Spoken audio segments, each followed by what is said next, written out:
Tantor Audio, a division of Recorded Books, presents After All by Karina, Halle. Narrated by Paul Woodson and Stephanie Rose. Feel it. The things that you don't want to feel. Feel it and be free. Nayyirah Waheed.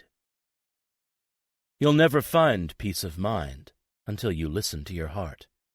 George Michael. Prologue. Emmett. Past. Emmett Hill had just turned 10 years old a week before everything changed.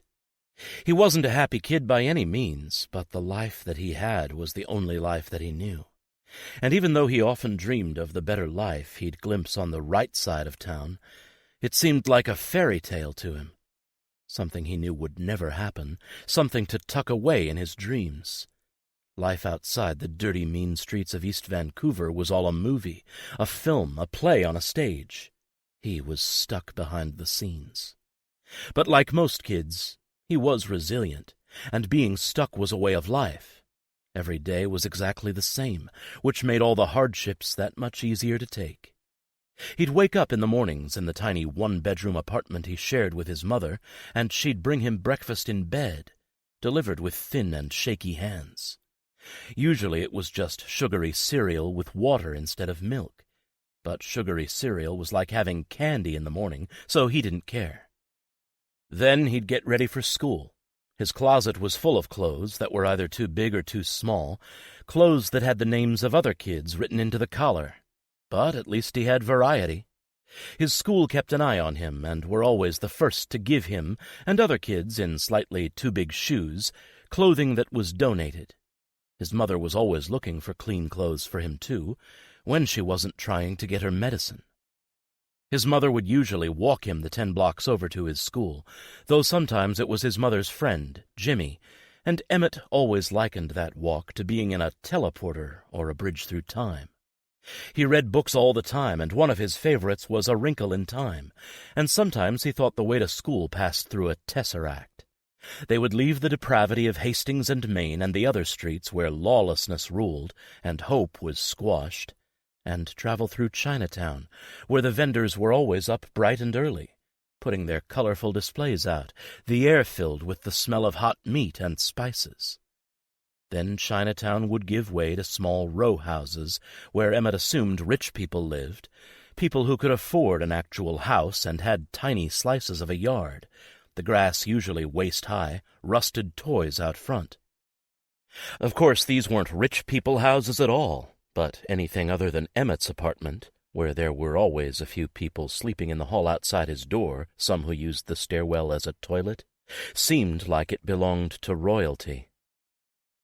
Once at his school, his mom would go off to her job as a waitress at a local diner, and he would disappear into the building to learn and play with his friends.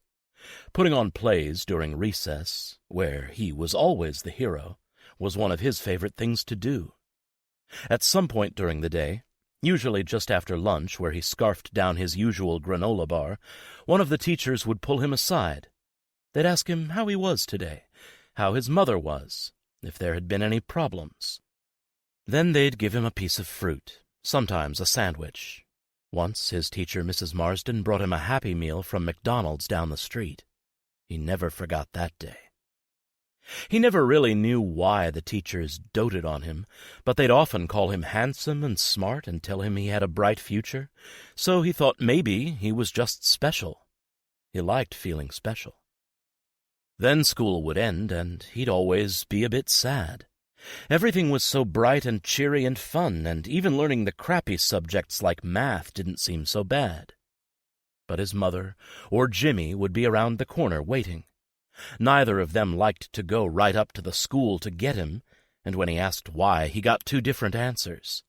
Jimmy said, "It would look bad. They don't know I'm your friend." And his mother said, "There are too many people." She said this as if she didn't like crowds when their whole life was so darn crowded, with people always in their apartment, on the street, everywhere. But they were their kind of people. The junkies, the addicts, the thieves, the homeless, the hopeless. Those were the people who surrounded them every day. And Emmett wasn't an idiot. Even though he grew up in that crappy apartment and saw the same scenes day in and day out, he eventually realized that the medicine his mother took, that everyone else took, was heroin and other drugs. But even so, even as his mother stopped going to her job, even as she was flopped out on the couch more and more, even as the people who came over got dirtier, scarier, he figured everything in his life would be okay in the end. Until it wasn't.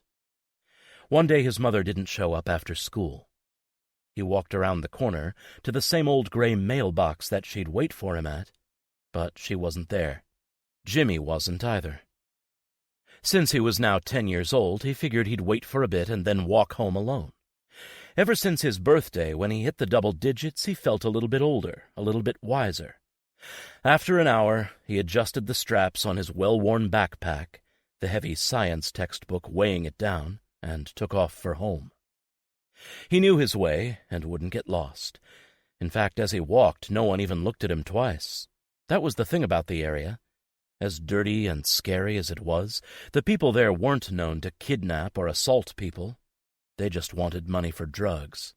And being that Emmett was just a kid with obviously no money on him, no one paid him any attention. By the time he was getting close to the apartment, Emmett started to feel more like a man than ever. Not only did he walk home alone, through the Tesseract, but people ignored him. He didn't even feel like a child anymore. He felt invincible.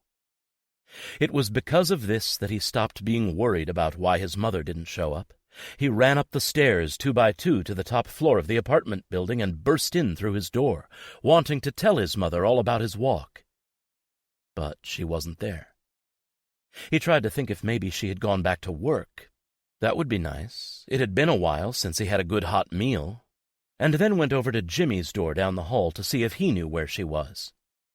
He knocked, and finally a guy who was napping on the floor by the stairs looked up at him and said, "He's not home. Do you have $1, son?" Emmett shook his head. "If I had $1, I'd be getting a pop right now. Have you seen my mother?" The man squinted at him for a moment and then said, "Yeah, Emily, right? Last I saw, she was outside the butcher." That didn't sound too bad. There was a meat store a block up that provided cheap meals if you had the extra change. Sometimes his mother was up there getting them food. Maybe he would have a nice meal tonight. He hadn't gotten anything special for his 10th birthday. So Emmett put that thought into his head, pushing his worries aside, and went back into his home. He sat on the couch and watched the clock and waited. Hours passed. Night settled in. And still his mother didn't come home. He searched the cupboards for something to eat and found a packet of stale crackers that he wolfed down. Then he decided to go and look for her. Everything is scarier in the dark. In the daytime you can see the horrors around you, but at night they were shadowed, half hidden, which made them even more monstrous. Emmett felt like he was being very brave by doing this, the time when things got a little wilder, a little more out of hand. But he remembered that people had ignored him earlier, and he knew that he couldn't just wait for his mother forever. What if something had happened to her? And for once, the reality of what if was hitting home. As he ran around the streets asking for his mom, looking for her, dealing with people who scared him half to death, he started thinking about death. The worst-case scenario. His mother was using more and more, looking sicker and sicker every day. What if? It wasn't until he forced himself into the back alleys that he knew he was close to death. He could smell it back here, feel the dark, oppressive vibe. The brick walls were covered in graffiti, the ground littered with shit, vomit, plastic baggies, discarded needles. There were people back here, too, but not many of them were moving. Most were slumped here and there, the needles in their arms shining under the dim lights. He peered at each one of them. They were alive, but barely, lost in the dreams of the drug. And he kept going, because now he knew in his young small heart, that his mother would be one of them. He walked the alleys for what seemed like forever. It wasn't until he was in the one right behind his apartment that he saw a familiar pair of dirty tennis shoes poking out from behind a dumpster. His breath caught in his lungs. Bile filled his mouth. The feeling of pure, undiluted dread was incapacitating, a living, breathing thing that pushed down on him until he felt he was drowning. His mother's legs weren't moving at all. In the cold light, they almost looked blue. He didn't know how long he stood there for, frozen in fear, his heart crumbling inside him. For all her flaws, she was his mother and the only person in the world he truly loved. He didn't want to see her like this. He wanted everything to go back to the way it was earlier. If he could go back through the Tesseract, back to when his mother wasn't lying in the alley, before his life changed forever, he would. "Be brave," Emmett told himself. "You're a big boy now." And he was. He straightened up his shoulders, took in a deep breath, and peered around the dumpster. That night, everyone heard the cries of that boy. They seemed to bounce off the alley walls forever, drowning out the sirens and the chaos of the streets. A horrible wailing that could have woken the dead, only it didn't wake his mother. Chapter 1. Emmett, 28 years later. "You know if you touch me, he'll kill you." Her words hang in the air. A little too long for my liking, but I react as I'd planned. "How do you know you won't like it if I touch you?" I ask her, bringing the appropriate amount of sneer to my voice. I take a menacing step toward her back, her side profile lit just right, until I'm standing behind her. "It will be our secret." I wait a few beats, counting in my head, then lower my voice as I lift her hair off her shoulder. She smells like hairspray, and my hand practically sticks to the strands. "I know you've been wanting a walk on the wild side for a long time. Now's your chance. Give in to me." At that she stiffens, and it's almost realistic. Is she really this repulsed by me in real life? She definitely wasn't a few weeks ago when I was screwing her in her trailer. "Cut!" Jackson yells, his voice booming across the set. "Sorry, Emmett, the line is walk on the dark side, not wild side." I roll my eyes, stepping away from Madison, and look over my shoulder at him as he stands next to the playback screens, tired and frustrated. It's 11 p.m. on Friday night, and we're into overtime once again. Everyone wants to go home, myself included, especially since I've got to be up bright and early for my friend Will's wedding. I feel bad enough as it is, having to miss the rehearsal dinner tonight. "I know my line," I tell the director of the week, trying not to sound snippy. "But walk on the dark side is a little too Darth Vader for me." "I know, but look who our audience is," Jackson says. "This is the CW network here. People get who Darth Vader is, and they need to associate him with you. You're the villain here. You're the one that everyone wants to watch." "At the moment," Madison mutters under her breath. I give her a sharp look, and she can't even be bothered to put on her fake smile in return. "Of course they're here to see Madison, too," Jackson offers. "But don't hold back here, Emmett. You're coal black, Dr. Death. People expect the puns. They expect you to be over the top. You know this by now." I sigh. Serves me right for trying to do this properly. Seems all those years in London's West End theaters don't count for shit when you're playing the bad guy on a superhero show for teens. I'm definitely not complaining, though. I haven't been on the rise for a good 10 years. Hell, until 6 months ago, I was written up as a has-been in the Canadian media. I mean, you know your career is going downhill when fucking Canada starts taking shots at you. But ever since I landed the role of Dr. Death in the world's most ridiculous superhero show, Boomerang, my life has completely turned around. For the better, of course. At least, I'm fairly sure. You know when you've dreamed about something for so long, craved it so fiercely, that when you finally get it, you're not sure what to do with it or even how to feel? That's what I'm going through. Some people might even say I'm not handling it all too well. I try not to listen to them, the media especially. The only problem is, Autumn, my new publicist, is starting to say the same thing too. But aside from sleeping with Madison and having it out with one of the script supervisors, I'm trying to be a fucking angel on set. It's just that everywhere else, trouble seems to follow me. With that in mind, I take a deep breath, swallow my pride, and give Jackson a winning smile.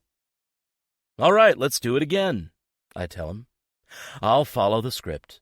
Promise." Madison scoffs beside me. She knows as well as I do that following script hasn't been my strong suit. That's a metaphor that can go a million different ways. Luckily, I pull through, summoning as much cheesiness as I can manage to bring coal black to the edge of caricature, and in another hour it's time to call it quits. I say goodbye to the crew and leave the North Vancouver studio in my Audi, a recent purchase, though I'd saved up a pretty big nest egg while working for most of my 20s, which resulted in my waterfront home. I'd also been especially frugal with my money. But with the roll on Boomerang has come the big bucks and more opportunities, especially in advertising. It wasn't long ago that doing ads as an actor was frowned upon unless you were doing them overseas for things like Japanese whiskey. Now Matthew McConaughey and his damn drawl and Lincoln car has made it acceptable. Danny DeVito and George Clooney smiling about Nescafe, then pushed it into the encouraged department. So, a popular show, plus a few ads here and there, and I'm finally making money I'm not afraid to spend. Hey, I've been the it kid, and then I've faded into obscurity. At 38, I know more than anyone how quickly everything fades, and I'm not just talking this business. It's life in general, over in the blink of an eye. I'm not sure why my thoughts have taken a turn for the negative, but I feel myself being pulled into the liquor store, hoping to pick up something for tomorrow morning when Will and Ted come over before the ceremony. It's an excuse, really, since I have a fully stocked bar, but I've got it set in my mind. Naturally, being that it's late and everything in this damn city closes early, it's closed. I should probably keep going, get in my car and head over the Second Narrows Bridge towards home. Grab a bottle of rye from the bar cart, put my feet up and relax, pass out in front of the TV, that sort of thing. But there's a fire building through my veins. I don't get back in the car. Instead, I walk across the parking lot, past the grocery store and shops that are all closed for the night, right to El Rodeo. Don't ask me why it's called El Rodeo. It doesn't serve Tex-Mex or any food, nor does it have a Western decor. If anything, it looks like a nautical joint. But it is a bar, and one usually frequented by actors and crew who work at the studios. Being Friday night, there's a few people inside, some that I vaguely recognize, but I keep to myself and take a seat at the bar. I try not to do a lot of drinking at this place, since there are usually some autograph hounds, gossip bloggers, and paparazzi around. Plus, the drinking and driving laws in British Columbia are very strict, and the last thing I need is to be tossed in jail. But for some reason I find myself pounding back the rye like it's water, and by my fourth one I know I'm taking a cab home. Maybe it's that I'm feeling increasingly frustrated lately, which reminds me that I probably should schedule another meeting with my therapist, Christine. Or it's that Will is getting married tomorrow, and while I'm happy for my best friend and Jackie, his sweet, pregnant, and young bride-to-be, it reminds me that while my career might be moving forward again, my personal life isn't. It's as stagnant as ever. One step forward in one direction, 2 steps back in the other. Whatever it is, I stay until the bar closes and the bartender calls me a cab. My head is foggy, but my heart rate is doing a dance. I still feel this vague frustration and anger, even though I don't know why or what to do with it. The alcohol hasn't masked it. It's only encouraged it. "Hey, buddy," someone says from behind me after I stumble out of the bar and onto the street. The cab isn't here yet, but I'm obviously not alone. I turn around to see a rotund guy with a paunchy gut staring at me, phone aimed in my direction, a dickish smile on his fat face. "Are you talking to me?" I ask him. I shouldn't even open my mouth, especially when I'm drunk. "Look, he thinks he's the next De Niro." The man laughs to his phone, obviously recording this exchange. Take in a deep breath. Don't engage. The world is full of people waiting to pull you down, and that says more about them than about you. I go over the things that my therapist has taught me. But right now, none of that matters. Are you recording this? I ask Dickface, trying not to slur my words. Hey, buddy, how does it feel to go from Cruiser McGill to Bruiser No Chill? He asks snidely. Bruiser No Chill. My new nickname. And I know exactly why he's saying this. He's trying to provoke my reputation, trying to make me say something stupid, something he can capture on his phone and sell to fucking TMZ. Somehow I manage to corral the instinct to give him what he wants, a.k.a. put my fist into his nose. 2 weeks ago I did that to a bouncer at a bar downtown, probably where the fucking name Bruiser No Chill came from. Or maybe it was from the week before when I told a paparazzi who took a photo of me and a young actress leaving her house to go fuck himself and threatened to break his camera. I'm not really Mr. Popular as of late. I put my back to him, my fists balling, and wish the damn cab would show up. There's nowhere else for me to go, and this guy is still right fucking here. You're like 40, dude. The guy keeps talking at my back, and he's getting closer. You really think playing Dr. Death is going to help your career? That was over when you left Degrassi, you Ryan Reynolds wannabe. I swear I don't have anything against Ryan Reynolds.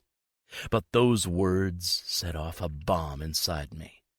I spin around and almost clock the fucker right in the face. Lawsuit, lawsuit. Those words, flashing in my head like a siren, are the only thing that saves me. Instead, I grab his phone and throw it down to the pavement, then take the heel of my boot and slam it down on the case until I hear the glass crack. Holy fuck! The guy exclaims, and then I bring my eyes to his, and I know I look drunk and crazy, but it's enough for him to back up while shaking his head. You broke my phone! You fucking broke my phone! You need a social media break, I tell him dryly, something that Dr. Death would say. Fucking hell, what's wrong with me? I need to get out of here. Just then the cab pulls into the parking lot, and I wave my arm frantically, jogging towards it. I get in and give the driver my address. I can't help but stare out the window at the guy trying to pick up the pieces of his phone. Sighing, I run a hand through my hair and lean back in my seat as the interior of the cab begins to spin. What are the chances all of this will go unnoticed? Well, well, well, if it isn't Mr. Movie Star, Ted Phillips says to me as I open the door to see him and Will standing on my stoop in tuxedos, squinting in the sunshine. TV star, I correct him with a smile, always happy to see Ted. And a pretty mediocre one at that. Ah, false modesty, Ted says, patting me on the back and strolling past me down the hall, looking around the open living area of my house. But damn what false modesty can buy you. You should try it sometime, Ted, Will calls after him. I let Will step in, looking him over. The man has always had an old-school James Bond way about him, though more Roger Moore than Connery. He's tall, dashing, with a jaw that needs its own postal code. Naturally, he looks extra dapper now that it's his wedding day. I'm not sure if it's the groomsman's role to tell you that you look good, but you look good, pal, I tell him. Well, it's sure as hell not the best man's role, is it? Will says, directing his words at Ted yet again, as Ted slides open the glass doors of the living room and steps onto the patio that overlooks the bay. How are you doing? Are you nervous? I ask Will, heading to the kitchen. Not one bit, he says smoothly. He is so damn unflappable. The opposite of me. Need a drink? Why the hell do you think we're here? Ted asks with a grin, stepping back inside. We can't get properly boozed at the wedding without raising a few eyebrows. You mean I can't, Will says. If you don't have a glass in your hand at all times, someone is going to check your pulse. You seem like you need a drink, too, Ted calls out to me. Make it doubles all around. Single, please. Will is trying to be the responsible one here. Not in a few hours, Ted says, wagging his eyebrows. Why do I seem like I need a drink? I ask Ted as I start pouring the Crown Royal. I did wake up with a hangover, but after a shower and a quick run of the beard trimmer, I have it in my contract that I can't fully shave. Part of the doctor's charm is having permanent stubble, which is harder to maintain than you'd think. I cleaned up pretty well. My brain fog cleared on the cab ride back to North Vancouver, where I had to pick up my car before they towed it.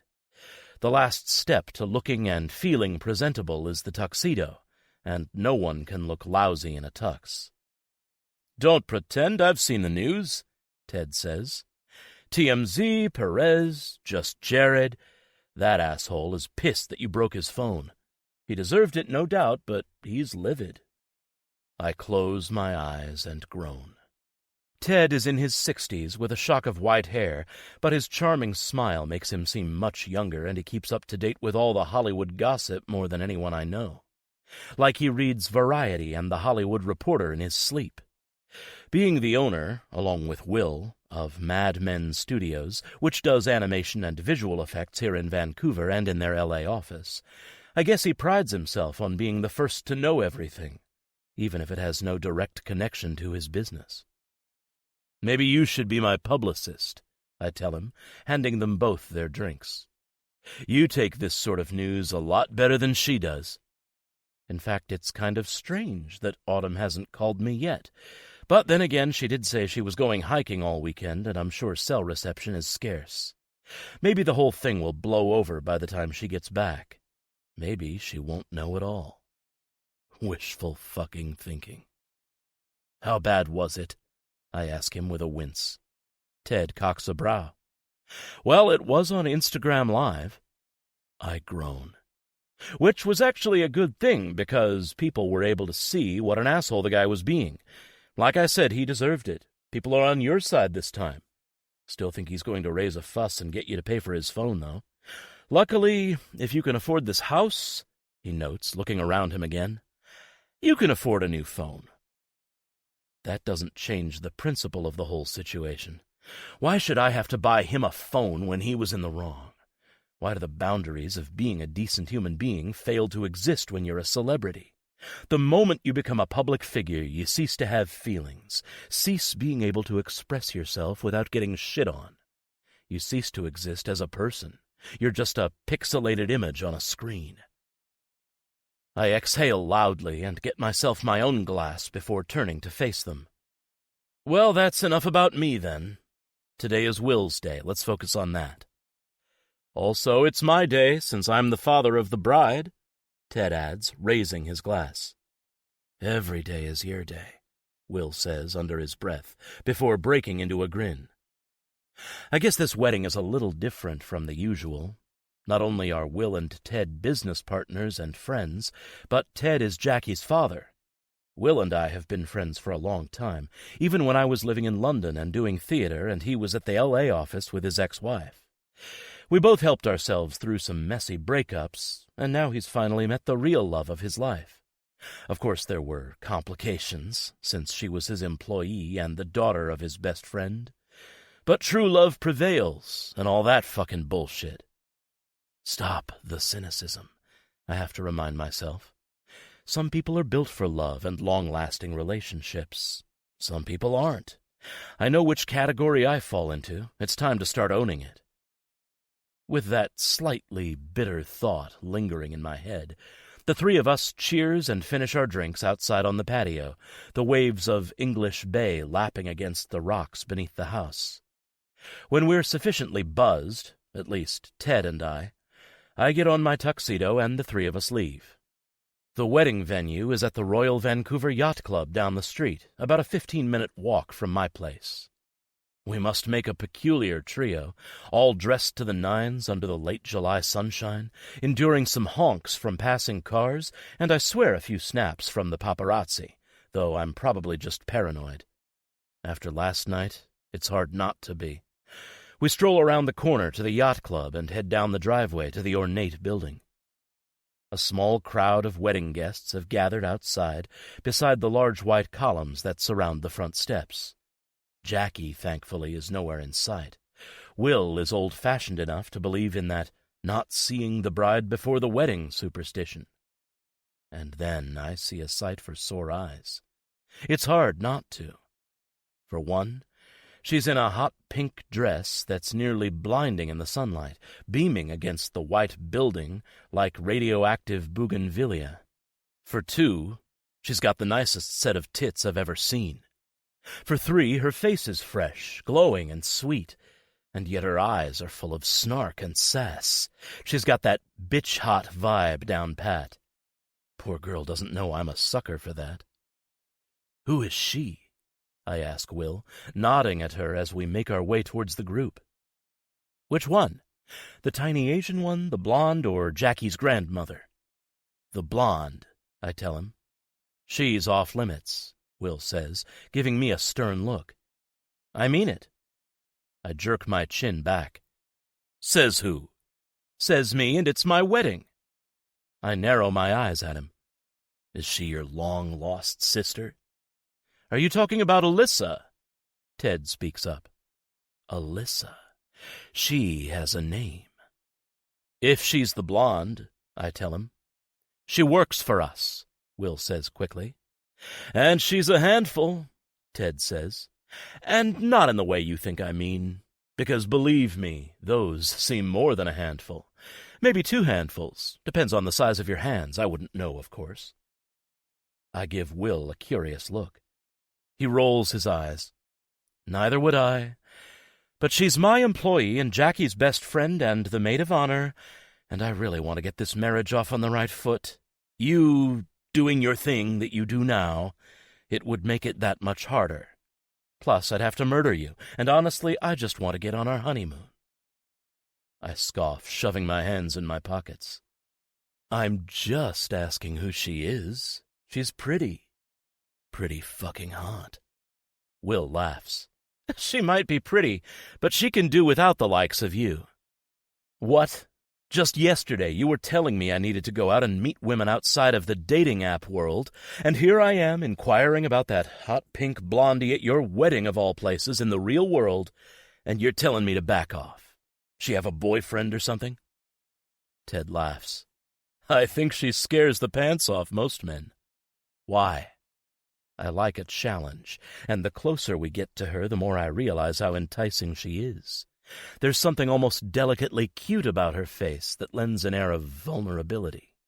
Combine that with the take-no-shit look in her eyes as she talks to the other bridesmaid, and I feel heat coursing through me, a nice change from the anger of last night. "Because the guy I gave dating advice to was Emmett from last year," Will points out, lowering his voice.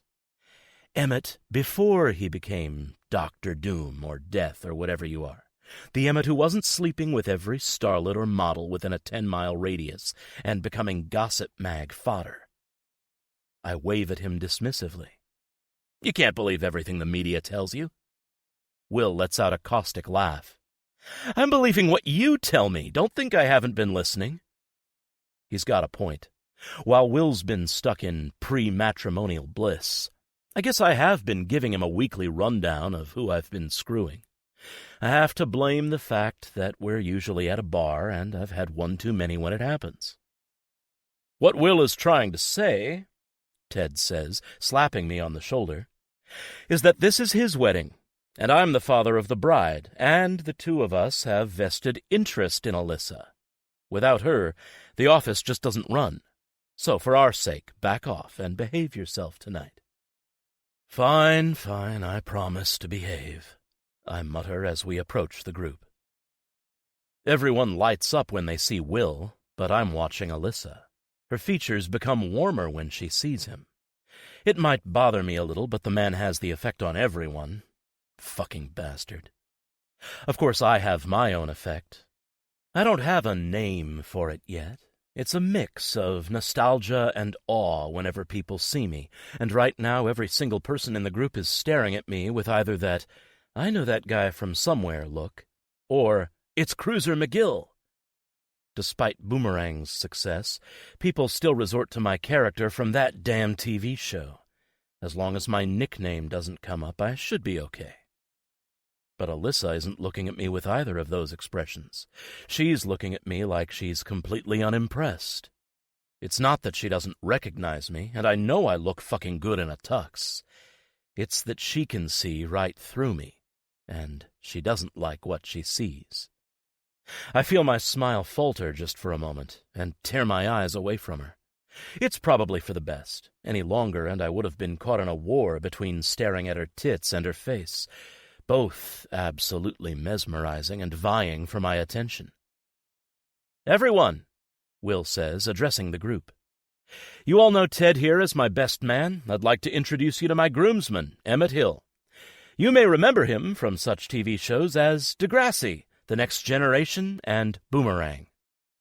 "It's Degrassi, The New Generation," the other bridesmaid corrects him before wiggling her fingers in excitement. "I can't believe I get to walk down the aisle with Cruiser McGill." Damn, I was hoping for the blonde. And then everyone starts talking about the show and my character and what a good old boy I was, how the old Degrassi was better than the new Degrassi, and of course everyone's favorite topic, Drake. Fucking Drake. After being on the show for 10 years, everyone always wants to know if I know Drake personally. And the answer, no, I don't.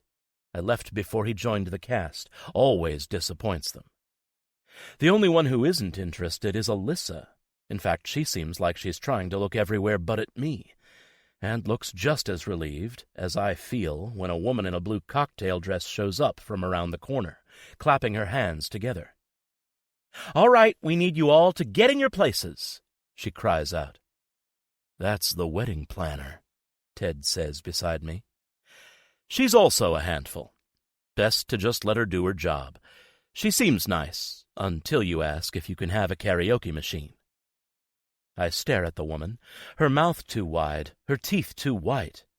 There's far too many people like her in my life at the moment. I feel like wedding planners and publicists are the same thing right now.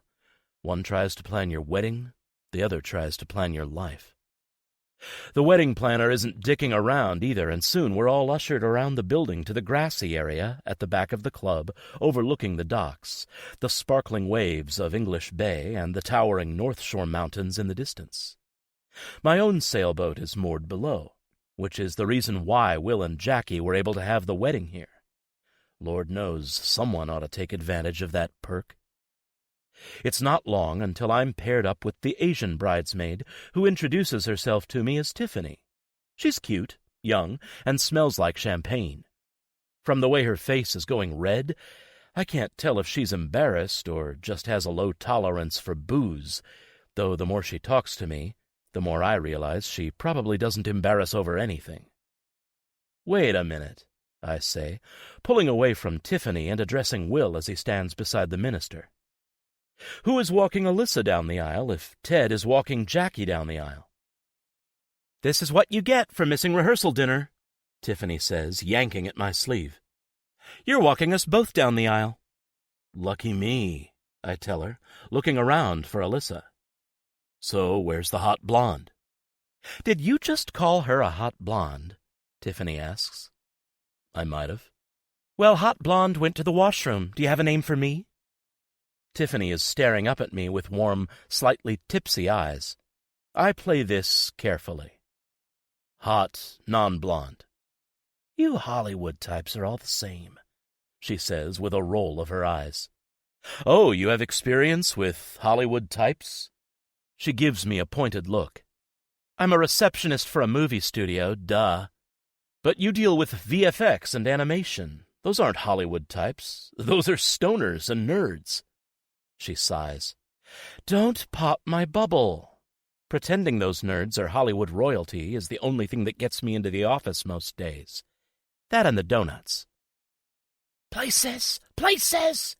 the wedding planner calls out, trying to do this thing with her voice, so it's a yell and also a whisper. It just sounds like she has laryngitis.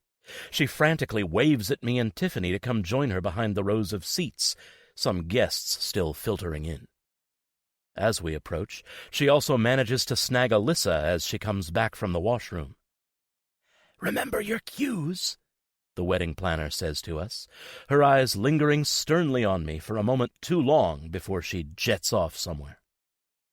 "What are the cues?" I purposely ask Alyssa, trying to get her to say something. But Tiffany pipes up. "Follow our lead. That's what you get for skipping." "Skipping?" I repeat, looking at her. "This isn't high school, non-blonde. I was working." At that, Alyssa makes a scoffing noise that eerily reminds me of the noises Madison makes when she's unimpressed, a.k.a. when she's not in the bedroom. That puts a bad taste in my mouth. Of course, the bad taste goes away when I start imaging what other noises Alyssa might make, in the bedroom. I stare at her openly, and she holds my eye contact for just a second, just long enough to see that her eyes are a very clear blue. "Something in your throat?" I ask her. She just frowns at me. She's a tough nut to crack. "Anyway," Tiffany says loudly, "we're supposed to wait for the cue, and then we walk down the aisle, you in the middle, us on either side, like this." Tiffany sticks her arm around mine and then grins up at me. "I love your new show," she says. She sounds completely sincere. "Thank you," I tell her. "Alyssa and I were just discussing earlier that you should have a male-male scene with you and Boomerang." This isn't the first time I've heard this. Lots of Boomerang fan sites ship the hero and the villain together. What does interest me is that Alyssa was roped into this conversation. I give Alyssa a smirk.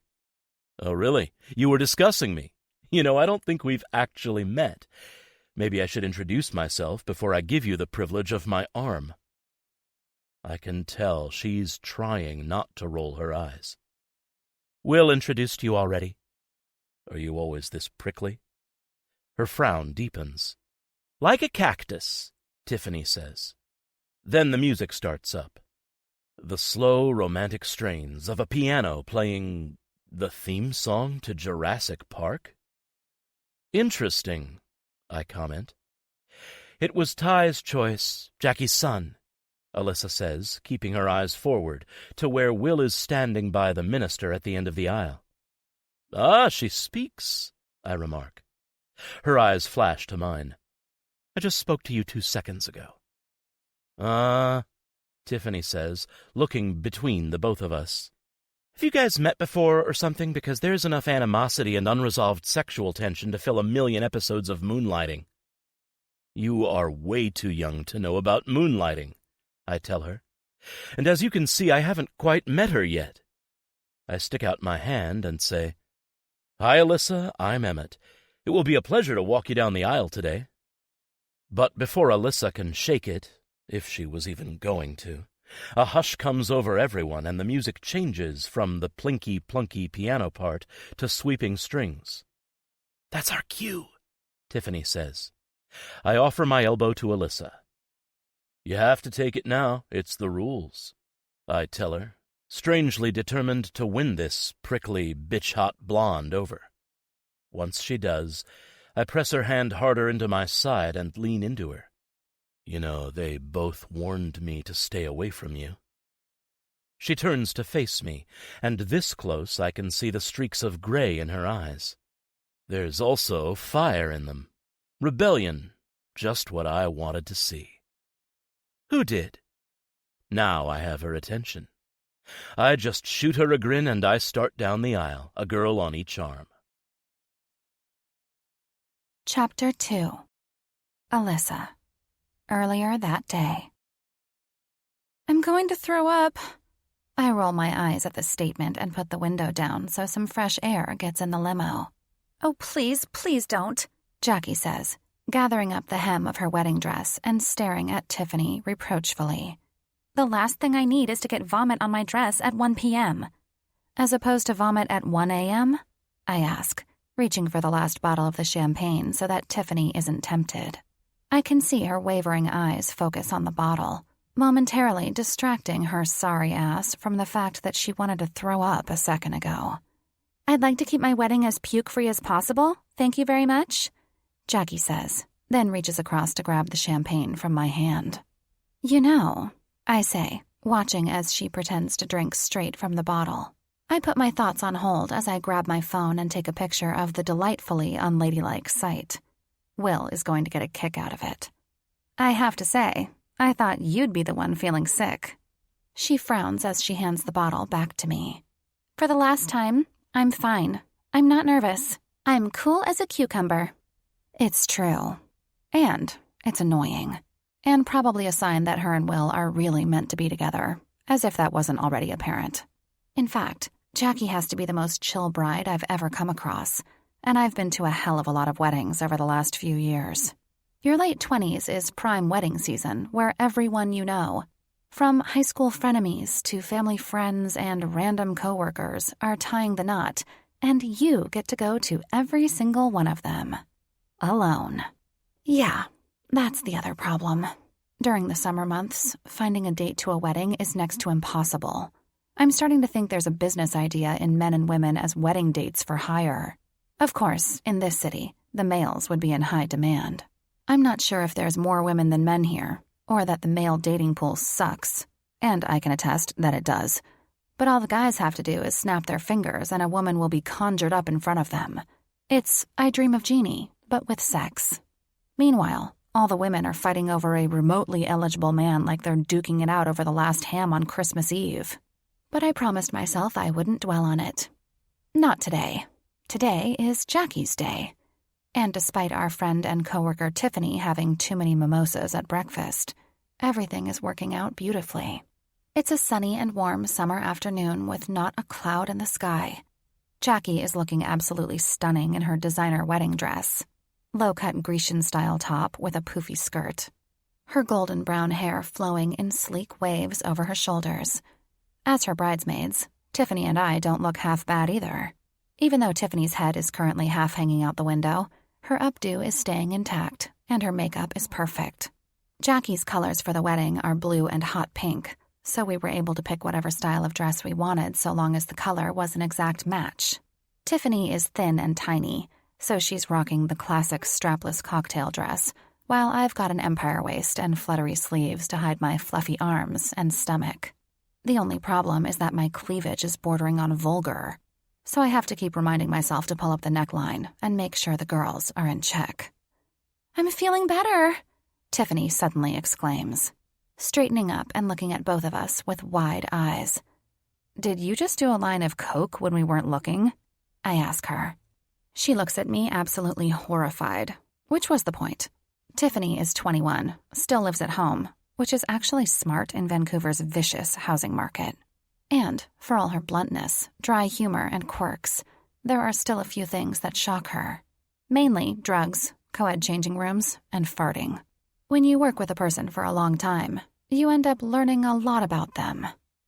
"I don't think I've ever done day drinking before," she says as way of explanation. Jackie and I exchange a look. As the oldest of the group, my look is the most weighted. "No day drinking? How did you survive high school? Or college?" "I studied and got good grades. You try having my parents. I didn't even have a sip of wine until I was 17 and at my Uncle Lynn's wedding."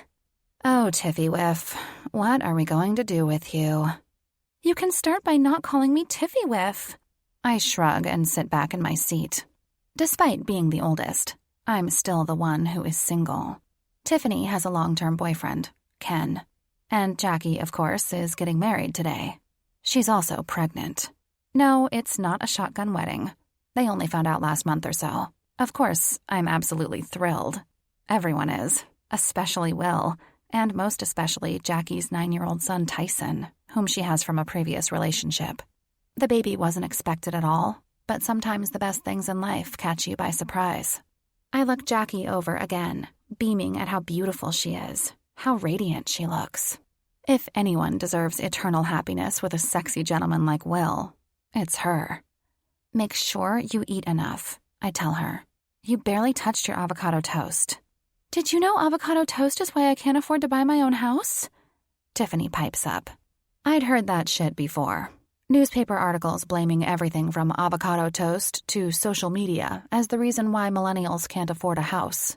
In Vancouver, It's because a tiny tear-down house in the city is worth over $1 million. I have a job that pays well, and yet I still have to live with a roommate.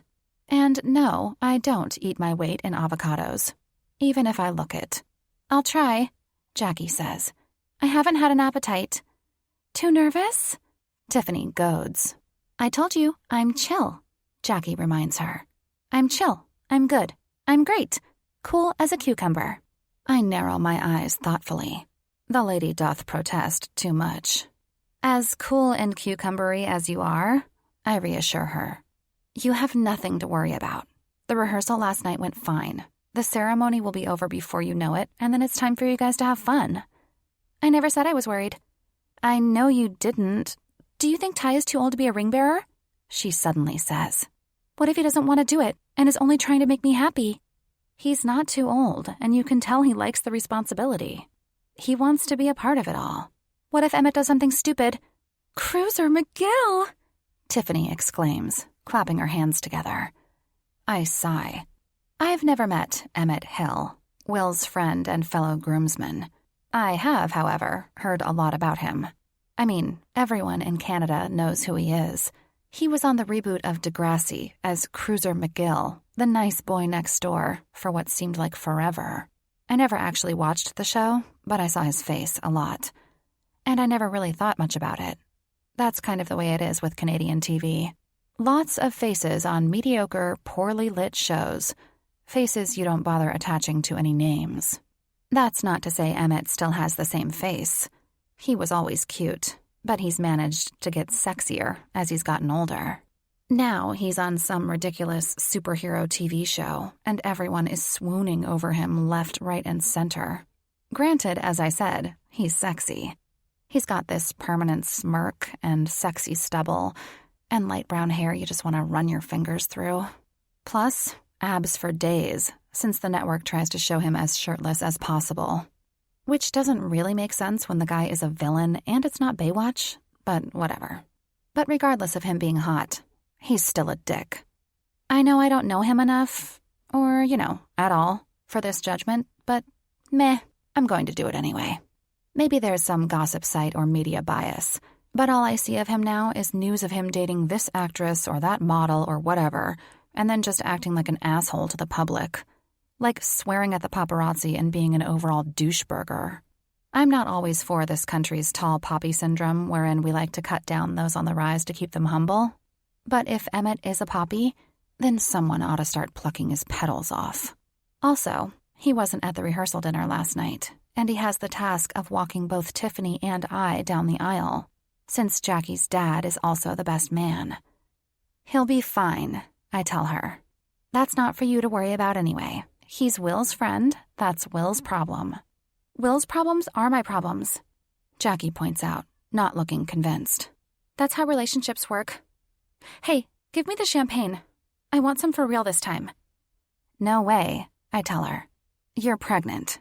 But my doctor said a glass. You're pregnant, and you need your head on straight so you can remember every detail of the wedding.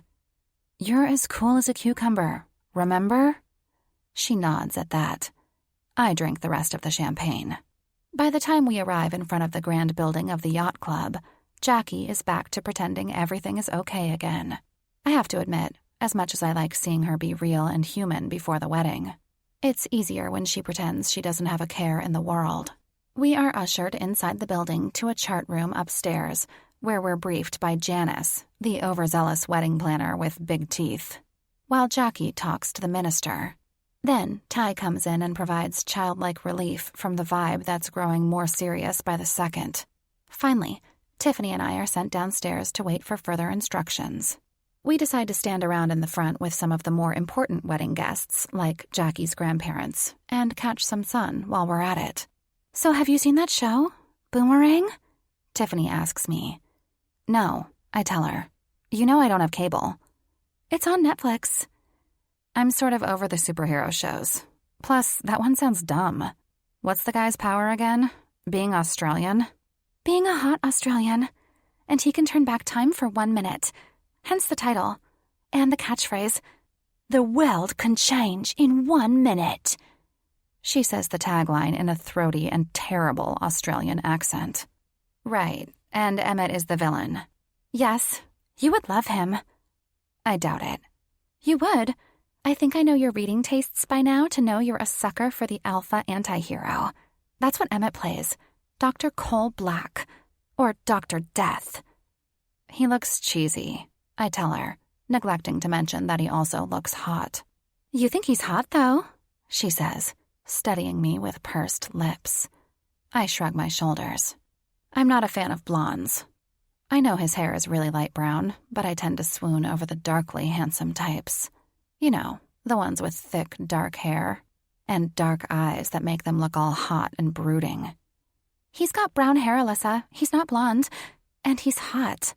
I can show you a million pictures of him with his shirt off. I've seen them. Have you seen the pictures that people have photoshopped of him and Julian Crane together? Now this has my attention. Aside from being a sucker for romances with a brooding alpha asshole, I also like my MM novels. What? She reaches into her pearl-trimmed clutch and pulls out her phone. I watch as she scrolls through her photos. She legit has folders for every TV show, comic, and movie. Also one for WWE wrestling, which is weird. Geez, Tiff, I whistle. I had no idea your fandom was this bad. Oh yeah, she says proudly, and she stops on some very well-edited images of Emmett Hill in compromising positions with Julian Crane, the rugged Australian actor who plays Boomerang. Damn, that is hot. If the show was about them two hooking up, then I would watch it. I tell her. Speak of the devil, Tiffany says in a hushed voice. And I look up from the pervy images to see Will, Ted, and Emmett walking toward us from the end of the driveway. They look like a trio of James Bonds out to fight crime and find pussy. I know, it's a weird, inappropriate thing to say when two of them are your boss, but hear me out. For one, Will is absolutely gorgeous. Tall, striking, with thick, dark hair. What did I just say about darkly handsome types? A beautiful smile, and a real python in his pants. I'm not being a perv. It's just the way he is, and I dare anyone not to notice when he's wearing certain materials. Even from all the way over here, I think I can see the shadow of the thing. Then again, my eyes are trained to search for it. Don't tell Jackie. For two, Ted, also my boss, and Jackie's father, and Will's best man, defines the term silver fox. He's like Anderson Cooper's older, straighter cousin. He's handsome in the way Cary Grant got handsome, even when he wore thick, black-rimmed glasses and had hair the color of snow. For three, well, damn. It's not like Emmett can tell that I'm giving credit where credit is due. But in person, here, now, I can totally understand the appeal and the hold he has, not only on the hot actress of the week, but on all the people I know who constantly fawn over him. He's taller than I expected, too, since most people on TV are short. Maybe 6 feet, which is perfect for me even when I wear heels. He also has this way he moves that's hard to put my finger on. I pick up a lot on that with people. Their walk, the way they operate their body, how they occupy the space they're in. Emmett has a strut that's borderline cocky, yet there's a fluidity about him that's unmistakable. My brain trips over itself as it tries to recall something I'd read somewhere. How he was doing musicals in London for a long time before he started up his career again with Boomerang. He must know how to dance. So, yeah, he moves like his body knows how to move. And then there's his body itself, which looks perfect in his tuxedo, with broad shoulders like a swimmer. Did he compete in swimming before he got the role on Degrassi, or was it hockey? A slim waist, long legs. And, as he gets closer, I really take in his face. Gone is that boy next door. Oh, there's traces of it with his wavy, shiny hair and winning smile. But there's a look to his eyes that's far more man than boy. Brooding and primal in one moment, playful and mischievous in the other. Of course, the closer he walks to me, the more I have to look away. The man obviously has an ego I don't want to add to. I don't know what it is about actors and models, or just guys that ring an 11 on the handsomeness scale, but I have some kind of aversion to them. Actually, I have an aversion to cocky men in general. I've seen firsthand what damage an ego can do. Will makes the introduction, and everyone around us immediately starts talking about Degrassi. I've never been so proud to have not watched the show before. Admitting you don't watch it is akin to saying you don't like Bryan Adams or ketchup chips, and you think Justin Trudeau's butt is just okay. I mean, don't get me started on Bryan Adams. The song Run to You makes my blood boil. Have you ever listened to the lyrics? But we're obviously all here for a wedding, not to talk about Emmett. And soon Janice comes back and tells us to get in our places. As Emmett and Will walk ahead of Tiffany and I get a whiff of Emmett's scent. It's fresh, like soap or shampoo, and something a bit herbal. Rosemary? Whatever it is, it's bracing, and I like it. Enough that it awakens the heat between my legs. Crap, when was the last time I got laid? I start counting back the weeks to my last date, a guy named Nels I met on Tinder. The date ended in sex, but it didn't end in an orgasm. Not for me, anyway. It was just as well. The guy was all sorts of intense in an abrasive, creepy way. I sure know how to pick 'em. Still, even though I have no real interest in Emmett, it doesn't mean I shouldn't look good for Jackie's wedding. I steal away to the bathroom for a moment to freshen up my face and give myself a good once-over. I look better than I normally do, I'll say that much. The makeup artist Jackie hired is a total professional and did an amazing job. My blue eyes look even bluer thanks to the rose gold tones of the eyeshadow, and my pale skin looks warmer, with the strategic layering of bronzer and highlighting. My normally thinner upper lip looks plumped up with nude lipstick and liner, and I swear she's done some magic with contour powder under my chin. But when I look away from my face and at my body, I wince. Even though the dress is super flattering, I didn't wear Spanx, and you can see every lump and bump if you look closely. No one is going to look closely, I remind myself. But it's hard not to be critical. In a city where everyone is thin and fit and perpetually wearing yoga pants, I feel like I stand out like a sore thumb. I'm currently a size 10 after working my ass off for the last 6 months trying to drop 2 sizes to fit in this dress, and I still don't feel good enough. I've got muscle, and I'm stronger, but I've got a layer of fluff that won't budge, and most of the men here don't want the fluff. I'm a Marilyn in a Gigi Hadid world. Luckily, I know how to fake confidence. I throw my shoulders back and strut out of the building and to the grass where Tiffany and Emmett have gathered with Janice. What's interesting about Emmett is the more I try not to look at him, the more he looks at me.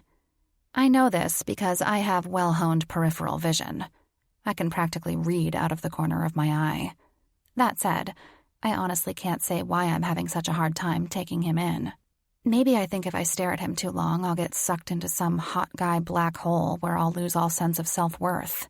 Actually, I'm correct, because when I finally do meet his eyes for a moment, I'm momentarily stunned, unable to look away. And my heart does this funny skip and a hop, like I've got some newborn bunny in there taking its first stumbling steps. At this range, his eyes are vivid, ice blue, like the lake water in New Zealand where I backpacked when I was 20. They're beautiful. And he knows it. I can see that self-awareness in his eyes, too. I try not to look at him again, even when he asks me questions and makes small talk, and especially when he calls me prickly. Fuck yeah, I'm prickly. I wear my cactus badge with pride. Then the romantic strains of Jurassic Park start to play, and it's our cue to start walking down the aisle. I reluctantly take Emmett's arm as Tiffany gleefully takes the other. Then he leans in close. So close. Too close. I can smell the mint on his breath. You know, they both warned me to stay away from you, he says, his voice low and rough enough to make the hair on my arms stand up. What? Who did? I ask. The bastard just grins at me like he's got a secret he can't tell. Chapter 3. Alyssa. Who told Emmett to stay away from me? Is that more for my protection or for his? It's got to be Will and Ted. Jackie wouldn't say that, would she? Then again, she said in the limo earlier that he might ruin shit. I'm thinking all of this while Emmett, Tiffany, and I are slowly walking down the aisle like some celebrated menage. I try to snap out of it, pasting a big smile on my face as we pass by all the guests. I'm still smiling even when I look at handsome Will at the altar, nervously waiting for his bride. Was it you? I think to him, but he's got a big shit-eating grin on his face. And I know I'm the least of his concerns right now. I take my place with Tiffany and keep glancing around Will to see Emmett, hoping he'll give me a hint. For once, he's not looking at me. In fact, he's doing the right thing and looking straight down the aisle as Jackie and Ted make their appearance. And just like that, I force myself to pull my head out of my fat ass and concentrate on the big moment, the main event, the couple of the year. Beautiful Jackie slowly making her way down a rose-petal-strewn aisle on the arm of her father. Ted is grinning from ear to ear. And beside me, Will is stiffening up.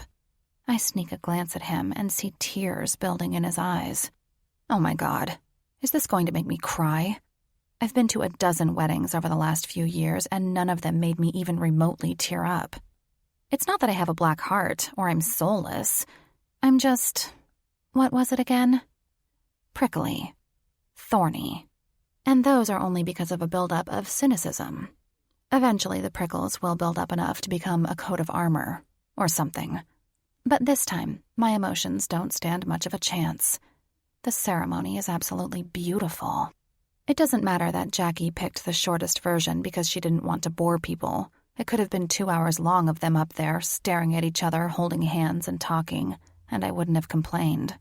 I can't think of a more romantic couple out there. Even their vows, which they each wrote, of course, had me tearing up. Especially when Jackie promised to be all in for Will.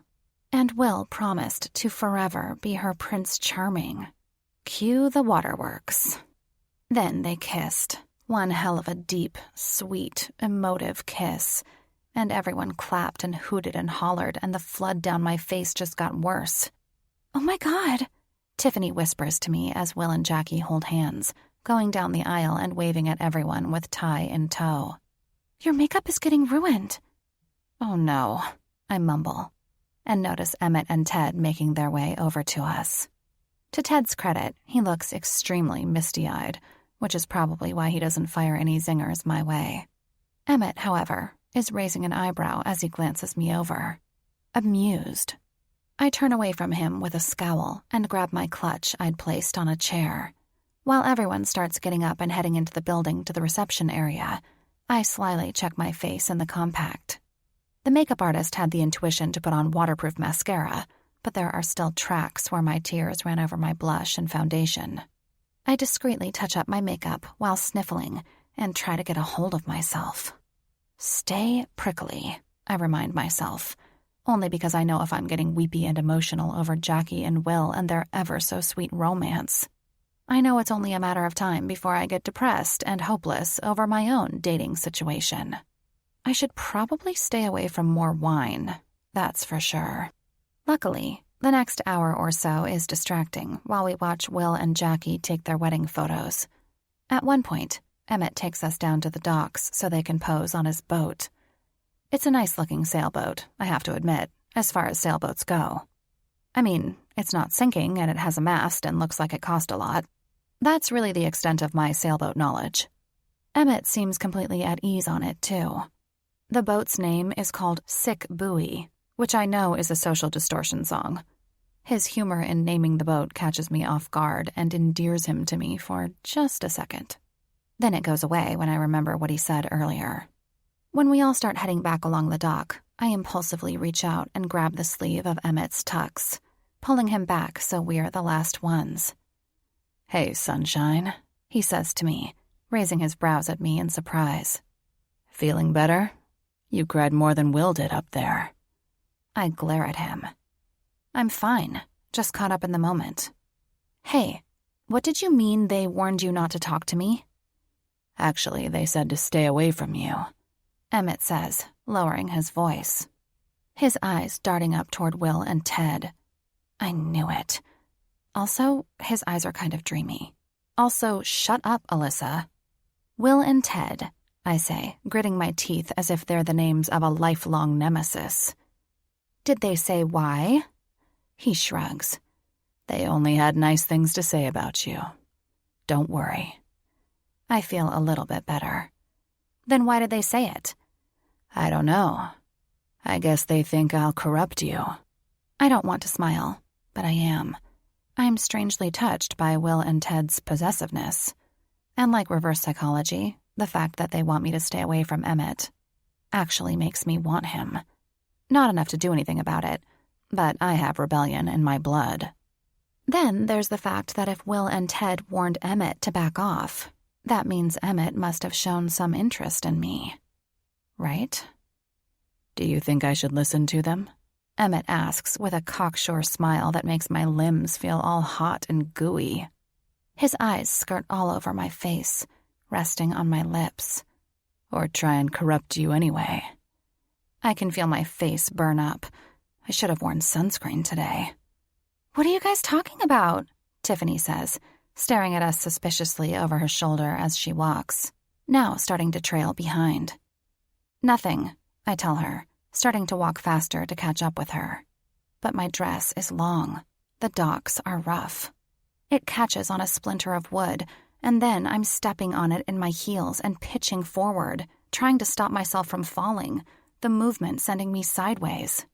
Falling over like a tree into the cold, dark water. Only I don't hit.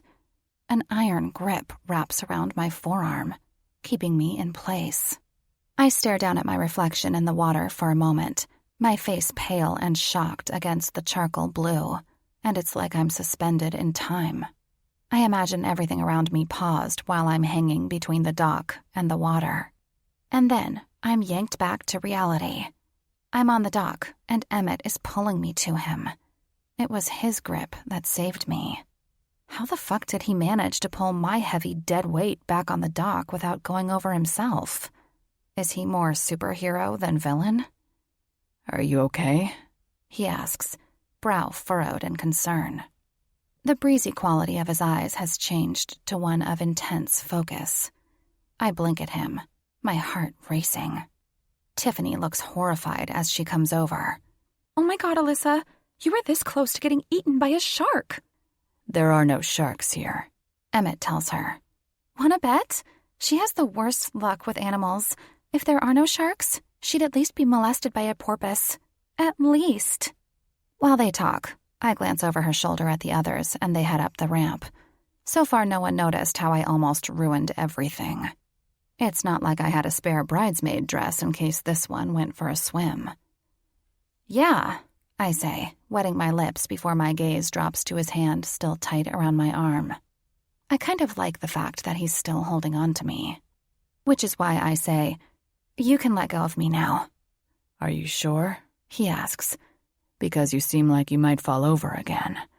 Can't say you're the first woman to fall for me. I narrow my eyes. Don't flatter yourself. It's this stupid dress. It doesn't belong on a dock.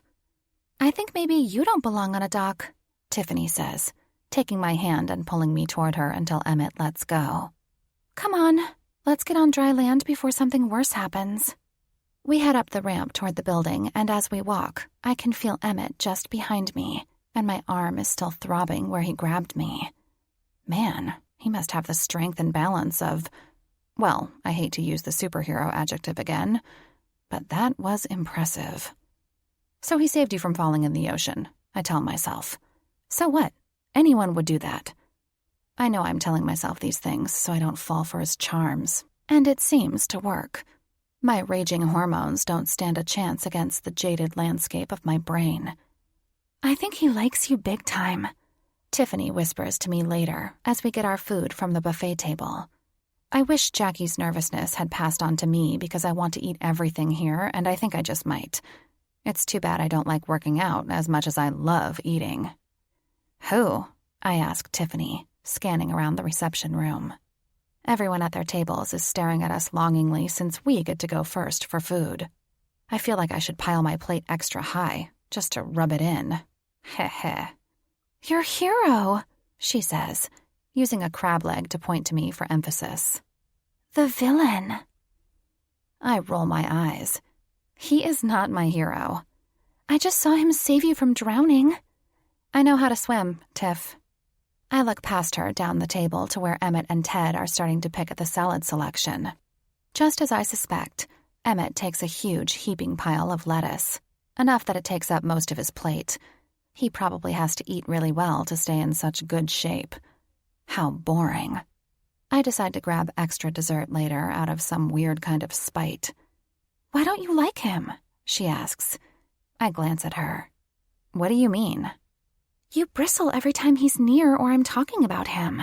It's like you're a shifter and all the hairs along your back are poking out." "You really do paint the strangest pictures." She shrugs. "Anyway, I think he wants to get in your dress." I don't know why, but what she's saying is bringing out so many conflicting feelings. On one hand, of course he does. He's a womanizer. On the other hand, I'm a far cry from his flavor of the week. When you've had my backlist of dating disasters, it's hard to believe that anyone would be interested in you, especially an extremely hot actor who can have anyone he wants. I don't like guys like him. You know this. Babes? You don't like babes? Because Alyssa, he is such a babe. Such a babe, I repeat, shaking my head. I hadn't heard that term in a long time. He's a babe. Fine, I admit, and then something glowers in my heart. But he reminds me too much of my father, and some exes I've had. I know his type. I know what they do to women, what my father did to my mom. They aren't faithful. They aren't reliable. They're never in it for the long run. Tiffany's expression softens. "Oh," she smiles up at the cook who's cutting off a slice of roast beef and then lowers her voice. "You've never mentioned your father before." I sigh. It's nothing. Nothing I want to get into here and now. "But aren't all your sisters married with children?" My sigh deepens. Yes, that doesn't mean all their marriages are amazing either. Anyway, we probably shouldn't be talking about this at a wedding of all places, especially not Jackie and Will's.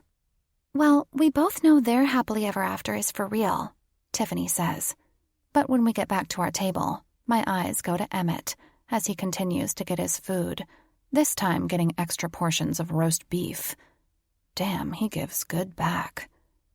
"You could just sleep with him," Tiffany muses, stabbing a vegetable with a fork as if it had done something to her.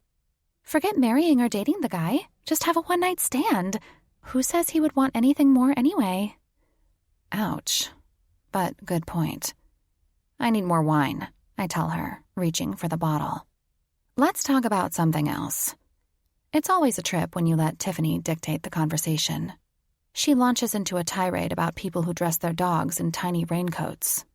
But as dinner goes on, I continue to stuff my face with food as if that will bury the swirling emotions inside, and when I'm bloated and ever so thankful that my dress has an empire waist, I continue with the wine. Looking around the tables at all the happy couples, I'm getting pulled down into that desperation spiral, the hopeless and predictable "what's wrong with me" phase of the evening that happens at every wedding. And it's not even that everyone here is paired off. Of course there are some single people. I see Casey, a guy I work with who would be okay if he wasn't such an inappropriate creeper. And if he didn't look like Joaquin Phoenix during his hobo phase. I'm pretty sure he's single for good reason, though. There's a few other single guys and girls from work. Then, of course, all the other people. I know being single isn't a disease or a tragedy by any means, and I would way rather live by myself forever than settle for someone who isn't right for me. But at the same time, you start to worry if you'll ever really find the one who gets you for you. I know I'm a handful. What are the odds that I'll find a man that I love who wants to put up with all that? "How are you holding up?" Jackie asks as she sits down next to me to take off her wedding shoes and slip on a pair of white flip-flops. I've been watching her dance with Will and her father, but when it came time for everyone else to dance, I conveniently disappeared to the washroom. "How are you holding up?" I ask her. "You still look beautiful, by the way." She smiles shyly. "That's good. I'm good. I just feel so bad. So many people want to talk to me. They're practically standing in line. I feel like a cast member at Disneyland. Meanwhile, I just want to pull a tie and go pass out in the coat room. I laugh. He's got the right idea. Will you think it's cute when I do it later? She looks me over. You don't seem that drunk yet. Oh, just watch me, I warn her. A tall presence looms behind me. Both Jackie and I twist in our seats to look up at Emmett as he grins down at us. Jackie, he says to her. I was wondering if I could steal your maid of honor for a dance. Jackie tries not to smile as she looks at me. Are you sure? I think she needs a few more drinks before she's remotely enjoyable. Then I'll make our first stop the bar, Emmett says, holding out his hand for me. I stare at it for a moment. It's a nice hand. Large, tanned, slightly weathered, as if he's outside a lot building cars or something in his spare time. I should probably refuse, but Jackie looks way too happy at the thought of me dancing with Emmett, so I give him a polite smile and put my hand in his. He brings me to my feet with ease. How are you doing, Blondie? He asks me as we skirt around the edges of the dance floor. I notice that he hasn't let go of my hand yet, which is kind of nice and kind of not. Obviously, I'm not drunk enough, I tell him, though when we stop at the bar, I realize I'm a few drinks away from being too drunk. It's a fine line to tread. We'll fix that. What will you have? He asks. Surprise me, I tell him. You'll let me order for you? That's a bold move. I'm a bold gal, I tell him, meeting his eyes. They crinkle at the corners when he smiles, and when he smiles, I feel the air leave my lungs. It's a famous smile, and its impact in person is pretty remarkable. Tiffany was right. What a fucking babe. He turns to the bartender. I'll get 2 Manhattans. Manhattan, I remark when he looks back to me, leaning casually against the bar. No wonder you're friends with Will.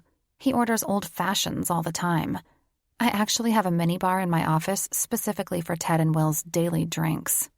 Emmett laughs, which shoots all sorts of lightning down my spine. That doesn't surprise me. I was wondering what it would be like to work for those 2. They're a barrel of monkeys, I tell him. They at least keep you on your toes, even if they make running things harder sometimes. They said the place would fall apart without you, he says. You must be pretty important. I shrug. The fact is, as nice as it is to hear that secondhand from them, I don't feel important at my job. I'm an office manager and have been for a long time now. I know I shouldn't complain about my job when it's a pretty good one. Easy, reliable. But sometimes I lie awake at night thinking about where it could all go. I don't really have an interest in visual effects or animation, so it's not like there's any advancement for me in those areas. It's like job-wise I've peaked, and I know that most people are happy having a dependable job that pays well and they don't hate, but sometimes I have to wonder if this is it. Is this really the rest of my life? The fact is, I have dreams. Small dreams that fester in the depths of my heart. Dreams I push aside. But my dreams require money and a lot of risk, and I can't just spare any of those at the moment. I'm not sure when I ever will be able to. I'm pretty good at keeping people in line, I finally admit. I can see that, Emmett says, looking me up and down. How can someone be so soft and prickly at the same time? I glare at him. I assure you I have no soft spots. His mouth quirks up, his eyes dancing with a heat that's hard to ignore. I can see plenty of soft spots right now. My eyes narrow even more. I realize you're talking about my breasts now. Breasts, ass, thighs, he says casually. All places I'd like to sink my teeth into. Oh my God, did he really just say that? What's wrong with you? I ask him, feeling flushed all over. But he doesn't look ashamed at all, just flashes me that panty-dropping smile again.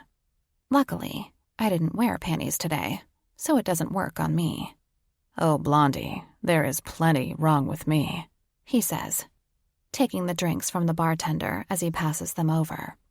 He hands me mine, which I reluctantly take while he shoves a $50 bill into the tip jar. There's a reason they warned me to stay away from you, remember? Right, the corruptible part. I'm starting to think they were right. Then he grabs my hand again and leads me to the corner of the room where the wedding presents are piled. And I'm starting to think that you aren't easily corrupted. Does being this sleazy usually work for you? I ask. He looks at me in surprise, and for a moment, he almost looks hurt. Then it fades into a cunning smile again. Yes, it does. The perks of being a famous actor, I tell him, just as he takes out his phone and glances at it, frowning. Popular, too. I nod at his phone. Is it your girlfriend of the week? He gives me a loaded stare. My publicist, he says after a moment. Who, no, isn't my girlfriend. What does she want? I shouldn't pry, but I'm so curious. He sighs, putting his phone away and having a large swallow of his drink. I can't help but stare at his tanned throat as he does so. You don't follow any gossip sites? Sometimes. I like Perez now that he's not so bitchy anymore. Emmett nods. I got into trouble last night. Oh, really? I swear he looks ashamed for a moment. And what did you do this time? Some fuckhead was filming me on his Instagram, harassing me, goading me to do something crazy. And did you? For all that I've heard about Emmett recently, crazy could be a number of things. I really hope that he didn't punch anyone in the face, though, because I'm not too fond of brutish violence.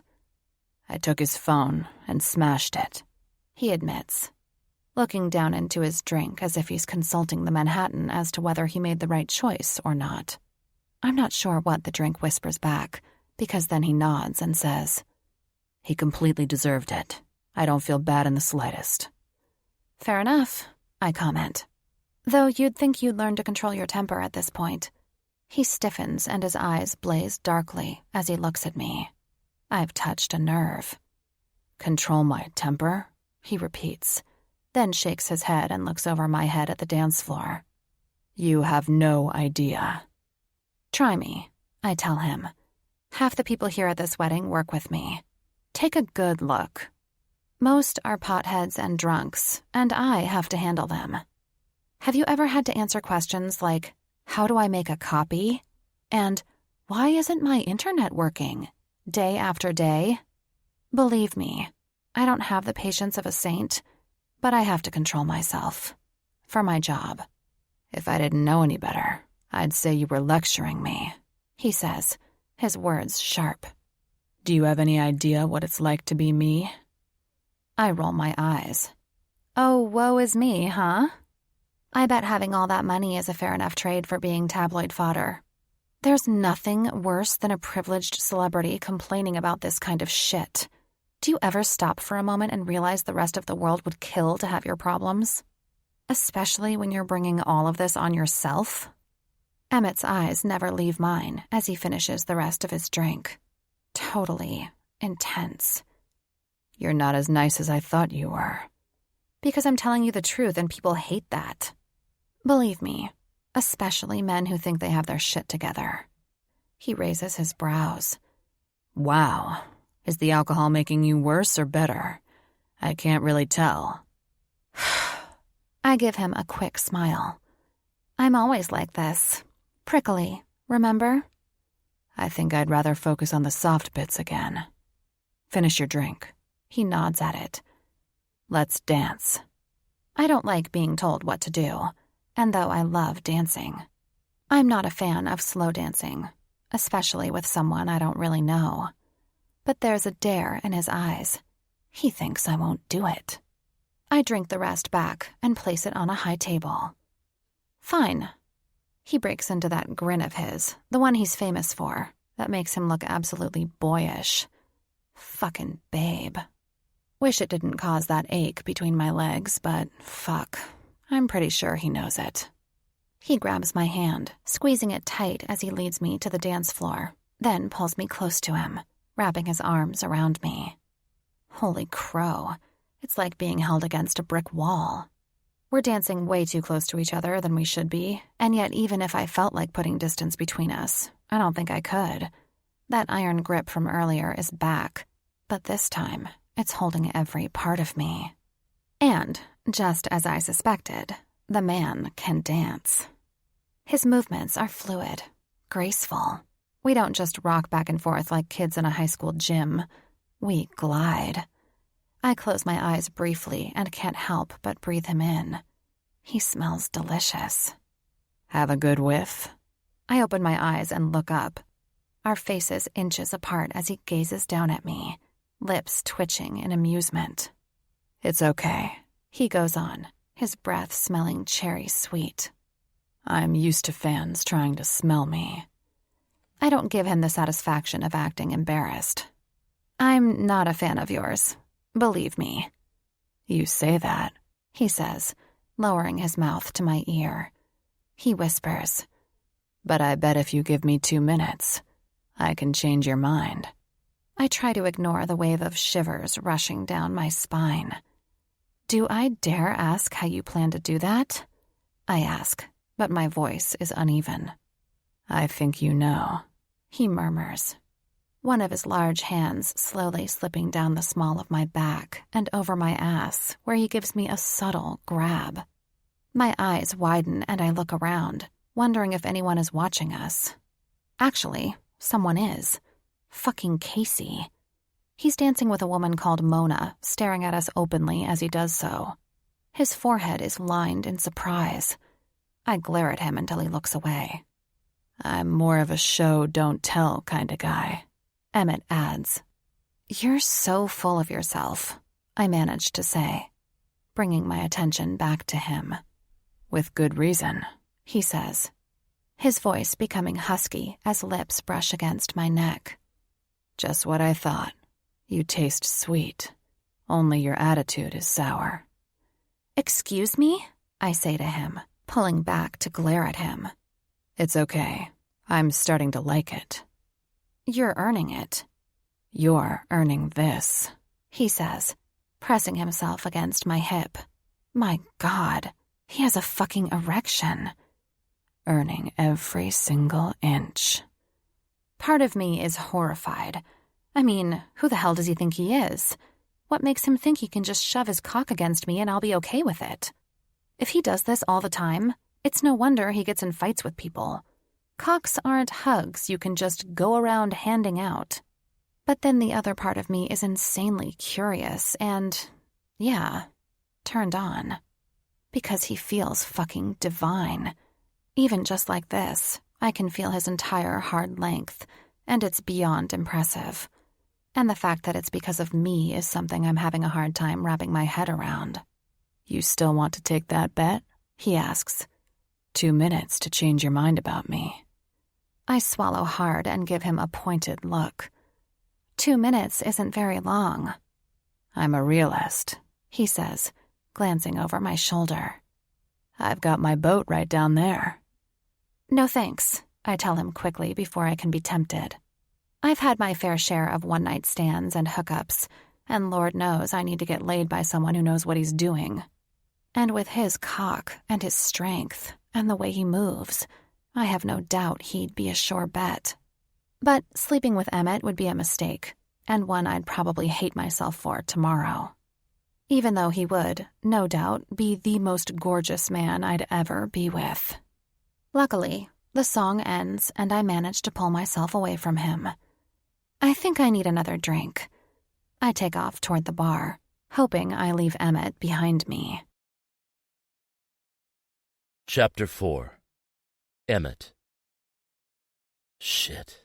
Alyssa is stubborn as hell, and I'm standing in the middle of the dance floor, watching her fine ass as it goes to the bar. I breathe in deep through my nose and adjust my pants while flashing a smile at the tiny senior couple dancing next to me as the next song starts up. She can't lose me that fast, though. I stride over to the bar, and just as she's about to put her order into the bartender, I place my hand on her shoulder and intercept. 2 Manhattans, I tell him smoothly, and hold the liquor. The bartender gives us a look and then shrugs. "I don't get you," Alyssa says to me. "One minute you're trying to get me drunk, the next you're ordering me a non-alcoholic drink. It's not a real Manhattan unless it's made with Crown Royal, which this bar doesn't have." I grin at the bartender. No offense, of course. I'm sure the groom made sure to stock all of his favorites. "And you snuck your own booze into a wedding?" she asks me. "You've never been here before, have you?" She shakes her head. "Does it look like I get wined and dined by the yachty set?" "Hey, I'm the yachty set. You're something, all right." Fuck. I can't stop staring at her lips. I could watch her throw sass my way all night. When the bartender hands me our drinks, I take both and motion with my head for Alyssa to follow me. "Come on." She doesn't move. "Where are you going?" "To get the booze, come on." "Alyssa!" Tiffany says, seeming to appear out of nowhere. She's drunk again, stumbling a bit, but smiling. "Where have you been?" "Hey, hot non-blonde," I tell her, which makes Tiffany's eyes light up. "How did you get drunk so fast? Again?" "She can't hold her liquor," Alyssa explains. "The Asian curse," Tiffany says with a laugh. "Not a curse, a blessing," I tell her. "Your friend would be a lot easier to seduce if she was a lightweight." Alyssa smacks me across the arm. "Shut up. You're the one who just ordered me a Manhattan with no booze."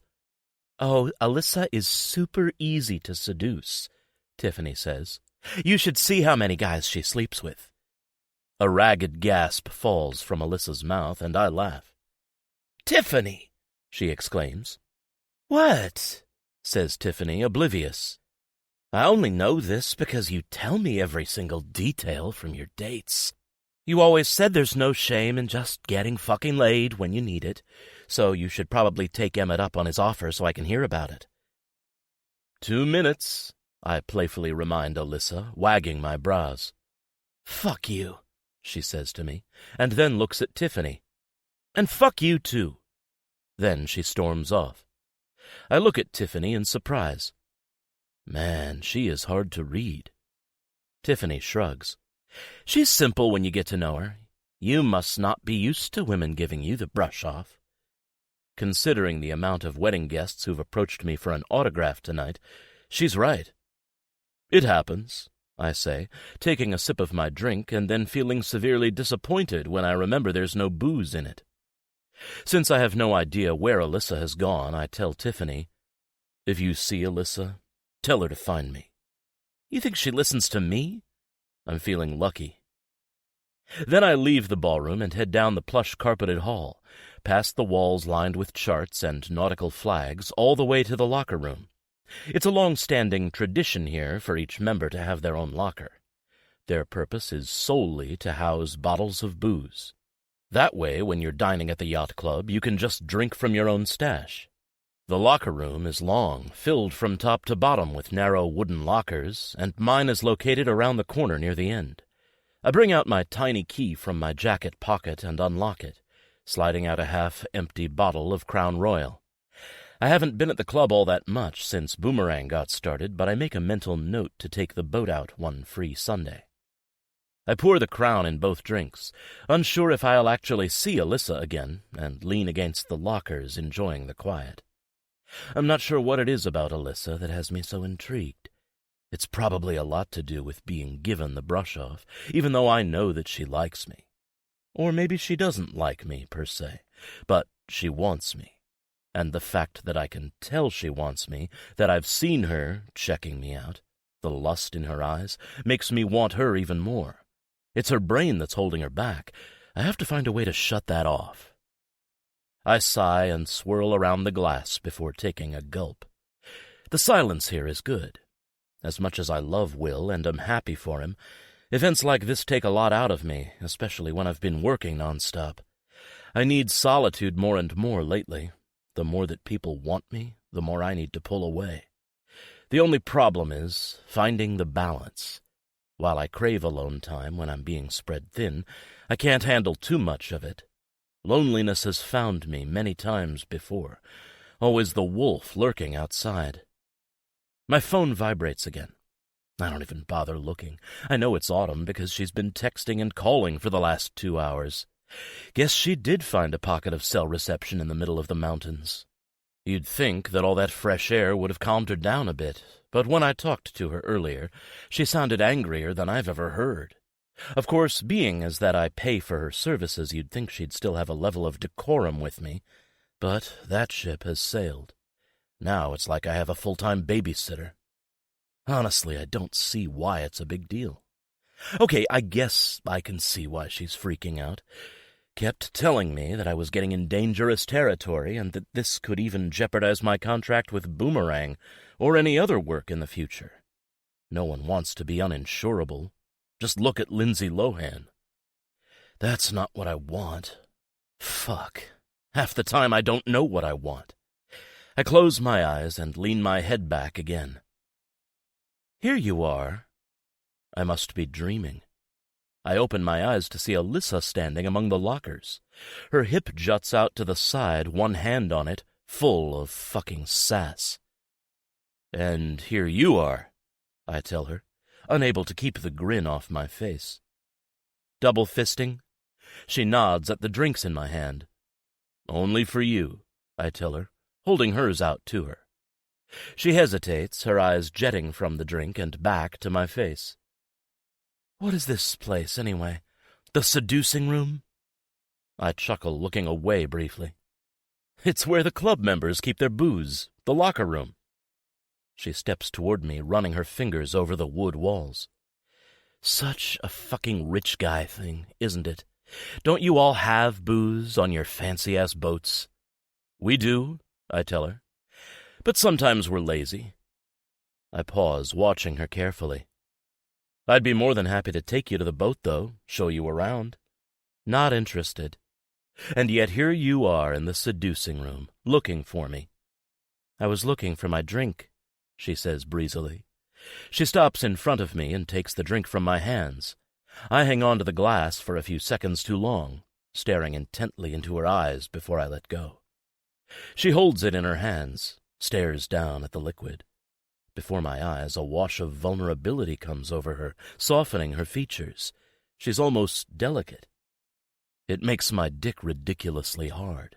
Then again, what doesn't? I just wanted to apologize for earlier, she says quietly, avoiding my gaze. For what? For telling you to fuck off. Not a very nice thing to say to a stranger. I thought it was hot. She rolls her eyes. You would. I shrug. I think everything you do is hot. Just standing here right now with that pouty lip and your soft eyes and your gorgeous tits. I'm getting fucking hard as cement. Shocked, she meets my eyes, and for a moment it really looks like she's going to throw the drink in my face. I'm almost flinching. Second nature, I suppose. I gesture to it. Drink up, sunshine. You're unbelievable, she says, shaking her head in disdain. But the annoyance is short-lived. She doesn't throw the drink in my face. She doesn't turn and walk away. Instead, she stays and has a sip of the Manhattan. That tells me I can push this as far as it can go. I take a step toward her until she's backed up against the wall, and with one arm above her head, I lean against the lockers, nearly fencing her in. How is it? I ask, keeping my voice low, my face closer to hers. She swallows, and I swear she purposely licks her lips. It's very good. She glances up at me through her long lashes. You were right about that one. I'm right about most things, I tell her. I bet you're absolutely gorgeous when you come. Even though I know she's getting used to me, she still startles when I say that, unable to keep from reacting. Of course she'd be gorgeous when she comes. She's gorgeous when she looks totally blindsided. You have quite the mouth on you know that? She manages to ask smoothly.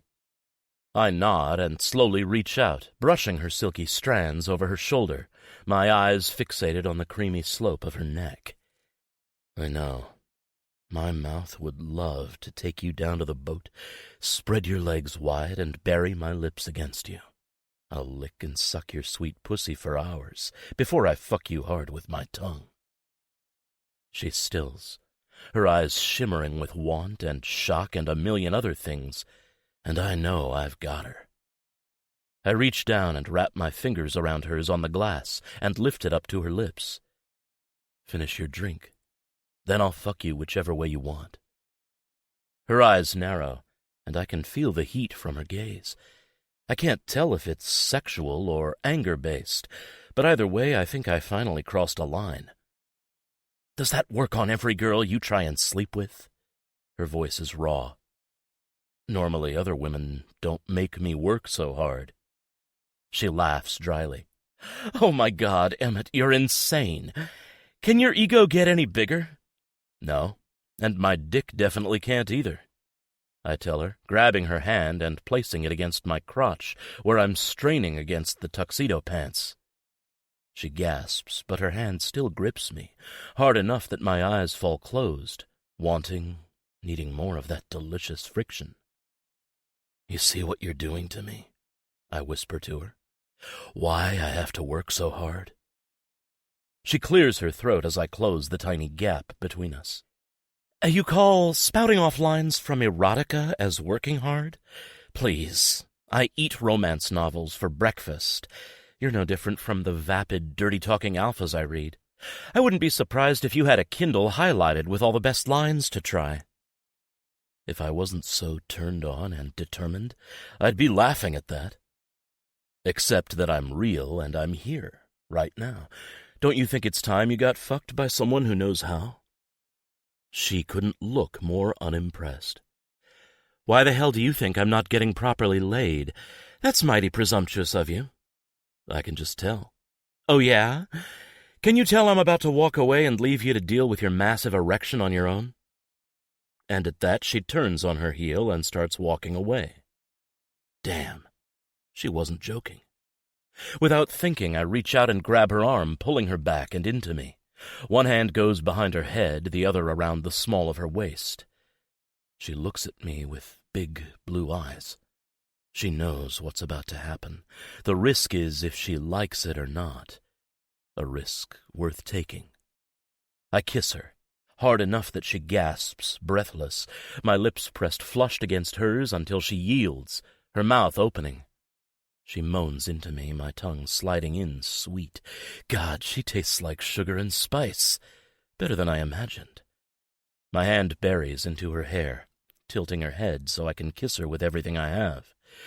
I know I've been watching her all night, wanting her, wanting this, but I've never felt such a primal need until this moment. The urge to be inside her, deep, fucking deep, is all I can think about. I hear the glass drop from her hand, bouncing on the carpet, while my tongue and lips work feverishly against her mouth, a searing rhythmic kiss. I brush my hand over her breast until I feel her nipple harden underneath the material. A groan escapes her lips, which only deepens my drive. I pull the edge of the fabric aside until her breast pops out, her nipple rosy and stiff. I lower my head and suck it gently into my mouth before giving it a gentle bite. Oh, God, she whimpers, her hands sinking into my hair and holding tight. I smile against her tit, then take my other hand and reach down her thigh until I'm gathering up the fabric until it's at her waist. I bet your pussy is just as wet as your mouth, I murmur to her, my breath hitching as I slide my hand between her soft thighs. She makes a greedy little sound of surprise that deepens just as my fingers skirt over her pussy. No underwear. Wet as sin. Christ, I think I've found heaven. You're ready to go, I tell her, as I quickly reach back into my pocket and pull out a condom. While I tear it open with my teeth, my other hand keeps rubbing her mercilessly before slipping 2 fingers deep inside her. Oh, God, she says again, opening her eyes to look straight into mine. They're lazy with lust, sparking with fire. I'm going to make this so good for her. Deftly, I take my cock out of my pants and slip the condom on just as she wraps her legs around my waist, digging her heels in. Fuck. This already feels too good. I'm about to go into a frenzy.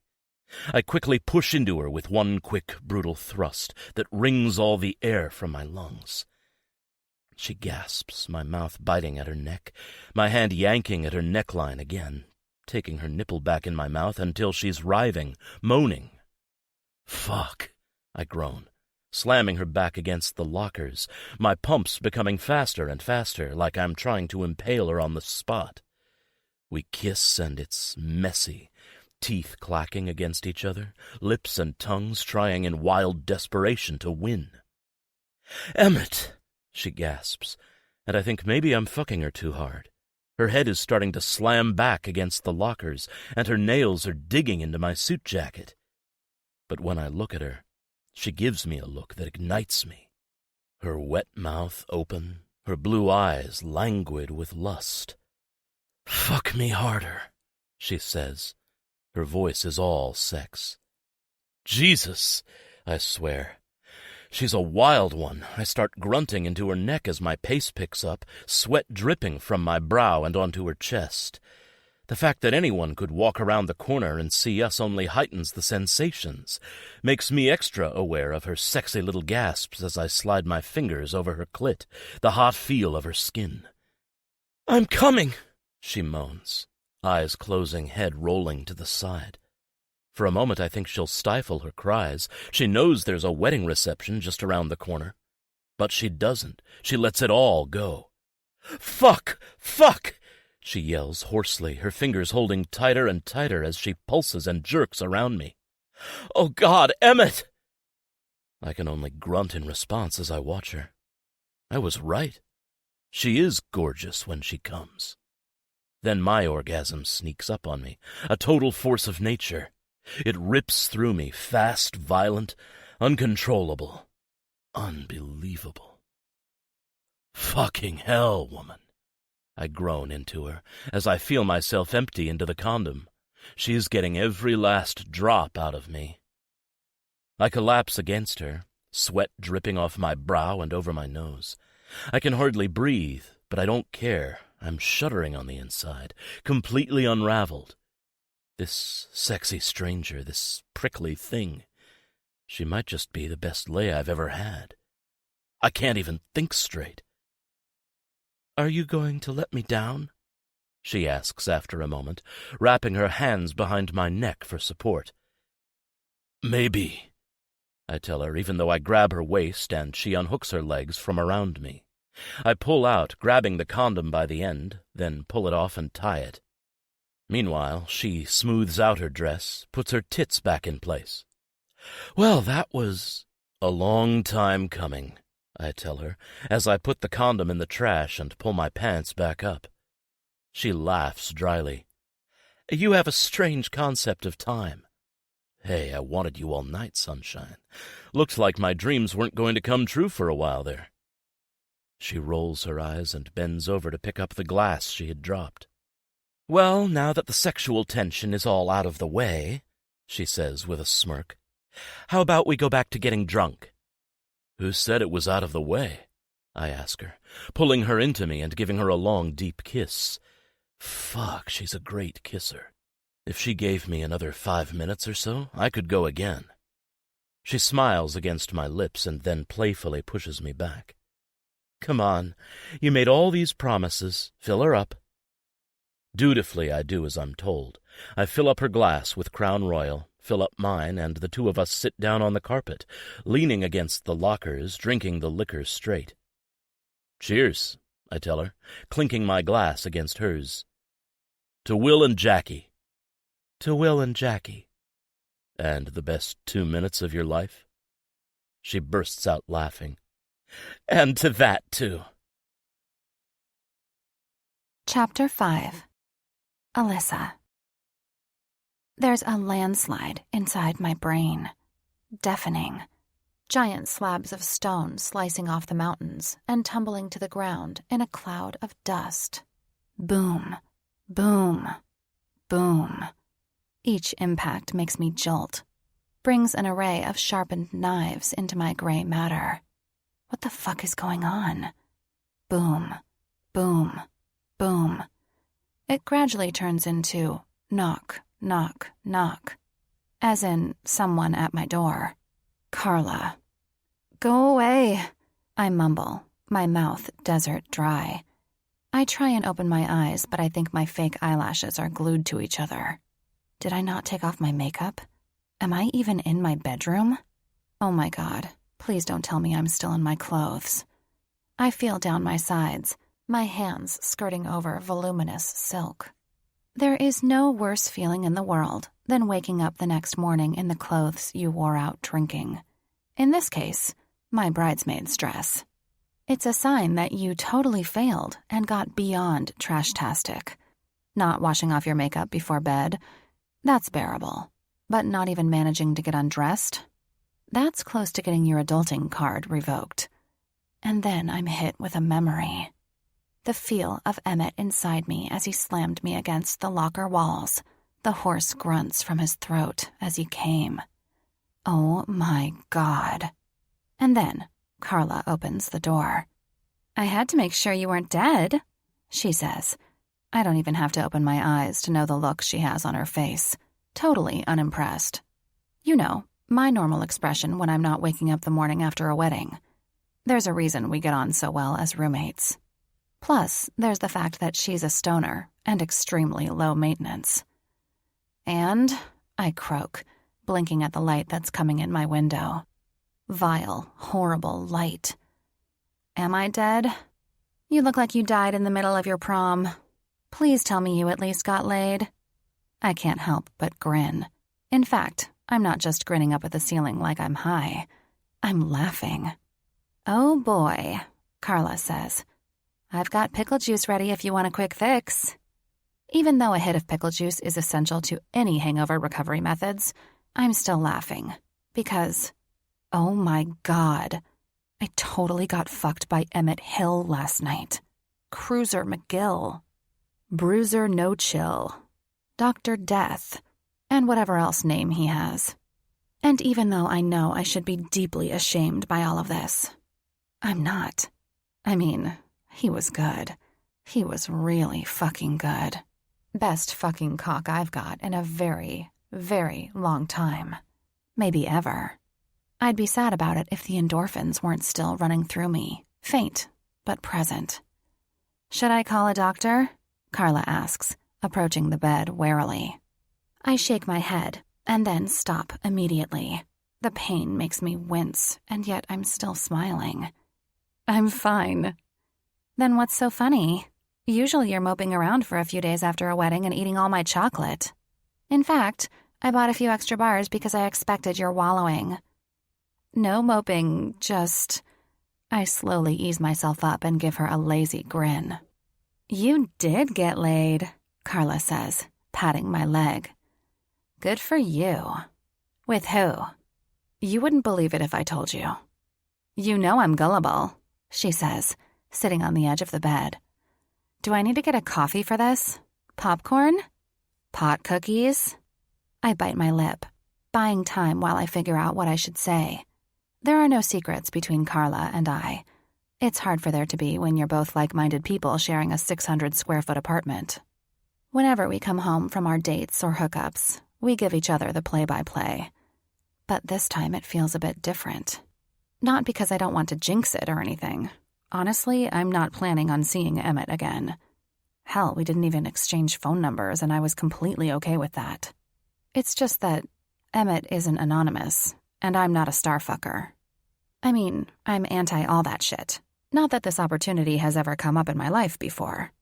Carla knows that too, which is why it all feels so weird. Plus, there's the fact that he totally screwed me in public. I'm obviously not shy when it comes to sex and one-night stands, but I've never had sex in public like that.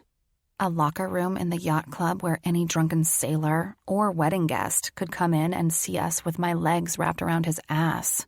His thick cock driven deep inside me. Fuck, I'm throbbing between my legs just thinking about it.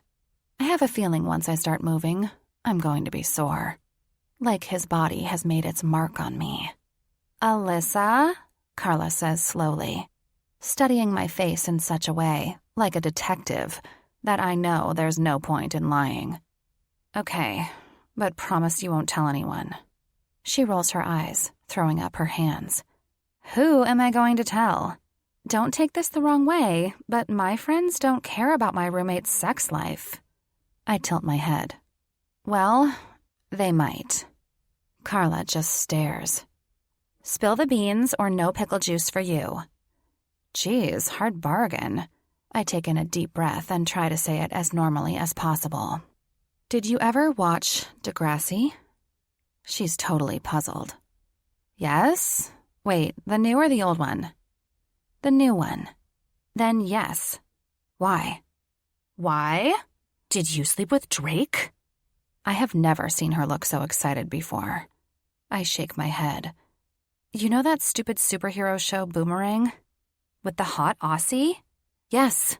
Alyssa, what are you? And then she starts to put it all together, her brow furrowing, her mouth gaping slightly. Oh my God. You didn't sleep with that other guy, did you? What's his name? Cruiser McGill? I shrug. Less sleep, more straight-up fucking. No, Carla says in disbelief. You didn't. I raise my hand, dip my head. Guilty. What's his name again? Emerson? Emmett. How did that happen? I mean, was he at the wedding? One of the groomsmen. Will's best friend, other than Ted, of course. Hold up, she says, pulling out her phone and Googling his name.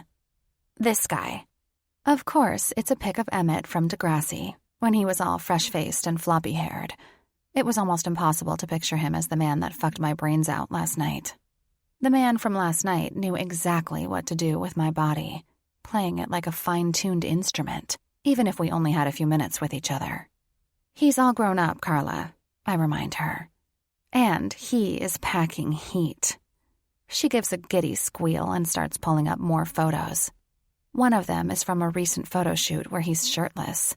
I'd felt those muscles under my hands last night. How hard and big and toned he was.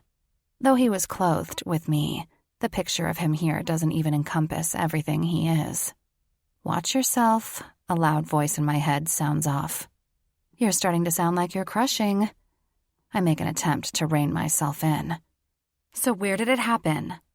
In this room with all these tiny wood lockers where rich yachtsmen keep their liquor bottles.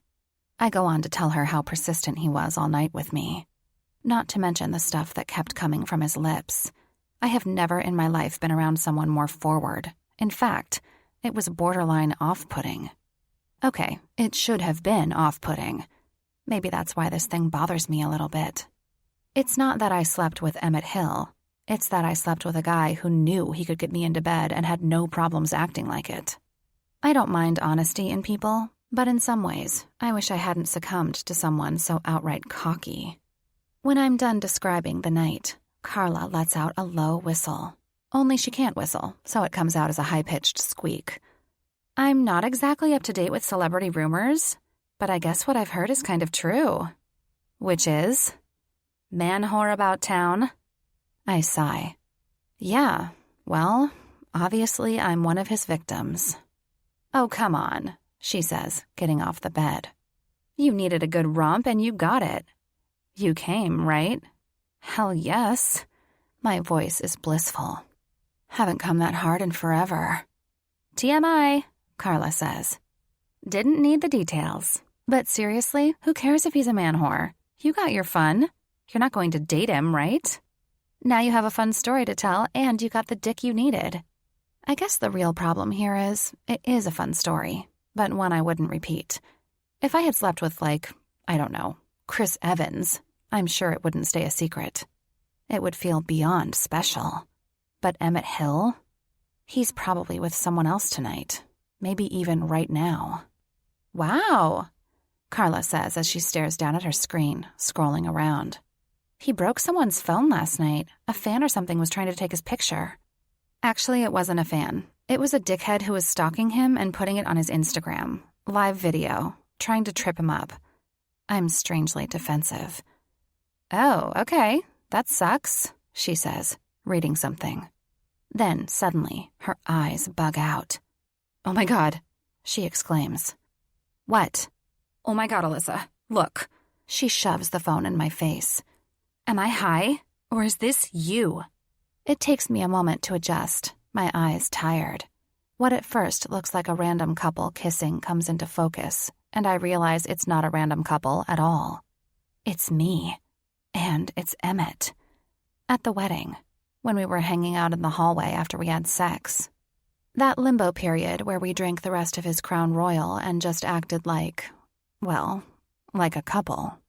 At the time, I had remembered that it was strange to go from hooking up to kissing and hanging on to each other like we knew each other well. Strange because it was both a foreign feeling and something that somehow felt right. But whatever it felt like didn't fucking matter because holy crow, there are pictures of us kissing. I snatch the phone from her hands and start violently scrolling down.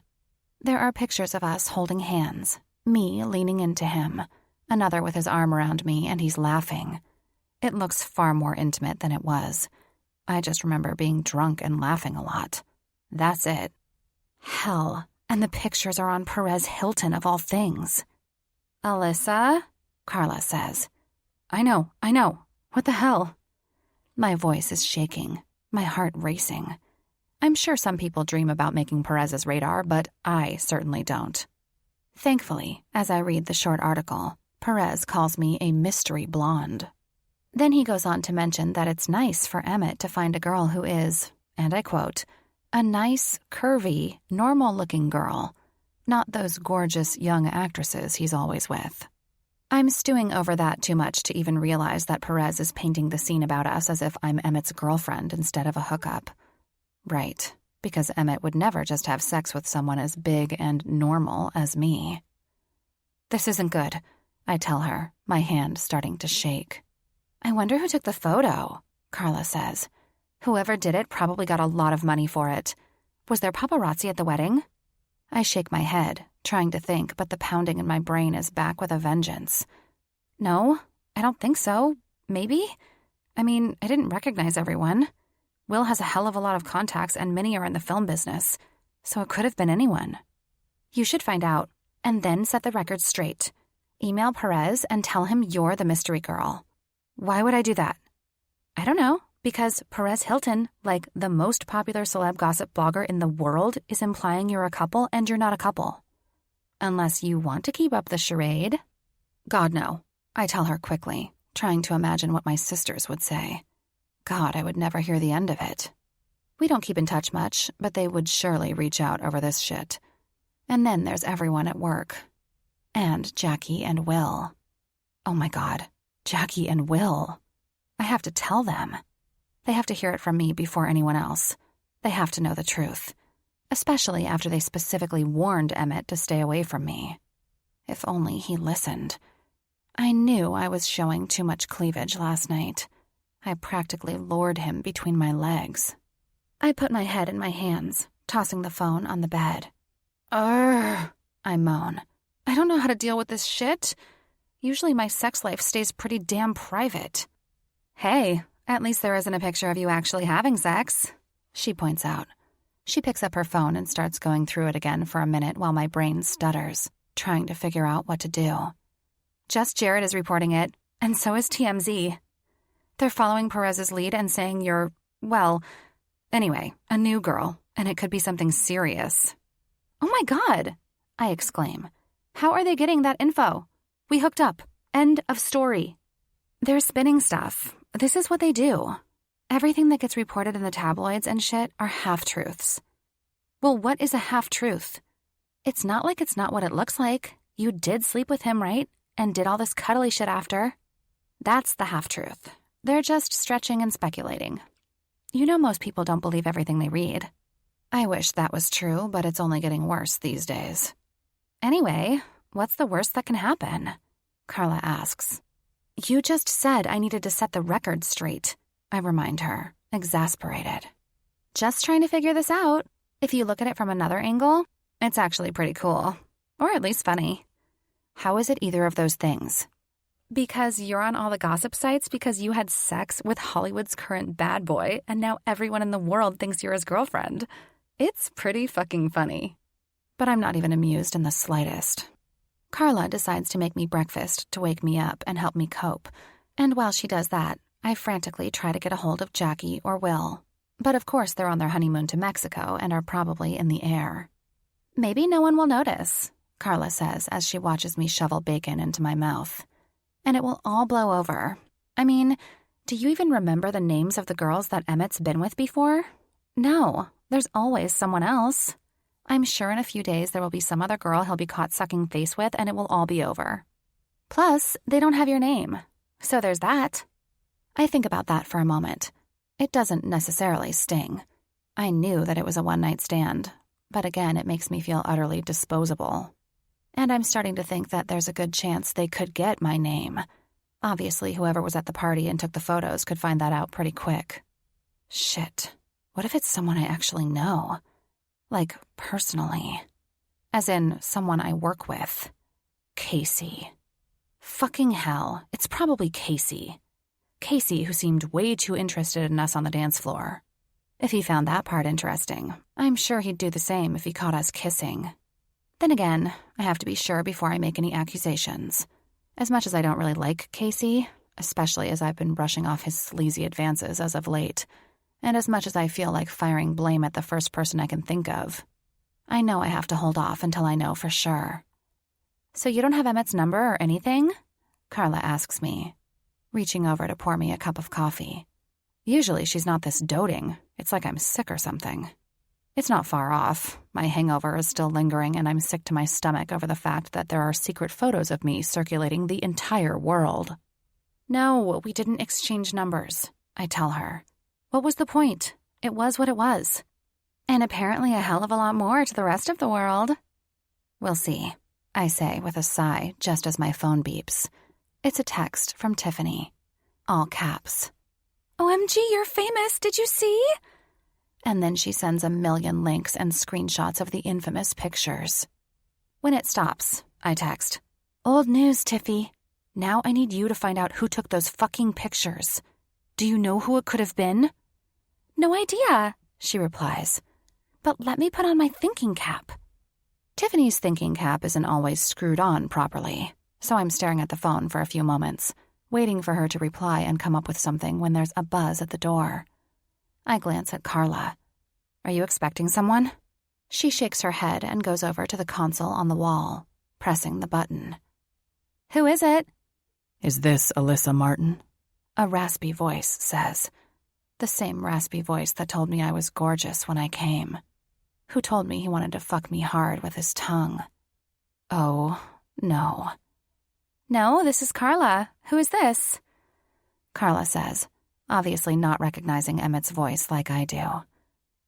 Does Alyssa live there? Who is asking? She volleys back. Meanwhile, I'm staring at her with wide eyes, not sure what the hell I'm going to do. I'm at least out of my bridesmaid dress, but I haven't showered. I'm in just a baggy t-shirt and shorts, and my hair and leftover makeup is a greasy, gross mess. I am not the girl from last night. Not by a long shot. It's Emmett, a friend of hers. Carla lets go of the button and gasps. Oh my God, Alyssa. I know, I yell right back. We aren't friends. What do I do? You let him up. Why? Because you need to figure this shit out with him. You're in it together. But I start to protest, but she's jabbing the button forcefully.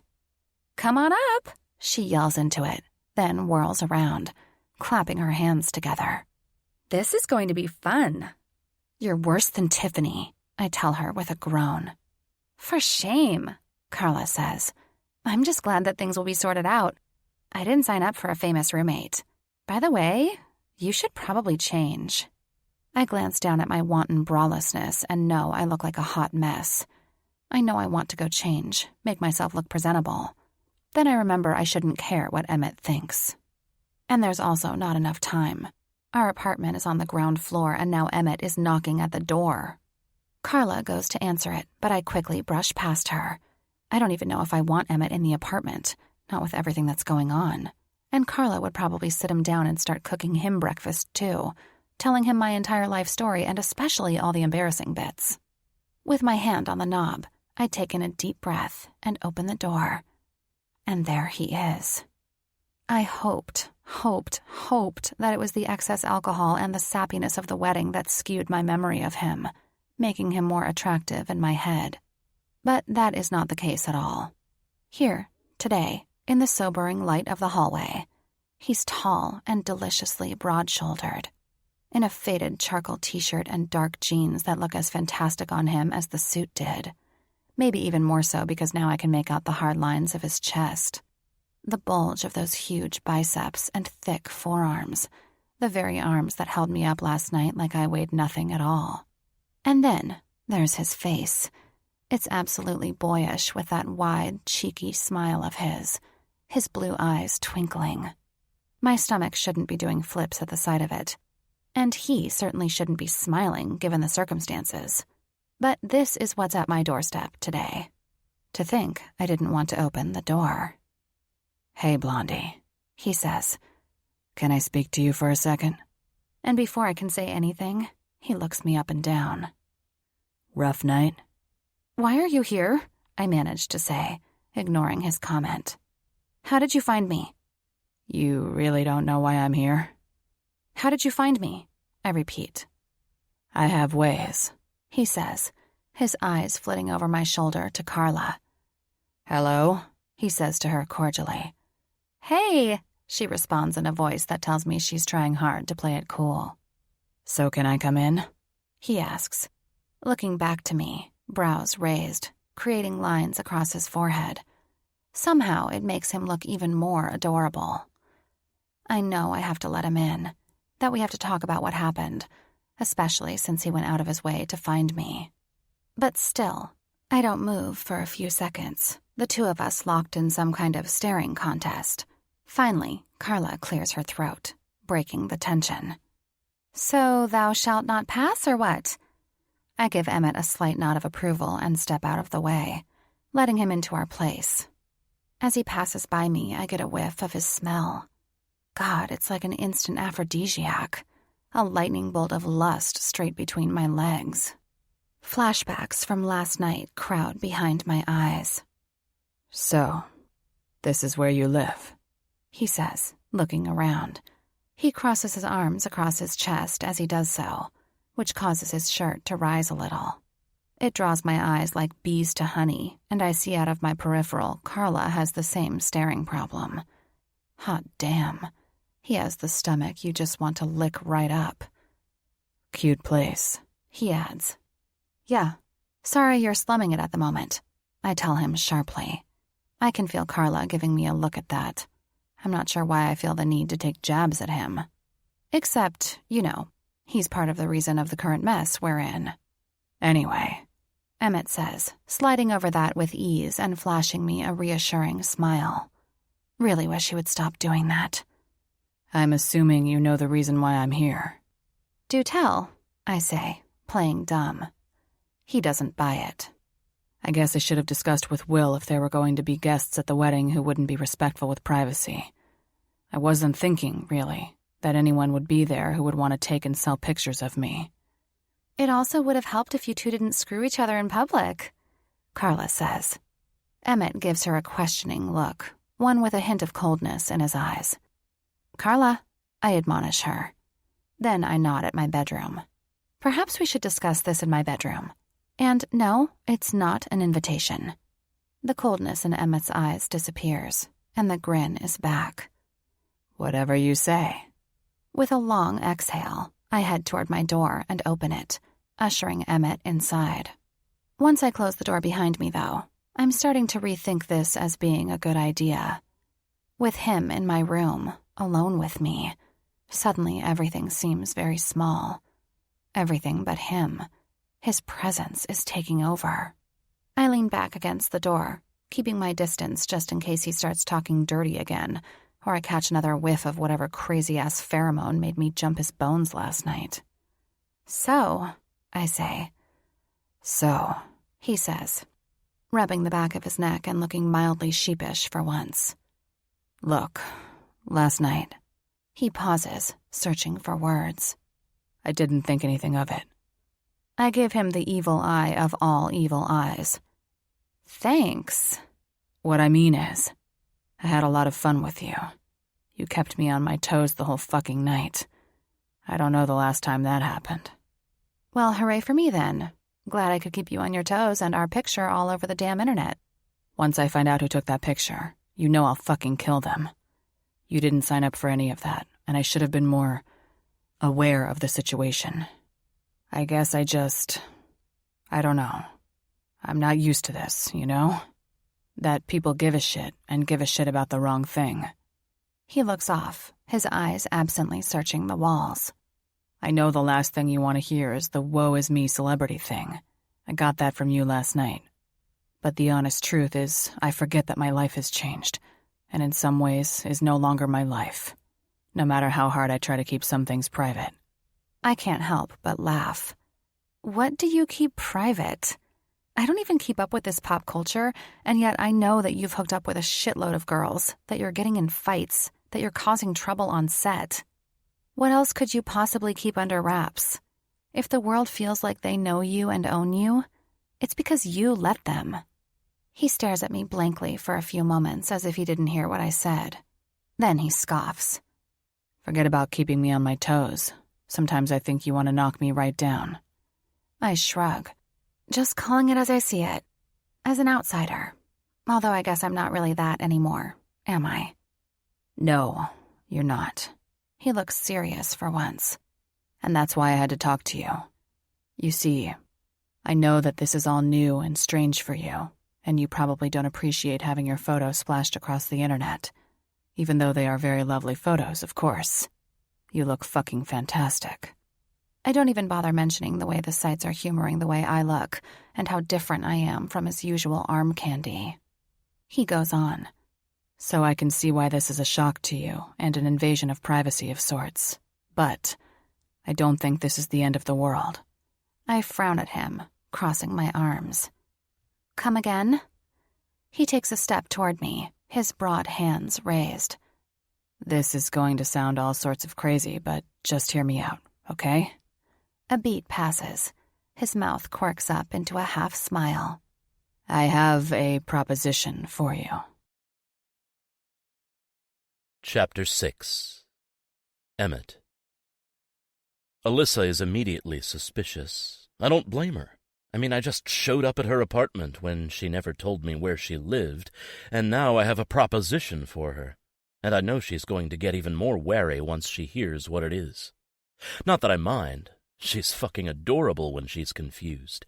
Her cute nose is all scrunched, her mouth is pursed and pouty, all ready to fire some kind of insult or comeback at me. Fucking hell. I could easily kiss her all over again, get lost in it. And I love how relaxed and messy and real she's looking right now. Totally your girl next door, except she's a girl next door that turned me into a total savage last night. But whatever vibes she was giving me last night, she's sure not giving them to me today. She's pissed. At me, at the situation, and I totally get it. No one likes their privacy violated.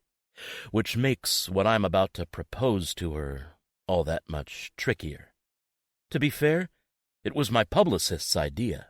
I'm still not even sure it will work. But I got the message loud and clear. I don't have much choice. I rub my lips together as Alyssa stares at me impatiently, waiting for the shoe to drop. Autumn, my publicist, thinks that you are just what I need. She cocks her head at me, taken aback. Huh?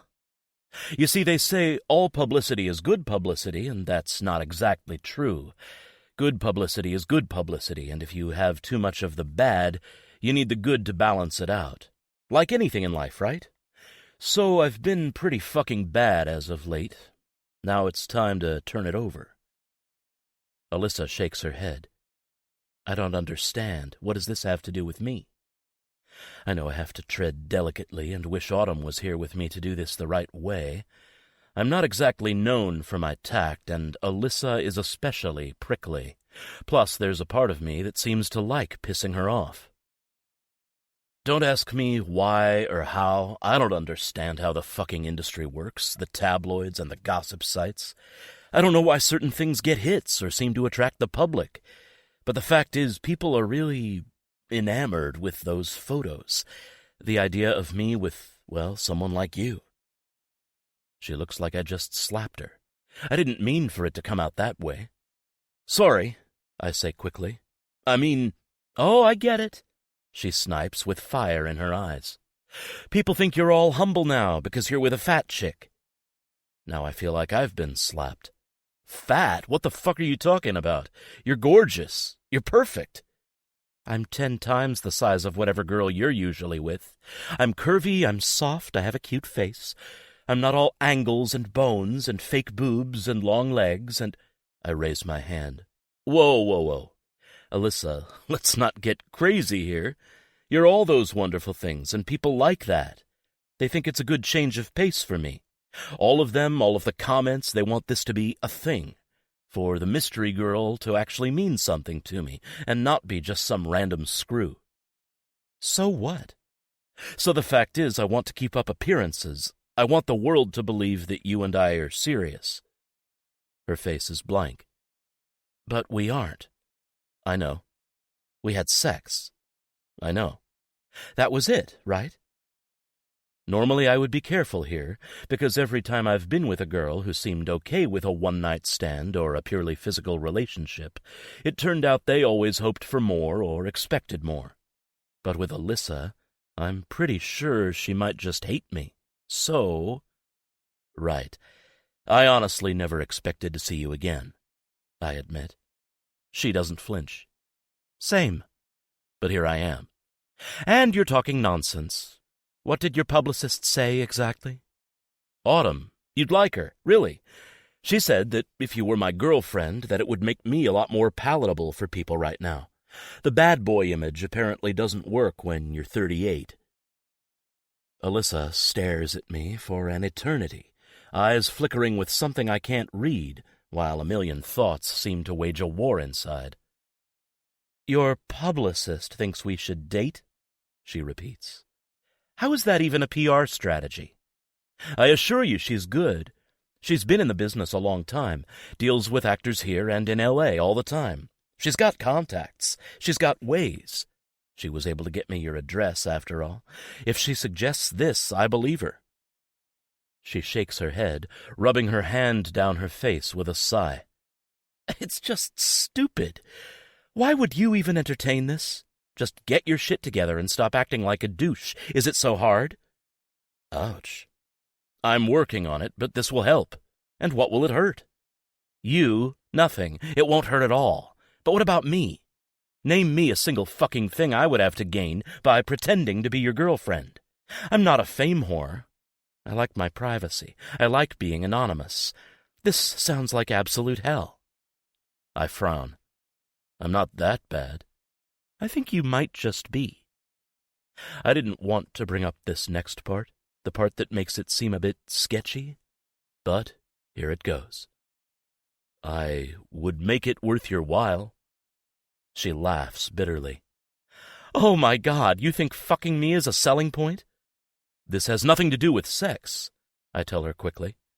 You don't have to touch me ever again. Good. Great, I fire back, eyes narrowing. This is just for show. We do it for the photos, for the publicity. You'll just be arm candy, someone who's with me in public. You don't need to sleep with me, or sleep over, or vice versa, or anything like that. I pause.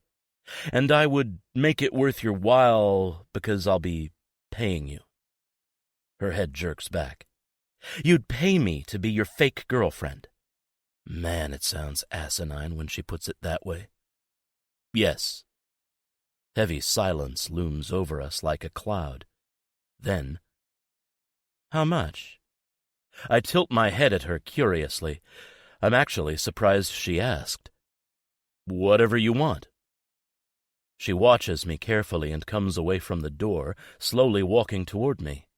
I keep my eyes trained to her face, and not her breasts, which are swaying seductively under her thin t-shirt. You're telling me that you'll give me however much I want for this? I nod, wondering just how crazy negotiations might get. Money, privilege, access, however much you want, whatever you want. You know I want this in writing, in an actual contract, she says cautiously. Of course. Autumn can have the lawyers draw one up tomorrow. So wait, are you actually considering it? I'm considering it, she says. I'm not saying yes. But you're not saying no. A wry smile plays across her lips as she appraises me coolly. I wonder how many times you've had to say that.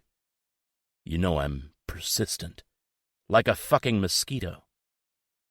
It's in this moment that I have to take a minute and wonder if this really is the right thing. Because, as hot as I find her, as much as she turns me on, I know that being around Alyssa might not always be a pleasant thing. There's a chance I can win her over, but there's also the chance that, well, it's the chance I face with most women when they get to know me. If she gets to know me, the real me, she'll run for the fucking hills. If Alyssa does agree to be my fake girlfriend, she might just make my life a living hell. Look, I tell her, have dinner with me tonight, with Autumn. You can hear the whole thing from someone else. We'll talk about the contract, about everything. You can just do this for 3 months, tops. That's still a long time, she says. And it means I can't date during that time, and neither can you. I hadn't thought about that. Well, I'll manage, I tell her. Whatever you need managing, it won't be me doing it. I come closer, feeling a flame in my chest. Did I do something to you to make you hate me this much? You seemed to like me a lot better last night. Don't pretend you didn't. There's photographic proof now. Her eyes go up to the ceiling. Just because I let you fuck me doesn't mean I like you. Let me? I reply, aghast. Fuck that. You didn't let me. You wanted me just as badly as I wanted you. Explain how your pussy got so fucking wet from just my kiss. Her nostrils flare and she looks away, and I can tell, somewhere inside her, she wants it all over again. I can't pretend I don't either. I take another step toward her. With Alyssa, I just need to push. I need to piss her off. I'm starting to think it's what really gets her going. You fucking want me right now. You want me to strip you naked, throw you on the bed, lick up between your thighs until you're screaming my name again. I lean in close, daring her to meet my eyes. Pure heat thrums through my veins. You've been dreaming about it all morning. I bet you can still feel my cock inside you, that you're a little raw from being fucked so thoroughly. She slowly meets my eyes, swallowing audibly. If I sign this contract, she says, her voice husky, that means this can't happen. What is this? There's barely any space between us now. She puts her hand on my chest, holding me back. You coming on to me. If you're going to pay me to be your girlfriend, I can't sleep with you. I'll feel like a whore. I didn't think about that. So let's pretend you don't sign the contract. Would you fuck me anyway? If I didn't sign the contract, I'd have no reason to see you again. So no. She closes her eyes. I made a mistake last night with you. I can't do it again. Fuck. A mistake. That's not at all what I've been considering it. And yet I can't blame her for feeling that way, even if it makes me feel a bit fragile. Are you saying there's no way you can resist my advances? I ask her with a grin. Her lips press together in a thin line as she stares right into my eyes. The last thing I want in this world is to add to your ridiculous ego. But you make it very, very hard. Pause, hint of a smile. Pun intended. Smarten up, I tell myself quickly. This might work if you can just back off. I nod and straighten, creating distance between us. I need to put on the gentleman act and just fucking behave for once. Okay, I tell her, trying to seem as harmless as possible. I'll keep that in mind. So what do you say, dinner tonight? If you don't want to do it, then fine, no harm, no foul. But if you do, I promise your life will change, for the better. Right, because being Emmett Hill's girlfriend is that amazing. No, because I'll treat you like a fucking queen, the way no one else has, the way you deserve to be treated. I'll take you to every fine restaurant you want. I'll shower you with gifts and jewels. I'll pay your rent. I'll take you anywhere in the world, and you'll be living a life you've only dreamed of for 3 months. I promise you I'll make them the best months of your life. She doesn't believe me, I can tell. But I can also tell she's up for the challenge, just like I am. Okay, she says, reluctant. Dinner, but this better just be a dinner. I'm not down for threesomes unless they're the male-male variety. She taps her fingers along her chin. Then again, you did say I could have whatever I wanted. Let's save the negotiations for later, I tell her. There's an awkward moment where I'm not sure if I should kiss her cheek or shake her hand, so instead I just dig my business card out of my jeans and hand it to her. Now you have my number. Call me if there are any changes, but I'll be by at 6:30. Then I pat her on the shoulder and leave her room, striding past her roommate on the way to the front door. She was hovering around nearby, obviously trying to listen and not caring if I knew. Hopefully I'll be seeing you a lot, I tell her, and then I'm out of the apartment. When I get to my Audi on the street, I take a moment to breathe. I'm having second thoughts again. I mean, I have money, but I have no idea what Alyssa wants. I'm curious, of course, because whatever she wants will reveal a lot about her, but at the same time, well, I've done my share of gay scenes before in acting, but a real-life threesome like that isn't exactly up for negotiation. Thankfully, I don't think she's serious. Then there's the fact that our real relationship, if you can call it that, is a lot messier than it should be for people who have to pretend to be something else. There are a million things that could go wrong, one of them being that if I need to get laid by someone in the next 3 months, I'll have to be especially sly about it or I'm going to cause an even worse publicity problem. If people don't like destructive playboy Emmett, they'll hate cheating Emmett. But if Autumn really thinks this will help and could possibly get me future jobs, then it's a risk I have to take. All I have to do is keep it in my pants and put up with Alyssa. Sounds easier said than done. Regardless, I text Autumn. She's on for dinner tonight. Sounds interested. And then I set off for home. But once I get to my house, everything seems cold and empty.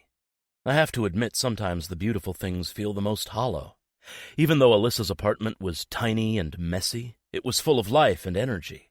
It reminded me of the way I used to live, especially when I was in London and doing theater. I was often alone, but never really felt it. Being around Alyssa in her space, even for a short amount of time, it felt strangely comforting. Guilt comes for me again, as it often does when I look at everything I have. I remember where I came from. I remember everything I'm still looking for. It's time to pay Jimmy a visit. Chapter 7. Alyssa. Are you sure you're okay? Jackie asks me for the millionth time. I sigh into the phone, cradling it between my chin and my shoulder while I wash the dishes in the sink. I'm okay, really. Go back to having sex with your husband.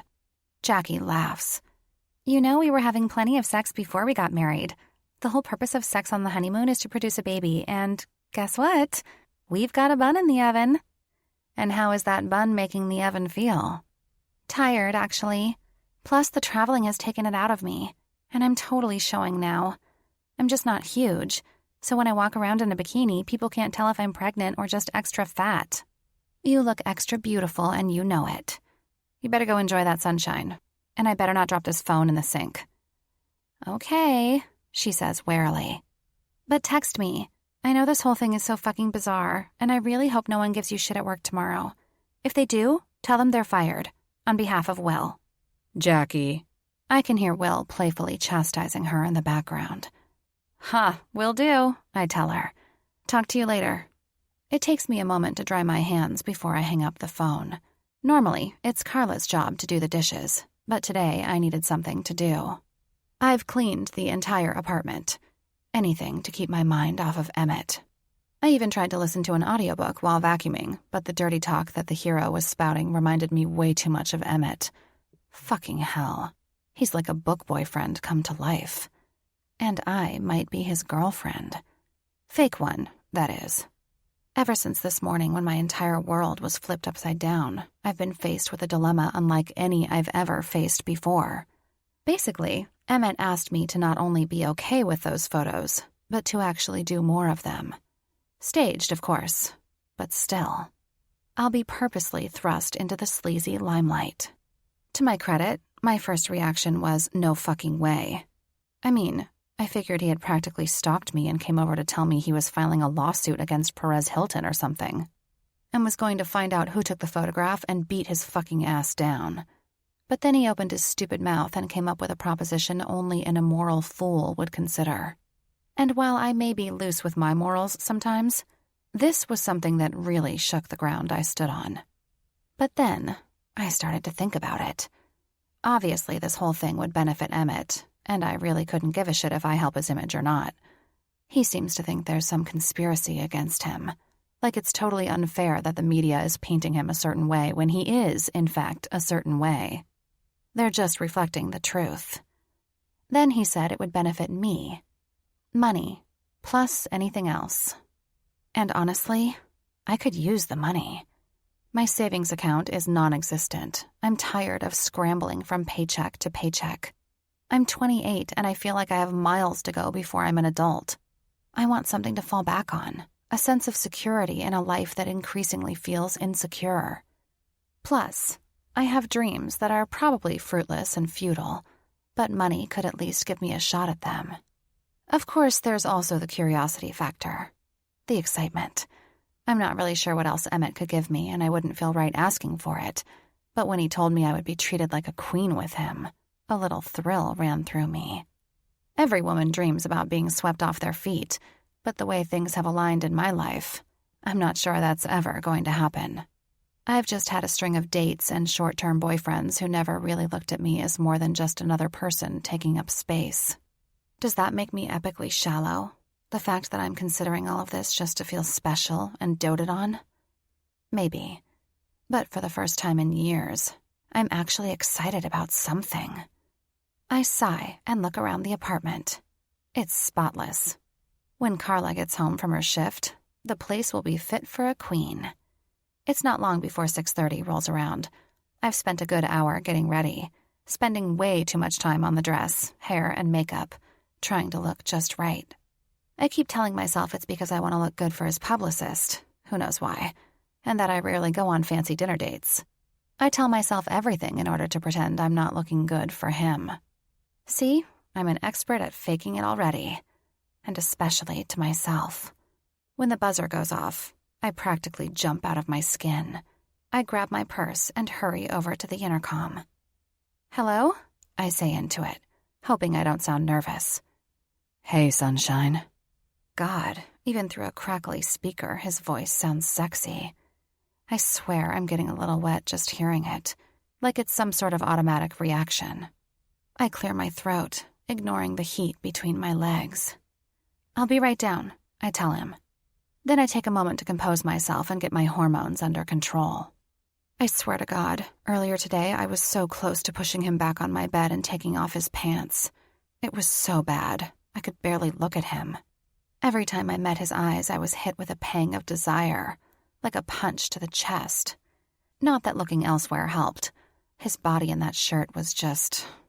There are no words. All I wanted was to grab hold of his arms and shoulders and climb him like a monkey. Then there was all the lewd and crude dirty talk coming out of his mouth, and I was practically melting on the spot. There was a war inside me, a bitter battle between my brain and my vagina, and I know next time my vagina might be the victor. I can already see the victory dance. Very similar to a touchdown, but it results in an orgasm. Ugh, I should have just had sex with him. Gotten it out of my system. Again. Now if I actually end up going through with this crazy plan, sleeping with him has to be taken out of the equation. It's one thing to be paid to be someone's girlfriend, but when sex enters the question, no thanks. That's going into pretty dicey territory. You haven't agreed to anything yet, I remind myself. Just go out for dinner and make your decision later.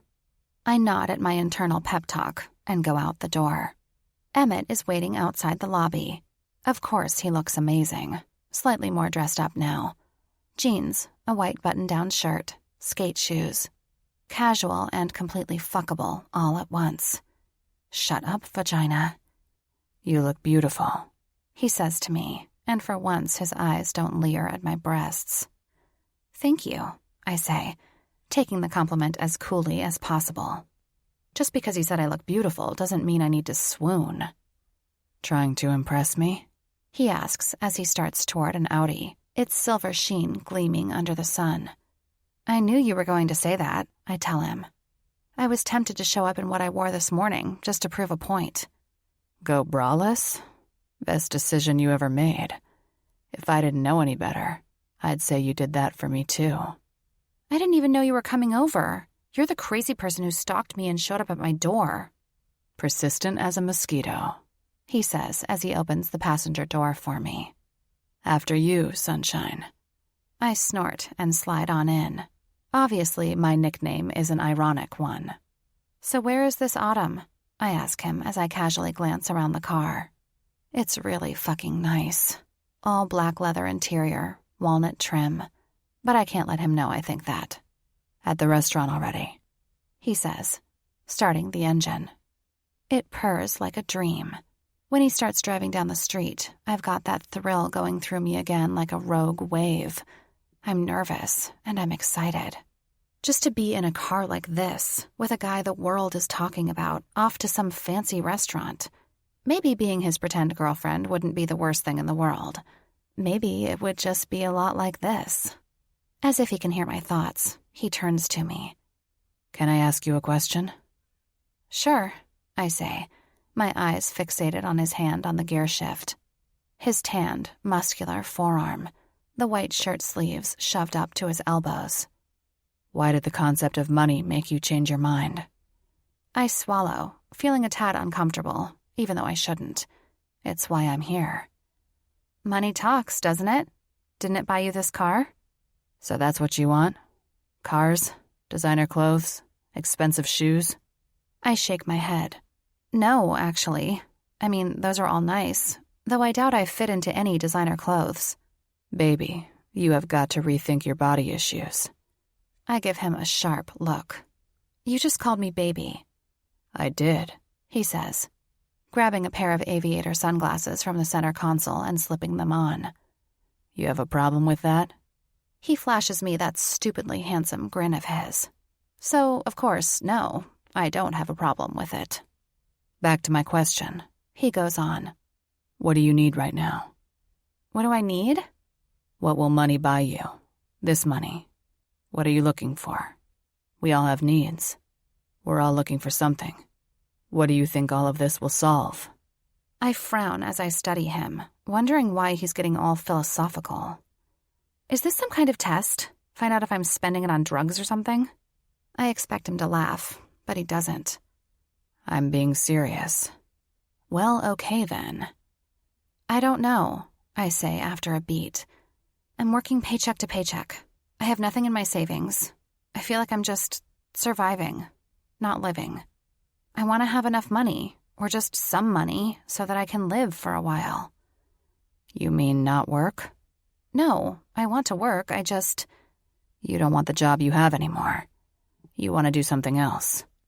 What is he, a mind reader? I rub my lips together. Definitely need some more lip gloss. You can tell me, you know, he says. Will is my friend, but whatever you tell me, I'll keep to myself. I know you don't believe me, but I don't kiss and tell. Yeah, right. He reads the look on my face. Okay, so sometimes I do, but whatever is between us, I'll keep between us. You have my word, Alyssa. It's good for something. I sigh, not willing to trust him yet. I just need money. I can tell he's not satisfied with that answer, but he lets it go. Well, don't we all? But we haven't even started negotiating yet. What if it's not enough? What if it's more than enough? We'll find out soon then, won't we? The drive from my apartment in East Van to the restaurant is long, especially during rush hour. I wish I could say it was easy and comfortable between Emmett and I, but I would be lying. All I could think about was his hands on the steering wheel and how they felt to grip me, strong, assertive, and yet desperate. His fresh, herbal scent didn't help either.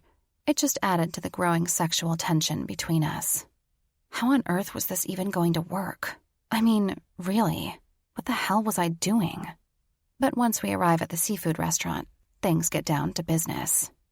Emmett takes my arm like a gentleman, even though I know he's anything but, and leads me toward the entrance where a tall, slim woman is waiting near the hostess desk. Once she sees us together, she gets up, a big smile on her face. Fuck, this must be Autumn. She is absolutely gorgeous, dressed in a short white shift dress that shows off her bronzed limbs and gleaming golden hair, teeth as white and straight as a toothpaste commercial. Gotta be veneers. Minimal makeup and a scattering of freckles across her nose. A fuchsia velvet Gucci tucked under her arm. In my flowy black maxi with flutter sleeves, my cheap sandals and straw clutch, I feel frumpy as hell. Any progress I thought I made earlier with my makeup and hair has suddenly evaporated next to this Giselle Bundchen clone. They've got to be screwing. In fact, as I see them both together, they look like a match made in heaven. The Canadian version of Brangelina, pre-crazy breakup. Autumn, this is Alyssa, Emmett says to her. So nice to meet you, she exclaims. And damn it, she has that throaty sex voice too. Likewise, I lie. Okay, I'm already being unfair about this woman, and I just met her. I have to remind myself to give her a chance. The hostess takes us over to a table, situated in a low-lit corner by the windows overlooking the water. The place isn't overly swanky, but from the fact that I recognize a hockey player and a news anchor, I know it's got to be expensive.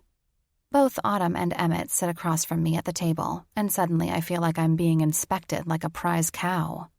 While Emmett takes care of the ordering, getting a bottle of wine for the table and some kind of tataki appetizers, Autumn studies me with bright eyes. I can just tell this whole idea is some form of entertainment for her, that Emmett and I are puppets on a string. So, Alyssa, she says, folding her hands in front of her. Long, slender fingers adorned with sparkling rings. I'm sure you have many questions for us about the whole deal, and we're here to answer them all to help you make the best decision possible. I glance at Emmett while she's saying this. He's watching me. Rather warily, I might add, and I realize he has no real idea what I might say or do. Okay, I've only heard it from Emmett, so let's hear it from you, I tell her. I was prepared for her to give me a speech, but instead I just barrel on and throw questions at her. How the hell do you think him dating me is going to help his career? Do you really think people care that much about who he dates? Enough that it influences the work that he does? He's a grown man. Well, a grown man-child. Emmett frowns. And I would think his own personal life should have no bearing on his professional one. I guess I just don't get any of this. How is it so important that you'd be willing to spend money on someone like me? Autumn laughs, and I detect a hint of nervousness in her voice. Good. She should be prepared to answer this shit. Wow, you are thorough. But that's good. It's great. And I totally hear you on this, which is why we're all here right now.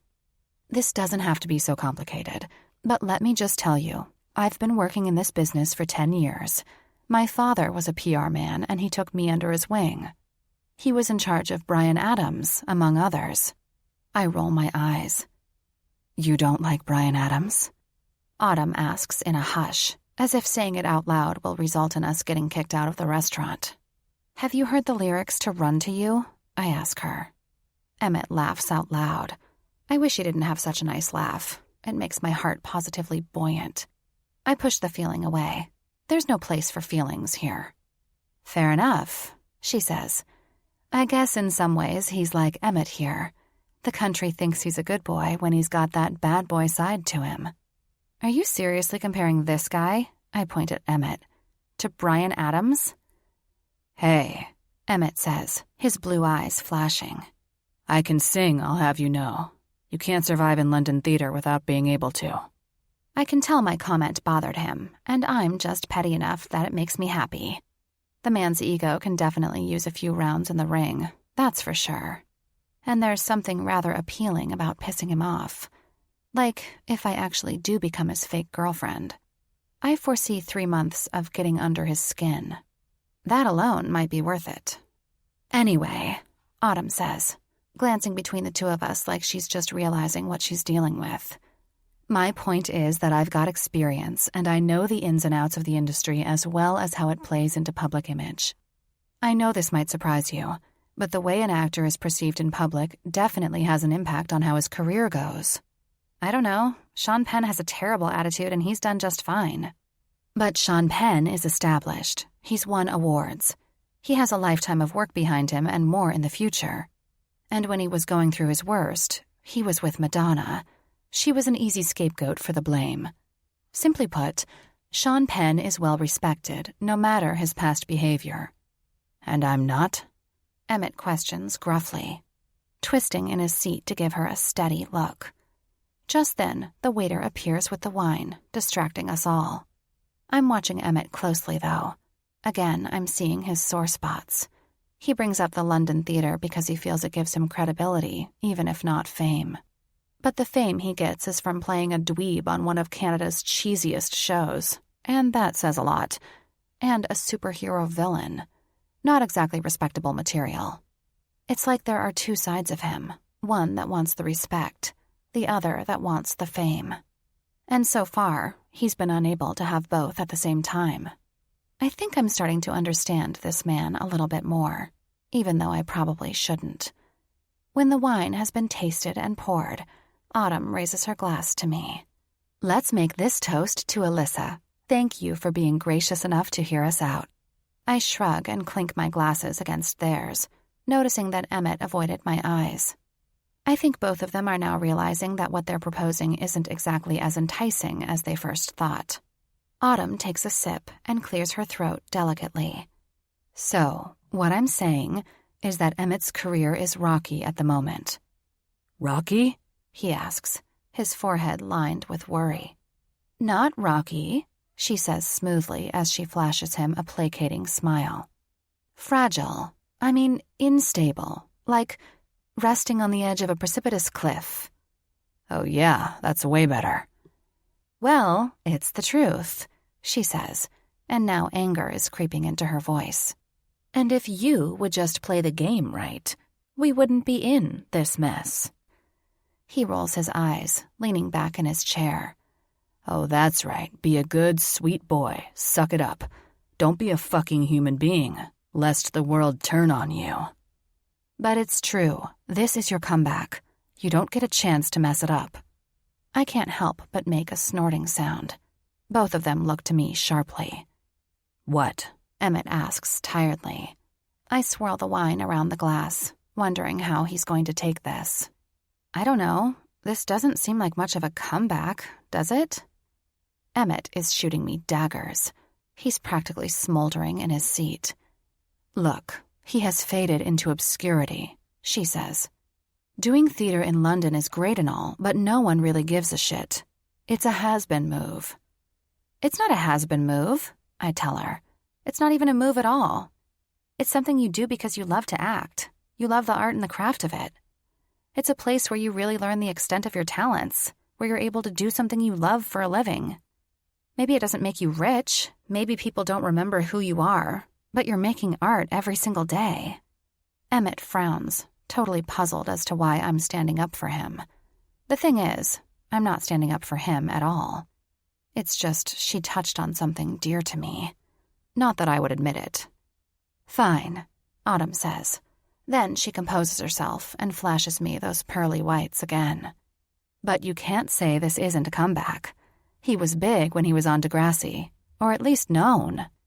He went away to London, now he's back, better than ever. He's sexy now. Age has only been his friend. Sexy or not, I say, knowing his ego is probably soaking up that one. A real comeback is one when you're proud of the work you're doing. Emmett isn't proud. He's just working. He's working on his comeback. That will still happen. I'm making all the assumptions in the world. I know this, and yet I get the feeling off of him that he probably agrees with me. But only if he smartens up, Autumn says, as if she's his schoolteacher. And that's where you come in. I sigh before taking a large gulp of wine. Jeez, I could go for a martini or something. So you think that by the public thinking that we're dating, they'll look more favorably upon him and then he'll get more popular? I mean, what if it doesn't work like that? Or what if he does something stupid again? You know, I'd really appreciate it if the two of you would stop talking like I'm not here. Autumn waves him away with her hand. If he does something stupid, then I'm not representing him anymore. Don't worry. He knows that. We've discussed it. I can only do so much, and it doesn't look favorably on me and my services if I have a client who is consistently out of line. Consistently, he mutters to himself, shaking his head. And if he's a good boy and, well, you're a good girl, and the public buys into it and it still doesn't help, well, no harm done. It's just 3 months. But he'll be out of money, I tell her. And he has to put up with me for 3 months, and I'll have to put up with him. She shrugs, pressing her hands into the table. It's a hard bargain, I know. So now that you've brought up the money part of the negotiations, how much are you wanting? I raise my brow. Isn't it dangerous to ask me that? I can tell you're not easily convinced, so it's better to just see what we can do to make it happen. I rub my lips together, thinking. I came up with a number earlier, and I have no idea if it's fair or not. But we all know this isn't going to be a walk in the park. And I know this is the one chance I have to finally give my dreams a go. I'll never have another one. Do you have a pen? I ask Autumn. Because I have terms. She pulls out her phone and shows me her notepad app. Go. I take in a deep breath. I still have a personal life that I want to keep personal. I don't want to do any interviews with anyone. I don't want paparazzi banging on my door, so I don't want anyone to know where I live or work. I want to keep my life as normal as possible. If anyone says anything rude or slanderous about me, especially regarding my appearance, I want you to handle it, and I don't want to see or hear about it. I want to keep whatever dignity and respect I have during this whole thing. I want at least 3 nights a week to myself. I want my family kept out of it. I want Emmett to stop hitting on me. I give him a loaded look, to which I swear his cheeks go red. Autumn, who has been furiously taking notes on her phone, pauses, narrowing her eyes. And on top of it all, I want $50,000. $50,000? Emmett repeats with wide eyes. $40,000. I quickly amend myself. I knew I was pushing it. Deposited into my bank account tomorrow. Whoa, whoa, whoa, Emmett says, leaning across the table. You a mob boss all of a sudden? You're not getting a dime until 3 months is over. How do I know you won't up and leave right away? He's right, Autumn says. We have to make sure that this runs smoothly. Remember, neither of you can date or hook up with anyone else. It's not worth the risk. That will be in your contract, too. Fine, I grumble. And giving you the money up front is a dangerous move. I mean, you could just leave town, couldn't you? Maybe that's the plan, I think to myself. Emmett will be taking you out for dinner, mini trips, buying you whatever your heart desires, so don't forget that part too. In exchange, you'll need to pretend to be his girlfriend in your personal life and public one. This means you can't tell your friends and family that this is a setup, not even your closest ones. Not even the ones whose wedding you were at. You can't trust any of them. I nod, even though I already told Jackie everything this morning. Luckily, I know she and Will can keep a secret. I exchange a glance with Emmett and wonder if he's told Will anything at all. Men can be so damn secretive, it wouldn't surprise me. Now, Autumn says, that everything has been laid out. Is this something you'd be willing to do, Alyssa? I take a moment to think about it, even though I've already made up my mind. I suppose if I were downright evil instead of slightly evil, I could tell them no and then threaten to tell the gossip sites everything they just told me, unless they gave me the money to shut me up.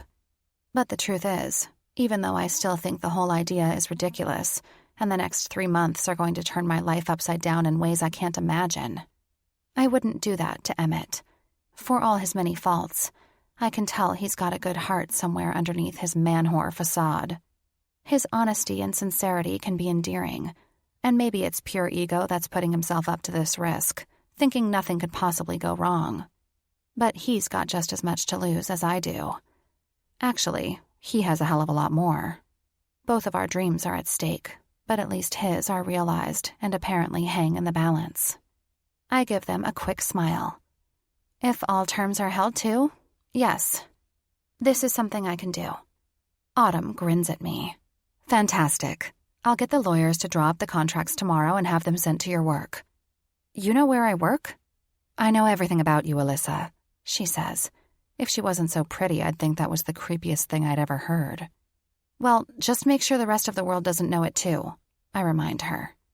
After the meal is over, though delicious, I barely ate since my nerves were doing a conga line. The three of us step outside of the restaurant to the flash of a camera bulb. There's just one photographer, but he's already here and already capturing us together. What's your name, sweetheart? He yells at me, and for a moment I don't know what to do. I just stare blindly at the camera and hope my makeup still looks presentable. Emmett needs his privacy, Autumn says to the photographer. This is a very new relationship. And then she whisks the two of us away to his car, getting me in the passenger seat. Before I know what's going on, Emmett is driving the two of us away, leaving Autumn and the photographer behind. Holy crow, I say, turning in my seat to watch as we drive off. That started fast. How the hell did they know you were even there? All the best restaurants have spies, he says with a sigh. They place a call and then the paparazzi show up.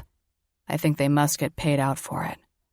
Well, then it was pretty dangerous to have the meeting there, wasn't it? I mean, I still haven't signed the contract. Yeah, well, he says. In the passing orange streetlights, I can see his hands kneading the steering wheel. Autumn thinks more highly of me than you do. She assumed you were someone who actually liked me. Oh, I say quietly. In the car, in the fading evening light, everything seems more intimate. Being at dinner with Autumn put a nice distance between us, a distance that helped me analyze everything from a business point of view. But being alone with him is already changing that, and the 3 months have barely started. As silence slides in, I feel forced to explain. It's not that I don't like you. Alyssa, it's fine. No, seriously. I'll admit I don't know you at all. I just don't like your type. My type? He glances at me and something hot flashes behind his eyes. Yeah, you know, a womanizer. You sleep around. So? You do too. I do not. And I don't care if you do. If you go and get laid most nights of the week, have one-night stands. You do you. I'm not here to judge. But it's not exactly fair that you judge me. I don't just sleep with men and discard them. I date them. And yeah, maybe the date ends with sex, but I'm not using people. Who says I'm using people? Do you think I used you the other night? No. I got you off, didn't I? I roll my eyes. Yes, you don't need to remind me. Remember, that's something that can't happen again. Regardless, I didn't use you. We both got what we wanted. There's nothing wrong with that. It's dirty. At that, he grins, even though there's a hint of coldness in his eyes. Dirty? I admit I like it dirty, but I'm clean. I always use protection. Don't you? Yeah, but... But nothing. What's really the deal here? You can sleep around and have sex with as many guys as you want and it's empowering or something. Because you're a woman, and that's fine. But don't give me the double standard. Women have been getting the double standard all our lives, I exclaim. I agree. I know they have. But no one should be judged for the way they operate their sex lives, men or women. If they're being careful and not hurting anyone, I just don't see why it's anyone's business. I know I should keep it to myself, that my personal life doesn't belong in something that's fake. But I can't help it. Verbal diarrhea strikes at the worst times. My father was like that, I blurt out. He was a gambler, a drunk, always getting into trouble. He was cheating on my mother all the time for as long as I can remember, and finally left her high and dry, all alone, to take care of me and my 4 sisters. I don't know where he went. Back to England, maybe. Who knows? Really, who cares? But when he wasn't a supreme asshole, he was nice and charming and constantly trying to win her back, win us all over. And then he would fuck up all over again until he disappeared one day with just a single note. So yeah, I've seen the damage that kind of thinking can do. I've seen the truth about that type. More silence envelops us. The engine hums, the dashboard lights making everything glow with an eerie quality. I can't believe I just unloaded all of that on him. After a few long, agonizing beats, Emmett clears his throat. I'm really sorry your dad was an asshole. To leave your mother and you like that, well, he's no fucking man, that's for sure. But this isn't even something you need to worry about with me. We're not actually dating, remember? It's all for show. You don't have to worry about getting hurt when there's nothing at stake. I stare at him curiously. What's odd about all that is that he's not promising he's not like my father. He's just reminding me that it's irrelevant. Does that mean if we were actually dating, his faithfulness would come into question? I guess that shouldn't surprise me if it's true. And in the end, he's right. It doesn't matter. Tell me something, he says to me. Did you mean what you said earlier, when you were talking about the theater? I nod, looking out the window as the city flies past. It's getting darker earlier now, a sign that summer is coming to a close.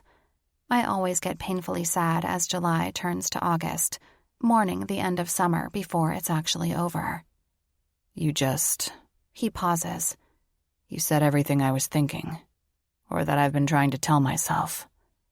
Well, it's true, I tell him. I know it feels like all or nothing sometimes in life, but there's nothing wrong with living in the space in between. Very astute, he says. You're smarter than you look. I twist my head to give him a dirty look. Hey! He shrugs, biting his lip momentarily. His eyes are back to being playful, mischievous, the same kind of eyes that lured me into having sex with him. Now, more than ever, I have to stay vigilant. Just being honest. You're blonde. You've got gorgeous tits, a sweet ass, skin like cream, fuck me eyes. His smile broadens. Or fuck you eyes, depending on your mood. What's my mood telling you now? Man, the nerve of this guy. Oh, you're definitely giving me the finger, he says with a laugh. Do you really think we're going to survive 3 months of this? I ask him, point blank, no beating around the bush.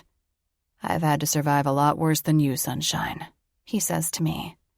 I know you're going to get on my nerves and push my buttons and tease me with those lips of yours, but I'm always up for a challenge. Surviving is just another word for adapting. I'll adapt to you. You'll adapt to me. We'll survive each other. Got it? Got it, I tell him. If he's game for it, then so am I. We're almost at my apartment when he lowers his voice and asks, So, $40,000. Can I ask again what you're planning to do with that money? I should just tell him. I know he might even help me. Or maybe that's why I don't. It's nothing, I say. Besides, we're going to be spending a lot of time together. Might as well have something left to talk about. I thought he would press me more, but instead he says, Fair enough. When he pulls up alongside the apartment building, he turns in his seat toward me and puts his arm behind my seat, leaning in as if he's going to kiss me. What are you doing? I ask him, jerking my head back. Giving you a kiss goodnight, he says, as if I'm clueless. Can you not? He laughs but doesn't move. Hey, you better get used to it. I told you I'm not sleeping with you. His mouth quirks up into a half smile. I know you did, and I shall cry myself to sleep about it every night. But when we're together in public, well, we're going to make out, and I'm going to fill you up. Feel free to do the same to me. He sighs as he reads the shock on my face. Alyssa, that's what couples do. They show affection with each other in public. If we don't, people will talk. But we're in your car. There's no one around to even see us right now, I point out. Emmett stares at me, and I can almost see him trying to form an argument. Then he looks down and smiles, shaking his head. All right, so I was just trying to get a head start. Shit, he's actually being adorable right now. I think it's time for me to escape. I put my hand on the door handle and push it open a few inches. Thank you for dinner. I guess I'll sign the papers tomorrow and we'll take it from there. Dinner tomorrow night? He asks. Already? I don't have to be on set until Wednesday. Might as well take advantage of my days off while we can. Just as long as you don't think you can take advantage of me. All right. I don't get off work until 5, so I don't think I'll be ready earlier than 7. 7 it is. See you tomorrow, sunshine. Chapter 8. Alyssa. I've been working at Mad Men Studios for 6 years now. Started as receptionist and then worked my way up to office manager. And when I say worked my way up, I mean about a year into the job, I had a meeting with Ted and asked if I could do something more challenging. He agreed. Office managing it was. I have to admit, I'm not the most organized person when it comes to my own personal life, but I seem to have it down when it comes to business. Maybe it's because I've been doing it for so long, the same damn thing day in and day out, that it's become as natural as breathing. Today, though, has been the first day that's really thrown me for a loop. Usually I'm at work about 10 minutes early. I like to take my time to look around the office, get a cup of coffee, and slowly settle into the day before anyone can bug me about something. The quiet and peacefulness really helps set the tone for the day. Today, I was a few minutes late, having overslept. I don't think I finally closed my eyes until 3 in the morning. My brain was just stewing over Emmett and the situation, my heart racing like crazy. So of course, when I finally did pass out, I slept through my first alarm. The moment I walked into the building, I saw Tiffany at reception staring at me with an expression I couldn't read. It was like she was bursting at the seams to tell me something, and having to hold it back made her face red and sweat profusely. When I went into the main office, though, then I got it. Everyone erupted into applause. All these years at my job, and I barely get a thank you from some colleagues, but become Emmett Hill's girlfriend and front-page news for gossip sites. And suddenly, that's something worth congratulating me on. Needless to say, it was beyond embarrassing, and I couldn't even disappear into my office because now all anyone wants to ask me about is Emmett. To think that all these people were at the wedding on Saturday, not even paying attention to what was really going on. And now, they all think they're part of some clandestine love affair, or some startup they got in on from the ground floor. Speaking of, I try and look around for Casey, but I don't see him in his office. I need to ask him straight up if it was him that took and sold the pictures. He'd lie, of course, but I'm pretty good at telling when people are lying. And if it was him, I would take great pleasure in whipping his ass with my handbag. And not in some kinky sexual way. Thankfully, things start quieting down, even though every time someone walks past my office, they do this sly kind of head nod or wink. Have we all resorted to being in high school or what? What's next? Someone is going to pass me a note asking if we've gotten to second base?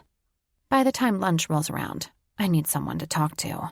It's only then that I realize I can't talk to Tiffany about it. While I did tell Jackie the truth, she can keep a secret. Tiffany cannot. She means well, but she's prone to bursting out the wrong thing at the wrong moment, like the time she told Casey to give me the last donut because I was having an extremely heavy period and therefore deserved it. It doesn't matter anyway. Ted just called me into his office. I take in a deep breath and smooth my flowy blouse over my hips before I go inside. I can only imagine how this is going to go.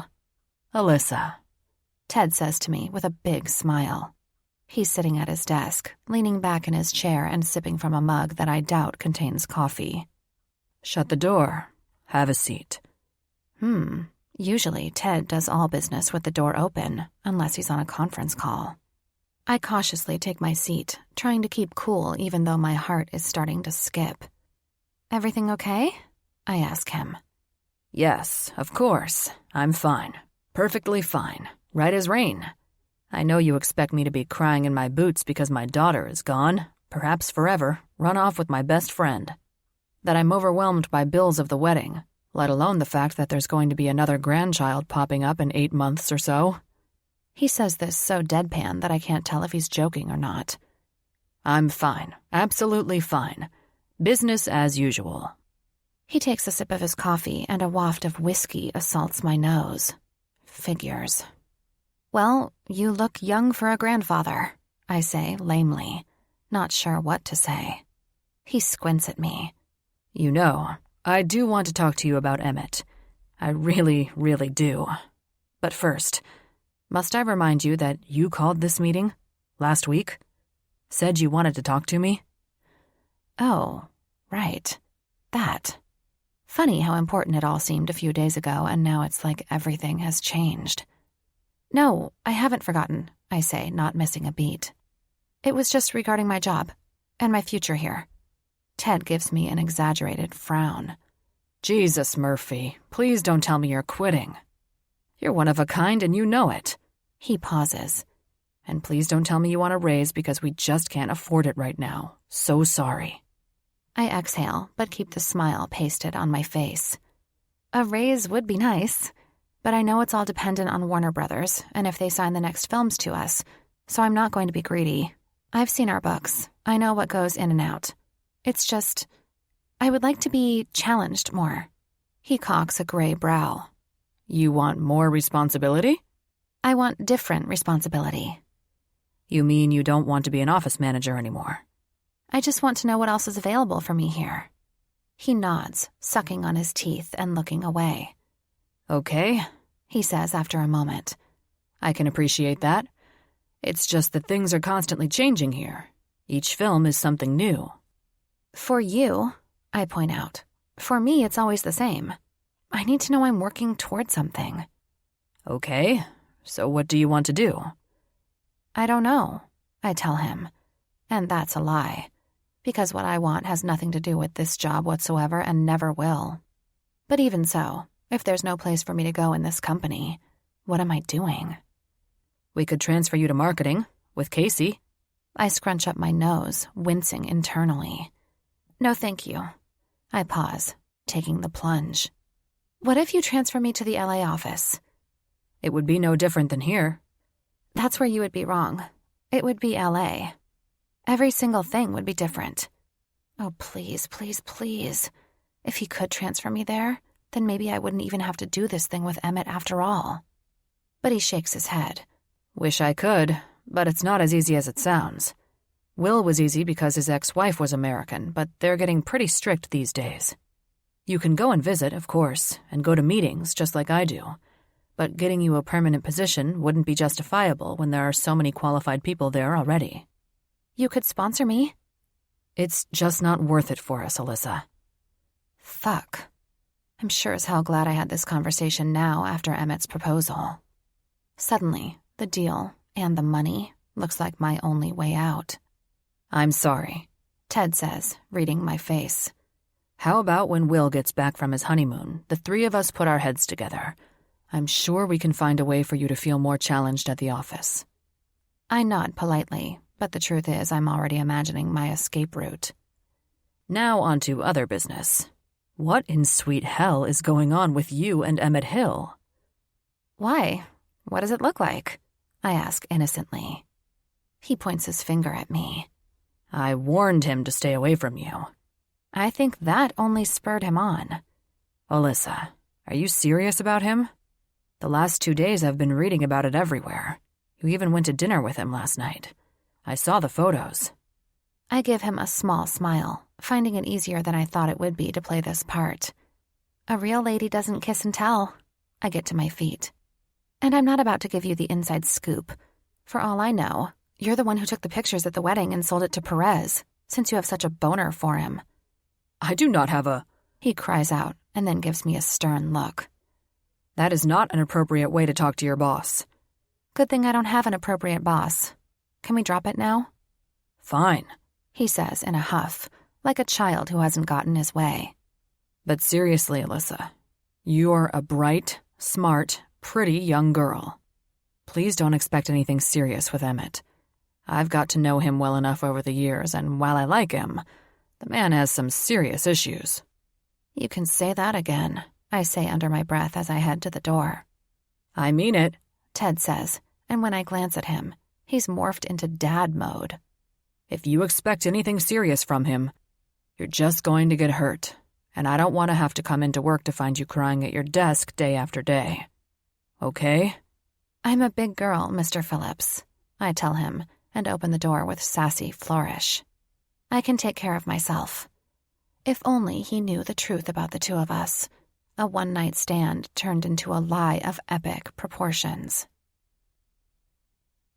I don't know how I got through the rest of the day, but somehow time still passed and placed me back at home, frantically tearing through my closet, looking for something to wear. I mean, now I have to think like a celebrity and I can't get caught wearing the same outfit twice. Or maybe I can because I'm just a normal girl and that's why the media is running with this. Because I am the type of person, normal, who would wear a repeat outfit. I can't decide. I've literally tried on everything I own and everything comes across as either too revealing or too dowdy. Plus, it's growing hotter as the day goes on, which is effectively ruining my makeup job, going from looking like I'm not making an effort, but really am, to just looking like I'm not making an effort. There's a big difference between the glow of a highlighter and an oil slick of sweat. I can't even borrow Carla's clothes because she's 2 sizes smaller than me, and even after I lost some weight, my hips remain their stubborn size. Stupid bones. Forget childbearing hips. Mine can birth a whole heifer. In the end, I decide to slip on a red sundress and sandals. The color is flashy, but I know it suits me, and the neckline is fairly modest. The only dilemma now is whether I should wear my shorts or not. Yes, shorts. Not just for unexpected breezes, but to protect against chub rub. My thighs are gapless, and if there's a lot of walking, they can create enough friction to start a fire. Normally, I wouldn't wear them on a date, particularly if I was feeling lucky. They don't seem to have the Bridget Jones granny panty effect, wherein wearing them increases my chances of having sex. Instead, they just turn into awkward conversation when you're trying to get naked. Let me take off my sexy bra and also these shorts that I have to wear so that my ample thighs don't incinerate me on the spot. Yeah, super sexy. But Emmett is texting me that he's waiting outside, so I opt to wear them, thinking it will remind me to not have sex with him, no matter what happens. It isn't until I'm stepping out into the kitchen that I remember Bridget Jones wore her granny panties for the exact same reason. And look what happened. She slept with sleazy Hugh Grant and her whole life got turned upside down. I suppose it's a little late for that. You look hot, Carla says as she stands by the oven, munching on a cookie. Hot with a W, like hot, which means really hot. Speaking of hot, it's really hot today. Or maybe it's this oven. Hey, want a cookie? I eye her and the cookies. I've learned my lesson with her baking many times before. What kind of cookies are they? I ask suspiciously. Pot cookies, she says, a few crumbs falling from her mouth. She covers her smile with her hand. And how many of them have you had? I've only had one before. If you include this, it's 2. But it hasn't been digested yet, so I'm not sure. It's okay. I'm good. So you're actually seeing this guy now, huh? I shrug. Carla is another person I can't quite tell the truth to. I've been passing it off like this is just something fun for now and not going into too much detail, which thankfully she hasn't been pushing with me. I think the fact that she's stoned most of the time helps. I thought I'd give him a chance, I tell her. Not everyone gets to go out with Cruiser McGill. I thought it was Bruiser No Chill, she says.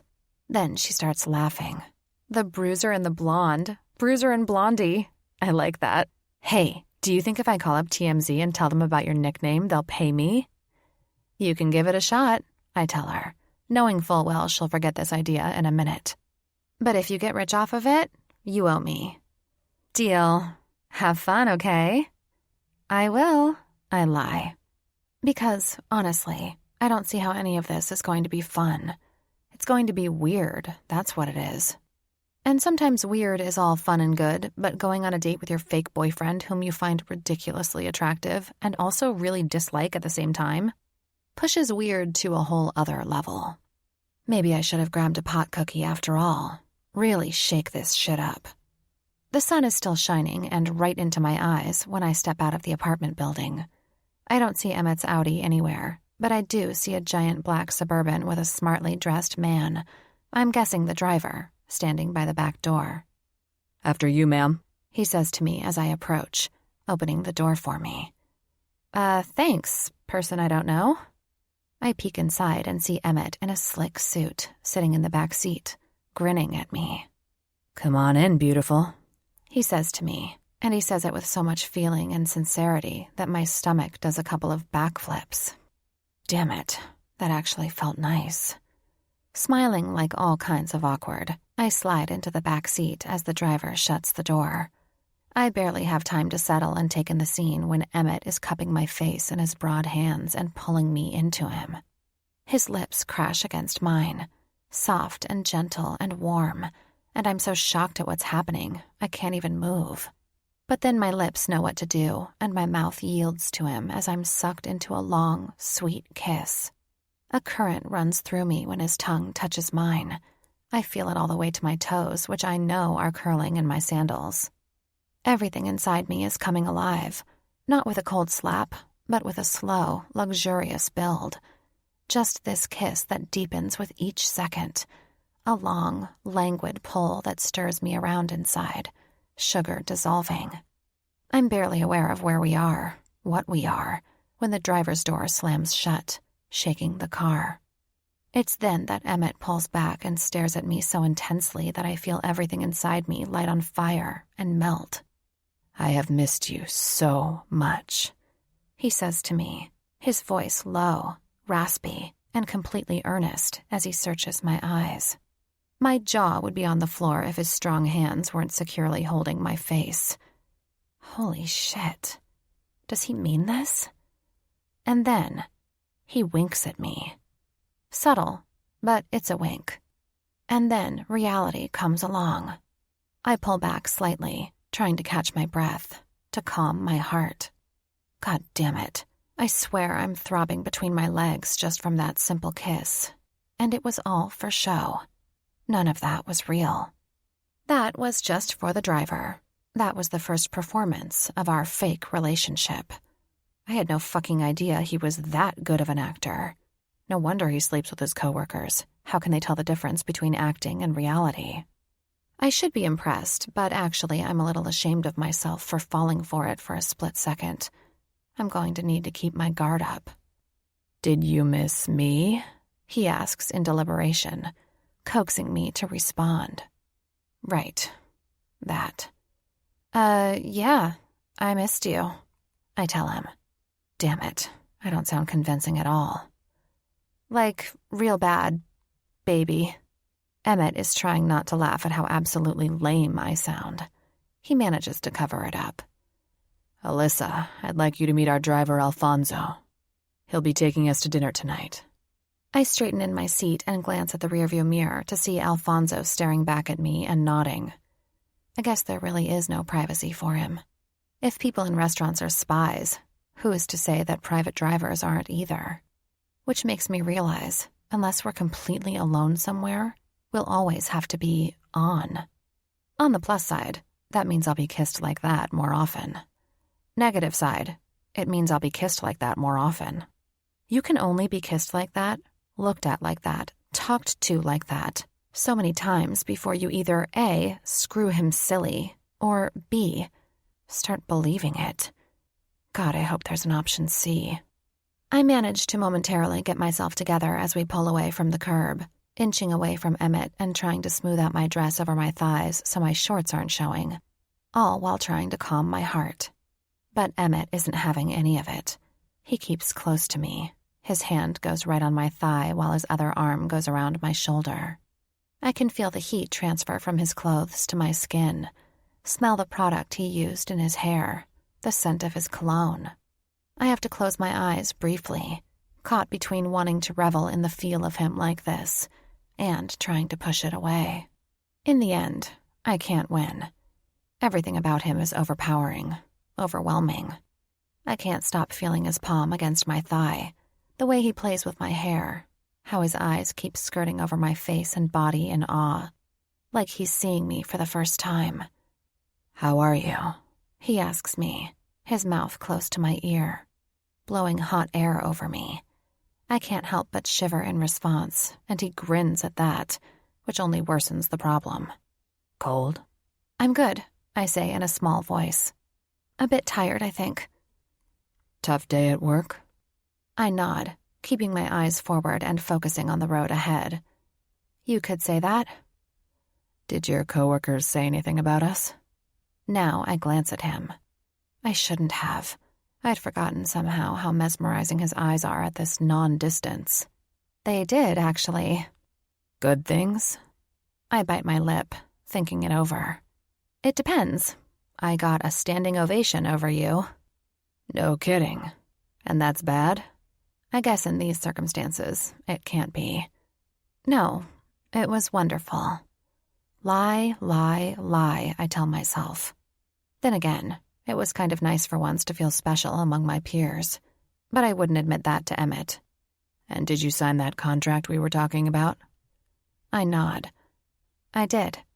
Even though the courier dropped it off at my desk and I signed the simple documents alone under fluorescent lights, I felt like I might as well have been in a dungeon, by candlelight, and signing it with my own blood.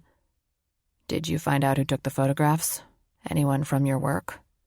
The guy who I suspect was out sick, so I couldn't ask him. I tell him. "That's convenient." Right?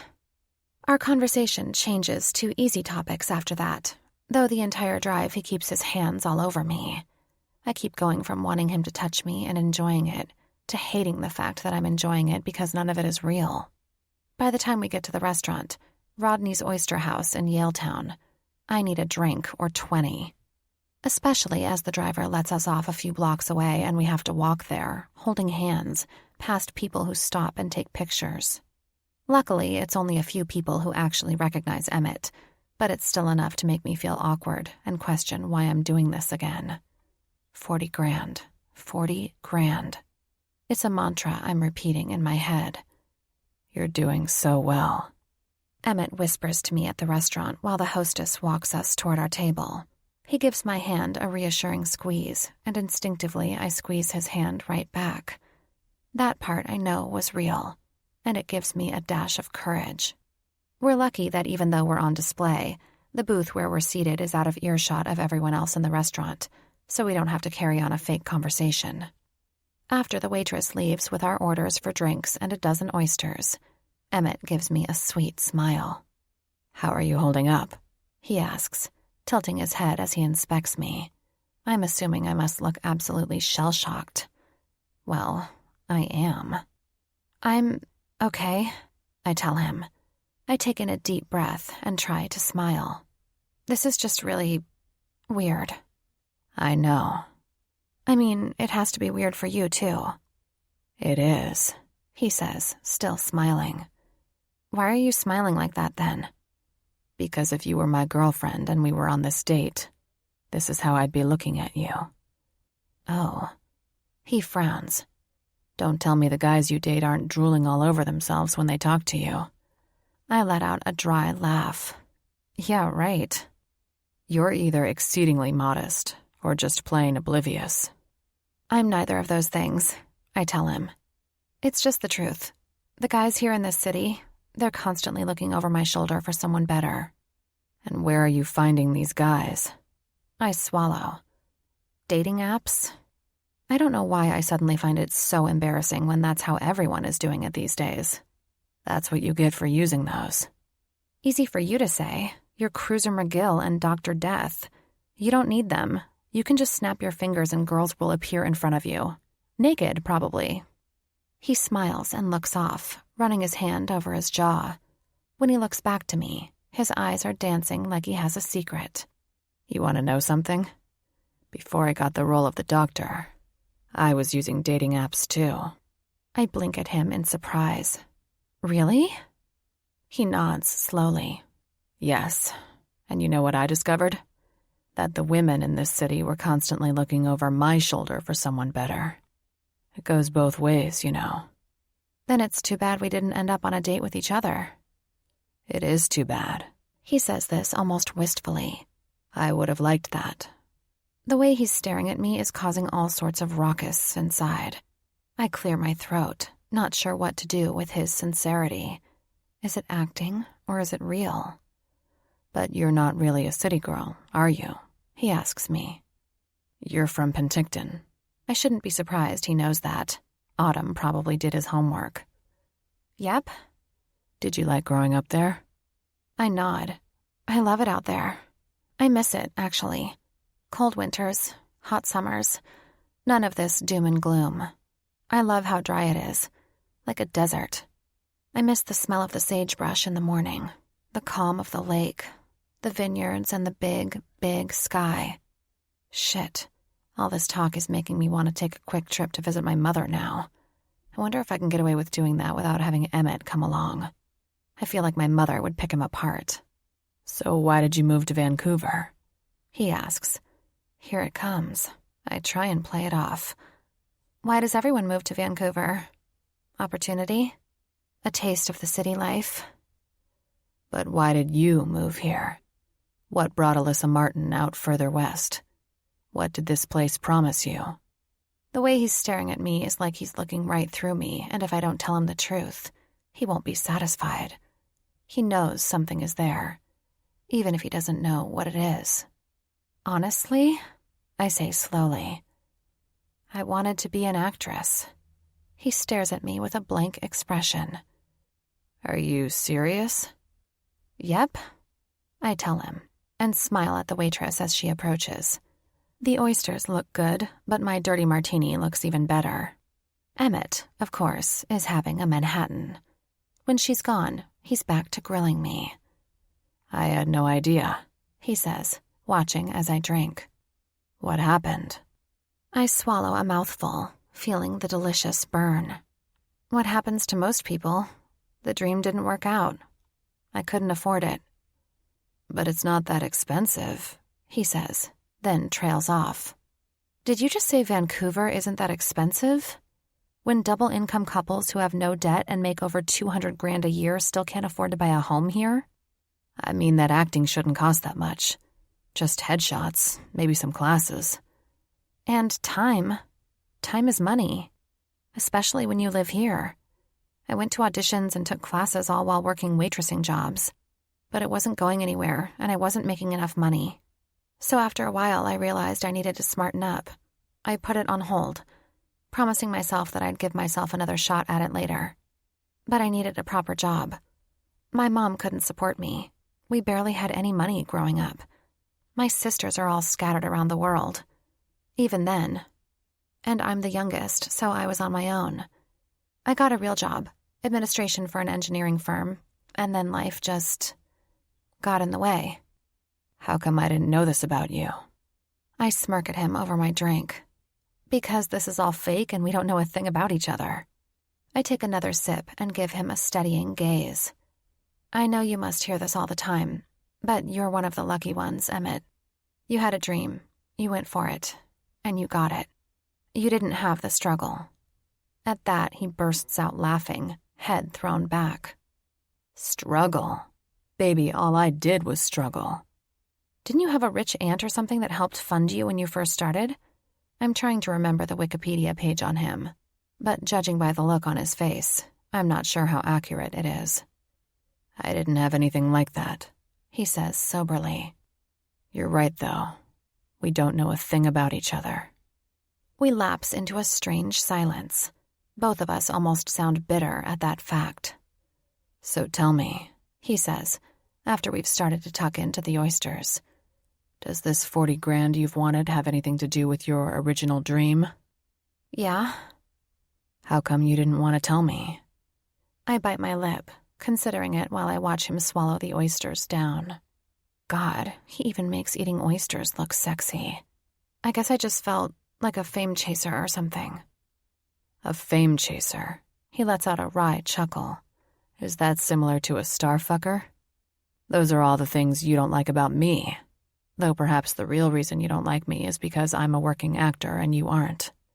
Ouch, I tell him with a frown. Naturally, you would assume I'm jealous of you. I didn't say jealous, he says. But slighted. Well, I'm not slighted. I say, busying myself by finishing off the rest of the martini. But as I drink, I'm starting to wonder if he's right. Maybe one of the many reasons why I have such an aversion to him is because he's an actor who has been working a long time. Forget the fact that he's on a TV show. He was doing theater in London, which is pretty much my idea of the dream. But that dream wasn't enough for him. I shake the feelings off. It doesn't really matter, and it's useless to compare us. After all, I'm the one who gave her dream a half-hearted approach and gave up when the going got rough. Whether he struggled or not, he didn't give up. And that's why he's here right now. Actually, I tell him, though I'm already starting to regret the words that are about to come out of my mouth. I admire you. A cautious smile tilts his lips. You admire me? Let me rephrase that. I admire that you went for what you wanted and you didn't give up. He seems to let that sink in, nodding slowly. Well, then I suppose I have one admirable quality about me. That's good to know. He pushes the tray of oysters toward me. I've had my share. These are all yours. Eat up, baby. I love, love, love oysters. But there's something insanely sexual about them, and it's not that they're supposed to be aphrodisiacs. Or maybe it's that being around Emmett, everything turns sexual after a while. Either way, I hesitate before I pick one up. After sprinkling some horseradish and vinegar on the oyster, I slide it off the shell and let it sink down my throat. Like I figured, Emmett is watching me the entire time, his gaze growing heated. God, he practically growls, his voice low. I can imagine you swallowing my cum in the same way. I nearly choke on it. In fact, I start coughing harshly. The vinegar catching in my throat and immediately grab my glass of water, gulping it down. When my coughing fit has subsided and I can breathe again, I shoot him a glare. What did I say about hitting on me? Oh, sunshine, I wasn't hitting on you. I was just thinking out loud. Then how about you keep your thoughts to yourself? He raises his drink to his lips and smiles at me over it. No promises. To his credit, for the rest of the date, he doesn't say anything else lewd and crude. Sometimes I wonder how much he actually means the dirty things he says, and how much of it is just to shock me. He does seem to get more of a kick out of my reaction. Then again, this man has been inside me. He's made me crazy with just a kiss. I have a feeling that when it comes down to it, he means every single filthy word that leaves his lips. And, truth be told, I think I'm starting to like it. We've just finished our dessert when he reaches across the table and grabs my hand. Kiss me, he says, giving my hand a squeeze. What? He smiles that gorgeous grin, and I feel my resolve slowly melting inside. Kiss me. Trust me. It will look good. Ah, hell. I'm tempted to look around the restaurant to see who is watching, but I have a feeling if no one is now, they will be in a second. Kiss him, I tell myself. This is part of the deal. It's not even the kiss that I mind so much. It's that I have to do it in public, in front of everyone. And there's a good chance that someone is going to take a picture of this moment. Still, I give him a smile, trying to look at him like I'm in love with him. And then I lean across the table and he leans across the table, and I kiss him. Good Will Hunting, eat your heart out. I mean it to be short and sweet, nothing more than a press of the lips. But just like what happened in the car, the moment our mouths touch, there's a magnetic pull between us. Our lips immediately wanting, no, demanding more of each other. Before my brain can catch up with what's going on, we are full-on Frenching in front of the entire restaurant like a pair of horny teenagers. And the moment we pull back, I see something in his eyes, a wild sort of tenderness that I can only hope is true. The fact that there are a million eyes and even the flash of a camera on us doesn't seem to matter. When we kiss, it becomes the only thing that's real. I give him a shy smile and sit back down. I'm not embarrassed at having done that in public, but once again I'm chiding myself for letting me read into something that's just an act. Don't catch feelings. You might not be as immune as you think. Thank you, he says to me. I almost believed that. I give him a puzzling look just as the waitress comes by with the bill. Then I put back on my happy girlfriend face, which slides in place with ease. Maybe I'm a natural-born faker. After dinner, while the heads in the restaurant swivel our way as we leave, we get into the waiting Suburban. I expect Emmett to start touching me wildly like he was doing earlier, but he just stares out the window, deep in thought. The silence isn't uncomfortable for once, so I close my eyes and nearly doze off in my seat, only waking up once the car comes to a stop outside my apartment. "Let me walk you to your door," he says, taking my arm and leading up the path toward the building. He stops, grabbing both of my hands. "You survived your first date with me," he says, eyes shining with quiet amusement. "Congratulations. How does it feel?" Strange, I admit.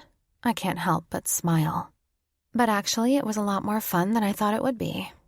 "You know how we can make it even more fun," he says, taking a step toward me, closing in the inches.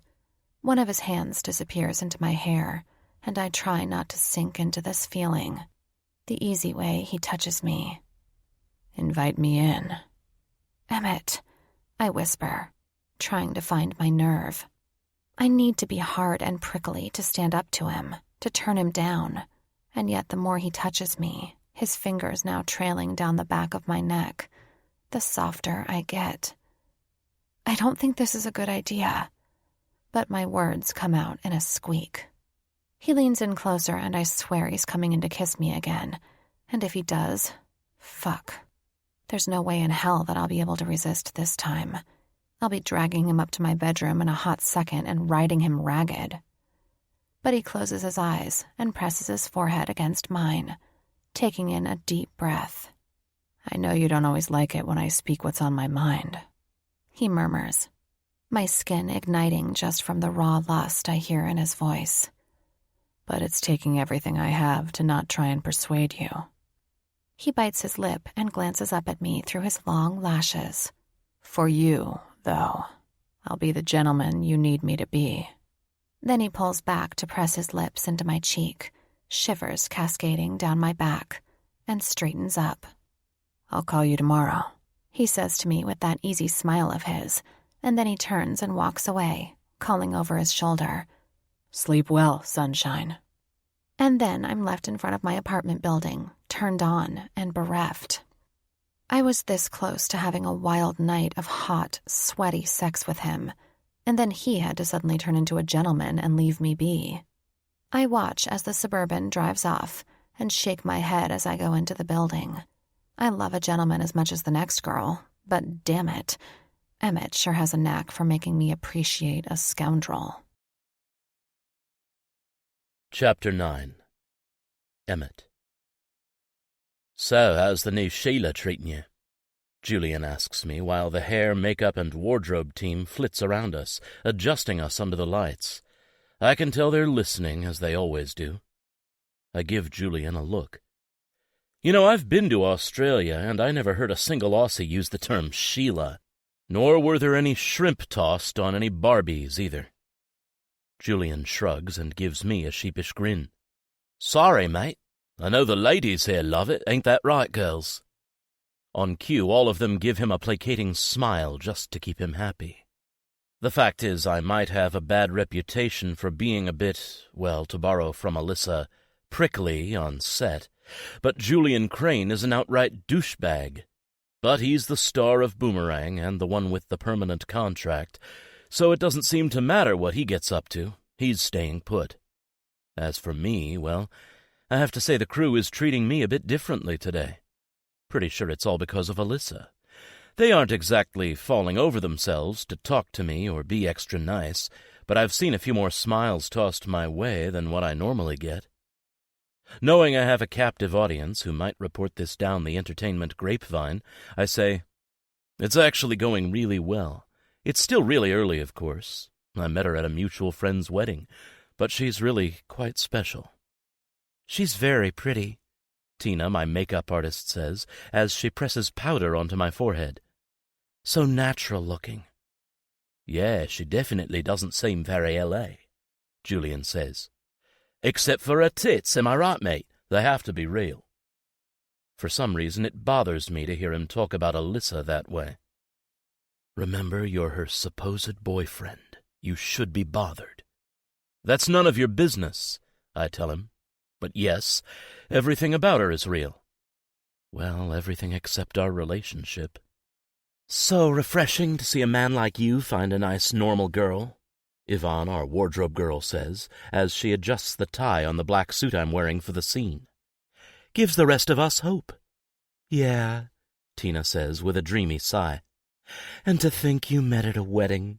It's just so romantic. She must feel like she's in a fairy tale dating you. Or a nightmare. It's hard to tell with her sometimes. When the scene is over, 50 million takes later, and all Julian's fault, not mine, I get in my car and leave the studios.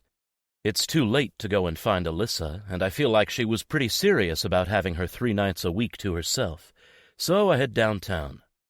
But I don't go to Gastown or Cole Harbor or Yaletown for a drink or a bite to eat. Instead, I park my car in a secure parking garage off Hastings, grab the plastic bag beside me, put a baseball cap on my head, and head out onto the street.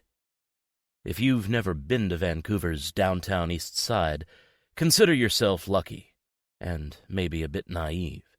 The city is known around the world as being one of the best places to live, thanks to the gorgeous scenery and healthy living, and it being Canada, of course. But aside from the outrageous expense, Vancouver has a dark and dirty secret that most citizens turn a blind eye to. Homelessness and drug addiction rules the east side of downtown, so much that you can't walk down those streets without seeing something horrible. Hundreds of junkies wander about, sleep outside doorways, try and sell DVDs, yell and scream at nothing, or shoot heroin right in front of you. The police can't handle it. The province and their non-existent healthcare sources can't handle it. So it's just this lawless town where people are dead and dying, a sort of limbo leaning towards hell. I grew up down here. I lived at the top floor of a flea-ridden apartment, the hallways filled with addicts trying to find shelter for the night. My mother did the best she could for me, even as her addiction worsened. By the time I was 10, I was pretty much fending for myself, while she tried to wean herself off her medicine. I was 10 years old when she just took too much. She became another statistic, one of the hundreds of souls who die each and every month on these streets, alone and undocumented. If it wasn't for me, no one would have even noticed or known her name. But for my shitty upbringing, one I try so hard to bury, one that's impossible to escape, I harbor no hard feelings toward my mother. Despite her addiction, she did everything she could to provide the best life she could for me. I never went hungry. I always had a bed. I was able to go to school with other kids who had lives just like me. On her best and brightest days, we would escape the east side and walk just a few blocks over, to where the scenery changes and Chinatown begins. We'd explore strange shops, and she'd pretend she spoke Cantonese. I could never quite figure out if the merchants understood her or not. And through it all, my mother always had a backup plan. I think she knew deep down that she'd die from the drugs one day, which is why she arranged for her estranged sister to be my guardian. She needed to know that I would be okay in the end. Little did she know that I had actually preferred living with my comatose but loving mother in the zombie-like slums compared to the cold Christian prison of my aunt. But life isn't something you can plan. You can only hope for the best. "Hey, man, can you spare a quarter?" A toothless man asks me. His face is caved in, covered in sores. Maybe meth, maybe carfentanil, or whatever opioid of the month is killing people in the alleyways. Either way, though his voice sounds young, his face is halfway to dying, and I have no idea of his age. I reach into the plastic bag and pull out an energy bar I had gotten from craft services on set. "I can spare you this." "Nah, man, I need a quarter," he says, and when he sees I'm not budging, he takes the bar. I watch him, curious, and see him shuffle down the street before trying to sell it to another junkie for $1. I'm not surprised. I never give them money because they only want it for one thing, and as often as I do bring them food from the set, occasionally buying someone in need a burger from McDonald's down the road, it can be hard to find people who are seriously hungry. Usually their only hunger is for drugs. But there's always Jimmy. Jimmy's been part of my life for as long as I can remember, and by some kind of luck he's never been addicted to the hard stuff. That's not to say he's perfect. He's a drunk through and through. But he's a good man, and even as he's pushing into his 70s, he's still living in the same apartment in my old building, with a job working at the homeless shelter and soup kitchen. I tuck down the brim of my baseball cap by habit, even though no one would ever recognize me here, and then head into the apartment. I step over a man passed out on the stairs, cover my mouth with my sleeve to block out the smells of urine, vomit, and shit, and head up to Jimmy's apartment. I knock on his door, even though it's partially open, and wait a long minute before I step inside. This is the moment I fear. The idea that I might step in here and find him dead. It only gets worse as time goes on, that I'll have to deal with the same situation I found my mother in. But this time, Jimmy is snoring loudly on the sagging couch in the living room. I take the moment to put the plastic bag on the counter and put some of the food away, before slipping on a pair of rubber gloves and cleaning his apartment the best I can. I do this about once every 2 weeks, more if I can get away from work. I know it sounds strange, but there are times when I look up to Jimmy as if he's my father. My actual father left when I was 2 years old, which then turned my mom onto drugs. But growing up, Jimmy was really the only face that was always around. Sometimes it feels like he's my only real friend. That's not to say Will isn't. But even though Will knows bits and pieces of my childhood, he doesn't really understand. How could he?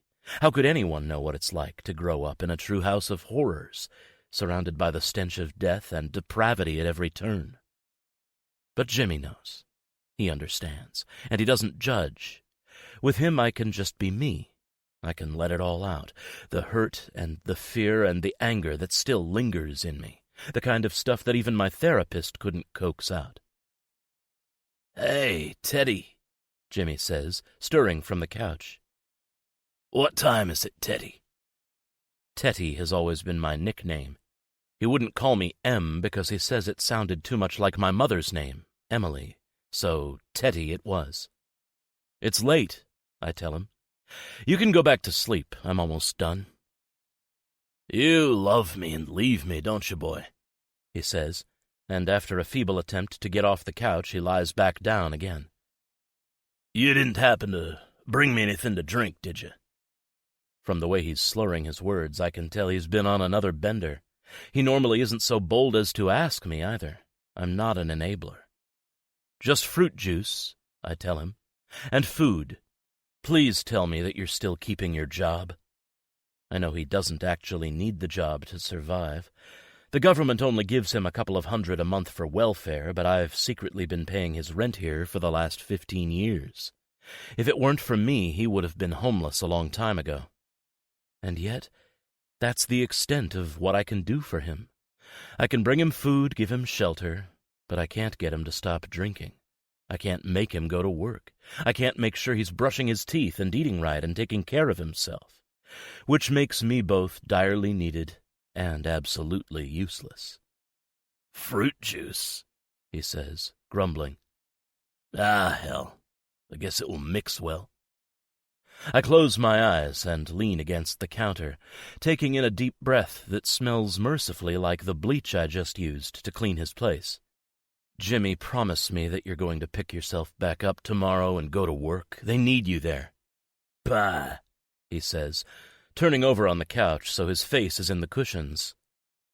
"No one needs me, and I don't need them.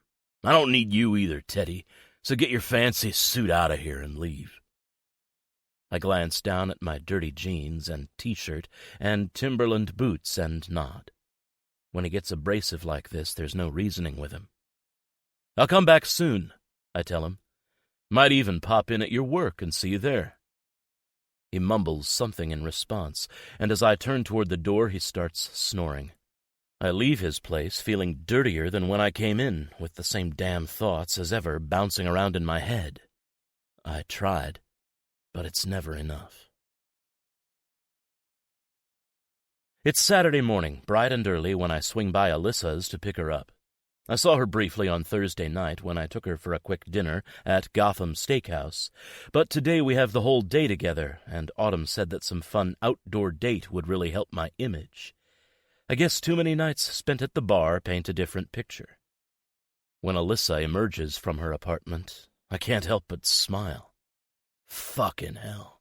In the week that I've known Alyssa, I've seen the overly done bridesmaid version, the hungover-in-her-pajamas version, the dressy summer version, the date night version, but I think my favorite version of her is this one, working out Alyssa. She's dressed in purple running tights, bright pink running shoes, and a tight yellow top that puts her breasts front and center. I guess to the average person her outfit might totally clash, but I love the colors on her. They're a perfect representation of who she is, bold, fun, and sexy as hell. She slides in the passenger seat and glances at me over her shades. "You know, I didn't think we were actually going for a run," she says slowly. She eyes me up and down, her nose crinkling in disdain. I'm in a wife-beater, mid-thigh running shorts, sneakers, set up for a run just as she is. "I'm actually more of a trail runner," I admit. "Have you done that before?" She laughs. "Trail runner? My God, I walk on trails, Emmett. I don't run on them. I don't even run on pavement or treadmills. I only run to the bar when they're giving last call." "Well, I hate to break it to you, but we're going to be going around Stanley Park today." I wait until she's buckled in before I drive off. "You've got to be kidding me. That's like 10 kilometers. We can walk most of it. It's still 10K.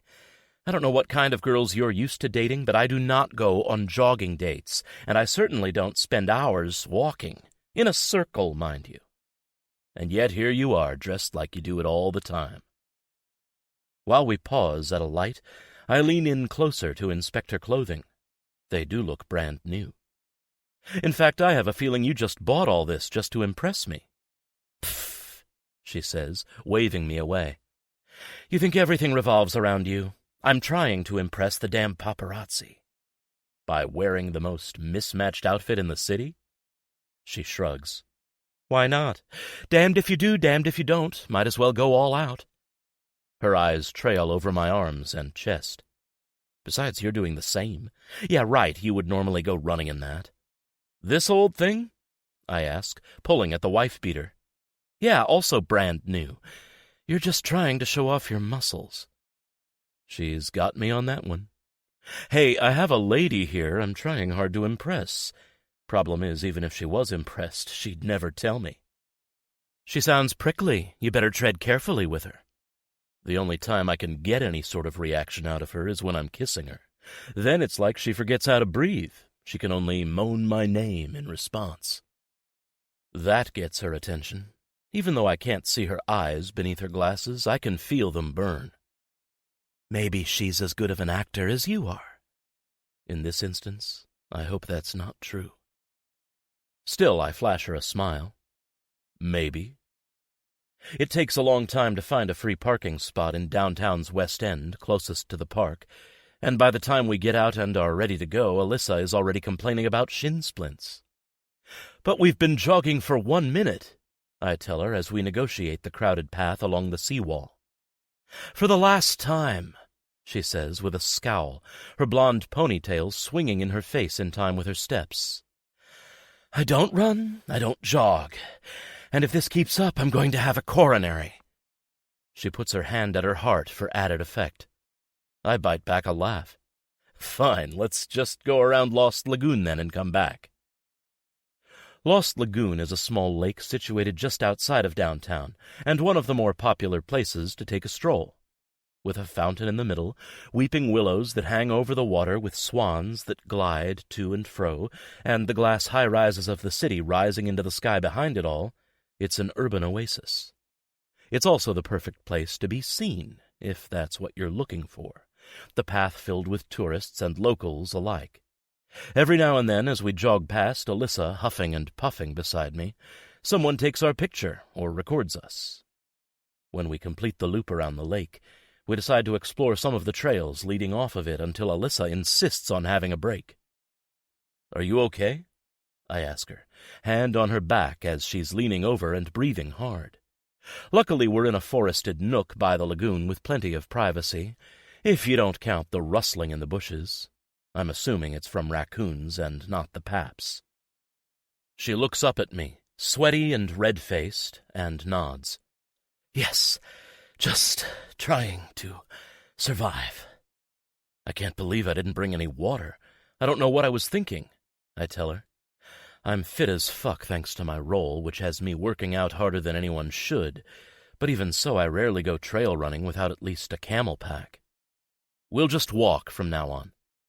"How about you just drag me along? That's much better," she says, taking in a deep breath and straightening up. "Geez, I have extra admiration for those muscles of yours now." She gestures to them half-heartedly. "How many times did you almost die in order to get them?" "Enough," I tell her. "But I was on the swim team in high school, so it's kind of ingrained in me." A lazy smile teases her lips. "A swimmer. I can tell no one can naturally have that chest and those shoulders." I can't help but grin at the compliments. "How rare it is for you to say something nice. I must take you jogging more often. You're totally delirious." She laughs. "Yeah, well, I call it as I see it. Your face and body are as gorgeous as they get. Too bad your personality doesn't match." "Ha ha," I say dryly. "Are you feeling better? On second thought, I'm not sure I should be in the woods with you at all. You might just off me when you catch your breath." She shakes her head, smiling, and looks away. Then her face freezes in shock. I turn to see what she's looking at. It's a raccoon.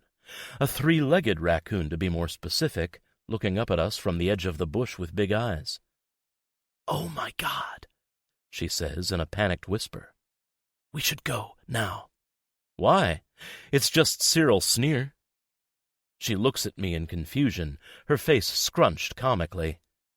"Who?" I gesture to the raccoon.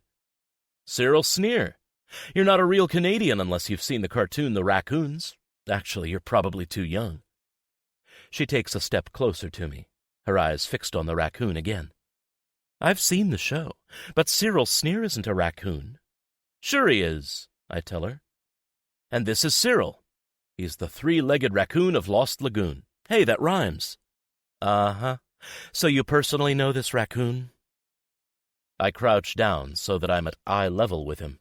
Cyril takes a few awkward steps closer and tilts his head, eyeing me. "Sure do. He's friendly. I always feed him." I stick my hand into my shorts and bring out a small piece of beef jerky I was eating in the car earlier. I'm about to give it to him, knowing he'll come over and take it from me with his little human-like paws, when I stick my hand up and give it to Alyssa. "What is this?" she asks, peering at it. "Beef jerky. He'll love it. Give it to him." She raises her arm, about to throw it. "No, feed him by hand." She shakes her head. "I've had bad experiences with raccoons." "But you've never met Cyril Sneer before." "Emmett, for the last time, Cyril Sneer isn't a raccoon," she says, not breaking focus with the animal. "He was a pink aardvark on the show and the raccoon's enemy. If you're going to name a 3-legged raccoon after an iconic cartoon character, at least get the character right." I'm trying to think if she's right or not. I remember the show's villain being a pink animal. But as I'm pondering the names of the raccoons on the cartoon, Cyril is coming towards Alyssa. "Give him the food," I tell her. But Alyssa just grasps the jerky to her chest, totally frozen on the spot.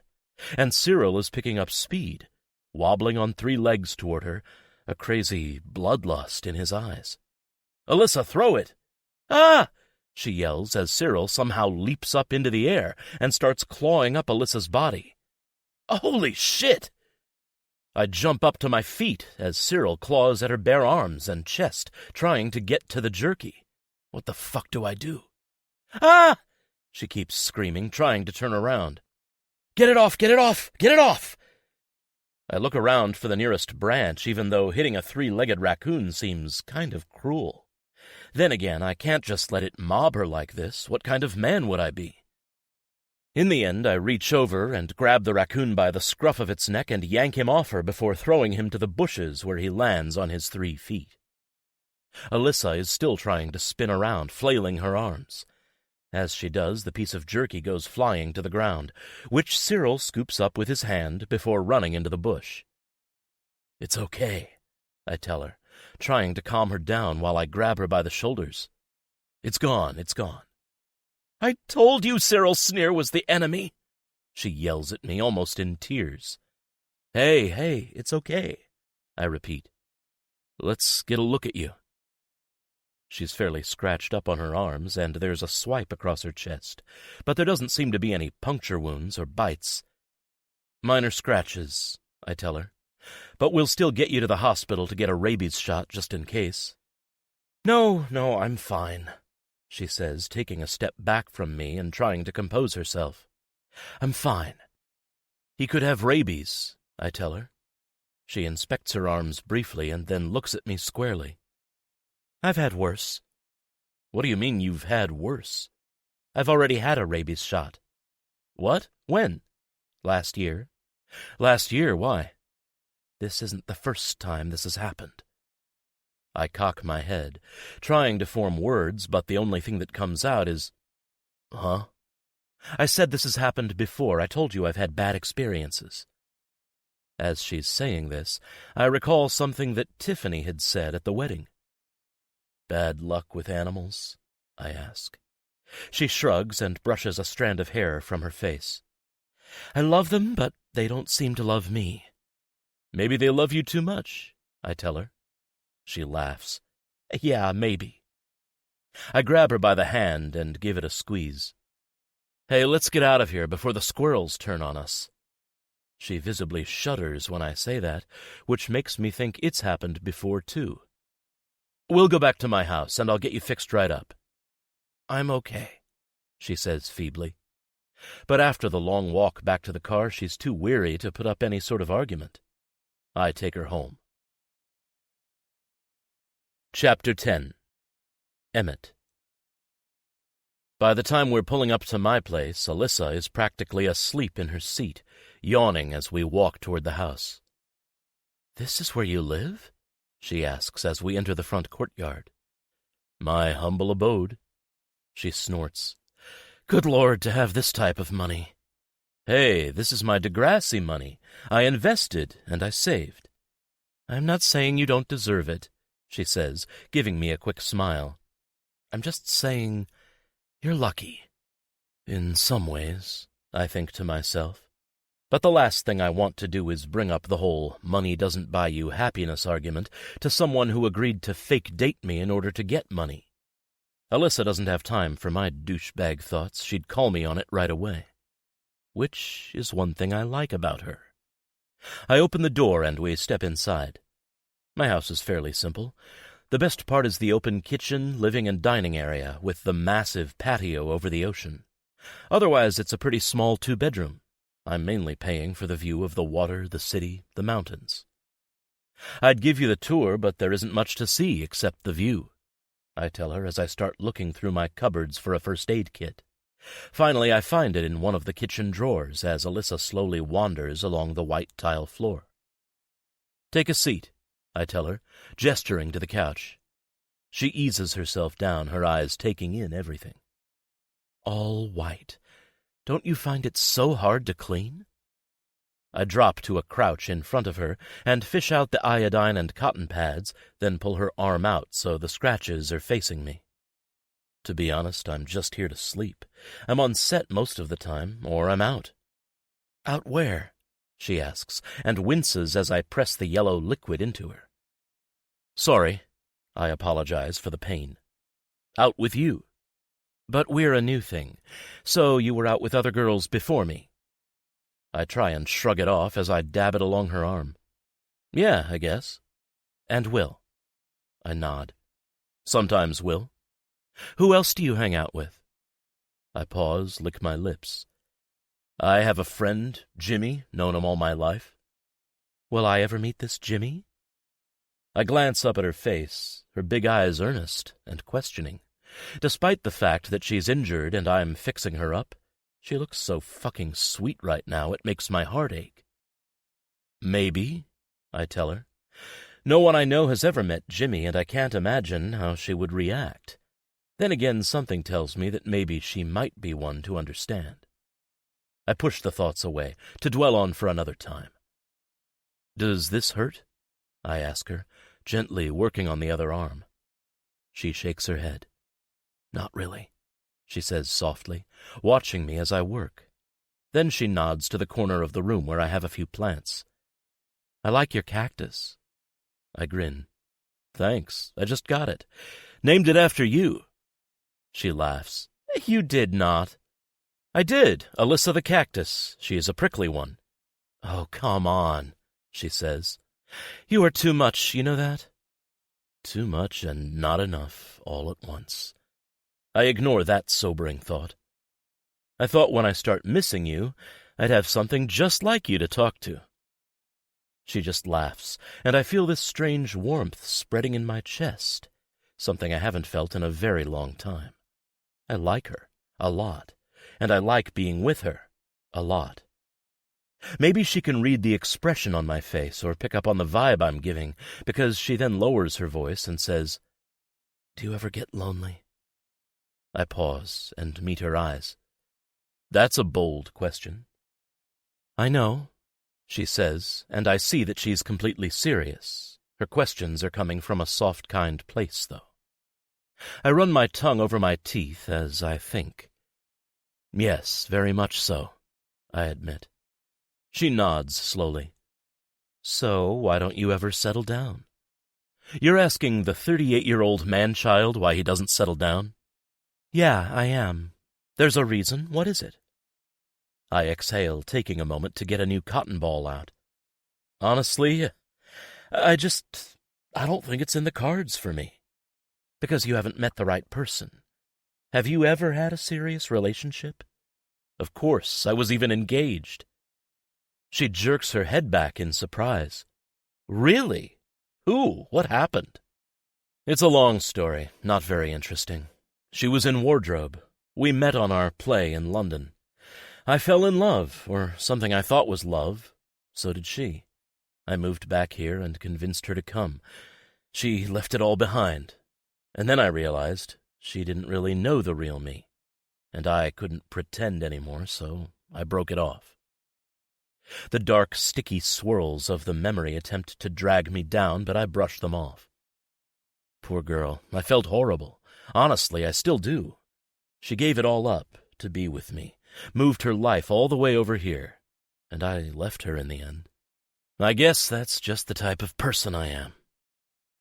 I briefly meet Alyssa's eyes, but instead of seeing disappointment in them, I see compassion. But that's life, she says after a moment. People take chances and get their hearts broken and break up. It's the chance every single one of us have to take if we ever really want to get anywhere. And in the end it means she just wasn't the right person for you. I shake my head. I can't even imagine who the right person could possibly be. But that's a lie. You can imagine? She might be right in front of you. Scratch that. I don't want to imagine. I'm complicated, I go on. And complicated people need other complicated people to work, otherwise you don't fit. That's a load of crap, she says, eyes fiery. The right person might be complicated or simple or both. The right person will find a way to fit into your cracks until you're flush. Alyssa is taking me by surprise here. For someone so dry and cynical as she seems to be, she's doling out the advice like it's her job.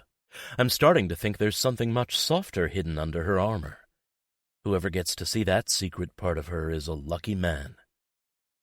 I'm not an easy person to love, I admit, and the words crash around us like a demolition. Fuck. I can't believe I just said that. That's the kind of thing you tell your therapist, not your date.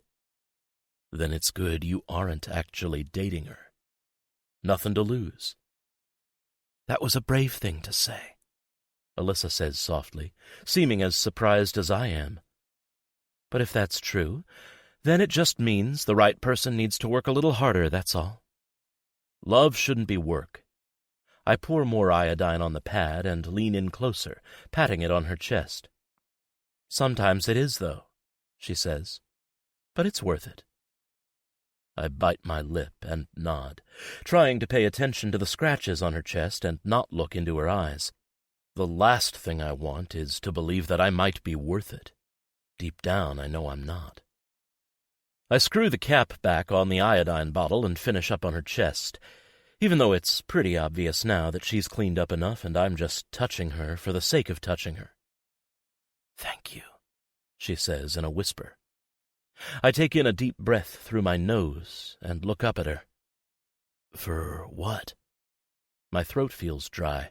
My words come out slow. "For patching me up," she says, giving me a wan smile that puts a dimple in her left cheek. It feels nice to be taken care of. In this moment, she looks absolutely vulnerable. She looks like her armor is starting to slip, that I might be getting a glimpse of the beautiful pink heart underneath. Before I can stop myself, I'm reaching up to cup her face, pulling her face toward mine until our lips are crashing against each other. She lets out a moan I feel all the way to my toes as our tongues stroke each other into an inferno. "Emmett," she says softly. Fuck, does my name sound good right now. And her hand disappears into my hair, taking a hold and tugging. I unleash myself on her neck, licking and sucking just the way she liked it before, until she seems to yield, her body running hot, her moans so sweet and desperate and hungry for more. Fuck, I'll give her more, so much more. While she sits there all flushed and bothered on the couch, I get undressed to my briefs in a flash, her eyes taking in my body before she's joining in and ripping her shirt over her head, her breasts bouncing free. I drop to my knees and take off her running shoes, then pull down her tights.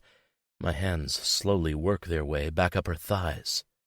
My fingers find her underwear, the silky material wet with her desire. "God, you're so wet for me," I whisper to her, my voice catching in my throat. "Can I make you wetter?" I move her panties to the side and slip my finger along her sweet pussy, the sensation making me delirious with lust. She lets out a lengthy moan, her hands tighter in my hair. I want my cock to slide into you just like this. I add an extra finger and move them in together. In and out, I whisper as my fingers go along. You want it harder, deeper? She groans, and I look up to see her arch back, her breasts pointed forward, her sweet pink nipples tight and hard. What a fucking sight, her pale skin glowing against my white couch, like an angel waiting to be fucked.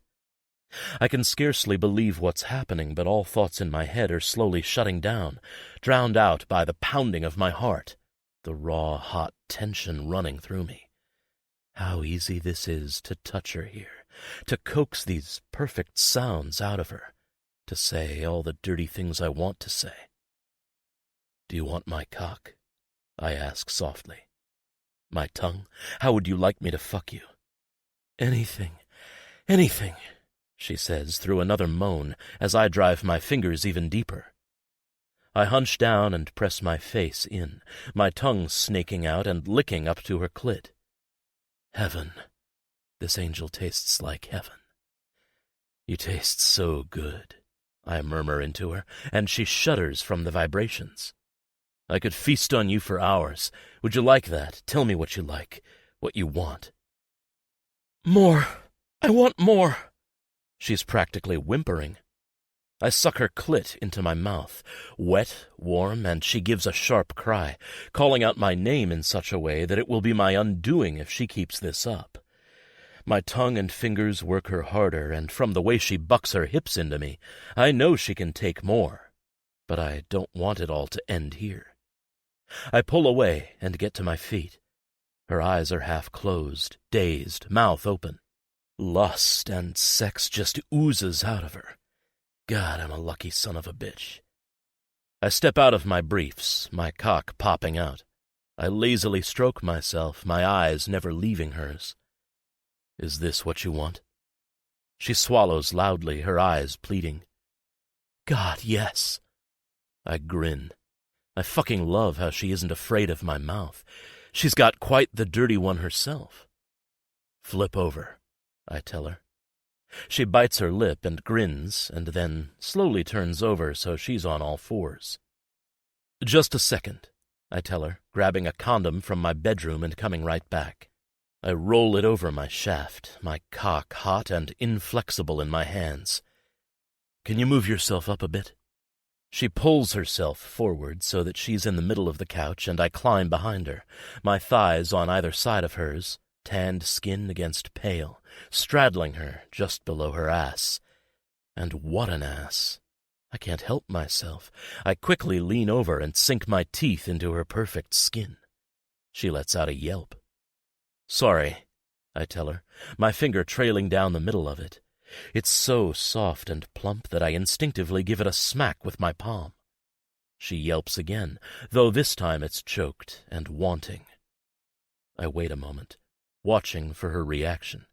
Her ass rises a little higher, wanting more, teasing me, daring me. I smack it again, hard crack, the sound filling the room. My handprint blooms on her pale skin like a cherry blossom. You like that, too? I murmur, and the moment she nods, I spank her again, this time getting both cheeks. And this? I ask, bringing my finger back to her crack and trailing it down until it settles deep into her pussy. She's slippery, warm, completely intoxicating.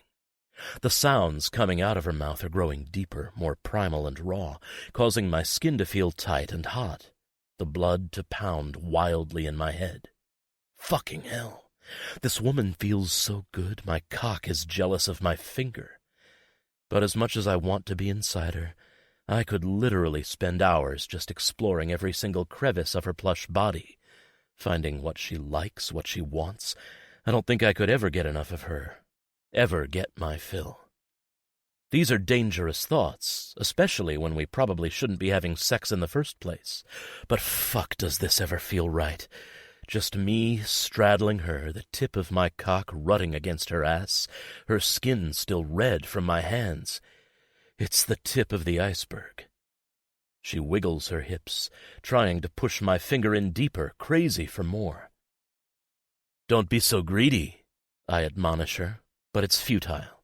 I grab my cock at the base and steadily push it in between her legs, into her as deep as I can go. I groan as she envelops me. A tight velvet fist. The fact that her legs are close together means I have the added friction from her thighs. Fuck, I'm not sure how long I'm going to last. Everything is hot and electric. My heart pounds inside my chest. This woman. She grips me from the inside out, and I push in further, my breath shuddering.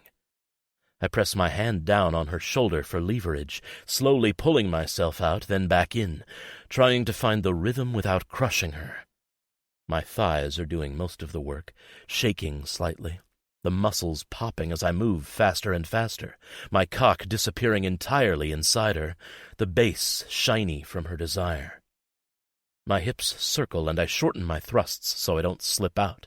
She is wet down to the middle of her thighs, and I want to stay inside her deep like this, tightly packed.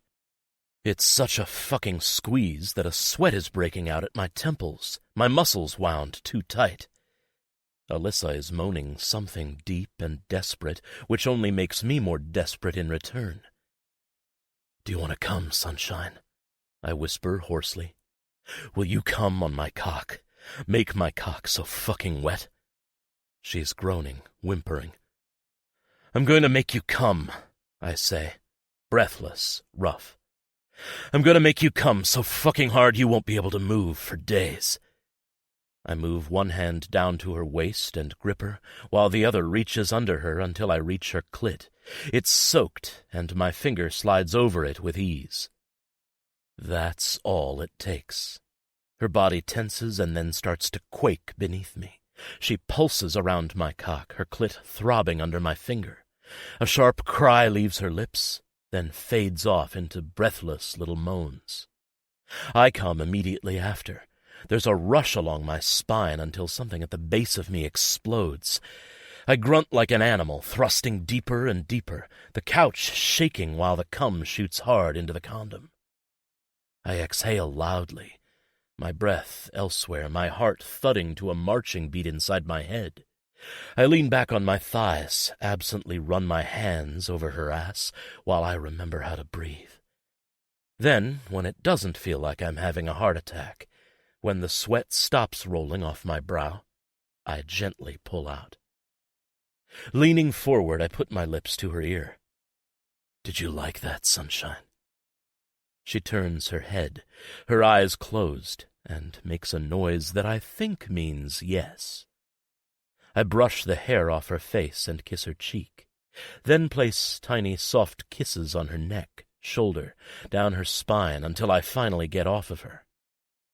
After I dispose of the condom, I toss her leggings and tank top onto the couch and then put my briefs back on. "I don't know about you," I say as I pull on my shirt, "but that was a hell of a lot better cardio than the running was." She gives me a sheepish look as she gets to her feet, totally naked, totally beautiful. "What?" I ask. She nods at the couch before she starts getting dressed. "The iodine. Your couch." I look over. It's no longer pristine white. The iodine from her scratches has left stains. I shrug. "Worth it?" "I bet," she says with a smirk, and I'm almost bereft when she's fully clothed again. I could have stared at her body for hours. "I have a feeling your house is so white and clean because you like the taboo of dirtying it up." "Only with you, my prickly one," I tell her. She glares at me, sticking out her tongue. "Careful," I warn her. "You go around showing off your tongue like that, I may have to put it to a better use." She shakes her head. "Don't tell me you can go again." "I can do a lot of things. I think with you, sunshine, I might just be able to go for days." "Well, don't get any wrong ideas," she says, her mouth turning down. "That wasn't really supposed to happen." "What? The me fucking you senseless on my couch, or you getting attacked by a three-legged raccoon?" "Both." I fold my arms across my chest and grin at her. "Hey, I can't promise neither of those things won't happen again. You might have just as bad luck with me as you do with animals." She watches me for a moment, trying to suss me out. I'm not sure what kind of conclusion she comes to, though, because she just brushes her hair off her face, her cheeks still pink and flushed, and gives me a small smile. "I guess you should probably take me home. It's been a day." I probably shouldn't feel all that disappointed, especially after what just happened. I mean, I'm used to loving them and leaving them, and if this is what Alyssa is doing, I need to just take it in stride. I'm no better. And yet I find myself wishing there was something I could do to entice her to stay. Funnily enough, there is. I almost open my mouth and tell her she's contractually obligated to have dinner with me. But I can't do that. No matter what our arrangement is, in the end I want to do what she wants, what makes her happy. If she wants to go home, I'm taking her home. It isn't until I drop her off that I realize that our fake little relationship is starting to feel more real than it probably should. Chapter 11. Alyssa. "Pot cookie?" Carla asks me as she appears in my bedroom doorway, holding out a tray. As usual, she's biting into one. I don't know how she survives from day to day, just eating cookies and being high all the time. And normally I would be turning her down, unless we were spending the whole day together just hanging out in the apartment or day drinking in the park or something. I tend to get quite paranoid if I'm around people. But it's been a stressful week, and I haven't been able to shake it. First of all, there was the fact that I had crazy mad sex with Emmett at his house last weekend, after I was molested by a three-legged raccoon. As mind-blowing as it wasn't smart. especially considering it started up a case of the feels right after. The feels that I spent the next few days after trying to overcome and ignore. Second of all, there was the fact that I went out with Emmett 3 times after that.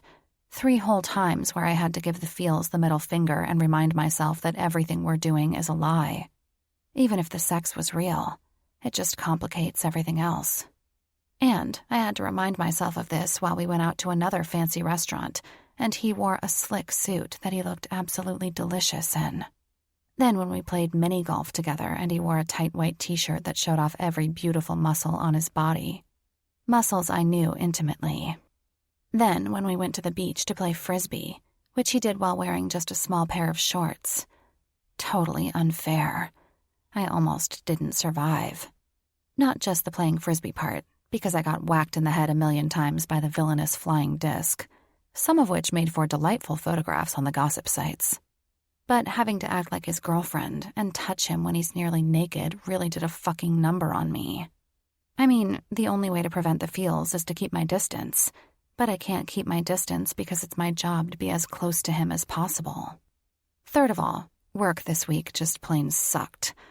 I don't know if it's because I can't wait to get out of there so everything is extra slow and boring, or that Will's still gone on the honeymoon so Ted was extra stressed, or that I tried to get it out of Casey that he was the one who took the photos, and I actually believe him when he said it wasn't him. Needless to say, now that Carla is waving the cookies in front of me, I'm almost considering having one. She can see I'm hesitant. "They're very mild," she says, "and they have walnuts." I grab a cookie from her and slide it into my purse. "I'll save it for an emergency," I tell her. "What kind of emergency?" "You're going sailing. If you're drowning, a pot cookie is not an acceptable substitute for a rescue ring." She's right, and I am going sailing. It's Sunday afternoon, and Emmett is supposed to be swinging by at any moment to pick me up and take me on his boat. Sick buoy. It's a gorgeous day, too, with sunshine and light winds. But to be honest, I'm a bit apprehensive about the whole thing. It's nothing to do with sailing or being on the water. It's just that all week long, our interactions together have been very public-oriented, and we've managed to part ways each night without falling back into bed with each other. But out on his boat, I know he's doing it for some sort of photo opportunity as we sail around, but otherwise, a sailboat is pretty much a giant floating sex pad, isn't it? I need to keep my head engaged, and my heart, and vagina, as distant as possible. "So, how is everything going?" Carla asks. "You seem even more nervous now than you were on your first date. Are you doing things backwards?" "In a way." "What can I say? The man keeps me on my toes." I look down at my outfit just as my phone beeps. Emmett is outside. Like clockwork, my thighs clench together, and my heart picks up the pace. I hate that he's starting to have this effect on me. I give Carla a pitiful look. "Do I look okay?" Just like I was trying too hard with the running outfit last week, I'm going all out on my sailing one. Sperry topsiders, white Bermuda shorts, a navy blue tank top, and a baseball cap with a yachty-looking emblem on it. "If I was a captain who needed crew, I'd hire you in a second," she says. Not exactly what I wanted to hear, but it will do. I sigh and head out of the apartment. The silver Audi is waiting outside, and I feel a thrum of electricity run through me. Just fucking great. Even the sight of his car is starting to get me going. I exhale again and head towards him. "Morning, sunshine," he says to me as I open the door, flashing that gorgeous smile beneath a pair of super reflective aviators. I catch my reflection in them, and I really do look like I'm about to go work on a boat somewhere. "Hey," I say, sliding in and buckling my seatbelt. As soon as it's clicked in, Emmett is leaning over and pulling me into a long, tender kiss. I respond because I have no choice. My body molds to him, adapts to him, like magnets you can't keep apart. And God, does it ever feel good to kiss this man, to be kissed by him. I could literally do it for hours. The slow, teasing give and take of our bodies. When he slowly pulls away, he runs his thumb over my lips and looks like he's about to say something. But he just gives me a closed-lipped smile as his eyes skirt over my mouth, nose, as if he's in on some inside joke, and then he pulls away. I should probably let it go and let a kiss be a kiss, but still. "What was that for?" I ask him as he starts the car. "The kiss? I always kiss you." "Not when we're outside my apartment and no one is around." He shrugs with one shoulder and smiles. "You look beautiful. I wanted to kiss you. And so I did." I should let it go. I really should. But getting annoyed is the only way to keep things professional and put some distance between us. "Well, I'd rather you didn't." He glances at me over his glasses. "Bullshit." Fuck. I cross my arms. "I'm serious. This isn't part of the deal. There was no one around, therefore you had no reason to kiss me." "I know, but I did anyway." "Because you're a jerk." His laughter fills the car. "A jerk because I kissed you? That's a new one." "You know it... He frowns as he glances at me again. "What? What does it do? Turn you on?" I press my lips together and look out the window. He's got me there. "And you do look beautiful, by the way. You remind me of this movie, Anchors Away. Fred Astaire wore an outfit just like it." "Shut up." It's then that I figure there's only one way out of this. I reach into my purse and start eating the cookie. "Didn't your kindergarten teacher ever teach you how to share?" He asks me as I pop the last piece in my mouth. I just smile at him through chocolate chip teeth. There. That'll teach him not to kiss me. "Sorry, if you're trying to make yourself look less attractive. It's not working," he says matter-of-factly. "Not only do I like things messy, but now I know you taste like chocolate." I flip him the bird and go back to staring out the window. When we finally get to the yacht club, I'm starting to feel more relaxed, even though I know the cookie probably hasn't kicked in yet. I just hope that Carla was telling the truth about the cookie not being strong, because it also didn't have the walnuts that she promised. "Have you ever been sailing before?" Emmett asks me as we climb on board the sailboat. "Now, you ask me?" "Well, I figured you had, considering it looks like you used to captain a ship in the Caribbean. But still, I thought I'd ask." "Yes, a few times. But don't ask me to do anything complicated." He nods as he unlocks the door to the cabin and slides the glass back on the top. "So it's true, then, that blondes can't handle complicated tasks?" "Fuck off," I tell him. "And you were practically blonde when you were on Degrassi." "Practically, but not quite," he says as he heads down the stairs into the cabin. "And you can attest now that the carpet wouldn't have matched the drapes anyway." I give him an evil grin. "I don't know. It's hard to tell when it's all gray." He gives me a sharp look. Now that got him good. How fucking vain. Of course, Emmett's body hair is light brown and well-groomed without a speck of gray hair to be seen, but it gets under his skin anyway. "You watch yourself," he says, shaking his finger at me. "You're more feisty today than you ought to be." It's true, and as the day goes on, it only gets worse, as do my giggles. At first, I couldn't figure out why everything Emmett was doing was making me laugh. Then I remembered the cookie. "All right, Miss Gigglepants," he says to me as we cruise around the bay. He's leaning back on his seat with a beer in his hand and letting autopilot steer the boat. The front sail taut under the breeze, which makes the boat heel slightly to the side. "How are you liking sailing so far?" "It's not so bad," I admit with a grin that won't leave my face. I'm sitting on the opposite side of him, trying to keep upright.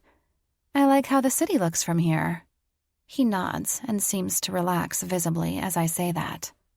"Distant. No one can touch you out here." "I don't know why I'm telling you this," I begin. "But I think I might have been a bit unfair to you when we first met." "When we first met, or like 5 minutes ago?" "I'm being serious." Which is strange, since you were just having a laughing fit. "Emmett." "Alyssa." "Look," I go on. "I guess I just thought you were a spoiled celebrity, like I assume they all are. Complaining about the hardships of the life when there's so much given in return. But I get where you're coming from. I've seen it firsthand. I have the same feeling out here that you have. Freedom. Freedom to be yourself, To think your own thoughts, to not worry. And while I know that people will tell you not to care what other people think, the truth is you've been doing that. And you've been punished for it. I don't know if I'm on the right track with all the shit I'm babbling, or if it's hitting home for him because he's not saying anything. But I continue. I like my privacy. I like being able to be myself. And on a lesser scale, I'm judged for it too. Let's ignore the fact that I've been your girlfriend for 2 weeks now and that people are talking about me and there are pictures and all that, because that shit is weird. But I mean, like, in the life I was living before I met you, I was still judged. I have sisters, you know, and they are all married and they all have kids and they all have that life they've always wanted. Even if that life isn't perfect, it's the life society expects them to have. Then there's me, who is in a dead-end job, perpetually single, who likes sex, who isn't skinny. Those things alone represent me right now, and those things are harshly judged all the time. Man, I can't tell if I'm droning on and being philosophical because I'm high or not. I better stop talking. Emmett might get suspicious. But after a few beats, he says, Go on. Did it sound like I was supposed to continue? High. You're so high. Anyway, I'm sorry that I didn't get it. I know now why you've acted the way you have. You were trying to stay true to yourself in a world that doesn't want you to. And you'll pay for it. I pause. Do you have any chips? He frowns at me and then nods to the cabin. I think there are some stale salt and vinegar ones in the galley. Yes! I exclaim, doing a fist pump before I scramble downstairs. When I come back up, Emmett is staring at me quizzically.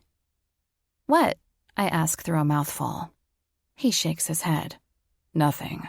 I mean, I guess it's just weird to have someone understand. And even weirder to have someone apologize for judging me. I'm not sure I deserve that. I've done some pretty dickish things. Because you're a scoundrel, I tell him with a smile. And one I happen to like very much. Oh shit, did I just say that? I mean, Emmett raises his hand, breaking into a grin. Nope, he says loudly. Too late. You admitted that you like me. Let the council have that written down on record. Alyssa Martin admits she likes Emmett Hill. Very much, I might add. I didn't mean it, I protest. I'm high. Sure you are, sunshine. He chuckles to himself. Now you'll never be able to pretend you hate me again. Unless you totally screw things up, I point out. His smile falters slightly, but he shrugs. Maybe I won't. First time for everything. After that, we go around the bay a few more times, both of us seeming to have more appreciation at the sense of freedom out here. No prying eyes, no societal constraints. Just the salt air and the ocean and the sunshine and the gorgeous land around us. Just us. And Emmett opens up to me about his work schedule. How he misses the security and consistency of doing the plays in London, the anonymity of his day-to-day life. How the passion almost eclipsed his need for more recognition. Almost, but not quite. When we start heading back, I'm pretty sure the pot cookies are starting to wear off, so when he asks me if I want to steer, I don't say no. That said, I'm still pretty hesitant. I'll show you, he says, coming behind me as I stand at the wheel, trying to put his arms down either side of mine. I'm good, I tell him, trying to shrug him off. You're too enticing to have so close. He laughs. You really are something today. What happened to my prickly Alyssa? I'll have to throw out the cactus and get a sunflower instead. My prickly Alyssa. Ignore the prickly part. He called me his. And the funny thing is, I liked it. Just tell me what to do. I tell him. I don't dare look over my shoulder at him because I know he's got that wicked smile on his face. Oh, really? Anything? Emmett, I warn. All right, well, let me take it off autopilot. He lifts off me and pushes a few buttons on a console, and suddenly I feel the pull of the wheel. Just try to aim for that building over there. The sail should hold. Don't make any sudden movements or turn too much in either direction, or we'll lose it. Seems pretty straightforward. I keep the wheel as straight as possible with an iron grip, even as the wind starts to pick up, and I have to fight it a bit. Emmett, meanwhile, stands by the boom with a beer in hand, grinning at me like a fool. "Are you enjoying this?" I yell over the wind. "Sexiest fucking sight I've ever seen," he says to me. "Why don't you show me your tit and make it even better?" I balk. "Fuck you. Let's see your dick then." He considers it, then nods. "Okay." Starts to unzip his jeans. "Stop," I tell him. "I was kidding." "Secretly you weren't," he says, reaching into his boxer briefs. I should look away. I really should. But I'm also curious to see if he's hard or not. My brain wins at the last minute. Just as he starts whipping it out, I throw up my hands to shield my eyes. It all happens in slow motion. I let go of the wheel. The wheel starts to violently spin. The boat begins to turn. The boom begins to swing. The boom comes across hard and strikes Emmett in the shoulder and sends him, his dick, and his beer soaring through the air and right over the side of the boat, into the water. Splash. Man overboard. "Emmett!" I scream, my hands grabbing onto the wheel and trying to control the boat as it keeps sailing forward. I look over at my shoulder to see him surfacing and starting to tread water, gasping for air. "Hold on, I'm coming!" I yell at him, trying to turn the boat around, but now the boom is swinging the other way. "How do I reverse?" "You can't reverse," he yells from the waves. "You're under sail." "How do I turn it off?" I yell back, frantically trying to hit all the buttons with one hand while steering the boat with the other. "You can't. You're under fucking sail." "Jesus Murphy, Alyssa, throw me the ring." Right, the ring. I have no choice but to let go of the wheel again until the boat is completely turned around. At least now, the sails are slack and flapping, and the boat is slowing down. I grab the ring off the back of the boat and quickly throw it into the water with all my might. My throw isn't the best, neither is my aim, but at least it's in the water, and Emmett is swimming toward it. Despite the danger and trauma of watching him possibly drown, there's something incredibly sexy about the way he's slicing through the water, doing a front crawl through the waves like he's a fucking tugboat on speed. Damn, no wonder the man used to be on the swim team. It's not long before he's reached the ring and slides it over his head. He then grabs the rope and starts pulling himself in after the boat until he's finally at the platform on the back. "I am so sorry," I cry out to him as I feebly try to help him on board. He's so cold to touch and shivering, his lips looking a shade of blue. "It's okay," he says, trying to catch his breath as he crawls onto the deck and slowly tries to get to his knees. "It's okay. It was my fault." "No, I'm an idiot. I shouldn't have let go of the wheel," I tell him, holding onto his wet shirt, afraid to let go in case I lose him again. "No, it was my fault. I shouldn't have shown you my penis. I know the power it has over you." He's smiling as he says this, but it still doesn't make me feel any better. "Hold on," I tell him. "I'll get you some blankets. You would have gotten hypothermia if you were in there for 1 minute longer. Do you think you can steer it back, or should I call the Coast Guard?" "I'll be fine," he says, heading over to the wheel. I swallow hard, hating the sight of him like this, regardless of how well his wet clothes are sticking to his muscles, and I quickly hurry downstairs to gather up as many blankets as I can. When I get up top, I dump them at my feet and then start pulling his shirt off his head. "Gotta get you out of these first," I tell him. "That's all." Sure, he says with a grin, even though he's unable to keep from shivering. "Pants next. But mind you, the water is cold." His pants are unzipped anyway, so I pull them down until he's naked and try not to stare at his cock, which truly does look quite different than what he was showing me prior to going overboard. Then again, the man is blessed in that department, so it doesn't look any different from average. "You don't need to stare at it," he says. "You're making him shy." I smile at him. Shy or not, I have to stop and appreciate. I learned my lesson before. Never look away from my dick. You got that right. Then I start wrapping the blankets all over him, covering up every wet inch so that by the time we're headed back into the marina, he looks like he's started some kind of blanket-wearing fashion trend. I'm sure Kanye West would try and sell it for a couple grand. Somehow, we manage to dock the boat, and he gives me instructions on how to properly tie down, fancy knots and all. Then I come back on board.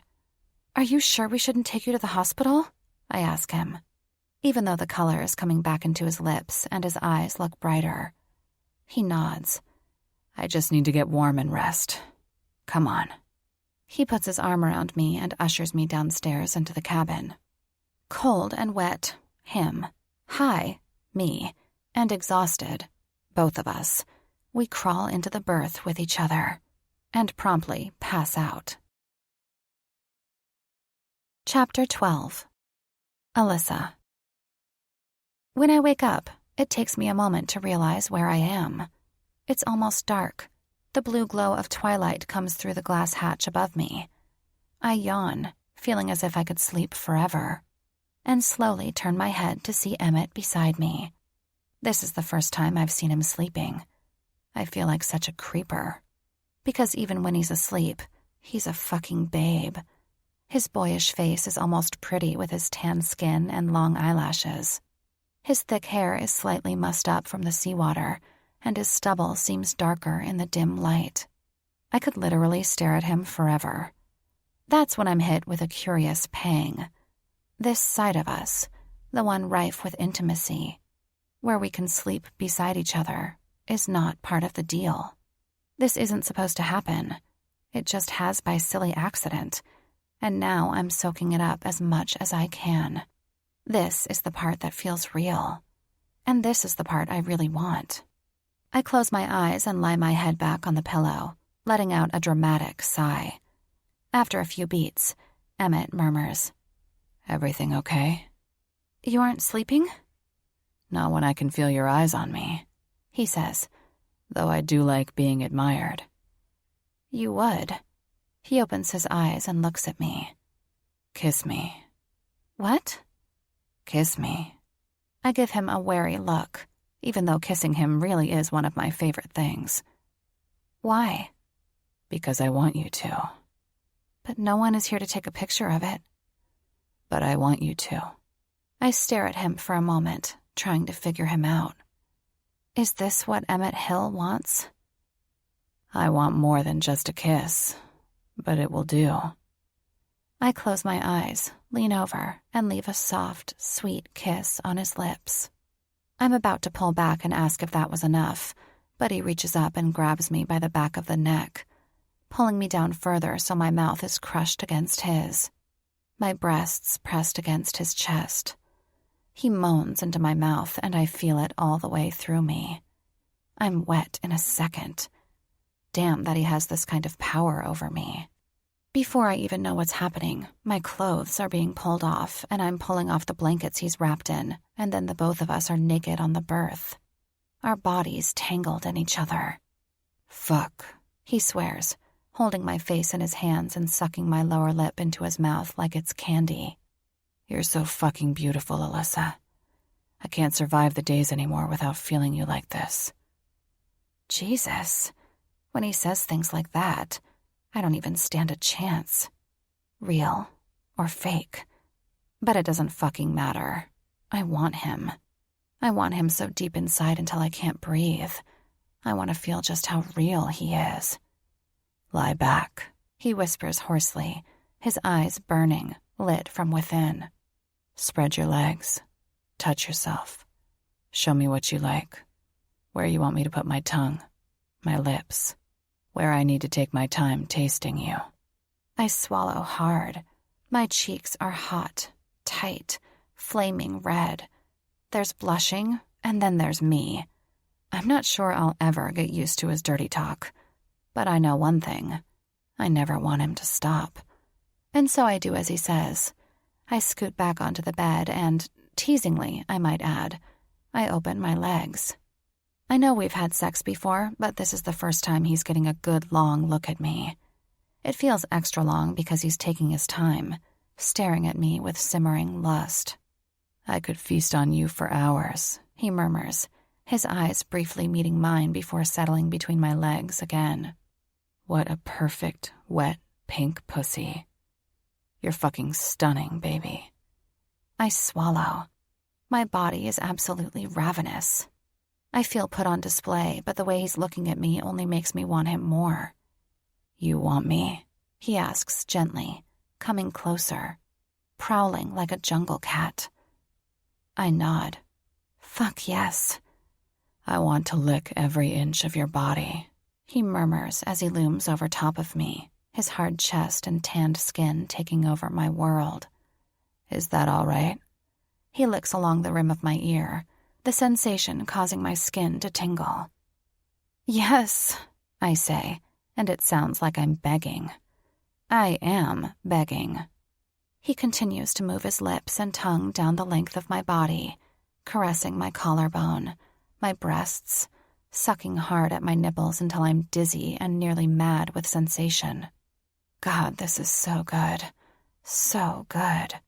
My stomach shivers under his tongue, and my hips jerk under the tickle of his permanent stubble, the sweep of his full lips. Finally, his head settles between my legs, already parted wide for him. Hungry with want, just as he did before he gazed at me, he takes his time. He parts me open, slowly letting the rough pad of his fingertip brush over my sensitive flesh. I'm already gasping, unable to keep quiet, to contain myself. Yes, yes, yes. More. Give me more. Then his tongue snakes out, sliding along my clit and setting off more fireworks that flame the fire inside me. My breath shakes, unstable, my fingers clawing at the cushions. My hips lift up, wanting more of him. He obliges, putting his mouth and lips into it. He's watching me. Those icy blue eyes are watching my every movement as he gives me more and more pleasure. His teeth grazing over my clit, his tongue plunging deep inside.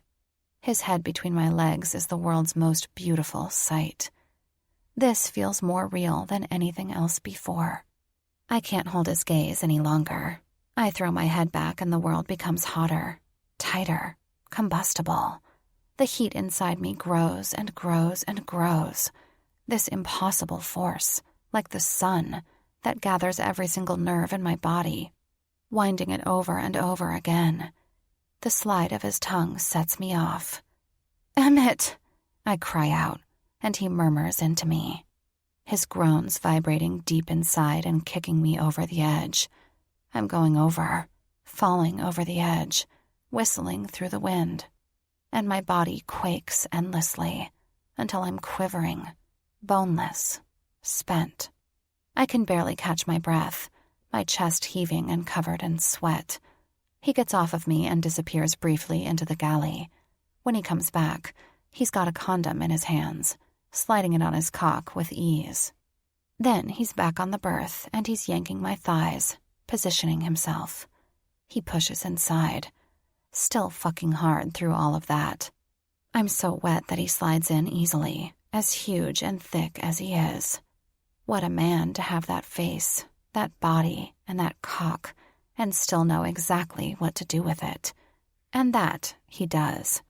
He shoves himself into me with raw urgency that borders on savage.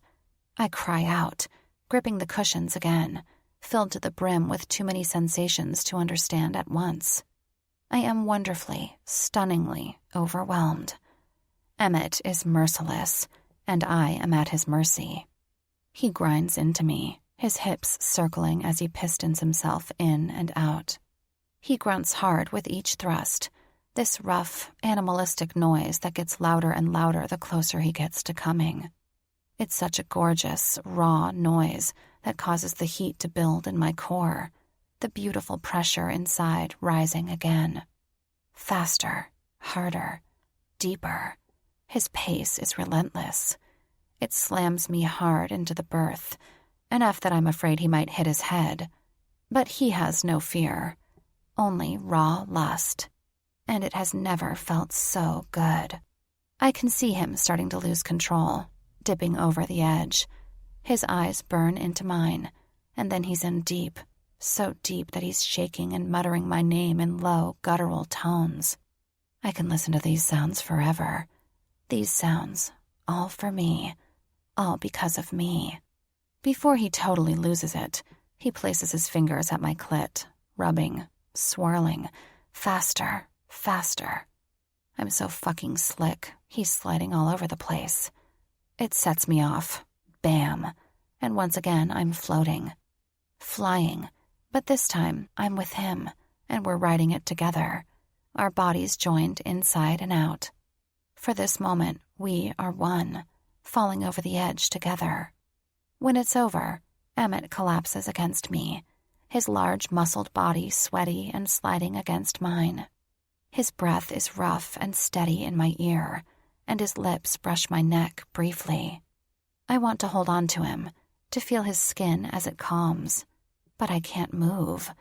I think my arms are asleep. Once he catches his breath, he places a soft kiss on my forehead, then pulls out. He takes the condom off, disposing it in the trash in the head. I need a moment to think. There are too many emotions swirling around inside.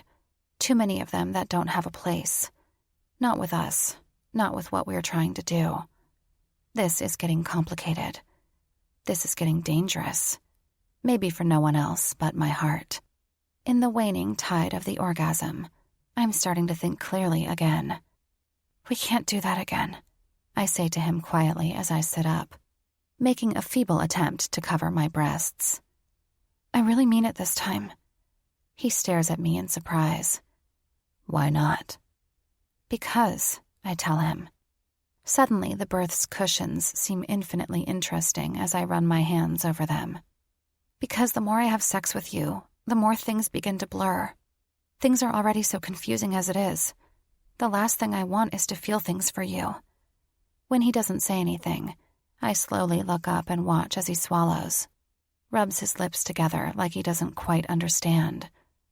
Why is it so wrong to feel things for me? There's a quiet desperation in his voice that nearly catches me off guard.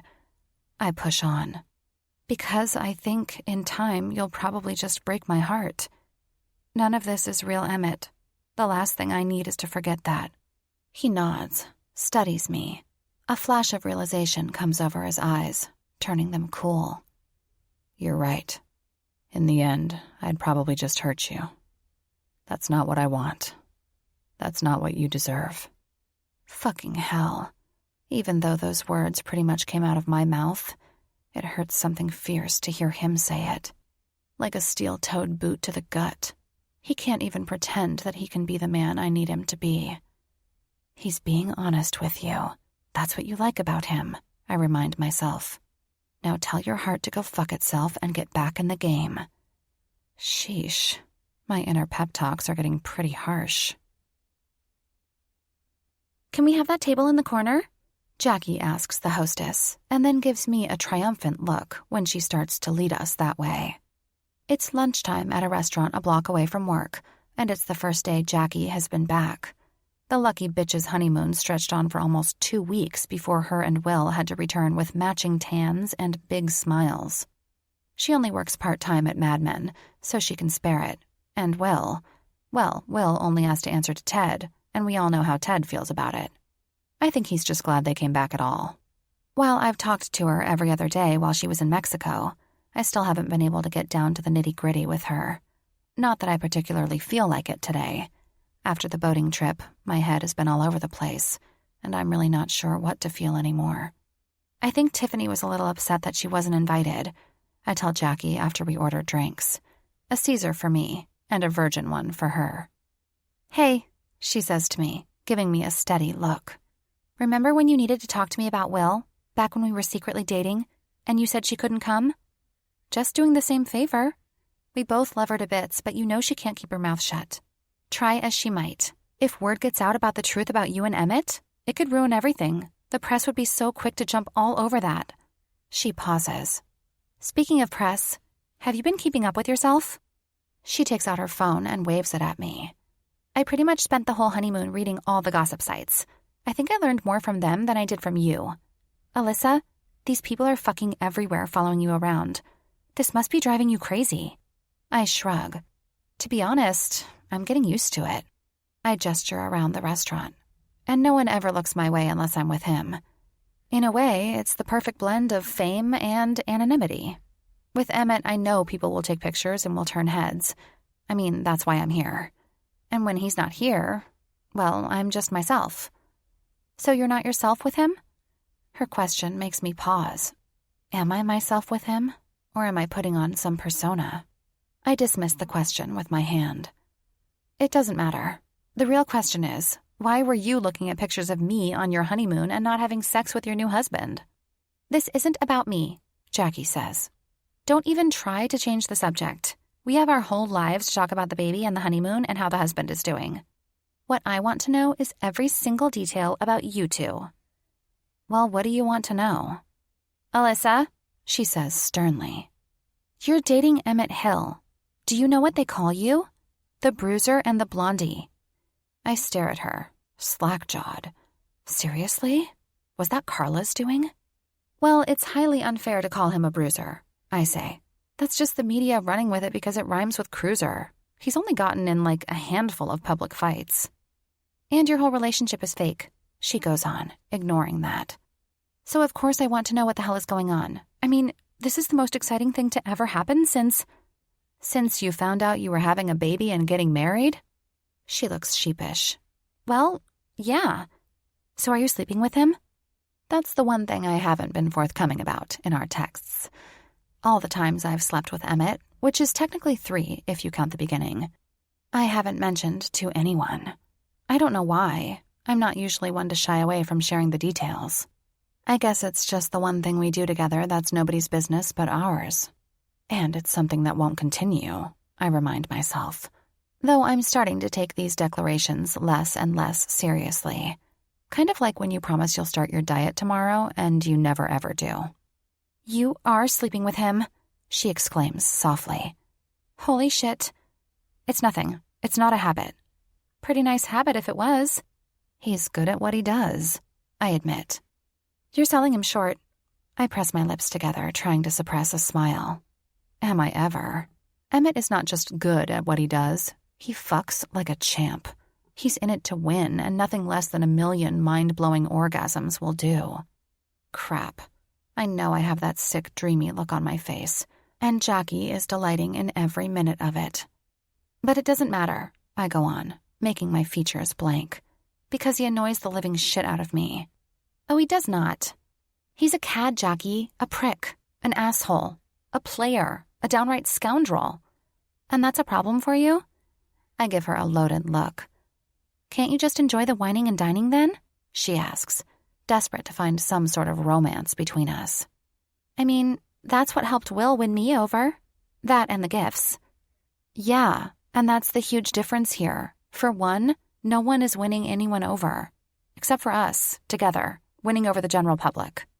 For second, you actually liked Will. I still don't believe you don't like Emmett, even a little. I stare blankly at her. She shrugs one shoulder. Okay, so then at least you like his dick. I do, and I can like a dick without liking what it's attached to. I pause.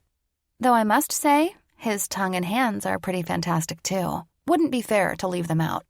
So I guess if there was some version of Emmett out there that was just tongue, dick, and hands, I'd venture to say then that, yes, I like him. A silence falls over us as we ponder this interesting phallic creation. You know what? I know you, she says with a patient smile. I know you, and I know you say you hate him, but you don't. Not even a bit. In fact, the only thing you hate is the fact that you like him. I'd go on to say that you probably like him a lot. I scoff and busy myself with the napkin.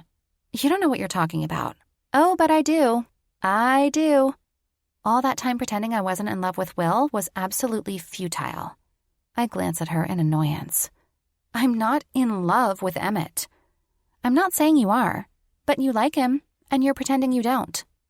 I swallow that down. So? I ask cagily. Love is a cliff. You're just steps from the edge. The fall is inevitable.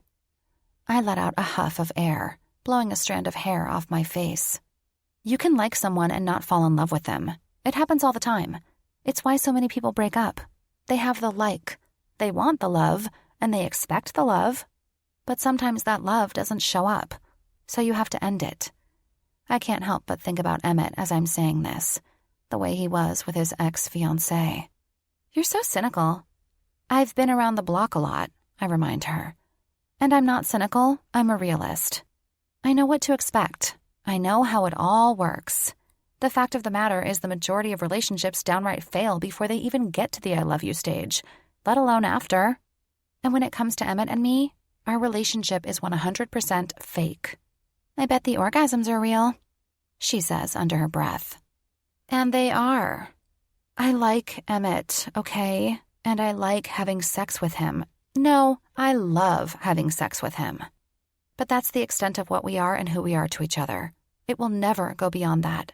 It's not in the contract. There are no cliffs of love for us to leap off of here.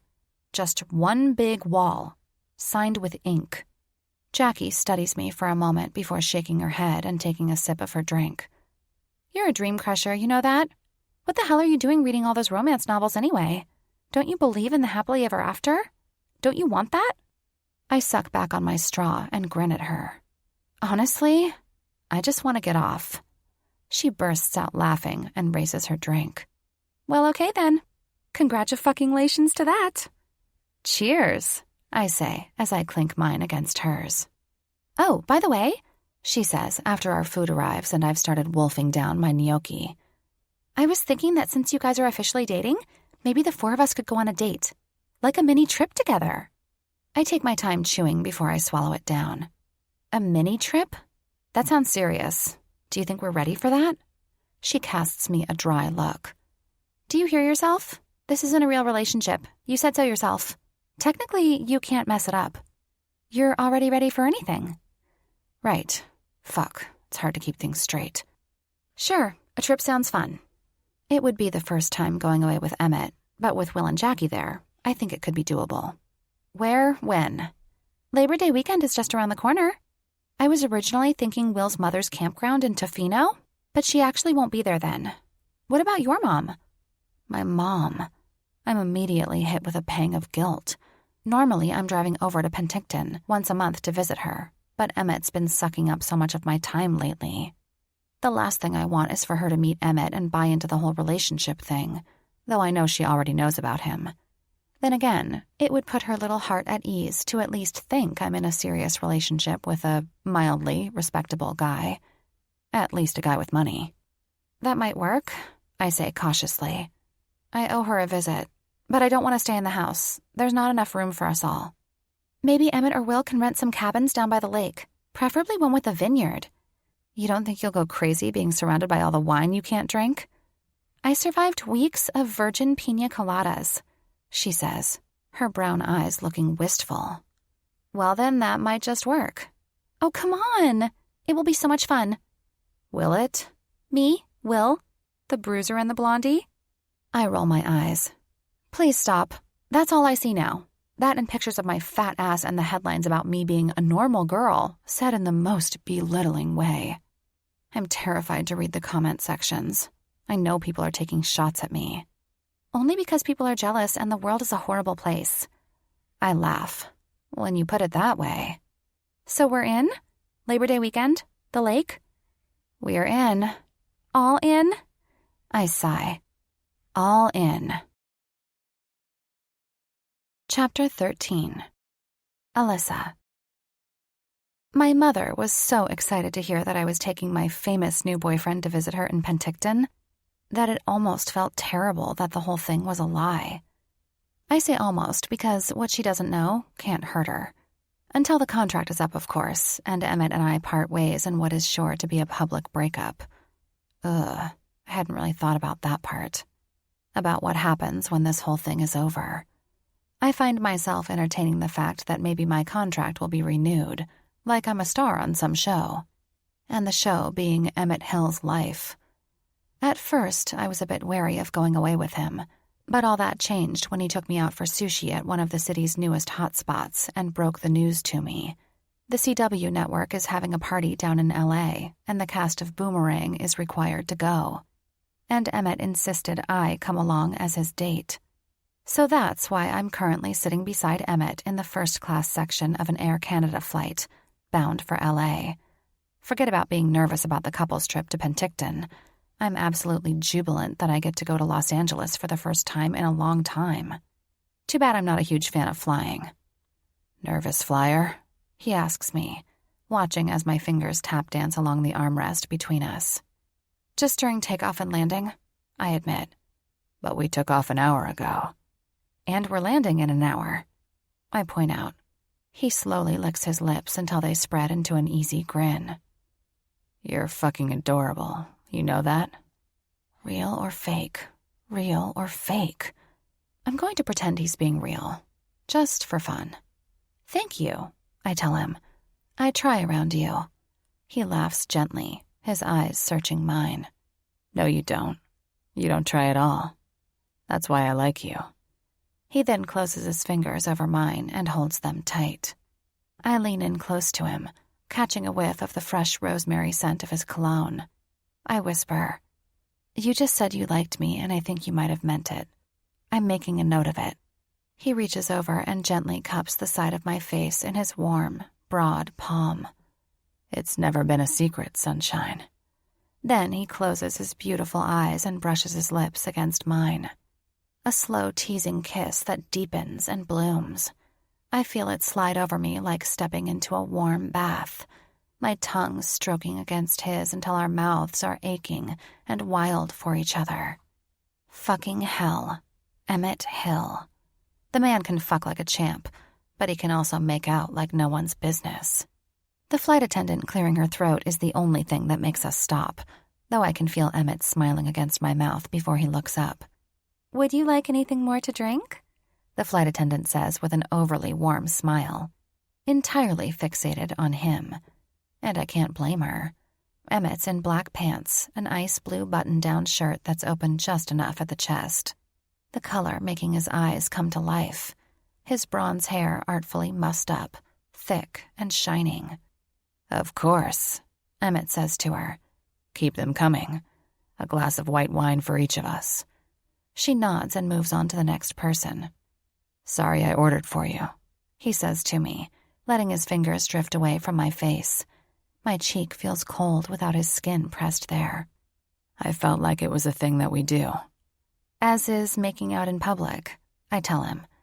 I poke my head up and glance around. No one in first class is paying us any attention. In fact, I think I recognize another passenger up here. Some older man who used to play a demon on Supernatural or something. Emmett shrugs and settles back into his seat, not apologetic at all. I think I'm starting to figure out how we work. Anything physical is real. Everything emotional is fake. Except for the fact that he just admitted he liked me. And he meant it. That much, I know. I'll take what I can get. When we land at LAX, Emmett holding my hand tight during the entire landing, I'm completely unprepared for the onslaught of paparazzi at baggage claim. I mean, I'm used to the cameras in Vancouver, but to be honest, most of the time it's the same 2 or 3 guys you see at every place. Everything else between Emmett and I seems to be documented by fans and strangers who cross our paths. But here? Fucking There's like 20 of them with huge cameras, all of them yelling our names like we're at some sort of cattle auction. A million flashbulbs going off until I'm practically blind. I'm actually doing that cliché pose that celebrities do where they walk while looking down, one arm out in front of them to shield their face. Because if I didn't do that, I'd probably fall right down on the baggage carousel. Emmett, you're looking great. Emmett, can you tell us more about Alyssa? Alyssa, how does it feel to snag one of the most notorious bachelors? Emmett, has she helped you clean up your ways? Emmett, how do you feel about your new nickname? Do you think it's accurate? Is it true you sleep nude? Alyssa, baby, you're beautiful. Give us a big smile. The yelling and the questions never stop, but I do love how Emmett is turning extra protective, trying to actually shield me from the cameras instead of showing me off. I think he's so blindsided by the attention that he's forgetting this is what's supposed to happen. What he's supposed to want for us. Give us some space, please, Emmett says through his smile, even though his eyes are flashing dangerously. He holds me tight, keeps me back from the cameras. I can totally see why actors end up breaking lenses because this shit is unreal and completely disorienting. Somehow, We make it out with our bags and are ushered into a waiting Suburban hired by the network. It's only when we start pulling away from the airport and into the LA traffic that I remember how to breathe. "Are you okay?" Emmett asks me, holding my hand while he looks me over. I nod. Yeah, just, wow. I take in a deep breath, trying to get my head on straight. "Fucking vultures." His voice is laced with anger. "They treated you like you were a piece of meat." I personally don't see Emmett pissed off very often, but I have to say I'm touched by it. I guess that's the good part about shooting in Vancouver. You don't have to put up with this. I gesture to the city as if it's some singular beast intent on harassing him. He sighs and leans back in his seat, closing his eyes. "Yeah, it's funny. Working on Degrassi, I really thought it was my big break. I mean, it was, in Canada. But people quickly forget. And when it was over, I assumed I would go on to bigger and better things." He pauses, licks his lips. "You know, I wanted this. What happened back there? I wanted the fame and the glory and all of it. And now, is it really worth trading your soul for?" I look him over curiously. You traded your soul? He looks out the window and nods. "In a way. I think everyone does in order to get what they think they want." What did you trade away? After a few beats, he says, "Respect." But people respect you. But as soon as the words leave my mouth, I'm not exactly sure if it's true. Autumn had mentioned how he isn't well respected, and judging by the paparazzi show at the airport and what they write in the tabloids, the media certainly doesn't respect him either. You're a good actor, I say feebly. He gives me a wry smile. "Oh, really? What have you actually watched me in?" The truth is, it's been nothing lately. I can't even watch Boomerang because it's so damn weird to see him on the screen. I liked an indie horror movie you did a long time ago. He lets out a sharp laugh and slaps my knee. "The one with the killer bees?" Yeah, what was it called? Buzzed Off? He shakes his head. "Oh man, I'll never live it down. I do have to say, working with bees all day did give me a deep appreciation for them." I'm sure it did. "Well, let me tell you, it's not that people don't respect me. They do. I act well enough. The shows I do at least stay on the air. I'm not doing, like, porn. Bees aside, I'm not ashamed. But I lost a lot of respect for myself." Why? His tongue peeks out between his lips as his brows furrow, deep in thought. After a beat, he says, "In hindsight, I should have stayed in London. I should have stayed in the theater. That's really the only time I felt happy. I felt real and alive and fucking thriving, you know?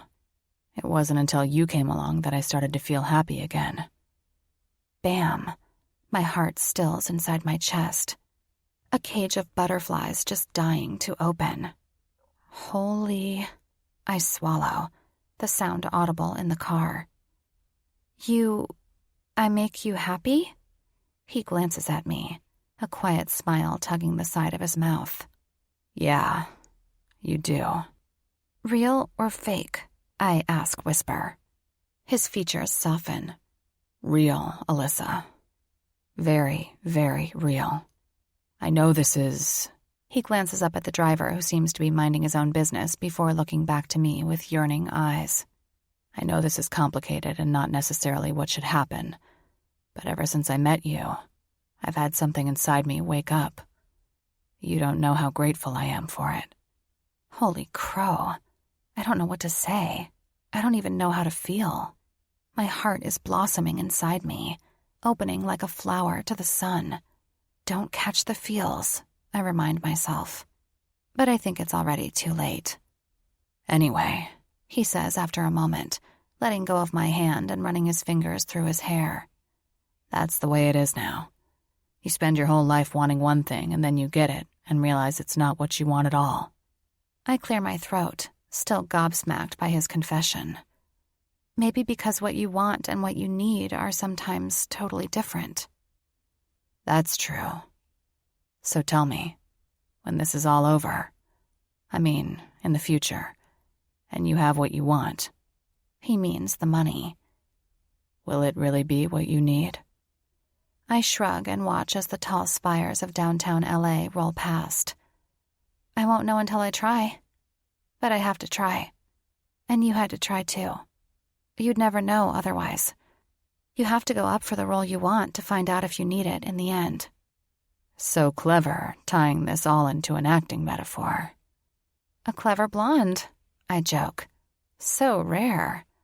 No, he says, his fingers pressing against my chin and tilting my face toward him. You're rare, Alyssa. The way he's looking into my eyes, so deep and searching and startlingly intimate, unnerves me to the core. I'm not even sure how to handle it. I'm not used to sincere Emmett, I joke, feeling like it's all too much. When does the dirty talking one come back? For a moment, I think I see a flash of disappointment in his eyes, but then they melt, all warm and crinkly at the corners as he breaks into a cheeky grin. That will come later. First, though, we have a party to attend. Our plane landed in the afternoon, so as soon as we're checked into our poolside cabana room at the Roosevelt Hotel in Hollywood, we immediately started getting ready. And by we, I mean me. I ordered a glam squad crew to come over and do my hair and makeup while Emmett relaxed out on the balcony, sipping on beer.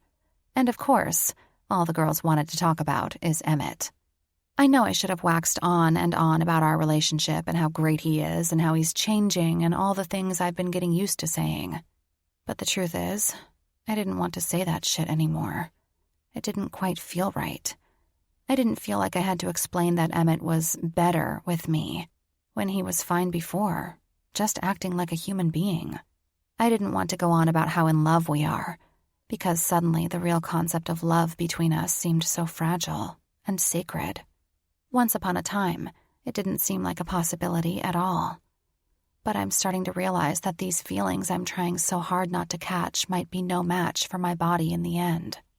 I always assumed my heart had built up some sort of immunity, but I'm no longer sure that's the case. He's in my veins, in my system, slowly working his way to my heart. I do have to say, all their questions and comments about Emmett made me forget how nervous I am about tonight, especially when I see the finished product in the mirror. I look pretty much as I did at Jackie's wedding, the night I first snagged Emmett, but a lot more spicy. Wow, Emmett says to me as he steps in from the balcony, casually holding a Corona by the neck. You look fucking fantastic. The glam squad girls all coo and blush, as if he's complimenting them. I mean, I guess he is. It's their handiwork that's transformed me from average girl to Bridget Bardot. But from the way his eyes stay fixated on me, I know I'm all he sees. Then they leave, and we're alone. My pulse starts to quicken, and I can't figure out if I'm nervous again because of the event we're going to, or that for the first time, I'm alone with him in a hotel room. I should get dressed, I say to him, and start heading for the closet where I hung up my dress. I went shopping the day I found out about this event. Emmett was insistent on paying for it since it's his event and all, so I gladly took his credit card and had a field day at the mall. In the end, though, I eschewed the high-end designer labels. That's more of Jackie and Will's thing, and settled on a long, neon yellow dress from the department store. I know it's super bright, but I figured it's LA, and I'll probably stand out anyway in a sea of size zeros, so why the hell not make a statement? But as I'm going, he grabs my arm and pulls me to him so I'm pressed against the hard muscles of his stomach and chest. Damn. I can practically feel the ridges of his abs against my skin. Would you be mad if I messed you up beforehand? He asks me, a lazy look in his eyes. That look that actually means the opposite of lazy. Sex with Emmett is anything but. Then who will do my makeup and hair after? I ask him as he grins at me, his mouth just inches away. You? I don't know, he murmurs. Maybe we won't go to the party at all. He places his lips at my neck and my bare skin breaks out in goose flesh. Maybe spending the night right here will be far more entertaining. I smile, my lungs breathless as his lips gently suck down the length of my neck, heading for my collarbone. Somehow, I manage to press my hand against his chest and push him back. You have to go. It's in your contract. And by default, in mine. And I am not wasting my dress or this hair and makeup job. I pause, biting my lip before I realize I'm scraping off my orange-red lipstick. Then we'll see what happens after. He looks surprised. Oh, really? What happened to the whole, we shouldn't do that again? I said we'll see, I remind him, and hope he doesn't bring up the other thing I said on the boat, that I didn't want to develop feelings for him. Also, my brain starts to yell. Remember, he said that he'd probably hurt you in the end. You can't forget that. And yet I kind of did until that moment. Things are getting dangerous. I step away from Emmett, needing to get out of his orbit before it warps me. I'm going to get ready. Are you putting on a tux or just going to stand around all day like that, drinking beer? I take the dress from the closet and head into the bathroom to get changed. I run the tap and take a good long look at myself in the mirror. I barely recognize the woman staring back at me. The one with the thick, shiny, Pantene hair and perfectly contoured face. But I do recognize the look in my eyes. Fear. Fear that maybe Jackie was right. Maybe the end isn't just a wall signed with ink. Maybe it's a cliff I have to jump off. And what if I do something crazy, like throw myself off it before I'm ready? What if what I'm feeling is completely, horribly unstoppable? His words ring through my head. In the end, I'd probably just hurt you. I have to remind myself once again, like I've been doing from the start, that I'm in it for money. I'm in it for fun. I'm not here to fall in love. I'm here because it's my ticket to a life I've been too afraid to go after. I mean, hell, here we are in LA, the one place I always thought my dreams would, or at least could, come true. And I'm going to a party with all the actors and crew and producers of a big network. Focus on that, not Emmett. Never Emmett. But that changes once I slip on the dress and step out of the washroom. His eyes light up as he sees me and lets out a low whistle. You're trying to kill me, aren't you? I'm such a lost cause. It took a second and I'm totally giddy from the way he's looking at me. What about you? I say, smacking him on the shoulder. Mr. wears a tux like he was born in it. Such a complicated name, he says, still looking me up and down, soaking every inch of me in. Then he glances at his watch. Too bad our ride will be here in a few minutes. Good, I tell him, quickly slipping on a pair of bright magenta heels. I'm ready for whatever the night brings. And the night turned out to be completely unforgettable. It started off with a walk down the red carpet to the event, a red carpet lined with cameras and benches of screaming, yelling fans. It was totally different than it was at the airport. This time, I absolutely relished all the eyes on me. Maybe because I was feeling good about myself. Maybe because I felt I was in control. Maybe because Emmett didn't let go of my hand once. By the time we reached the end of the carpet, I actually felt like a total pro. Then, once we got inside the building, a huge ballroom, I was shuffled with a drink in hand over to every single power play and actor in Hollywood that you could think of. Okay, that's kind of a lie. I mean, it was everyone that was part of the CW network. But even so, I saw a lot of the actors I crushed and drooled over. And by that, I mean masturbate to when I can't sleep at night, which was beyond cool. What was also cool was the way that everyone flocked to Emmett. I know he feels like the world might not respect him in the way he wants, but even big-name actors were fawning over him, talking about his days on Degrassi with nostalgia, then congratulating him on his comeback. I still think the term comeback should be used rather loosely, but the fact is, his peers look up to him, not necessarily as someone who is the master of their craft, but as someone who has consistently worked and never given up. Later, when I'm done acting like a fangirl and have had one too many glasses of champagne, Emmett pulls me aside. I'm over all this, he whispers, holding my arm. Are you over all this? I nod. I'm ready to leave when you are. But you had fun, right? Oh, hell yeah, I did. This was... I gesture to the ballroom where I think I might be looking at Archie from Riverdale. A dream come true. I don't even think it's sunken in yet. I liked the way you handled yourself, he says, tucking a piece of hair behind my ear. Like you've been doing it your whole life. Perhaps this acting thing really is in your blood. Hey, I told you I was serious about it. Serious enough to date you. He chuckles and the sound makes me weak at the knees, as does the amused grin he has on while he looks at me. Why don't we fly out late tomorrow night? How about if we hit the beach in the morning, then in the afternoon see if we can do some improv? What do you mean, do some improv? I have connections, sunshine. Ever heard of the Upright Citizens Comedy Brigade? Yes? Like totally one of the best incubators for comedians there is. Maybe we can get you on stage for a bit. I'll do it with you. You're joking, I tell him. He shakes his head. I'm not. I think it would be good for you. I can hardly believe it. Remind me in the morning, if you still mean it. You know I do, he says and pulls me away. Come on, let's go back to the hotel. But when we leave the venue and get back into the Suburban, Emmett wants to stop at a late-night taco place he loves. While the Suburban waits around the corner, we get in line with the rest of the drunken patrons. The menu is pretty simple, and I settle on a deep-fried chicken taco with pickled vegetables. So I guess you know LA pretty well, I tell him, inching forward a step as the line moves. Did a lot of auditions here, even during Degrassi days. At that, the person in line turns around to look at us and see who's doing the talking. Once they spot Emmett, though, who just smiles at them, they frown, like they're disappointed, and turn back around. They were probably expecting Drake.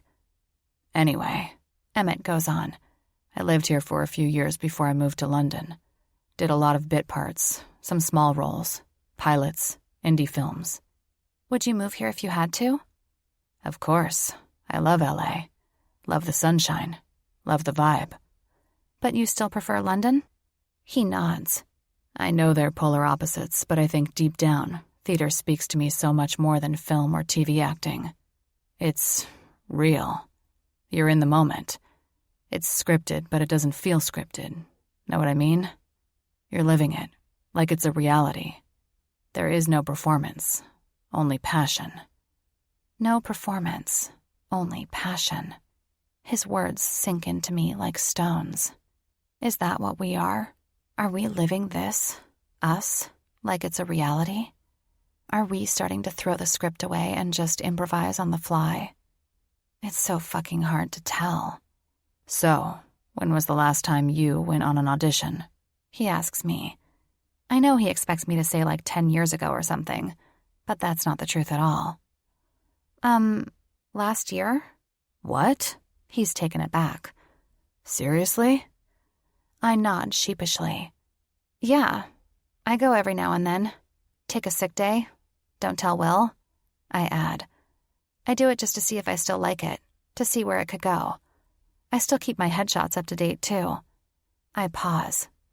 Obviously, it never goes anywhere, but it makes me feel better. Like I'm feeding my soul, just a little bit. Honestly, I would take a Tampax commercial if they'd have me. Emmett bursts out laughing. I can just see it now. I'd be perfect, I protest. I play bitchy so well, and who the hell is happy on their period? No one. Emmett suddenly leans over and kisses me quickly on the lips. What was that one for? I ask him. The oddly tender way he's looking at me makes me feel all warm and fuzzy inside. I have a feeling you don't tell anyone that. Not just your desire to be in a tampon commercial, but that you're still going on auditions. Still trying. He's right. I haven't told a soul. My mother would support me no matter what I do, but she's been through so much, and she was so happy when she found out I had gotten a steady job all those years ago and had put acting aside. My sisters don't really speak to me much, but they always thought acting was a joke. As for Tiffany and Jackie, I just get the feeling that they wouldn't understand. Or maybe they would, but they'd start asking me about it and cheering me on, and I don't want that. I want it to just stay this private, secret thing. Only now, Emmett knows. I won't tell a soul, he says in a low voice, as if he can read my mind. But for the record, I think it's great. Really. It takes a lot of nerve and courage to keep a dream alive when it's so much easier to give up on it. I give him a shy smile. Thanks. Then it's our turn for tacos. We eat them at a brightly colored picnic table under a buzzing street lamp, the air warm and comforting. I don't even mind the smell of exhaust. I'm just about to scrunch up the empty wrapper after I've scarfed down the last bite, when a man in a trucker hat with long, scraggly hair and a big belly stops at the foot of the table, camera at his side. "Hey," he says loudly to Emmett, and Emmett looks at him sharply. "You're Emmett Hill, right?" "Who's asking?" Emmett says, not smiling. The guy pats his camera. "Does it matter? I just have a question for you." And then he raises the camera up and starts filming. I glance at Emmett, not sure how he's going to handle this. Emmett slowly gets to his feet. "I'd appreciate it if you didn't film us right now. My girlfriend and I just want some time alone." "Girlfriend?" The guy snorts, but then doesn't elaborate. "Hey, so let me ask you something." By now, some of the people in line at the taco stand are looking over at us. Emmett stares at him with hard eyes, his patience starting to wear thin. I get to my feet and walk around the back of the table until I'm at Emmett's side. I take his arm, partly in comfort since this guy's vibe is totally messing with me, partly because I don't want Emmett to do anything dumb. Last time something like this happened, he broke someone's phone. If he does it to this guy's camera, he's going to raise a real stink. "What?" Emmett asks deliberately, his jaw tense. "Your mother," the man says, and Emmett visibly stiffens, like he's just been punched. I hold his arm tighter as the man continues. "She was a heroin addict, died of an overdose. You're the one who found her, right?" I stare up at Emmett. Holy fuck, is this true? Emmett doesn't say anything. I don't think he can. He looks like he's frozen on the spot, every inch of him immobile. "I'm just saying, you never talk about it, and I was wondering if I could get a soundbite. Like, was she just a junkie, or was she also a prostitute? And was she on drugs when she had you? Because—" The man doesn't have a chance to finish his sentence. Emmett lunges at him, and with one swift, powerful movement, he grabs the camera with one hand while punching the man square in the face with the other. It happened so fast, I couldn't even hold him back.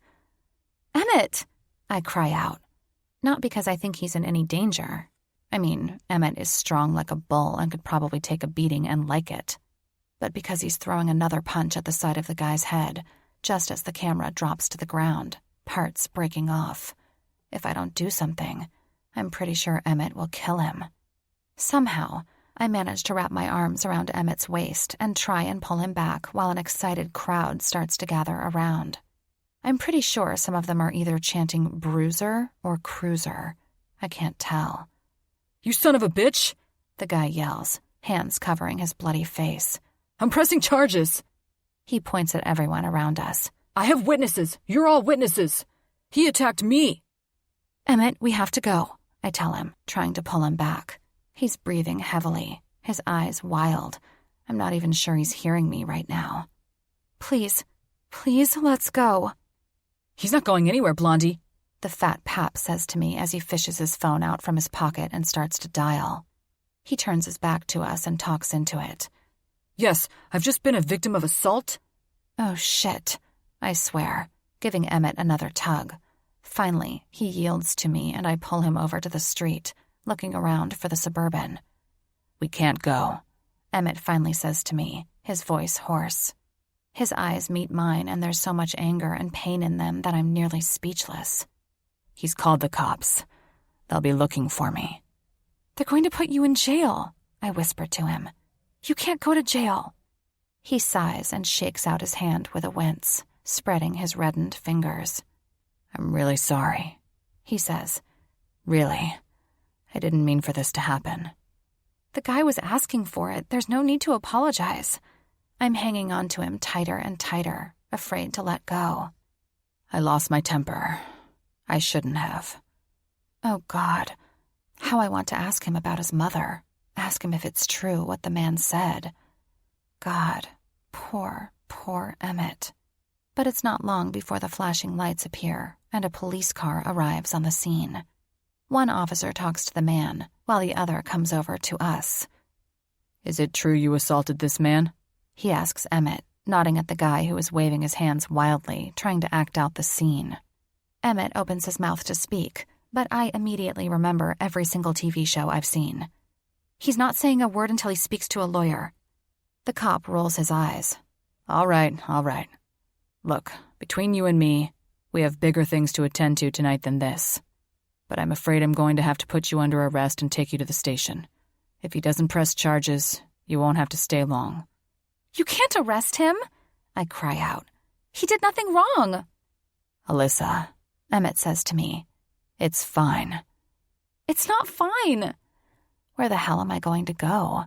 Wait at the hotel to see if he gets bailed out or not? And who is supposed to bail him out? Is it me? Autumn? Will? How does this whole thing work? "Ma'am, please," the cop says.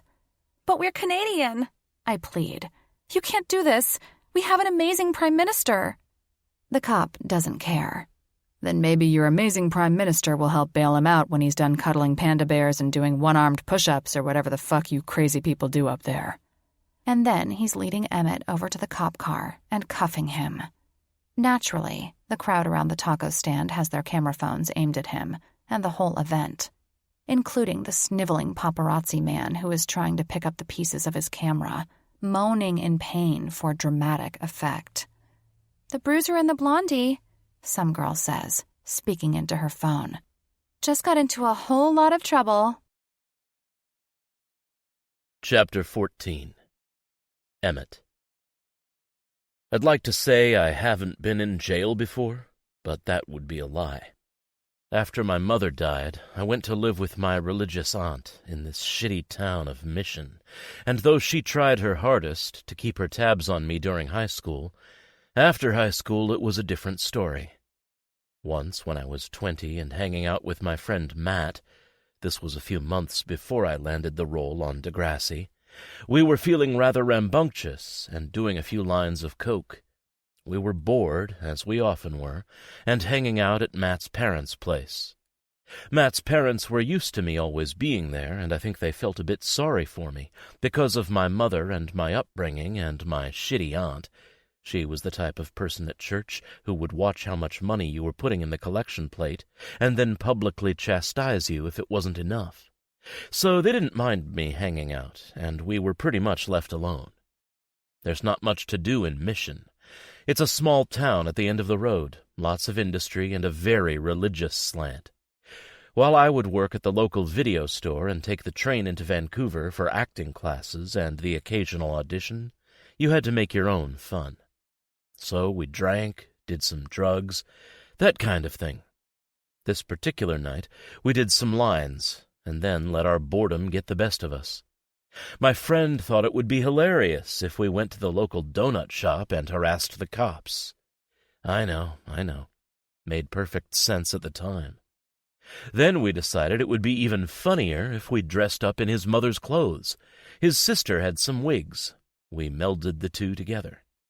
So, after we got all dolled up, we went down to Tim Hortons and started hitting on the cops.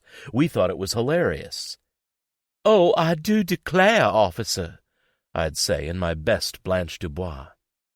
They gave us plenty of time to back off and go away, and yet we kept on pushing their buttons. My, aren't you fellas so big and strong? Finally, understandably, we were arrested. I remember clearly, like it was yesterday, the moment we were at the station being fingerprinted, and I looked over at Matt, who was wearing a pink floral dress and had a red curly wig half hanging off his head, and I said, "Matt, you look ridiculous." Needless to say, we were let go in the morning, after spending a night in the cell dressed as women. But the L.A. jails are no joke. Lucky for me, tonight I was shoved into the drunk tank with a bunch of frat boys who had passed right out and didn't give me any trouble. Fucking hell, though, what a hell of a night it was. To go from the high of having Alyssa on my arm at the party, actually having someone I wanted to show off, that I cared for deeply, that I was proud of, to losing my temper on the paparazzi. I had the night planned out so differently. First, we would get the tacos and fill our bellies, since I know from experience that the food choices at LA events are pretty skimpy, since no one eats in this town. Then we would go back to the hotel. And I know that Alyssa had been standoffish after the last time we had sex, and I also know I admitted that I might just be a rat bastard in the end, but the fact was I wanted nothing more than to get her naked and beneath me again. It was truly the only time I knew that what we had was real, that each moan, each look, each touch meant more than anything either of us could ever say. When I'm deep inside her, there is only truth between us. The thing is, she's getting under my skin. She's slipping into my veins, a poison, a drug, and like most foolish men, I'm too weak to stay away, to say no. I want her. Every day, every night, I want her in my bed. I want her in my arms. I want her sitting across from me at the dinner table, not just for the next 2 months, but for as long as I can. When I think about Alyssa now, it's no longer in terms of contracts. It's no longer in terms of what should be, what's supposed to be.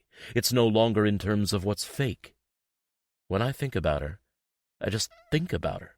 I think about what she does to me, what she means to me. Honestly, she means the fucking world.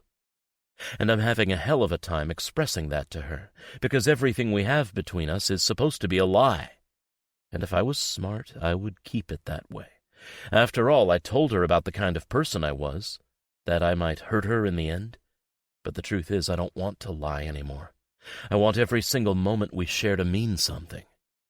The only problem is she doesn't know the real me. Though, fuck, she sure got a glimpse of that tonight. I've always been very guarded with my private life. No one really gave a shit until I went on Degrassi, and then the Canadian press started poking and prodding the boy behind Cruiser McGill.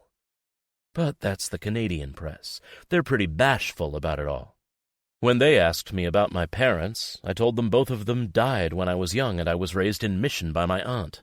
No one ever bothered to look into it. And there was no one from my previous life, the life on Vancouver's east side, that would ever argue. Everyone except Jimmy is pretty much dead. That said, it doesn't surprise me that somehow someone would start digging and find the truth behind it all. I'm not ashamed. The problem with it all is that people get the wrong ideas. They start making assumptions. That's where it gets dangerous. The right thing tonight would have been to address the guy's questions and set the record straight. But I just wanted to be alone with Alyssa, and the fucker caught me off guard. Especially as he was the only reporter so far who knew the truth about my mother. I know my mother was clean when she had me, that she only started using a few years after my father left, and I'm pretty sure she wasn't a prostitute. She was more or less always at home, and if she ever had guys over, I was allowed to hang out with them if I wanted. I rarely did. Even when you're raised around drug use, it never stops being a terrifying monster, one that doesn't live in your closet, but out there in the open. Fuck. Who fucking knows? What's worse is that even if I did try and set the record straight, the guy wouldn't have cared. No one would have cared. They only want the worst details from you as possible. Well, they have them now. Tomorrow it will be known exactly what the man was asking me before I punched him. Therefore, my truth will be laid bare for people to judge, as will my actions. The only bright side to this whole damn thing is that at 6 a.m., the guard comes to the door and tells me I'm free to go. Obviously, I didn't sleep a wink. I didn't even make bail. The ass-fuck who provoked me into this ended up dropping the charges for some reason. When I make it out into the fluorescent lights of the police waiting room, Alyssa is there, red-eyed and still in the dress she wore to the party.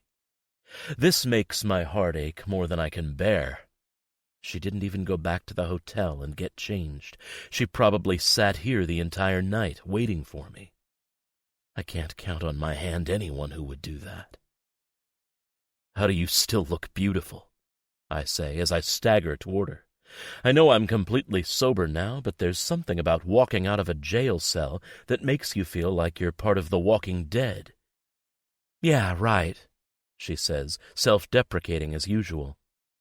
"How are you?"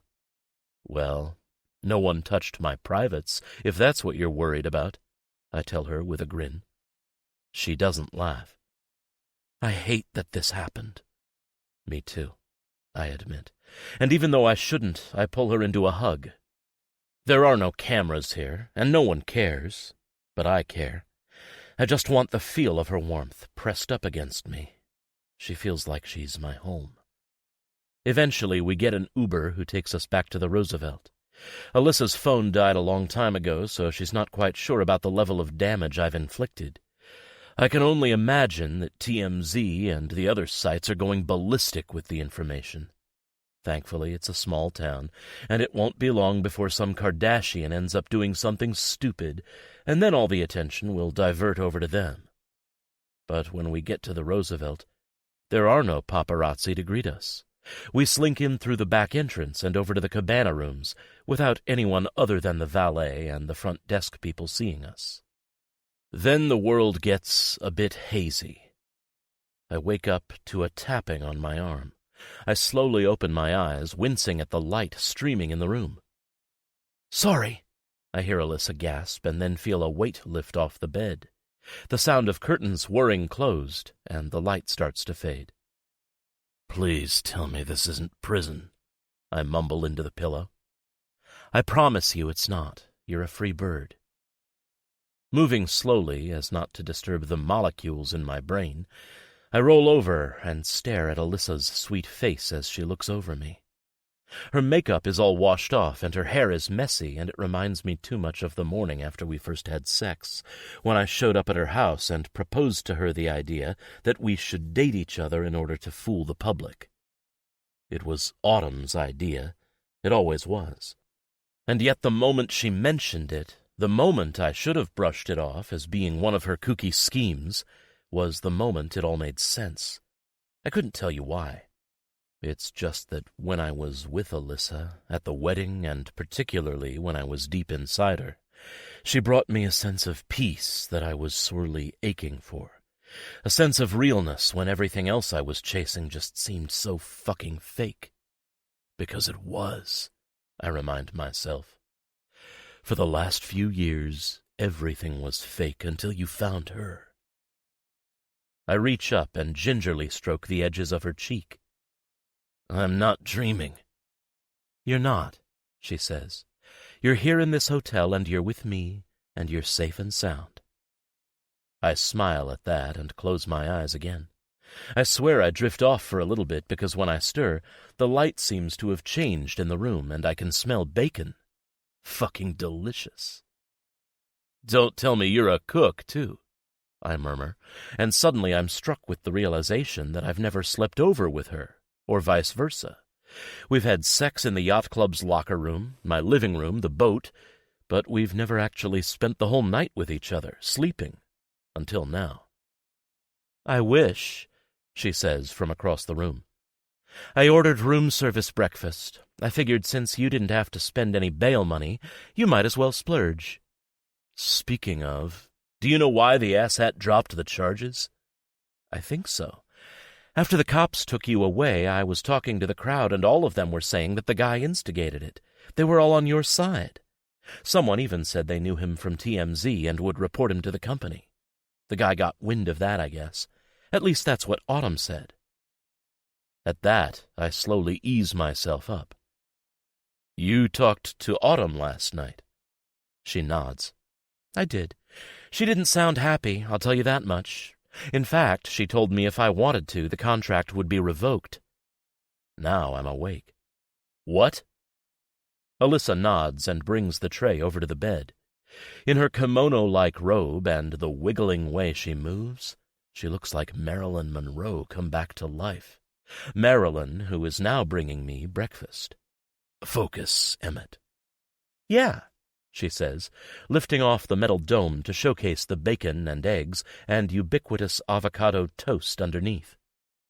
She said she wouldn't blame me if I up and left.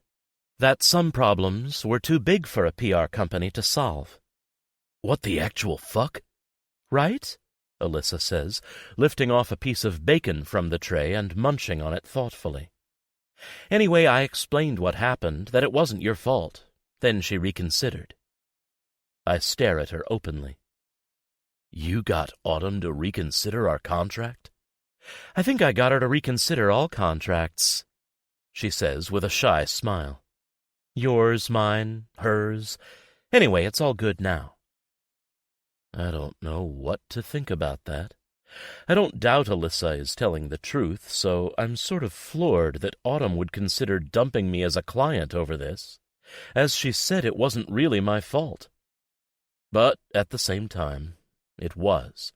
I should have ignored the guy. I shouldn't have responded with violence, especially not in front of Alyssa, and most of all, I'm pretty sure Autumn is pissed that I never told her about my upbringing. She's strangely possessive over me at times, which is why I always thought it was odd that she suggested Alyssa and I get together. But she had the same idea about my past, whatever was presented on Wikipedia, and this whole time I was holding out on her like I didn't trust her. And I don't trust Autumn. That's the whole thing. The only person I trust with all this is Jimmy and Alyssa. And Jimmy already knows the truth, so... Well, now I'm handing the truth to Alyssa with my bare hands, and hoping that after all this she'll still accept me. If not that, then at least be able to look into my eyes without disgust or pity. So, she says, nudging the plate toward me. Are you going to eat? I nod, but still push the plate to the side. Listen, I tell her. I want to talk to you about last night. I told you, I understand. No, not about the paparazzi. I mean, again, I regret hitting him. I know I shouldn't have done that. But I mean, why I was so upset. She swallows audibly and nods. Okay. I breathe in deeply through my nose, sitting up straight, and then look her right in the eye. Most of what he said was actually true. My mother was a heroin addict. For all I know, she wasn't a whore, and I know she wasn't using when I was born, but I did discover her when she had died, and I did pretty much grow up on the streets. Fuck. The words should be so simple in theory, but the minute they leave my lips, they land between us like landmines. Maybe not going off now, but any time someone missteps in the future. But even so, she's staring at me with coaxing eyes, waiting for me to go on. I sigh. It wasn't as bad as it sounds. I know how ridiculous that seems, but when you're young, you don't really know what's wrong. You don't know you're poor. You don't know that you're living a life that's unacceptable for many. I guess I was just lucky. I wasn't often hungry. My mother was usually around. I went to school and saw my friends and played. After school, I was either at the park or at home. I'd never been to someone else's place before, so I never knew how it was supposed to look like or smell or feel. There were always junkies lying around, but back then it wasn't nearly as bad as it is now. And again, being a kid, I just didn't know any different. I thought a man with a needle up his arm was just a man who needed medicine. Alyssa's face crumples slightly, not with pity, with compassion. Still, it's not easy to take. I continue. My only glimpses of the other life, the other side of the tracks, were what I saw on the TV. We only had 3 channels, but they were enough. They represented the fake world, the one I could escape into if I needed to.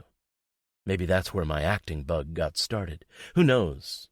Anyway, I'm saying all this because I don't want you to think what people want you to think, that I was suffering. I wasn't. I just happened to have a mother who loved the drugs more than me. Emmett, Alyssa finally says. I'm so sorry. I told you, don't be, I tell her. It happened. I'm sure I prepared for it in some way. I think on some level I knew the drugs would take her, but I just thought everything would stay the same. When you're a kid, even when you're surrounded by death, you don't think death will come for you. But it came right to our fucking door. I remember that evening like it was yesterday. I shake my head, suddenly finding it hard to breathe. It takes a few minutes before I can continue. I found her. My friend Jimmy eventually found the 2 of us. I couldn't leave her. He's like a fucking father to me, that guy. And before I knew what was happening, I was shipped off to Mission to live with my aunt. A woman who showed me a fraction of the love my mother showed me. Silence hangs around us. It's not uncomfortable. It's just heavy, weighted. The silence is the held breath of my mother, and it demands our respect. I know we can both feel it. After a moment, I say, I was happier before my mother died. I guess in some ways I've been chasing that feeling ever since, even though I know the last person I ever truly loved had left me. I suck on my bottom lip, trying to put my feelings in the tiny neat spaces where they belong. So that's my truth. The son of a junkie, a boy who grew up on the wrong side of the tracks, who grew up too soon, who stared death in the face every day and didn't know it. I burst out laughing, but it's a sour, bitter laugh. I can see all those fucking headlines now, every single one of them, reducing my life, my love, into something quick and pithy enough to be devoured by the public. Again the silence. Alyssa lessens it by leaning over and putting her hand on top of mine. I can't help but meet her eyes, gaze deeply into them, wonder how the hell I got so lucky, wonder how the hell I'd ever let go. Your life is your life, she says to me, each word sounding as if she's handing them out with care. No one else's. Not a single person on this earth is entitled to your life and what you've gone through. Even if you've never gone through anything, you have every right to protect your heart and soul and family from the things that people don't understand. And I will stand by you during every single step of the way. Contract or not, I'm here, and I'm not judging, and I'm not going anywhere. I'm just yours. Mine. Maybe not forever, maybe not for real, but for now, she's mine.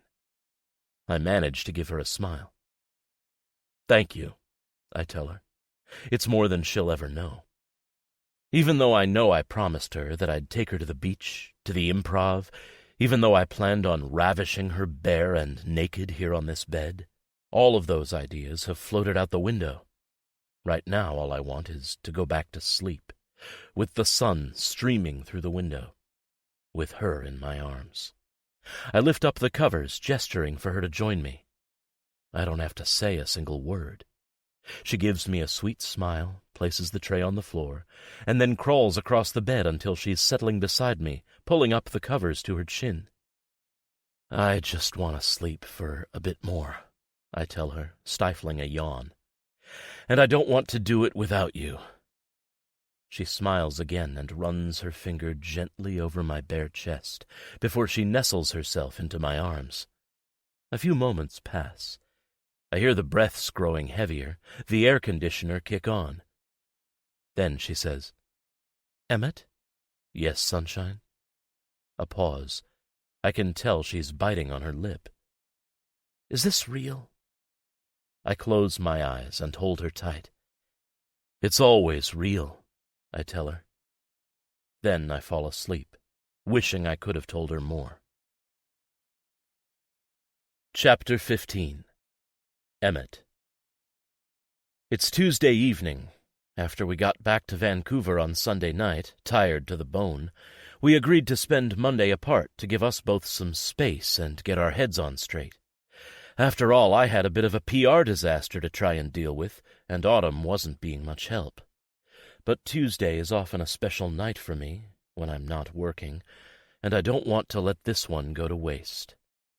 That said, I don't tell Alyssa what I have planned until she's sliding into the passenger seat of my car. The only thing I said to her earlier was for her to dress down. Of course, she totally overthought the word down, just like she overthought jogging and sailing.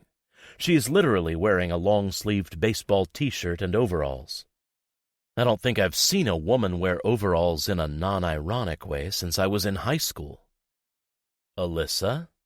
I say carefully as I look her over, trying to hide a smile. When you heard dress down, did you think going to pick corn at my grandpa's farm? She looks down at herself, defensive. What? This is in. This cost $40 at H&M. Well, if it's H&M, then it's got to make sense, I say mockingly. She crosses her arms in a huff. Well, it would help if I knew where we were going and what we were doing. You'll find out. The truth is, I don't want to scare her off, not until we're at least there. I know Alyssa will probably take it all in stride, but still. She also has the tendency to build crazy ideas in her head into full-grown entities. I wanted to take her by surprise. But Alyssa is smart, and as soon as my car takes a ride off of Canby Street and down Hastings, she knows. No one deliberately comes here. It's always by accident, and this is no accident. I pull into a parking garage and come to a stop, and it's only then that she looks at me with soft eyes. We're here, aren't we? I nod. Yup. I get out and open the trunk, taking out the plastic bag full of craft service items I took from yesterday. I know the soup kitchen does a really good job with tasty and nutritious meals, but I also know it never hurts to have extra, especially food that's portable. And yes, easy to trade, but at least the person then has a choice of whether to choose the drugs over hunger. Alyssa gives me a slight smile and then grabs my hand, holding it tight. Still, I know she's nervous about all of this, that it's taking her out of her element. But the fact that she's here with me, that she's willing to see where I've come from, it means the fucking world. Did you know that 4 people die here each day? I tell her as we walk down the stairwell of the parking garage. It smells like piss, and she's already wrinkling up her nose. It's only going to get worse for her going forward. That 100 people in BC died from drug overdoses last month? That Welfare Wednesday this April resulted in 130 calls for overdoses just on that day alone? She shakes her head. I knew it was bad, but I didn't think it was that bad. I'm a little ashamed to admit it, but when I see this stuff on the news, I just tune it out. It feels so hopeless. I know what you mean. I keep coming here and trying to help, volunteering, but it's like yelling into the wind. I wish I could shake them all, show them what happened to my mom, show them who I am, and that I'm an example that you can come out of this world and live, but at least you're doing something. Most people turn a blind eye. And I don't blame them, because it's hard. It's hard to watch humanity self-destruct. The government has failed them. Our supposedly glorious healthcare system has waiting lists upon waiting lists for detox centers and rehabs, turning away people who actually want to get clean. There's no place for these people to go, no way to get help. It's a circle of death that never ends. Hell, there are even teams of Good Samaritans on the streets right now, finding those who have overdosed and saving them when healthcare workers can't. I know I shouldn't sound so morbid about the whole thing, but when we exit the garage and out onto the street, the depravity hits us tenfold. Just like every time, it's like walking onto the set of a zombie film where the special effects are terrifyingly real. People are scattered everywhere, camped out against the buildings, wandering across the street, and nearly getting hit by cars and buses. Some ask for money, some try and sell stolen goods. Most just talk to themselves when they're not talking to each other. Every single soul here in need of help. I feel a lump forming in my throat, a debilitating sadness that cancels out all the fear. There's so much I should be able to do, and what I can won't go far. I stop there in the middle of the sidewalk and wonder what's even the point. But then Alyssa squeezes my hand, looks up at me with gentle determination, and then starts handing out the food to the people. I watch her for a few moments, humbled and awestruck by the sight of her being so kind, so compassionate, so brave, as she meets and tries to talk to each and every poor soul she comes across. It's not an easy thing to do. The majority of them light up when they see her, even if she doesn't represent drugs, even if hunger is the last thing on their mind. I know how they feel. That's what she does to me. She lights me up inside, puts the sun in my sky. Fuck. I might be completely in love with her. No, not might. I am completely in love with her. No doubts, no performances, no lies. Just truth. I blink at her there, standing on the darkened street, surrounded by the hopeless, and yet now I'm brimming with love and hope from the inside out. After she hands an energy bar to an old woman, Alyssa straightens up and looks over at me questioningly. I can tell she's still nervous about this whole thing, but she's doing it anyway. And I know she really doesn't want to do it alone. You don't ever have to be alone again. I nod at her, my smile spreading to an outright grin that probably seems horribly out of place. Then I snap out of it and go to her side. Together we walk up the street, handing out food until our bags are almost empty. Then I take her hand, warm and small in mine, and lead her into the building. This is where I grew up, I tell her as we go up the stairs. I take her all the way to the top floor and nod at the closed door down the hall. That's where I was raised, and this is where Jimmy is. I knock on his door. It's closed for once, and again I feel that rush of trepidation that I'm going to find something awful behind that door, and I'm going to find it with Alyssa by my side. I almost start to shield her, but then the door opens, and Jimmy is on the other side. "Teddy," he says with his gap-toothed smile. Then he looks at Alyssa in surprise. "And who might you be?" "Jimmy, this is my girlfriend, Alyssa," I tell him proudly. It doesn't feel like a lie anymore, even if I'm the only one who thinks it. Jimmy gives her a charming smile. I have to say, I was hoping he wouldn't be like he was the last time I saw him, and to my surprise, he looks great. He's clean-shaven, his thinning hair is slicked back, and his eyes look bright. He's also wearing his uniform from the soup kitchen, where he's supposed to be working tonight, and where I usually volunteer on Tuesdays. "Pleased to meet you, truly I am," Jimmy says, enthusiastically shaking Alyssa's hand. He grins at me, his cheeks growing pink. "Boy, Teddy, you really found the prettiest girl in the whole city. I am so happy for you. So happy to see you with someone. I was starting to worry about you, you know." "I was starting to worry, too," I admit with a sheepish grin. "Anyway, I thought we'd all go down to the soup kitchen together." Sure, I was just about to leave," he says, looking back in the apartment as if looking for something. I hand him my plastic bag. "First, some food for later." Thanks, Teddy," he says, lifting up the bag in reverence before taking it inside and putting it on the kitchen counter. As he does so, Alyssa turns to me. "He's adorable," she says, briefly leaning into my arm. "Thank you for bringing me to meet him." Fuck. She's starting to unravel me thread by thread. I swallow and put my arm around her, holding her tight. "Okay, let's go. Whoa, look at you lovebirds," Jimmy says, closing the door behind him and locking it. "Boy, I remember what it was like to be in love." Alyssa stiffens at that, but I don't loosen my grip. I know what she's thinking. I know things are getting complicated, the edges are blurring, the lines are being crossed. But maybe she'll see the beauty in the change. Or maybe she just wants her money. Maybe what you feel for her will in no way be returned. She thinks you're a cad, remember, a player, someone like her daddy, someone who will hurt her. And you told her you would. "You okay, Teddy?"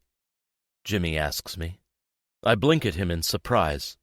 "Oh, yes, good. Let's go." The three of us leave and walk the 2 blocks over to the soup kitchen.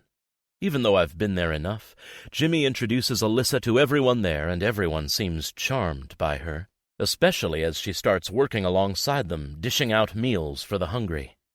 For being such a sassy, prickly woman at times, when that soft side comes out, it makes everybody melt. We're the lucky ones who see that side of her. It's why, when I thought about bringing her here, showing her this part of my life, this part of my history, every ugly bit, that I knew she wouldn't balk, wouldn't run.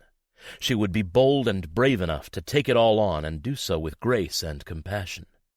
It also makes me realize why she's maybe been so unlucky in love. I have no doubt that every man that lays eyes on her thinks she's beautiful, and fuck yes, undeniably sexy. I mean, that's one of the first things I noticed. Other than her breasts, of course. Her sexual confidence and strength. But there's something about that, and being an honest, strong-willed woman, that scares men off. It intimidates them. They want the woman that needs them. The truth is, we all need someone, including Alyssa, but some people require a little more than just scratching the surface. I was determined from the start to peel back her layers, to slip beneath her armor, to discover the secret softness underneath, the places she keeps hidden. I feel like I'm so fucking close. It's in front of me, all within reach. Now it's just a matter of her letting me in. Something tells me it's not going to be easy to help her see past the lie, but I'm willing to give it all I've got. When we've put in a few good hours at the soup kitchen and it starts to close up for the night, I'm fully prepared to take Alyssa straight to her place. But as we get in the car and leave the mean streets of downtown behind, she turns to me and says, "I don't want to be alone tonight." I look at her in surprise, utter happiness fluttering through me. "No, stay over at my place." "That's okay. It's better than okay, sunshine," I tell her. I don't want to be alone either. There's something about the reality and rawness that we witnessed today that makes me want to hold on to her even tighter. It makes me appreciate just how wild and real she is, that she's the fire in my life, the one that makes my heart beat. I want to bury myself deep inside her and never let her go. Let her light wash over all my darkness. Let it dissolve my past. Alyssa is my sun, pure golden warmth that leaves only love behind. My love for her. Fuck, I'm in too deep. But I don't care. We get to my place, and we're practically tearing each other's clothes off as we stumble through the courtyard. Once inside, we move to the bedroom, articles being discarded to the floor, our mouths clashing against each other. Lips, tongue, teeth. It's messy. It's urgent. It's a life force. I push her down onto my bed, staring at her gorgeous body, the sly look in her eyes as I stand at the edge of the bed with my cock jutting out, already stiff as a board. Her eyes widen as I knew they would. She loves my cock, and I love her for it. Her mouth parts sweetly, and she turns around on her knees, shuffling to the edge. Her hands grab the back of my thighs, her nails digging in, and she stares up at me with burning eyes. She doesn't break eye contact with me. I'm starting to think she gets off by watching me get off. I've been with my fair share of women, but none of them were as brazen as she is, not even close. It gets under my skin like nothing else. Lucky, lucky, lucky. She takes me in her mouth, working me softly, sweetly, but oh, so fucking wild. I close my eyes and throw my head back, both wanting her to continue and wanting her to stop. When I'm close to coming, I pull back, breathless. She stares at me, soulful, yearning, her perfect mouth open and glistening, practically begging for my cum. I lick my lips and grab her by the arms, wanting her to feel my fire, feel just what she does to me, how mad with lust and desire she makes me feel. I pull her to me and kiss her urgently as the need, the lust, the want comes pouring out. I might just devour her right here. Everything she offers up is so beautiful and real and pure, but it's never enough. I don't just want to touch her and be with her. I want to fuse with her, especially tonight of all nights. I want to sink inside her so deeply that she'll feel bereft without me there. I want to be everything to her, the way that she's become to me. I want her to feel that she'll never be alone when I'm around. She's kissing me back, wild and untamed. She's clawing at me now, nails on my back, and I'm gripping her so hard I feel I might break her. Quickly I push her back until she's lying on the bed. I'll never tire of the sight of her beneath me, so perfect, every swoop and soft plump curve that my lips and tongue and hands are so ridiculously addicted to. Her pussy is a fucking treasure, bare and wet, and for this moment, for every moment I've spent with her, I know it belongs to me. Mine. I move between her spread legs. It's almost painful, this desire, this need. Seeing my bare cock hard and ready, herself open, pink and soft. I feel like no man should ever be so blessed. I want in deep and to never let go. Slowly, so slowly, I ease myself into her as she raises her hips, pushing toward me herself, wanting that deeper purchase. Her mouth opens wider the further I get, her body stretching around me, holding me so impossibly tight. Fuck. I kiss her, melting my mouth into hers, wanting to be as close as possible. Our faces are just inches apart as I slowly pull out and ease myself into her. Our gaze never breaks. Hers is full of lust and wonder, as if she's seeing me for the first time. I can only hope she likes what she sees, that I'm enough for her. The real Emmett, not the man on the screen, the one who came from filth, the one she somehow still sees as worthy. When our hips meet, it makes me still, and I have to suck in my breath to regain control. There's something about her that makes me want to completely lose it, and I've been losing my mind since the day I met her. She confidently wraps her legs around my waist and rocks her hips forward, each movement pulling me further and further into her. Her hands are at my back and pushing into my muscles. Our skin moves against each other like we are one. "Fuck, Alyssa," I croak out, sucking along her neck to her tits. My tongue teases around the hardened peak of her nipple, and I pull it into my mouth with one long, hard draw.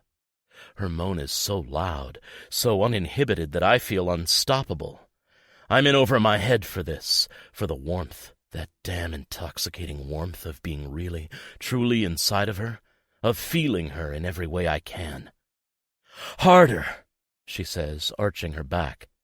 "Emmett, harder!" My name on her lips is a drug. I piston my hips to drive into her deeper, my knees burning as I pound her again and again and again. Her perfect tits bounce with each thorough thrust, and suddenly there are no thoughts, no pain, no past. That feeling of falling, of realizing how good it can fucking be when you actually care about someone. When you love someone. Shit, fucking shit. I don't know how much more I can hold on. "Emmett," she whispers to me, but never finishes her sentence. She just repeats my name with reverence, like I'm a prayer on her lips. I keep working her, determined. The flush on her face spreads to her chest, and her legs quiver around my waist. She's holding on to me like I'm about to fly, and she doesn't want to be left behind. I go to slip my hand down over her clit, but she's already there, and I barely have to trigger her. She cries out loudly, hips jerking upward, body shaking like an earthquake. She's so unbelievable when she's coming, this pulsing, writhing woman. God, she's such a woman. And I'm the cause of all of it. I'm the one who brings this force of nature to her knees, to the edge. And she does the same to me. My orgasm sneaks up on me like being hit from behind. It's beautifully devastating, and I'm loud when I come. I'm groaning and grunting as the orgasm wrings it out of me. But from the way she's gasping for breath and still holding tight, she's still riding the same wave. I collapse against her, sweat dripping off my brow and over my nose. I can hardly breathe, but I don't care. I'm shuddering on the inside, completely unraveled. This woman, this beautiful woman that I've just come inside of, this woman whose soft, creamy neck I'm kissing because it's the only thing to do. She's my first act, and she'll be my last. There will never be anyone else for me.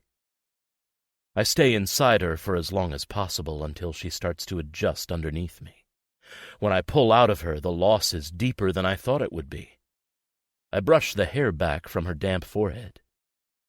"Hi," I say softly, because I feel like we're meeting again for the first time. "Hi," she says lazily. Her hands ghost up and down my back as if she can't quite believe what just happened. "I like it when you stay over," I tell her.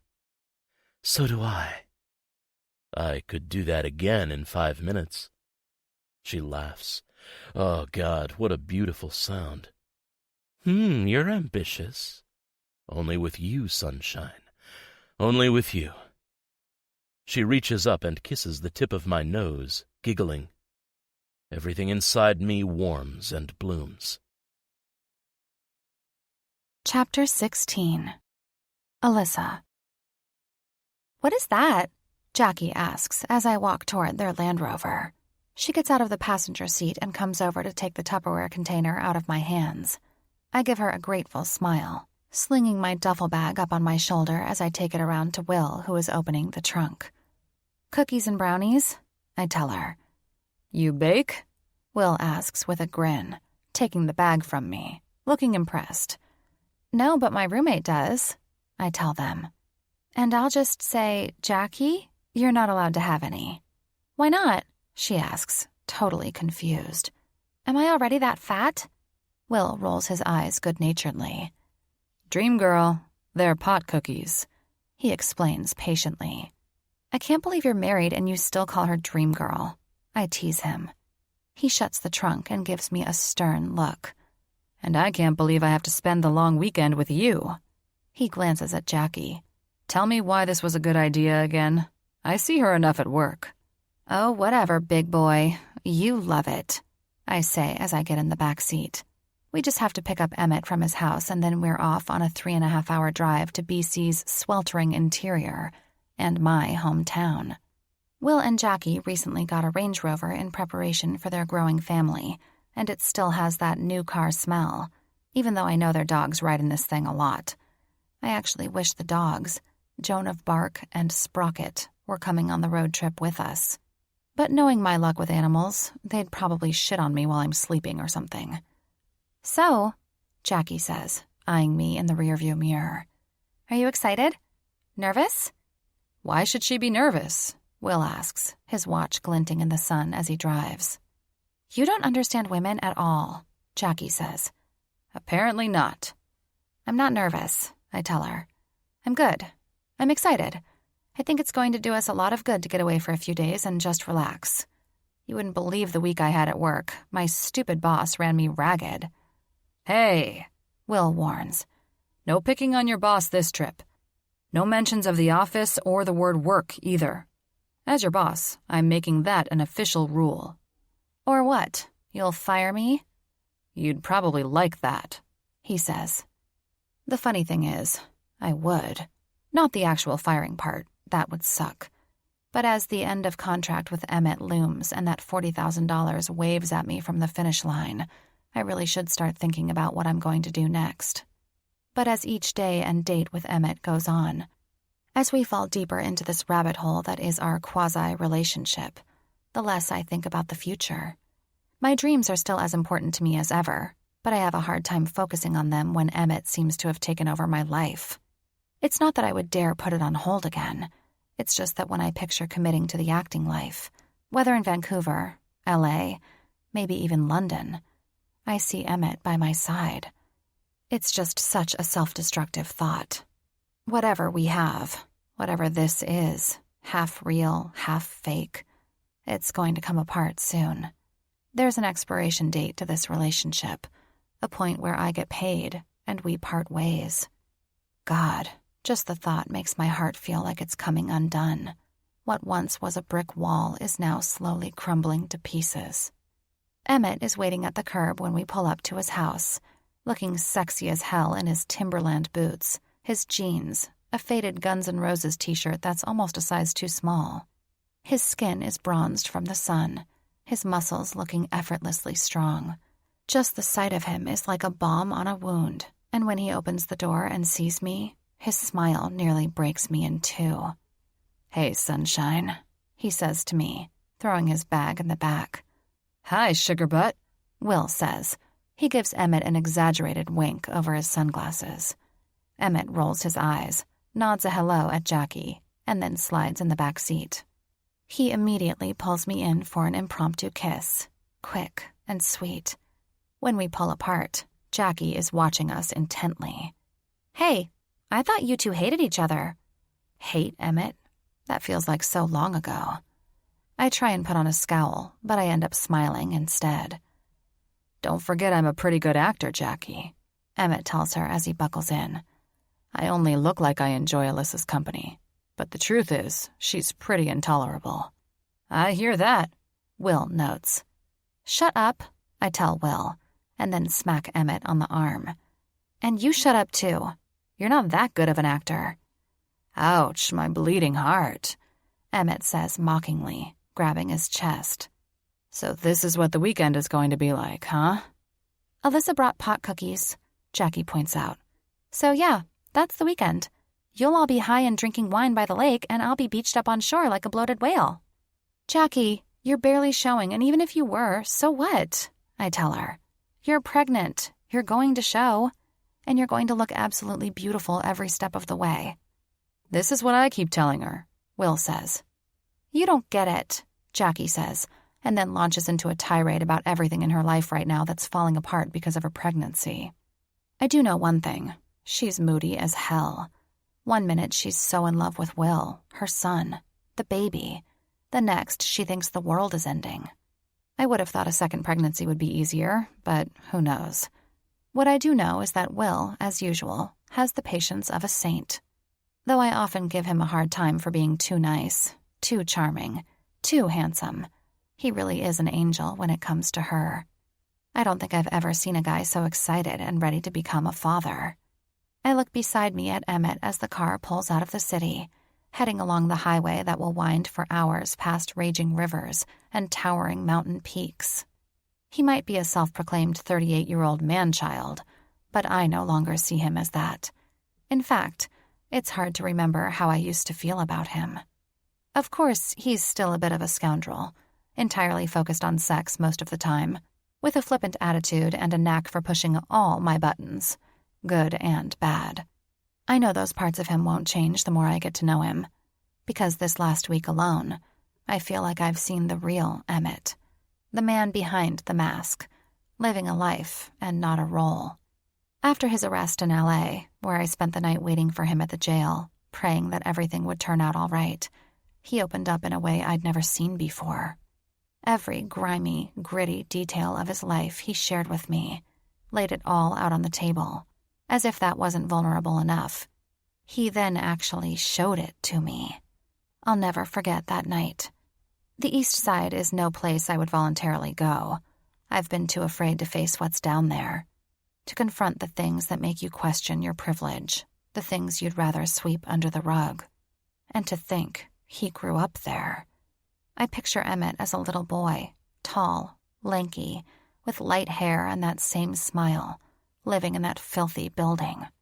Growing up around the junkies and the homeless and the whores, seeing things that no one should ever see. The fact that he found his mother when she overdosed, I can't even imagine what that would be like. The man has issues, there's no doubt about that. I can kind of see why acting became an escape for him. I can also see why he doesn't get close to many people. It's not just that he's got a past he'd rather hide, but that he had to lose the one person he loved in the most horrific way. How can you not fear you'll lose everyone else? But that's Emmett, and that's the man I'm falling for. He's shown me his deepest, darkest parts, and it's only made me want him, admire and respect him more. I don't even want to put up walls anymore. I don't want to keep him out. He let me in. I want to let him in, as scary as it seems. And it is scary. It's terrifying. I saw firsthand what my father did to my mother, how it destroyed her, us, the whole family. And I've been with men just like that, who care about you one minute and toss you aside the next. Emmett is supposed to be one of those men. He's supposed to be the player, the playboy, the love you and leave you type. He's even said so much himself. As the saying goes, when someone shows you who they are, believe them. And yet part of me doesn't think that Emmett is the one that's real. The one that's real is the scared little boy with a dirty past and big shiny dreams. The one that yearns for respect, who wants passion over everything else. But God, please, if only he could also want me. Want me, have me, not leave me. keep me. It's interesting being with Will and Jackie. They're the only ones who know the truth behind the facade, know why we're together, and because of this, we're free to just be ourselves. And in the back seat of the Land Rover, ourselves seem no different than the show we put on for the public. I lean against Emmett's shoulder. He plays with my hair. Our arms and hands tangle against each other. We are as physical and intimate as two lovers should be, lovers not bound by rule or arrangement. The drive passes quickly, maybe because time inside the car seems to still. Summer is coming to a close. It's already September. It's a reminder that what we have is coming to an end, too. I feel like I'm trying to soak it all up, every single inch of him. It's twilight when we arrive in my hometown of Penticton. The town lights twinkle, casting sparkles on the dark water of the lake. I've missed home so much. Sometimes I forget how beautiful it is. Penticton isn't a large town, about 33,000 people, and nearly double that in the summer. But what it lacks in size, it has in beauty. Unlike Vancouver, which is built along the ocean, Penticton is between two lakes, Lake Okanagan on one side and Skaha Lake on the other. Both lakes are pristine and warm, and clay hills rise on either side covered in sagebrush and vineyards. It's hot, it's dry, it's fucking heaven. We're going to have dinner at my mother's house tomorrow, who lives up on the hill just outside of town, so we stop at a grocery store for some camping provisions, pick up some booze, and then get ourselves settled in. Will had booked the cabin, so I'm not at all surprised that it's more swanky than it is rustic. We're along the lake in an area called Naramata Bench, where vineyards rise up from the lakeshore like verdant forests. The cabin we have is nestled in between a few famous wineries and has its own private beach and a dock with Adirondack chairs and a fire pit at the end. In the fading light, the sky going purple and gold. It's postcard perfect. I want to jump right in, Jackie says, fanning herself with a magazine she'd picked up at the store. Who's in for a night swim? I think I'm overheating. How about we get settled in first? Will says, always the sensible one, as he leads us into the cabin. It's not huge, but it's new and has everything you need and then some, including a hot tub on the porch. Emmett and I go into one of the bedrooms, not knowing which of the bedrooms is better. It's always like Russian roulette in places like this. Whoever goes into whatever room first is the one who is stuck with that room. Luck of the draw. And in our case, our room only has a twin bed and a bunk bed. Obviously, Will and Jackie snatched up the master bedroom of the two. Guess we'll have to snuggle, Emmett says with a grin as he starts putting his stuff away in the drawers. We can do that now because we like each other. You're such a dork, I tell him. Then I gesture to his unpacking. And what is this? You're unpacking? We're only here for 3 nights. He gives me an odd look. You're an office manager. I thought you'd be all about organization. Only in other people's lives, not my own. Ah, yes. I forget you like things a bit messy. I can't tell if that's innuendo anymore. Babe, everything with me is innuendo, he says. Including having a little snack before dinner. He then grabs my arm and pulls me over to the bed, throwing me down on it. I giggle as I sink into the mattress and he prowls over me. He runs the tip of his finger down the middle of my forehead, over my nose, my lips, my chin, down my neck, all the way to my chest. You could at least close the door, Jackie says, and I look over to see her and Will in the doorway, staring at us with absolutely no shame. Emmett's an actor, dear, Will tells her. They're all exhibitionists. Then he jerks his chin at Emmett. Help with dinner, will you? Let the girls relax. I was going to help Alyssa relax in my own way, Emmett tells him, but with a grunt, he rolls off of me and strolls out into the kitchen, adjusting his pants as he goes. I sigh and get up, following close behind. Sorry, Jackie says, not sounding sorry at all. Thank God our bedrooms aren't right next to each other. I'm not sure if she's saying that for my sake or for hers, but either way, I have to agree. While Emmett and Will get started on the steaks, Jackie and I scoop up all the materials we need for epic s'mores and head out down to the dock to start the fire. You're going to ruin your dinner, Will yells out the window at us. You won't stop me if you know what's best for you, Jackie yells back. As she settles into the Adirondack chair, she gives me a triumphant smile. He knows not to mess with me when it comes to food. I'm not even craving strange things. It's just that when I do have a craving, I turn into a relentless she-beast until I get it. I smile at that as I start up the fire, not exactly sure what I'm doing. Thankfully, it catches easily, and soon I'm sitting back in the chair across from Jackie and cracking open a tall, cold can of local cider. The sky is now completely dark and clear, a scattering of stars popping out above us. I look over my shoulder at the cabin and see Will and Emmett inside the kitchen, drinking beer and laughing about something. My heart does cartwheels inside my chest. What do you think they're talking about? I ask her, watching as Emmett runs his hand through his beautiful hair. I'm so fucking in love with his face. You, she says emphatically.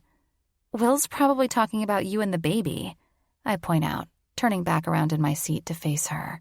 Nah, she says with a shrug. They're talking about you. There's a reason that Will asked Emmett to help him in there. He's been complaining that he hasn't gotten the chance yet to properly grill him about you. You've been hogging up all of his time. Well, we both know that's part of our contract. Yes, she says. The contract. I still can't believe that's an actual thing that happens. I know, I tell her and open the bag of marshmallows. Hollywood is so weird.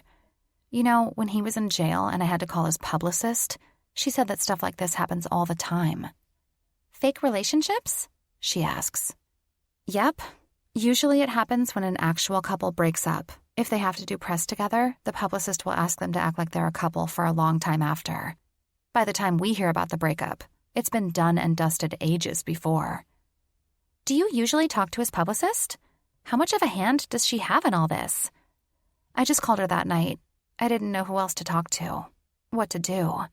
I pause. I hate to sound like a jealous, petty bitch, but I don't like her. And it's not because she's stunning and gorgeous and successful. No? Jackie laughs. No, well, of course, yeah.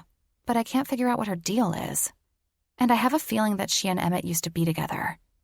Have you asked him? No, I say quickly. I don't want to be that person. What person? You're his fake girlfriend. You can say anything. Who cares? But I do care, because it makes me sound like the aforementioned jealous, petty bitch. And I have zero real claim to Emmett. I don't know, it's just, I don't trust her. I don't trust her relationship with him. I don't trust her intentions, I admit, as I gather up the long metal poker I got for marshmallow toasting. But you said it was her idea, this whole stunt. I know, it was. That's why it's so weird. Anyway, I guess it doesn't really matter. Why not? Because eventually the contract will run out and we'll part ways. Alyssa, you know it doesn't have to be that way. Stop pretending you don't have feelings for the man. It's obvious. Is it really? I hate that it is. Is it obvious to Emmett? I don't know, she says with a shrug. Men are so dense sometimes. Sometimes or always? You know, you could just have an actual conversation with Emmett about all this. I do have conversations with him. I meant about your actual, real relationship. How you feel. Well, that has come up once. And I told him he was a player and he owned up to it. He didn't deny it. I said I didn't want to have feelings for him because he would just hurt me in the end, and he fucking agreed with me. She holds out her palm. Wait, how long ago was this? I don't know, 3 weeks ago? And is it possible you both feel differently now than you did a few weeks ago? God, yes. Every single feeling I have about him has been driven in deep, embedded into my skin and bones. Maybe, I warily admit. And could it be because you brought up the fact that you didn't want to have feelings for him because of the way you say he is, that he just agreed with you to save face? Shit. Maybe. I bet that's what it is. No one wants to hear that another person doesn't want to develop feelings for them. Alyssa, that's harsh. I'm prickly, I say, feebly by way of explanation. And he's a man who has probably been in my shoes 1,000,000 times, and he can take it. Just because you see Emmett as a player and a man doesn't mean he doesn't have feelings himself. That's all. I close my eyes and exhale. Could that be right? Could he have just said all that because he thought it was pointless to argue with me? Because he didn't want to be the one saying, "Please feel something for me"? Who knows? Man, this shit gets more confusing day by day, I tell her. No kidding. I honestly don't know how you do it. Why you even agreed to this ridiculous contract to begin with. Right. Well, here's the thing. I take in a deep breath. I haven't been exactly honest with you. Her frown deepens in the shadows. What do you mean? Well, I say as I fish out a marshmallow and stick it on the end of the poker. The whole fake relationship thing with Emmett, there was an incentive to go along with it. What kind of incentive? Money. Lots of money. Her brows raise. I lance the stick into the fire and sparks dance into the air. How much? 40,000. She blinks at me for a moment and then lets out a dry laugh. Wow. Okay. Why didn't you tell me that before? 2 reasons. I didn't want you to think I was like a whore or something. But you were paid to date Emmett for publicity, not sex, right? Yes, of course, but still, it was hard to explain. I rotate the stick when one side gets perfectly charred. And the other reason? I wanted the money so that I could quit Mad Men Studios. I glance at her. Please don't tell Will that. You can't. You have to promise. I won't tell him, she says after a beat. Her eyes look sincere in the firelight, and I know she'll keep it secret. Even though I'm sure that's the last thing she wants to do this early on in her marriage. I promise I'll let him and your father know soon. I'm just waiting for the right time. She nods, chewing on her lip for a moment. Honestly, I'm not surprised, and Will won't be either. He's told me on more than one occasion that you're too good for the job, that you're not being challenged. I'm sure my father feels the same way too. But what are you going to do instead? I hesitate for a moment, bringing the marshmallow out of the fire and blowing out the flames. Don't judge, but acting. Acting? Yep. Didn't you used to do that? I did, and sometimes I still do. I still have headshots. I still go on auditions sometimes. I take those damn master classes online with Kevin Spacey. She laughs at that one. I do what I can to keep the dream alive, but it's not enough. I want to quit so I can devote my time to it, full time. I want to give it one last shot, and if it doesn't work, then at least I tried. Silence envelops us. The crickets are starting up again. I'm not judging, Jackie says slowly, and I think it's great. But you're almost 30. So? Who says you have to have all your shit figured out when you're young? I'd rather try and find myself now and see what happens than wait and let it pass me by. I guess. And if it doesn't work out? I shrug. Then I'll have no regrets. Oh, come on, admit it. It's a crazy idea, but it makes sense for me. You're kind of right about that. It is crazy. But you only live once. I'm not expecting the world, but I am expecting something I can look back on and be, wow, I'm glad I did that. For a while there, I really fucking lived. And just Jackie. So far, I haven't felt like I've been living. Just going through the motions, doing the things we're told we should do, the things we're supposed to do. In fact, the only time I felt remotely alive is... I trail off. I realize that I'm about to name Emmett, and I know that on the plane, he pretty much said the same thing to me. It's Emmett, Jackie fills in. I know it. Ever since you started dating him, fake or not, you've changed. For the better, of course. Even Tiffany and I were talking about it the other day. I give her a sharp look. She still thinks it's real, right? She thinks it's real because it is real. Alyssa, that cliff we talked about, you're so far over it, you can't even see it anymore. I take a long sip of my cider and sigh. There's no point in hiding it anymore, is there? Nope. Welcome to the Love Club. She raises her can. Though I have to say, I didn't make 40 grand when I fell in love with Will. No, but he probably spent that much trying to woo you, I think to myself. The thing is, I didn't just do it for the money, I tell her. That wasn't enough, really. The reason I went out with Emmett was because it felt like the right thing to do. I know how nuts that sounds, but for such a crazy situation, being with him just made sense. A slow smile comes across her lips. No, I get it. Your soul was familiar with him before you were. I eye her in surprise. Well, ain't that poetic? I am a writer, she points out. And I'm still in the romantic stage of our marriage.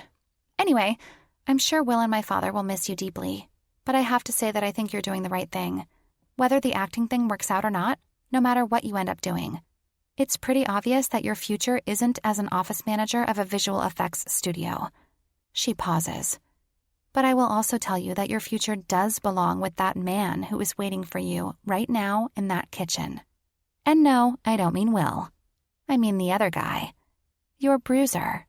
Just then, Will pops his head out the window and yells, Dinner's ready. His booming voice seems to carry across the lake. Wow, the people over in Peachland probably heard that. I tell her, getting to my feet. Before we walk off, though, I pass the marshmallow to her. For you, Jackie-O. The pregnant one gets the first roasted marshmallow. She gives me a charmed smile and plucks the marshmallow off the end of the stick, popping it into her mouth. Then we walk back to the cabin, ready for dinner with our men. As much as Jackie wanted to go for a night swim in the lake, as much as I wanted to drink cider and eat marshmallows, as much as Will and Emmett seemed adamant we have a poker tournament, all of us ended up going to bed early. Maybe it was the bottle of red wine at dinner, which Jackie stared longingly at, or the fact that we had a lot of steak and potatoes, but the only thing anyone was in the mood for was bed. Even Emmett didn't try any moves on me once we settled under the covers and before I could even comment on it. We were both out like a light. We all slept in the next morning, too, only getting up just before lunch to make a big meal of bacon, eggs, hash browns, and toast. Then Jackie and Will went into the lake to try stand-up paddleboarding, while Emmett and I walked up the street to the nearest vineyard to do some tasting. Of course, the closest vineyard happened to be called Cockburn and had a 5-foot-tall ceramic rooster outside. What is your fascination with giant cocks? Emmett jokes as we stroll hand in hand through the gates. Even though it's just afternoon, the parking lot is packed with cars and bikes from people doing vineyard tours. What can I say? They make a girl happy, I tell him. As long as it's just my cock making you happy. His grip on my hand tightens, and a strange flash of heat comes across his eyes. It has just been me, right? I look at him strangely. What do you mean? You mean have I been sleeping with other guys? He shrugs and pulls down his aviator shades. Emmett, I tell him, pulling him to a stop. I'm with you all the time. You did say there was that Casey guy at work, the one who maybe took the pictures. I let out an acidic laugh. Casey? Casey is a creep, and also he didn't take the pictures. I can tell. Besides, it is in our contract that the both of us can't go around screwing other people. I know what the contract says, but it doesn't mean you don't want to. I'm not really sure what's come over him, and I'm also not sure how to respond. Do I play it cool or not? I go for something in between. I lean in close to him, and when I'm sure no one is looking, I reach down and grab his crotch. This is the only cock for me, all you, and all the time. Finally, he breaks into a grin. I guess all he needed to do was stroke his ego. Or his cock. Oh my God, isn't that Emmett Hill? A girl says to her friend as they walk past. Right, back to being on. And as much as it's not out of place for the world to see us like this, I really could do without a headline that says, Alyssa Martin loves cock this much, or something like that. I pull my hand away and give him a quick smile. Let's go inside. The winery is busy, but it's also fairly large, so it's not long before we find ourselves lined up for a tasting. The guy doing it seems completely enamored with Emmett and keeps giving us large pours, which is great. The cabin is in stumbling distance, and I have plenty of time to sober up before dinner at my mom's. On second thought, I might want to stay buzzed. Bringing Emmett to meet her is a bit nerve-wracking, no matter our relationship. So, Emmett, the sommelier says, His name tag says he's Eric. Can you give me the inside scoop on Boomerang? Is Dr. Death really going to steal Boomerang's power? I have a theory that because Boomerang can go back in time by 1 minute, Dr. Death is going to develop a formula to do the same. But he'll be able to do it for like a whole day, essentially beating Boomerang at his own game. Emmett lets out a low whistle, seeming both humbled and flattered. Impressive. If I didn't know any better, I'd say you took a look at our scripts. The guy beams. I'm clairvoyant, he says. And I'm pretty sure he's not joking. I can see into the future, in bits and pieces. Nothing significant. Maybe there should be a superhero show about you, I tell him. Eric gives me a faint smile and then fixes all his attention back on Emmett again. Seriously, though, I think that's what's going to happen. But I still think Dr. Death will die. Emmett shrugs, apparently not put off by it. It depends on my contract, he says. I give Emmett a look, like I'm not sure if he should be talking about this stuff, but he doesn't seem to notice. So you're not permanent, Eric notes. Nah, man, never was. I was supposed to be there for a few episodes, but they loved me so much they kept me on. But I still think I'll get written off at some point. Maybe even soon. Really? I ask him. Emmett nods, looks between the two of us. Yeah, but it's okay. This was never supposed to be my real comeback. You said so yourself. I know, but... So then what will you do? Eric asks. And what happens to Boomerang? Boomerang will find some other villain to tussle with. Look, he says, adjusting himself on the stool. We all know my character isn't the Joker. He's not even Klaus. He's good for now, but eventually there will be someone better. Or the show will get canceled.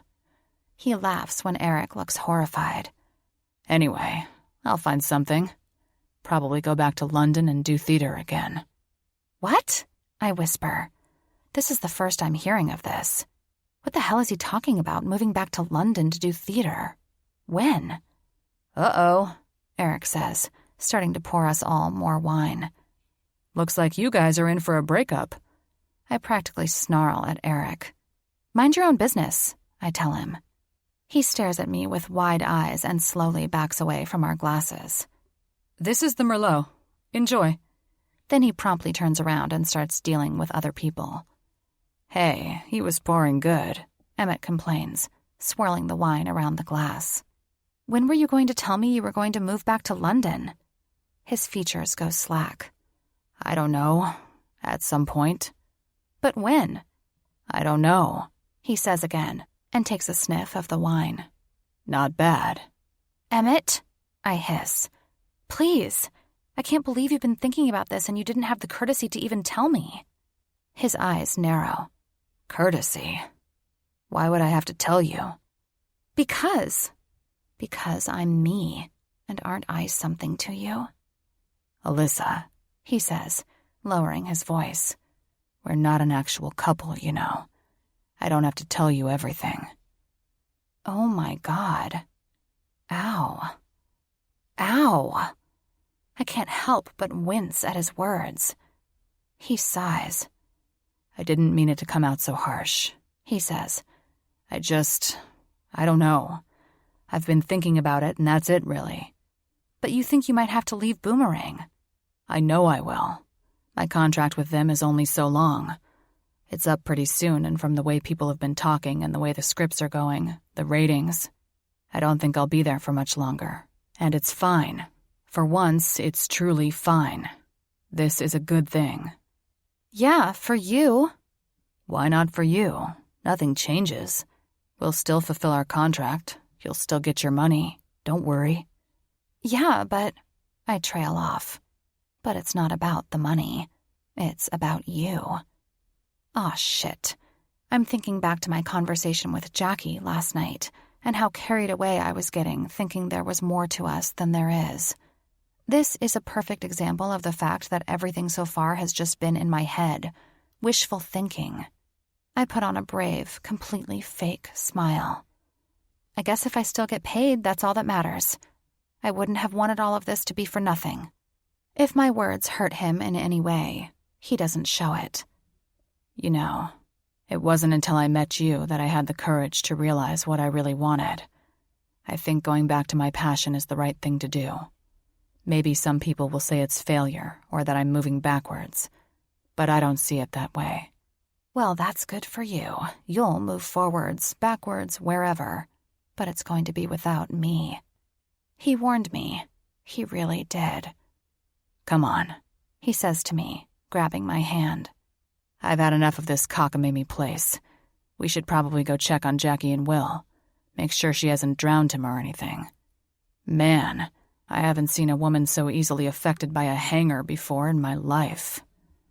I nod absently and let him lead me out of the winery. When we're back in the sunshine and strolling down the road back to the cabin, he still doesn't let go of my hand. The sky here is so blue, he says, staring up. You must have loved growing up here. Fucking, eh? It would have been so hot in the middle of the summer, but with having that lake right there, I bet it was just bliss. Yeah, I say quietly, so confused. So confused. He looks to me, tilting his head. Are you okay? You might move back to London and you didn't even tell me. Yeah, I give him a big smile. I'm fine. I guess I'm just taking it all in. Would you ever move back here? He asks me. Maybe to settle down. Oh, really? And who does Alyssa Martin see herself settling down with here? A winemaker? Who knows? I tell him honestly. Maybe he would have played one on TV. Chapter 17. Alyssa. Baby! My mother cries out, throwing open her arms and practically running down the path to see me. Before I can even say hello, she's scooping me up in her arms. My mother has gotten skinnier and, I swear, shorter over time. So much so that I resemble a giant fluffy pillow next to her. But somehow, she's still strong. Like, freakishly strong. Like she might just bench press me, I don't know. Oh, you look so lovely, she says once she pulls back and examines my face. No need for Botox yet, either. I roll my eyes. My mother is extremely vain. Probably brought on by the fact that my father was a philandering dickhead. I'm pretty lucky, though, that by the time I was born, she didn't care so much about appearances. Not like she did with my sisters. They got all the brunt of it, which is probably why they all went off and married so young. It was pretty much what they were conditioned to do. And here's the rest of the gang, she says, letting me go and turning her sights to Emmett, Jackie, and Will. She goes to Emmett first, sauntering over to him and wagging her finger. I know you from all the pictures in the magazines. I have to say, you're a lot more handsome in person. In the pictures, you look kind of, I don't know, gay, I guess. Mom! I cry out, completely embarrassed. Well, that's what happens when you do gay porn, Emmett jokes. Emmett! Now I'm admonishing him. She'll take you seriously. Oh, come now, I know when people are joking, my mother says. And don't get me wrong, if you were gay, Emmett, I wouldn't have a problem with it. For all I know, this could be one of those beard relationships. You know, like with George Clooney. What about George Clooney? Jackie asks in a shocked whisper. My mother dismisses her with a wave of her hand.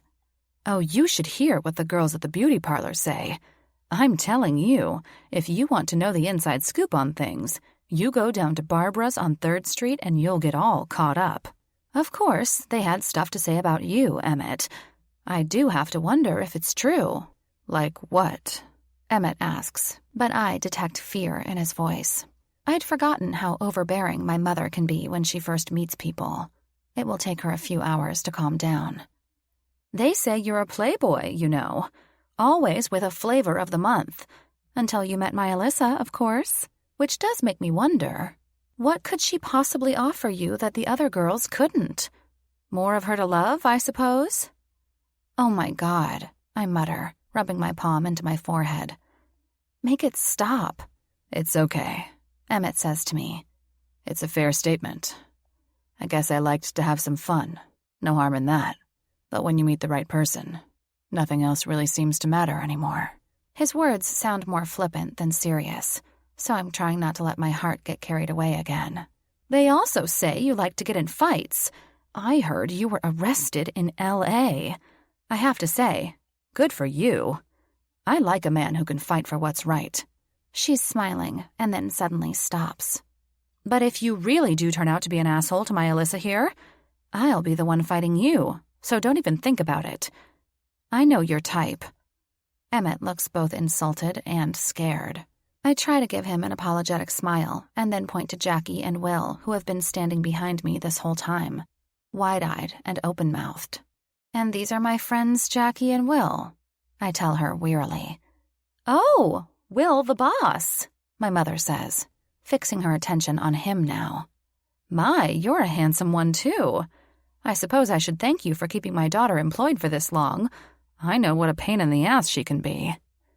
Yes, she is, but we love her anyway, Will answers with a wide smile. I suspect she gets her tenaciousness from you, though.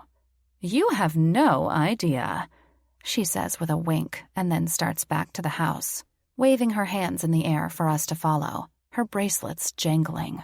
I let out a heavy sigh. I think I forgot to breathe that entire time. Jackie looks at me, shaking her head while biting back laughter, and then pushes me toward the house. This isn't the house that I grew up in. My mother had that until I left home and then promptly sold it. This place is a small 2-bedroom, located far up on the hills above town. It's at the end of a cul-de-sac, too, so it's extra isolated and has beautiful views of the town and both lakes. I worry about her living alone all the way up here. Though my mother acts bossy and tough, she's really quite fragile at heart. But she's stubborn, and she says she's going to stay here until she dies or she gets bored, whatever comes first. Because the house and property are small, the backyard is just a slice of yellowed grass and porch before it drops off down ragged clay cliffs and gullies. There isn't much of a tour. Thankfully, my mother has already prepared dinner for us, so there isn't a lot of sitting around and having small talk. We eat in the narrow dining room, my mother at the head of the table, and she calls us to say grace before we feast on her famous lasagna recipe. My mother has never said grace a day in her life, so I think she just decided to do it for the sake of Emmett. Then I know it's true when she tells him she hopes it reminded him of growing up. Come again? Emmett asks as she passes him a dish. After your mother died, you were raised by your aunt, were you not? She was very religious and you went to church a lot. I exchange a look with everyone else. How did my mother know this? Don't look so shocked, dear, she says to me. I told you I know all the dirt. Emmett clears his throat, looking uncomfortable. You're right. She was religious. We did say grace a lot. Such a shame what happened to your mother, you poor boy. Mom, I warn her, though I'm practically whining. What is it about being with your parents for 5 minutes that turns back the clock to when you were a petulant teenager? Oh, come now. He's your boyfriend, sweetie.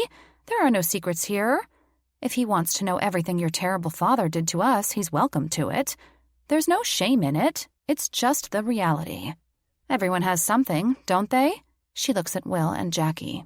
You're both the perfect-looking couple, but he's far older than you. I bet that caused problems at some point. Will and Jackie look at each other, brows raised. My mother doesn't even know the half of it. I'm not ashamed. Emmett speaks up. It's all true, and it was horrible. And it's caused problems. In my personal life. In my professional life. Now we're all watching Emmett. It sounds like he's about to go into confession time. I don't want him to say anything he doesn't want to, though. Not for the sake of my nosy mother, because she's putting him on the spot. But as you say, that's the reality, isn't it? Emmett goes on. And the truth is that it's taken a lot for me to realize what's real and what's not. Being an actor, you're used to living in the gray zone, the space where you start to believe your own lies. At that, he looks at me, and it hurts. It hurts because I feel like I know what he's trying to say.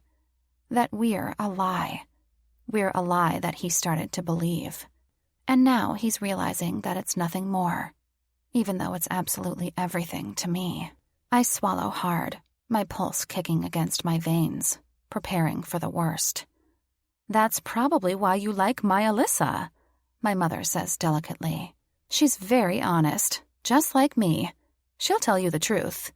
She's not your fake Hollywood actress or flavor of the month. She's real. A small smile tugs at Emmett's lips. His eyes soften as he stares at me. She is real, he says, his voice low. She is the most real thing in my life. Honestly, I don't know what I'd do without her. What I do know is that I am deeply, madly, and ridiculously in love with her.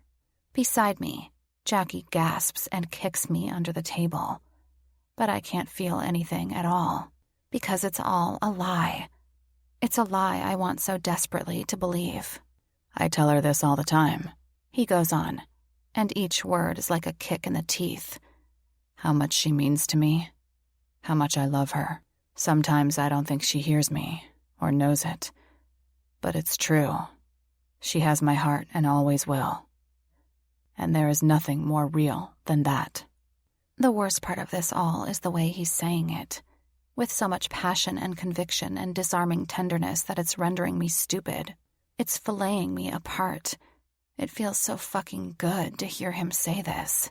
And the reality of it all, of how cruel this is too much to take. Will you excuse me? I say, and abruptly get to my feet, leaving the table. I don't know why, but the urge to cry and run and scream has taken over. I've got to get out of here. I head straight out of the house and up a ragged path that skirts the hill. I'm gulping for air, the sagebrush and desert shrubs pulling at my dress as I walk. Everything inside me feels hollow and sick, and I keep rubbing my chest, my stomach, trying to make the feeling go away. The horrible, misleading, teasing feeling that keeps building and building. I know I shouldn't have left. I should have just stared back at Emmett and given him the fake smile and gone on pretending, as I have. But I'm so fucking tired of pretending. I don't want to do it anymore. I'm so close to the end, but being with Emmett in this way is starting to kill me. Alyssa. And there's his voice. I figured someone would have to come check on me, but I thought it would have been Jackie. I wanted it to be Jackie. Instead, it's him. I stop and turn around and see him approaching me, his eyes wild and filled with concern. What happened? He asks me. Back there. What happened? I shrug. Wasn't feeling well. He grabs my arm, his eyes growing more intense by the second. Why are you lying to me? Why are you lying at all? I yell at him. Why did you have to tell my mother that? Because I wanted her to see that you were happy, that you had someone, and that I wasn't like your father. But you are like my father. He balks at that, frowning, pissed off, and rightfully so. What? Do you have any idea how insulting it is to hear you keep saying that? I don't know your dad, but it's more than unfair to keep comparing us. I can't help it, even though I know he's right. Do you want me to be like that? He asks. Do you want me to be the player, the playboy, the man-whore? Is that the box you want to put me in? I shake my head, wrapping my arms around my chest. No. He places his body so he's right in front of me. Because I'll tell you one thing, he says. The more you tell someone what they are, the more they'll believe it. I glare at him. Is that a threat? Fucking hell, Alyssa. Why does everything have to be so complicated with you? Because I'm complicated, I yell. You're complicated. We're complicated. Okay? Okay, he says, placing both hands on my shoulders and wrangling me in place. Okay, so we're in a complicated situation. But if you just talk to me, tell me how you feel. Why? I cry out. Why would I tell you how I feel? What good would that do? Because I care about you, he says. So much. I want to know how you feel, and I especially want to know how you feel about me. Why? You decided you may go back to London, and you didn't even tell me. He closes his eyes and exhales loudly. Look, I was just thinking, and I didn't tell you because I didn't want to scare you. I don't know what you want. And to be honest, I am not used to being in a relationship. I'm not used to the way it works, to sharing my life with people. But this isn't even a real relationship. You keep saying that, he says bitterly. And the more you say it, the more I think that's what you want. That you're trying to convince yourself that it's been fake from the start. I don't know what's real, I cry out. I'm real, he says. He takes my hand and places it on his chest. My heart is real. What I feel for you is real. It always has been. Only the formalities have been fake. But every single word I've said to you, in public or not, has never been a lie. I try to swallow the lump in my throat, but I can't. What about what you said back there? To my mother? About me? His mouth lifts, a soft smile. It wasn't a lie. That was real. He puts his palm to my cheek, rests his forehead against mine. I love you. Everything inside me dissolves. I'm both floating and drowning and flying all at once. My heart pulled into so many directions that I don't even know how I feel. I love you, he goes on, his voice choked with emotion. I love you, and it's terrifying the shit out of me, because I've never loved without losing before. But I love you. It's the most real thing I've ever felt in my life. And I know that no matter what happens, I'm not going to let go of it. He pauses, runs his thumb over my lips. I'm absolutely breathless. I don't want to put any pressure on you either. You don't have to say a word, but I can't let you go on thinking that what we have isn't the one true thing. Passion over performance. Remember? There's only passion here. Only truth. Only you, and only me. Tell him you love him. Tell him you love him. But for some reason, I can't even speak. I'm just so damn overwhelmed with it all. I'm free-falling so far off that cliff that I don't know what side is up. Emmett, I whisper to him, my fingers digging into his shirt. Don't say it, he says. Just feel it. Feel it and be free. He kisses me softly. Let's go back to the dinner. I think your mom is worried sick. I nod, almost dizzy from it all. I manage to swallow. Yeah, sorry about her. He laughs gently. She's quite the handful. I can see where you got all your thorns and prickles from. Armor against her. Pretty much, I tell him. He loves me. He loves me. Now it's starting to sink in for real. Now I can't stop smiling. I let out a soft laugh, staring at Emmett with new eyes. Every single cell inside me is warm and glowing. I'm made of a million sunbursts. I'm about to tell him that I don't even think I'm hungry anymore when I hear a snuffling sound from behind me. In unison, both Emmett and I turn around. There's nothing but trees and sand and yellow flowers and brush and rocks and... A raccoon pokes his head around a ponderosa pine and looks at us. At me. That masked fucker looks me dead in the eye. We don't spend any time figuring out if this is the desert-dwelling cousin of Cyril Sneer or not. Emmett grabs my hand and looks at me. Run. We both start running down the hill, leaving the raccoon in a cloud of dust. The drive back to the cabin after dinner is quiet. Jackie is the designated driver, so she's concentrating on the directions from Siri. Will wasn't sure how to handle my mother while Emmett and I were gone, so he had a lot of wine and is now snoring lightly in the front seat. Emmett and I are tangled together in the back seat, but we're not tired in the slightest. In fact, I can't remember the last time I felt so alive, that every cell inside me was pumped and ready to go. By the time the car pulls up beside the cabin, Emmett and I are running inside to grab another bottle of wine and some towels, and then start heading down to the beach. Oh, so now you want to do the night swim, Jackie says warily as she and Will head inside the cabin. Clothing optional, I yell at her as I start to pull my dress off over my head. I know it's dark out and we are slightly visible in the cabin's porch light, but I honestly don't care that I'm going in naked or not. Both Emmett and I have stripped completely nude by the time our feet hit the water and we splash into the lake. Ah! I cry out, laughing.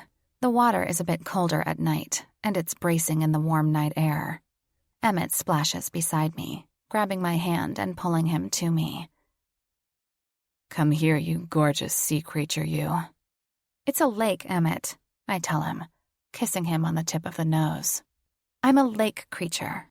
The Ogopogo? I nod, giggling. That seems about right. Have you ever seen the Ogopogo?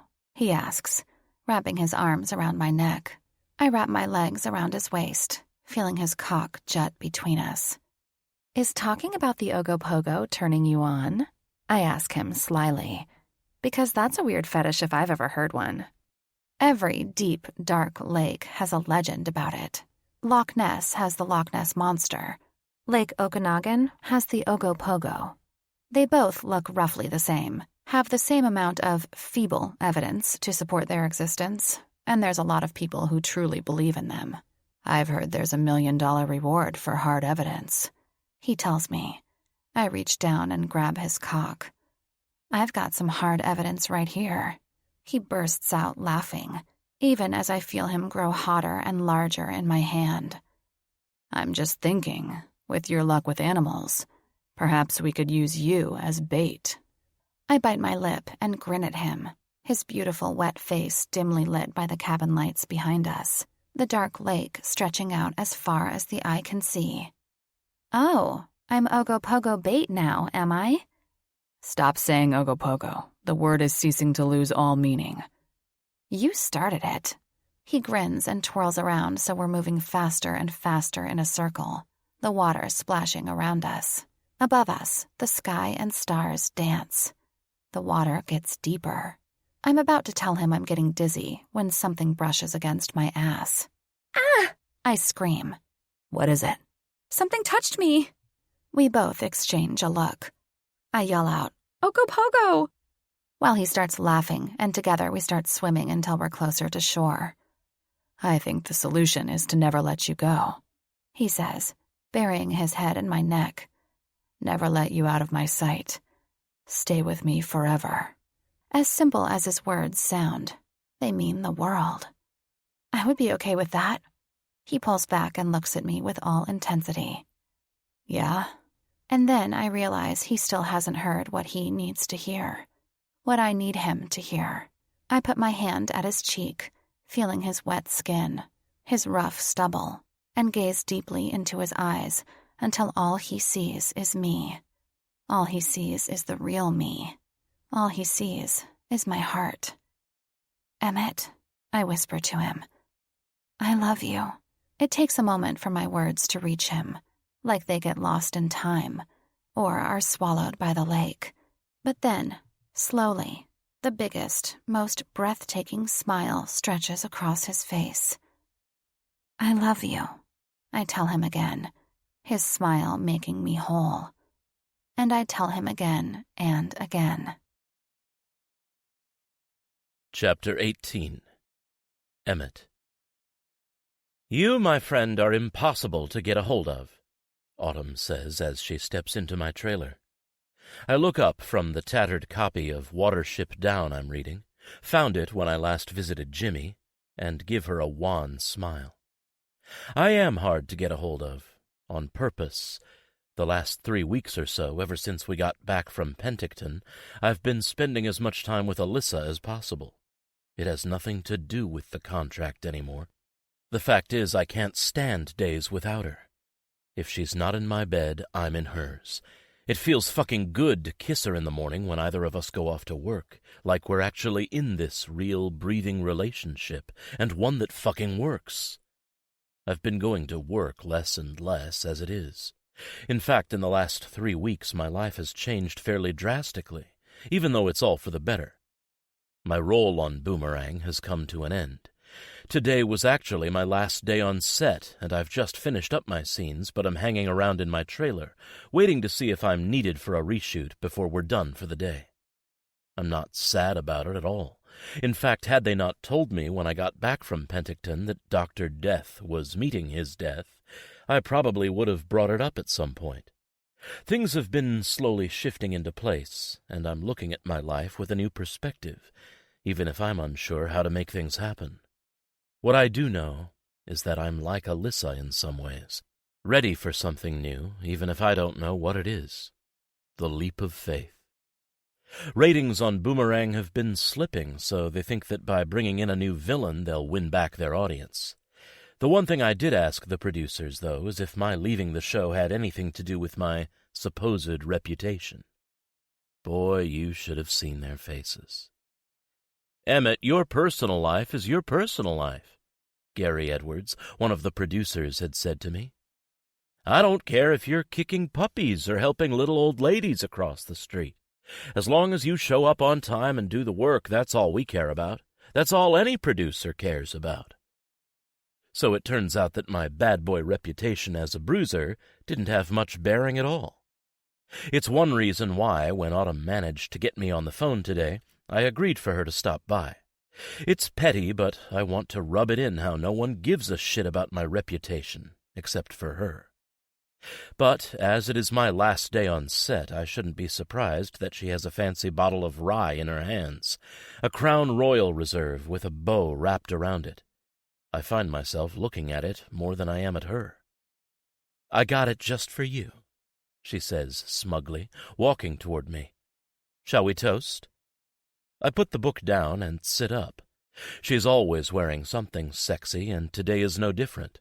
High heels, minuscule black shorts, a silk tank, no bra. Not exactly professional nor practical, since September is almost over. But I suppose it is Friday night, and she has somewhere to be after. Autumn and I have always had a complicated relationship. She literally only signed on with me by the recommendation of Julian when I started on Boomerang. I know Alyssa has grilled me about her a few times, assuming we've been physical with each other, wanting to know the truth about her. Truth is, I did sleep with her. The first day we had a meeting last year. We hit it off, and then it just sort of happened. I'm not proud of it, but somehow we were able to make it work afterward. It didn't mean anything to me, it was just physical, and it didn't mean anything to Autumn. We were able to start working with each other after that like it never happened, and we never did it again. I guess we just got it out of our systems. But even though I've told Alyssa this and assured her that there's nothing going on between us, I can appreciate Autumn's beauty, but it honestly does nothing for me now. I know she's a bit cagey about us being together. I'm sure if Alyssa had a choice, she'd prefer I don't work with Autumn at all. I'm half inclined to agree with her. It's not that I don't like Autumn or think she's a shitty publicist, but if it makes Alyssa uneasy, then she's got to go. The only problem is this contract. Autumn is overseeing it, so I'm pretty much stuck with her until it's all done. It's also one reason why I've been avoiding Autumn's calls. The only reason I even answered today was because she said she had big news for me. Now that she's here, I'm wondering what it is. Emmett, Autumn asks, shaking a glass at me. Come on, you have to celebrate your last day. You can't be all mopey and depressed about it. Mopey? I frown. I'm the opposite of mopey. I don't know. You're in your trailer, alone, reading a book. I know how hard it is to say goodbye to an era. I was on the show for less than a year. It was a short era. Even so, toast with me. I glance at the clock on the wall. They might need me for a reshoot. Nope, she says with a big smile. They said you're all done. Really? Hell, they could have told me that. I would have tried to meet up with Alyssa. When they're done shooting, they said to come over to Julian's trailer for a goodbye toast, but I thought I would beat them to it, so drink up. She hands me the drink and raises her glass to mine. We cheers. I drink. Damn, it's good. And then, time just kind of slips by. Autumn keeps refilling my glass, sitting beside me in the trailer, until I'm not sure how much I've drunk. So, she says to me, and I'm barely conscious of the fact that her leg is pressed against mine. Warning bells are going off in my head, but I'm not sure why. What do you think your next role will be? What do you want me to help you campaign for? If I work side by side with your agent, I think you could have pretty much anything. Even a movie role. A big one. I'm moving to London, I tell her, aware that I've slurred my words. Also aware that I'm not sure if I'm moving to London at all, but it seems the thing to say right now. Autumn stills beside me. Her hand goes on my leg. What? I said I'm moving to London and taking Alyssa with me. I look up at her face, and she's staring at me in horror. Alyssa? The contract is almost up, Emmett. I shrug. I'm in love with her. What can I say? You're what? She hisses. In love. I hold out my empty glass and wave it at her. More, please. She watches me for a second. My vision starts to double on itself, so I see 2 sets of blindingly white teeth. Then it comes together again. Emmett, she says, pouring me another glass. You can't go to London. What would you do, theater again? Why not? Then what use am I to you? For the first time, she looks absolutely hurt. Shit, she's taking it personally. It'll all work out, I tell her, taking a drink. She grows silent for who knows how long, until she mutters to herself. Well, I'm glad I saw this coming. Huh? She gets to her feet. Come on, we should go join the party. Party? At the other trailer, Julian's? Your goodbye party? She then pours me another drink. Finish that first. I stare at the bottle. Shit, I've almost had most of it. You're very drunk, she says. Finish it. I do what she says. Who am I to argue? When I'm done with the glass, I have a hard time getting to my feet. She has to haul me up. I almost fall over on her. I can't stop laughing. I'm so sorry. I don't think my feet work. How am I going to do musical theater again if my feet don't work? It's fine, she says, laughing in response. It's nice that she's back to being nice again. She opens the trailer door, and the parking lot where all the trailers are parked is dark, no one around. The air is crisp with fall. The giant studio looms beside us. In the distance I hear Julian's laugh and some cheers. There really is a party going on. If it's for me, I should be there. Hell, Alyssa should be here. She's my forever date. I wish I'd known. I should call her. Alyssa, I say, but I don't know what I expect. For her to appear? At that, I nearly stumble down the trailer steps, and she's holding me up once again. Wow, you're stronger than you look, I tell her as she puts my arm around her shoulder. We walk a few feet until we're between 2 trailers, then we stop. You're drunk, Emmett, she says again, her voice lower now. I lean back against the trailer, trying to get my bearings. Holy shit, what is even happening? My hands are going down her sides, skirting over her waist, hips, thighs. Her hands are cupping my face. Then she's kissing me. I kiss her back. It takes a second for me to realize this isn't Alyssa's mouth, not her lips, not her tongue. This isn't her skin beneath my hands. No, I blurt out and try to move my head back. The world spins. I nearly lose my balance. Autumn is holding me. Autumn is not letting go. This is all Autumn, not Alyssa. I'm sorry, I can't, I mumble, trying to keep my head up straight. Autumn is pulling my face towards her, trying to kiss me again. No one can see us. It doesn't matter, she whispers to me as I move my face out of reach. I put my hand on her chest and push her back. I fall back against the trailer and raise my head. She's staring at me, enraged under the dim lights of the parking lot. What's wrong with me, Emmett? She asks. What is it? I don't know what to say. I try and swallow. I'm flattered. Oh, she doesn't like that. Flattered? Yes, I'm very flattered. You tried to kiss me and you liked me, but it's not mutual. Nope. I'm with Alyssa, and you're not Alyssa, and I'm sorry, but that's a fake relationship, Emmett, she snipes harshly. It isn't. I don't think it ever was, I admit. I love her. You don't know love, she says. That's not who you are. I flinch. I'm sorry, I don't think... I need to go home. Emmett, she warns. I start walking off, and when she tries to grab a hold of me, I push her off. Emmett! She yells after me. I manage to get my phone out of my pocket and dial a cab before I lose all capability. Then I stumble out of the studio, skipping my goodbye party and leaving my publicist behind. I need to be alone. I need to sober up. Then I need to tell Alyssa exactly what happened. I wake up to a knock at my door. I think I've been listening to it for a long time, but I thought it was my heart pounding in my head. My mouth feels like I've swallowed sawdust. I am in bad shape. Gingerly I roll over and groan. My curtains are closed and soft light is filtering in through the cracks. I have no idea at all what time it is. I reach over and pick up my phone. It's dead. Figures. I take in a deep breath, trying to bring feeling back into my body. Fucking hell. What did I drink last night? Oh, yeah. Oh, fuck. It all comes rushing back. What a mess. The knock at the door again, louder this time. Pounding, actually.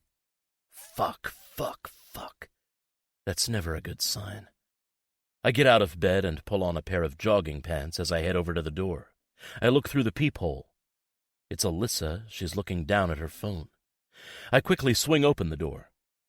Hey, I say to her, squinting at the light.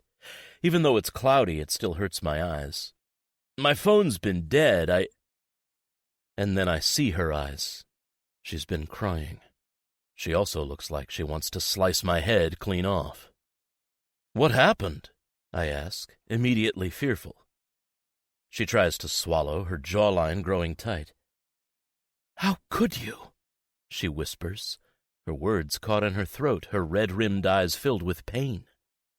How could you do this to me? I blink at her. What? I wish I could think faster, that my hangover didn't have a hold on me. Autumn. Is it Autumn? Does she know that Autumn kissed me? But how? Come in, I tell her, gesturing to the house. Please, let's talk.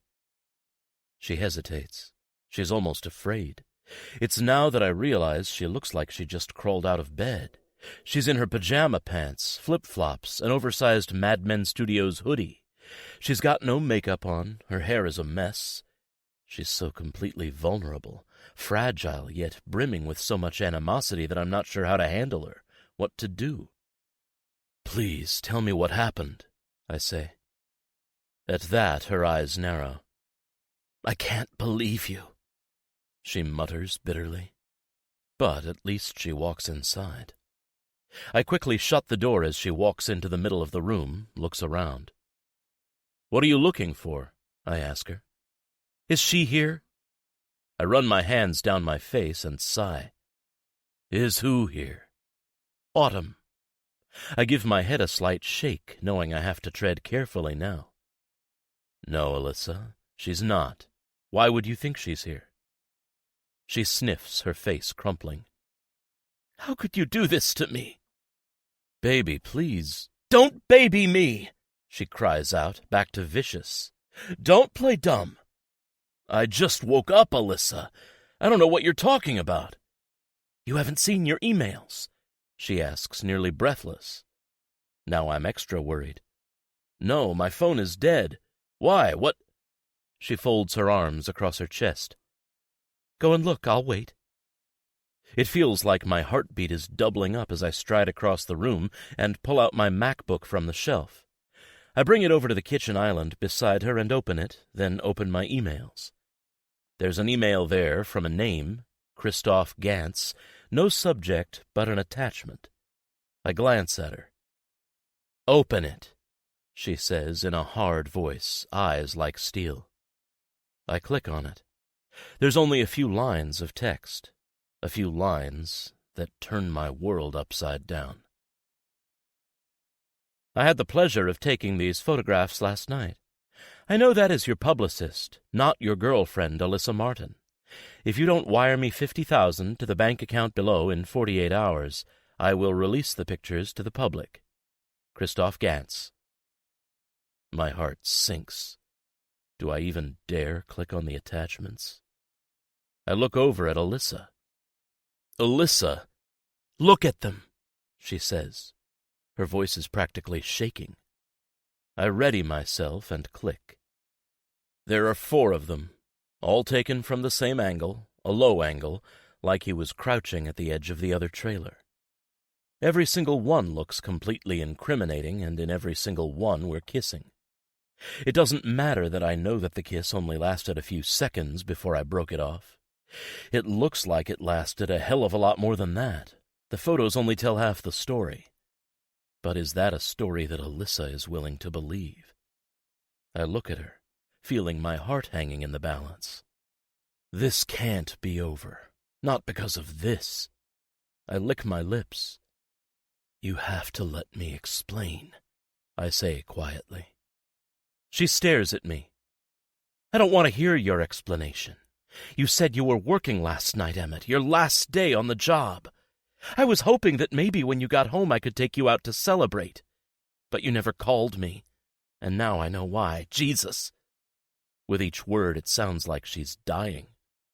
Alyssa, I say, putting my hand over hers, but she yanks hers away. Don't touch me, she sneers. Don't you dare touch me after you kissed her. You... God! She screams and pulls at her hair.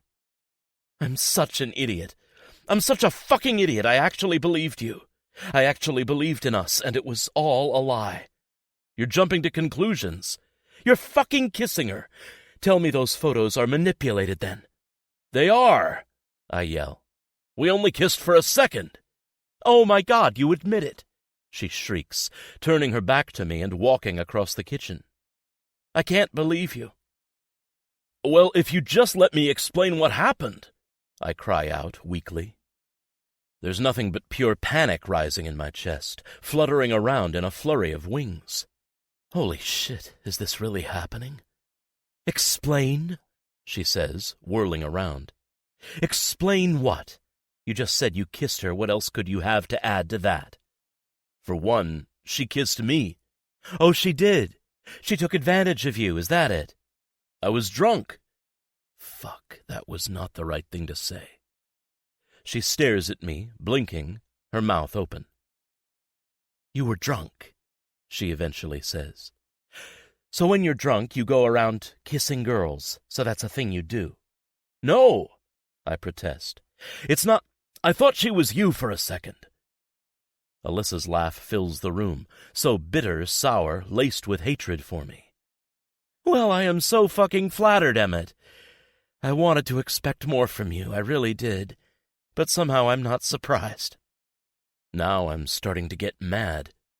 Wait a minute, that's a low blow. You deserve a low blow. You expected me to do something like this? And you just did it! Alyssa, I say, breathing heavily now. Please, just listen to me, okay? She came over to my trailer and she brought rye to celebrate. She rolls her eyes, scoffs. And so we did. I had too many drinks and then we left to go join the party in Julian's trailer, the goodbye party for me. I could barely stand. I thought I should call you.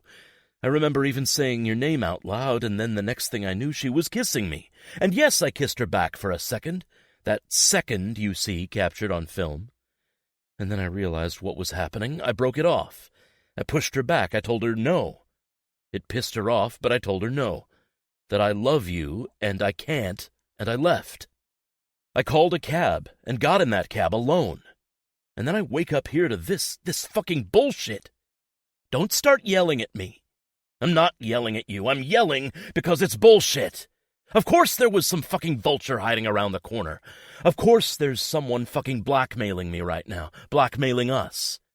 Oh, they aren't blackmailing me, she says. This is your problem now. Whatever we had, it's over. Fuck the contract. I don't want your fucking money, and fuck your reputation, too. You obviously reap what you sow.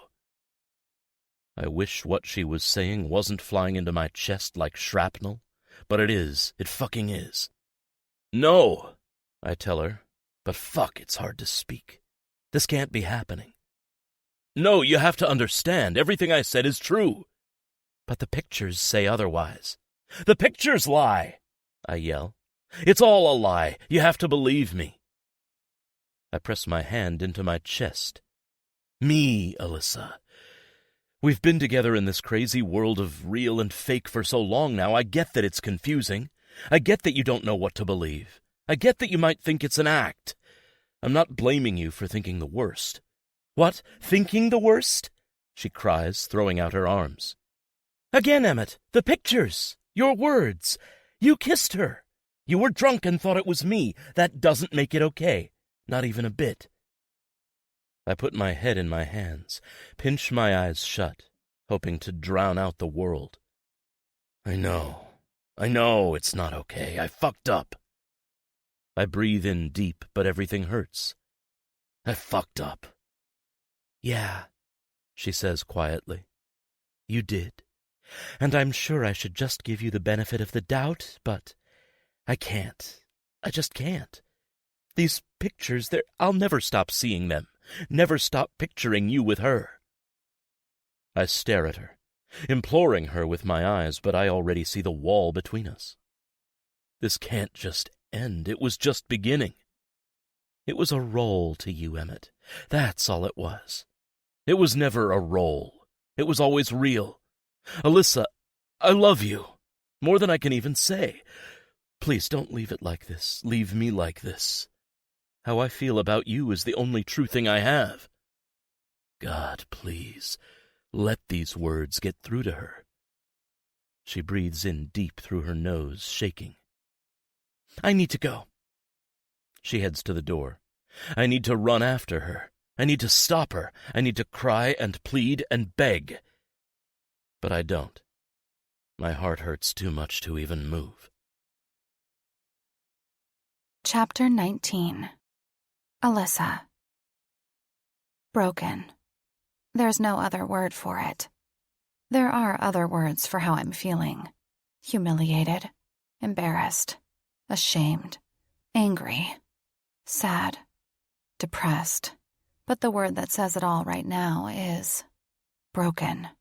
I'm no longer a whole human, but one that's splintered and fragmented and made up only of jagged parts. On Saturday morning, I got the email that was addressed to both me and Emmett. The email that ruined us and everything we shared together. It ruined the future I thought we had. It ruined a love I thought we had. It broke me into a million pieces before I even heard the truth from Emmett's mouth. Him with her, Autumn, who represents everything I'm not. Tanned, tall, skinny, effortlessly beautiful, successful. She's the polar opposite of me in every way. And she's Emmett's type.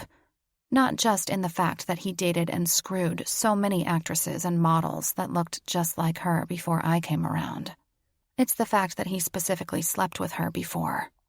He says it only happened once. I believe him, but I also believe that's why when she kissed him, he let it happen. The thing is, I know that Emmett was probably telling the truth. He's an honest guy, especially about his misdeeds and shortcomings. But, fuckity fuck. He just broke my fucking heart. Is he that easy to take advantage of when drunk? How many times has this happened before? And what if I never showed up at his door? If we never got that email? Would he have told me what happened? That's what I have a hard time wrestling with. Because as honest as he is, I can't forget his type. The person he was before he met me. I believed him when he says he loved me. I really did. But I just think maybe his idea of love is skewed. I couldn't even blame him for that. Not with his upbringing and losing his mom. Not with his job and essentially lying for a living. After all, how can loving me really change a person? How can I make him stop being the person he was and become someone else? I'm just Alyssa Martin. And I don't think I have that kind of power over him. Over anyone. How can a relationship built on a lie ever feel like the truth? And how the fuck am I ever going to get over him when it feels like I don't even possess my heart anymore? I left it at his house, where it lays, shattered on his floor. Now I'm just scooped out inside, hollow, a space that only darkness can fill. It's killing me. Honestly, I don't know if I've ever really loved, ever really hurt before. Not like this. Never like this. I walked straight off that cliff. Why am I even surprised I hit the ground? How could he? I cry out suddenly over my glass of wine. I'm plopped down on my bed, the wine having already spilled twice as I try to balance drinking and lying down at the same time. I want to float away to oblivion, and I can't even sit upright to do it. Tiffany and Jackie don't say anything, and when I lift my head up to look over at them, Jackie in my armchair and Tiffany sitting on the floor, knees drawn up, hand in the middle of the popcorn bowl, I realize they're exchanging a look. That look pisses me off.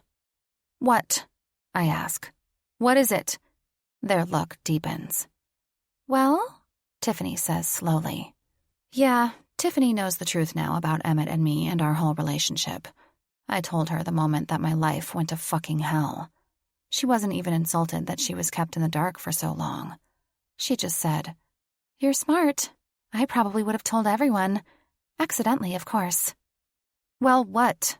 Come on, guys," I plead. "This is part of the grieving process, isn't it?" Jackie shrugs. "Me and Will never broke up. Ken's the only boyfriend I've ever had," Tiffany adds. "What the fuck?" I glare at them, rolling over on my side. "Neither one of you have an idea what I'm going through?"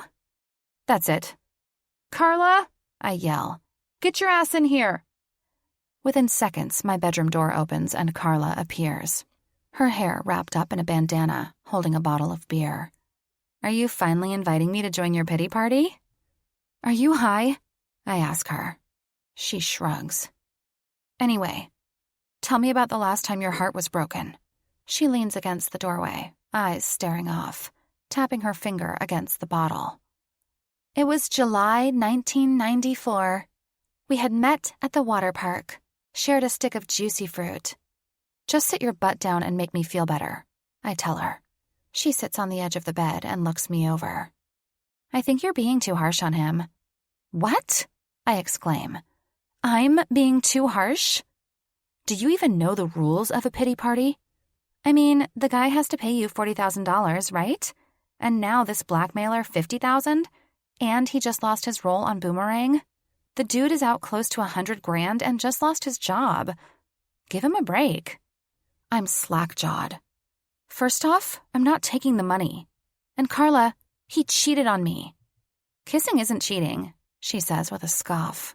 But both Jackie and Tiffany make urgent sounds of protest. "I would cut off Will's balls if he kissed another woman." "I would put Nair in Ken's hair oil," Tiffany seethes. "And then I'd switch his toothpaste with hemorrhoid cream, and then I'd cover him in honey from head to toe and push him off a plane straight into a bear's den, throwing down a bottle of bear spray that I actually filled with salmon-scented water, 'cause bears love that shit." We are all staring openly at Tiffany, and I'm making a mental note to never cheat on her. "Anyway," Carla says slowly, turning her attention back to me. "The girl wanted him. You suspected this yourself. She gets him drunk. She kisses him. Now you can believe he pushed her back right away, or you can believe he had a full-on makeout session with her. Which one do you choose to believe?" I still, thinking it over. "I don't know. Both are bad." "Both are bad. One is worse.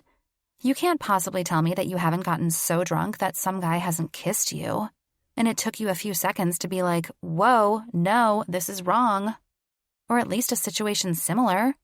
Isn't that the important part? The fact that Emmett stopped it? But the pictures tell a half-truth, just as the pictures with you both, the pictures that started you all, told a half-truth. Holy crow, that feels like a whole lifetime ago. "Now it comes down to you and Emmett," she goes on. "It comes down to trust. Either you trust Emmett, or you don't.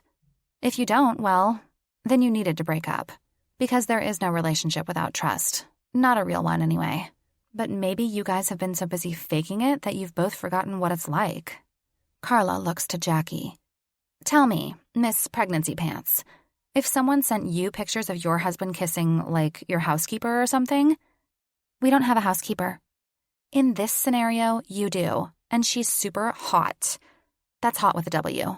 Anyway, you get the pictures and Will is all, look, she got me drunk, she kissed me, I broke it off, I told her no, I told her I love you. I swear the moment I realized what was happening, I was disgusted. I would have told you the first thing, but I was sleeping, etc., etc. Would you believe him? Of course I would, she says. Without a doubt? Without a doubt. I trust Will with all my heart. He would never ever do anything intentionally to hurt me. He would never even want to kiss another woman. He wouldn't do that to me. And then all three of them give me a weighted look. I chew on my lip for a moment, mulling it over. So now the problem lies with me? Carla nods. It comes down to trust. What he did was stupid, but if you believe him, you should have nothing to worry about. If you believe him, it's something you'll get over. It's not something to end your relationship over. Not when you truly love a person. You don't give up that easily. Aw, fuck. What do I do? I ask, looking down into my wine glass. I feel like I could sink to the bottom of it and never come out. We can't answer that, Carla says. You have to search within yourself to find the truth. And then you should probably talk to Emmett about it. Because he was my truth. I take in a deep breath. All the hurt and humiliation and pain and shame isn't just going to go away. Even if I do believe Emmett, even if I have faith in this new him, that he wouldn't let this happen again, how do I deal with my feelings? How do I deal with this hurt? I can't be with him and secretly hate and resent him at the same time. I can't go back to him until I've worked it out, until I'm ready. And what if that never happens? What if I find the real truth about us and discover that nothing was real to begin with? Chapter 20. Emmett. Rain. It's one of the things that make Vancouver what it is. It's what the tourists and locals both complain about. It's what keeps it beautiful and green. It shows up on long weekends and tends to rain out concerts and weddings. And it's the perfect soundtrack for a ravaged heart. As emo as that sounds, that's all I have right now. The rain pouring outside this coffee shop window, and the ache in my heart that hasn't subsided for the last 48 hours. Actually, it's been 44 hours. I still have 2 more hours to figure out if I'm going to pay this blackmailer's ransom or not. If I pay it, he'll free the photos. If I don't, he'll sell them to the highest bidder. Either way he wins, he gets the money. And I lose. But fuck, I've already lost Alyssa. What else is there? Take it all, I really couldn't care. The chime above the coffee shop rings and I look over. It's Autumn, right on time. Despite it being 8 on a Monday morning, she's all dressed up like she's going to some party. Now I have to wonder why. Is it to try and win me over? The next guy? Who knows? All I know is that she's about to be very, very unhappy with me. I haven't seen her since she kissed me. And I don't have the best news. Hey, she says to me, sitting down in the armchair across from me. If she's embarrassed about what happened, about the way she came on to me, she doesn't show it. I pick up my coffee cup and gesture to the baristas. You're not going to get anything? She shakes her head. No, I want to get right down to it. I open my mouth, about to tell her my plan, but she plows on through. I think you're making a huge mistake. What? I ask. You're leaving this down to the wire. The guy is going to flip soon. He could flip at any minute and sell those photos. Okay, she flinches. Yeah, that's why I wanted to talk to you. I don't want to pay him. Emmett, you have to. Why? She lowers her voice, leaning over, her eyes lit with fire. There are pictures of us kissing. I'm aware. You kissed me. Someone caught it on camera. I wait for her to protest and say I kissed her or some lie, but she doesn't. But I'm not paying it. The world will call you a cheater. I shrug. I'm not a cheater. I know this. The world can think what it wants. Think, she cries out softly. There is proof of you and me together. But it's not real. Nothing has been real in your life. A few heads in the shop look our way at her outburst. Do you want to attract more attention? I ask her dryly. Then why did you pick this place? Because I knew you couldn't lose your shit here. The fact is I'm not paying, and I don't care what people say. I know the truth, and that's all that matters. But does your girlfriend? Sorry, I guess I should say ex-girlfriend. Heat drums through my veins, my face growing hot. How do you know we broke up? She shrugs. I figured. Why would she stay with you after what she saw? You were thrown to the curb like garbage, weren't you? I jerk back, staring at Autumn with new eyes. There's something off here about all of this, something I can't put my finger on. An unwarranted viciousness. If only I could think faster. Whatever is between Alyssa and I stays between Alyssa and I. If you don't pay, you'll shame her all over the world. People will laugh at her. Do you really want that? Fucking hell. No, I don't. And that's the only thing that's been holding me back on all of this. I don't want her to be humiliated. But I've tried to get a hold of her ever since she left my place. I even stopped by her apartment, but her roommate was adamant she wasn't home. I can't figure out what she would want me to do. But I think I know what I have to do. Alyssa is tougher than you think. Far tougher than you. She'll handle it with grace. She's not the bad guy here anyway, I am. Autumn's eyes narrow into slits. If you do this, you void the contract. I'll make sure of that, and you'll still have to pay her. Fine with me, she earned it. And you'll have to pay me my bonus early. That's in the contract, too. I raise my brow. I'd forgotten that bit. It wasn't much, 10 grand, but it's odd that she's reaching for it. Guess she knows what's coming next. That's fine. And then I'm no longer representing you as a client. That's fine, too. She stares at me in disbelief. So just like that, you'll let me walk away? I frown, puzzled. I guess so. Your services are no longer needed. She shakes her head, a strange look of pain across her face. You can't do this. You can't do this to me. You have to pay the $50,000 and then you can walk, but you can't.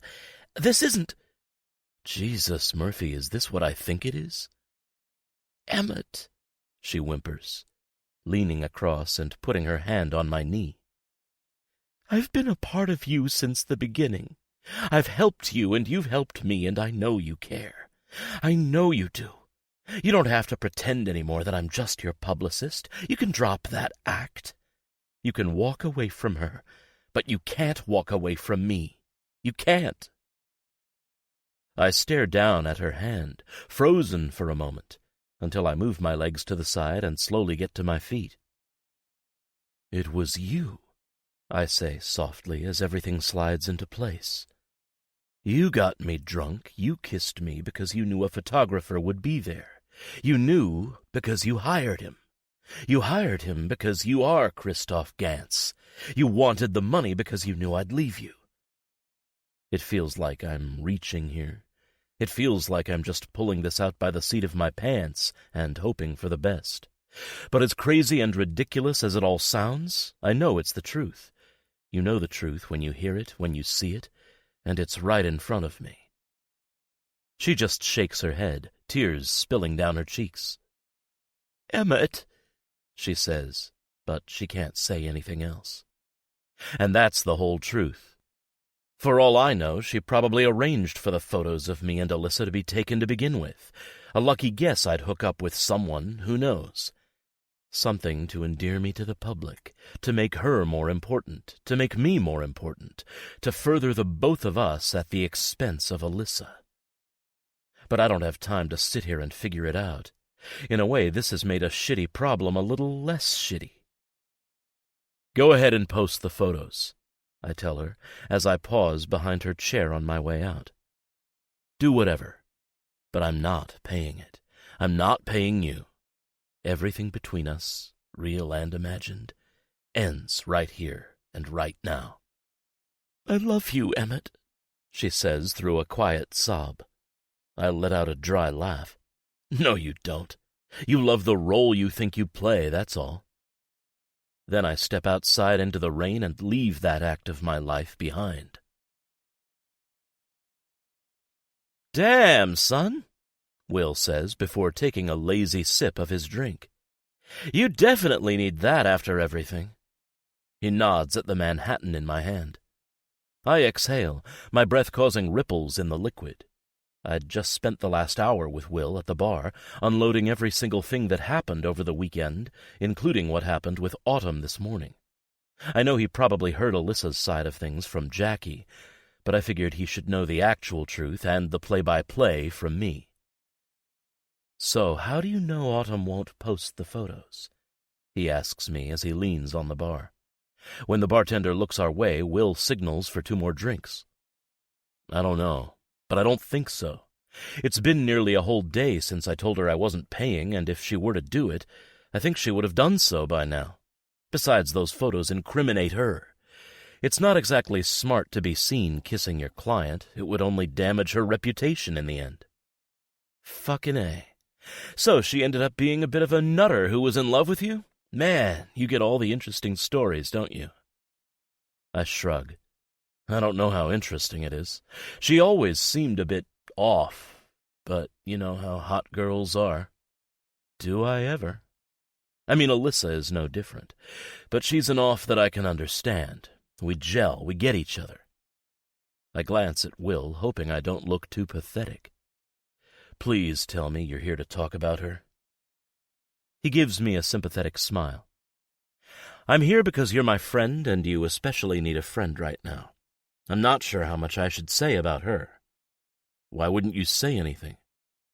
He scratches his chin. "Well, you see, the missus, she told me not to." "And you listened to her?" "I have to, I'm her husband." I sigh loudly.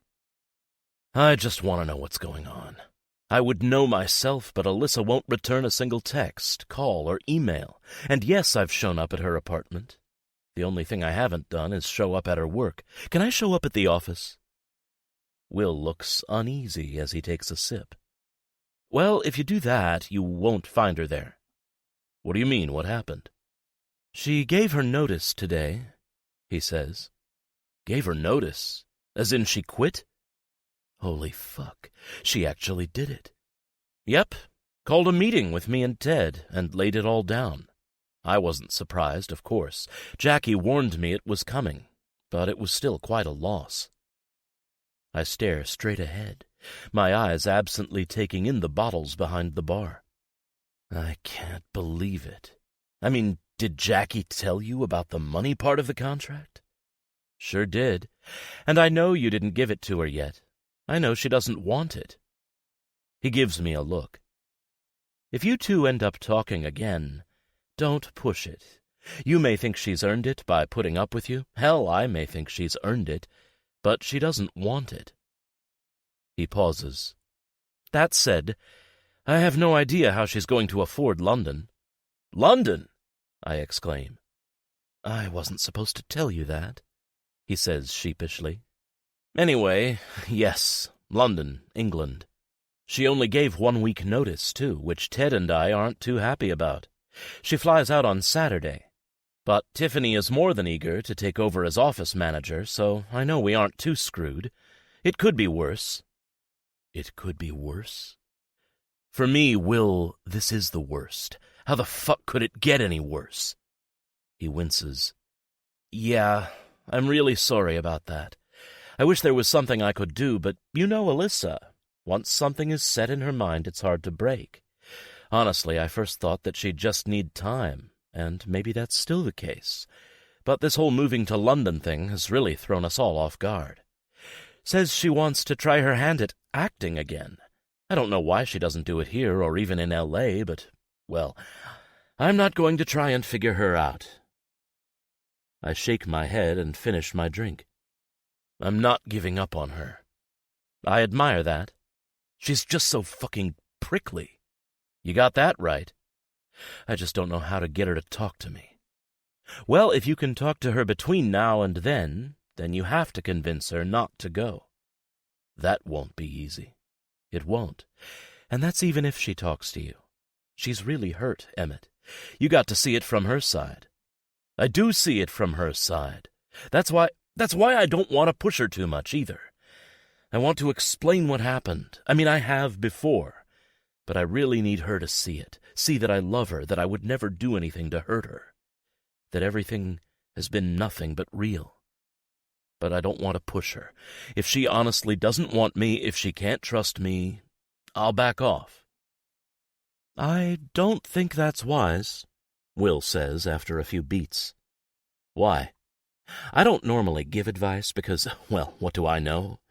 But I have learned a few things over the years, and that's that women like the grand gesture.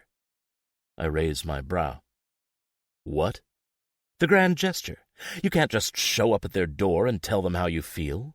You have to do it with a boombox over your head blasting Peter Gabriel. I make a fist. Fucking Lloyd Dobler. That movie ruined it for the rest of us. And then Will launches into a long story about a girl he took to see Say Anything when he was in high school, and how in love she was with John Cusack, but I'm not really listening. I've never done a grand gesture for anyone. Never really had to be honest. Never even been in the situation where I wanted a girl back. But for Alyssa, I'll do anything. I've never felt as wholehearted as I do when I'm with her. Never felt so full of life, of love, of passion. It's not a matter of being complete and incomplete. It's about being the better version of yourself. She made me better. And now I'll have to prove it. Chapter 21. Alyssa. It's been 7 days since Emmett and I broke up. He's come to my apartment 4 times. He's texted me 38 times. Called me 7 times. Written me 5 emails. And in the last 3 days, I've heard absolutely nothing. Which is something I should be happy about. The fact that he's stopped bugging me. That he's letting me be. Giving me space. The problem is, the space between us is about to get larger. As large as Canada and the Atlantic Ocean. I'm standing at the Vancouver airport just outside security. Jackie, Will, Ted, Tiffany, and Carla have gathered around to say goodbye, and I am trying my hardest not to start crying. I don't know why. I've been crying all week long. Why not start now? But I want to show them that I'm brave, and that I'm doing the right thing. Lordy, though, I have no idea if I'm doing the smart thing. The whole London move was completely impulsive, as was quitting Mad Men. I know I had been talking about leaving for a while now, even telling Jackie about it. But I thought it would happen after the contract was over with Emmett and I had gotten my money. That was the original plan from the start. But now the contract is void, or at least I'm assuming it is. I know via Will that Emmett and Autumn are no longer working together, and I also know I'm not being held to the agreement anymore. I know I could get the money if I wanted, that Emmett would gladly hand it over. But I don't want that, not even a bit. It was never about the money. Of course, I'm now heading to one of the most expensive places in the world with just my meager vacation pay and a bonus check that Will and Ted gave me for my years of service. Because they obviously felt sorry for me. Not that I'm complaining, though. It will be just enough for me to get by for a month. No more. But it's something. I'll struggle. That's a given. But that's also part of the experience. I'm not going to London so that I can carve out the same safe and boring life I had in Vancouver. I'm doing it so I can truly live for once. If anything, Emmett has been a big inspiration. The life he had over there, that's what I want. I want to be busting my chops while trying to make it. I want to get a waitressing gig and run around to auditions and go to plays and drink beer and just be in a place where no one knows me. Where I can be anonymous and be myself. Start over. No expectations. Just everything that's real. That's why I'm doing this. And as last minute as it was, as crazy as it seems, it's what's right. I do feel bad about leaving Will and Ted so abruptly, but Tiffany has been a great help in more ways than one. She's not only moving into my role as office manager, something I know she's had her eye on for a while, but she's also moving into my role as roommate. Yep, I felt like shit leaving Carla high and dry, even though she insisted she'd find a roommate pretty fast. Though not one as awesome as me, of course. And then Tiffany said she'd be interested. She's been dying to move out of her parents' house for a while now, and with the office manager job, she can finally afford it. I think what she really wants is to be able to bring Ken over without her parents breathing down her neck. But hey, whatever works for her. So, while it sucks to be leaving Vancouver and my friends behind, I also know that I'm leaving them all in a good place. Tiffany will help Will, Ted, and Carla. Jackie is definitely going to miss me, but with the baby coming up, she's got a lot to focus on. That, of course, leaves Emmett. He's the one person not here. He's the one person I thought might show up at the last minute. You know, a grand gesture. That's why I'm trying to stall things at security. Even Will keeps looking over his shoulder like he expects him to come. Looking for someone? I ask him hopefully. But he just gives me a wan smile and doesn't say a word. You better catch your flight, sweetheart, Ted says, nodding at security. I hope you packed all your knives in your checked luggage. Fuck, I'm going to miss these people. Are you going to cry? Tiffany asks, inspecting me closely. I dare to meet her eyes. Thank God she seems amused by all of this. I can't even look at Jackie because she's been sniffling and sobbing for the entire ride to the airport. Okay, I say, taking in a shaky breath. This is it. Jackie starts bawling. This is all happening so fast, she sobs. Oh, you overly emotional hormonal mess. I pull her into a quick hug. Hey, I'll be back to visit. Hell, I might be back in a month. If you come back early, you can always sleep on the couch, Carla says, wrapping her arms around the both of us. But don't think you can get your room back, Tiffany says, throwing herself at us until we're just a ball of hugs. Or your job back. When I think I've had my share of the touchy-feely stuff, I break apart from them while they still hold on to each other. Sheesh. You'd think I was boarding a spaceship to a galaxy far away. Will and Ted are naturally more reserved.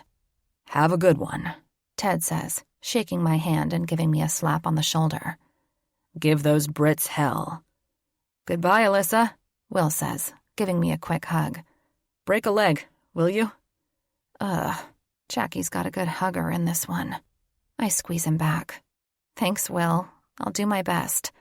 I break apart and look at the faces of all my friends, wondering how the hell I'm leaving them behind. But it's happening, and no amount of doubt or sadness will change that. Bye, I say, wiggling my fingers as I walk into the line. Cheerio. Top of the morning to you, Tiffany responds. I just shake my head, roll my eyes, and go through security. There's nothing like the airport to distract you from all your woes, while my heart is continually sinking. Something else inside me is rising. Hope. Excitement. And yet having to battle security lines and getting to your gate and not losing your passport really pushes all of that to the side.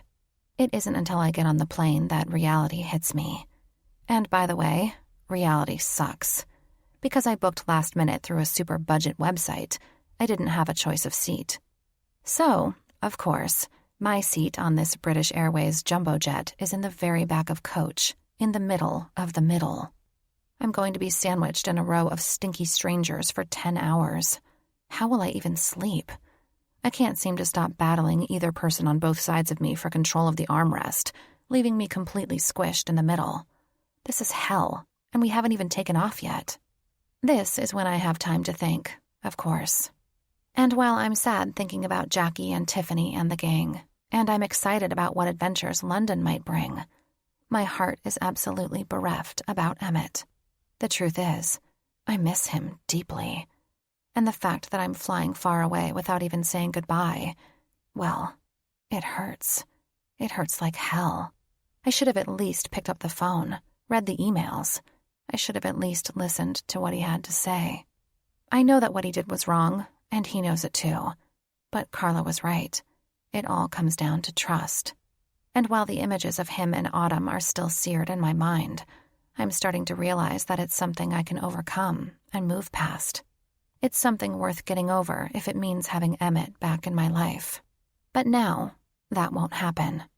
I was too stubborn and too impulsive to even give us a chance. The only thing that was ever really real. Oh, please don't start crying here. Not with these people. They don't deserve your tears. "Miss Martin," the flight attendant says to me in her prim British accent, bringing my attention over to the aisle. She gives me a bright smile. "Yes?" I ask. Oh shit, am I in someone else's seat? How embarrassing. "You've been upgraded to first class," she says. Ding, ding, ding, ding. It's like winning the fucking lottery. Every person around us is looking at me like, "You lucky bitch." And hell, I can't blame them. Still, there must be some mistake, I tell her. I booked my ticket on Flylow, which is a lousy name when you think about it. "No mistake," she says. "Please come with me." Now wait a minute. Is upgraded to first class really just code for you're being kicked off the flight? Is it because I'm wearing yoga pants? If this was United, they would just drag me out by the hair. But since this is British Airways, maybe they do things a little more discreetly. Trickery and all that. I'm nervous now, hesitant, until the guy next to me breathes a bunch of heinous salami breath in my face and says, "If you don't take the first-class seat, love, I will." Oh, hell no you won't. As quickly as I can, I grab my purse and get to my feet, and then I wait while everyone else has to get to their feet and exit the row. Then I grab my carry-on from the overhead bin, which nearly slams into my head and takes me out, and awkwardly follow the flight attendant up the aisle. Everyone is looking at me like I really am getting kicked off. Oh shit. What did I do? Is it the pants? Yoga pants aren't leggings. But when we get to the door I came in through, she keeps walking. Through premium economy and past the stairs that lead up to the upper deck. All the way to first class, at the nose of the plane. Nearly every seat is taken, but thankfully no one is paying any attention to me. The girl in size 2 small Lululemon pants who obviously doesn't belong up here. The attendant points to an empty pod in the middle and takes my bag from me. "Here you go." "Are you serious?" I whisper to her. She just gives me a quick smile and walks off. I slowly ease myself down in the seat. There's a pod right on the other side of me, but with the partition up, it feels like I have my own damn bedroom. I put my purse beneath the table, flip over the menu, press some buttons, adjust my seat. Oh my God, this is fucking heaven. I start fiddling with my seat, making it go into a bed and then back up again. This is the best. "Having fun over there, sunshine?" I freeze. Blink. I didn't just hear that, did I? I look around. We've just pushed back from the gate and the attendants are about to go into their safety demonstration. No one is looking at me.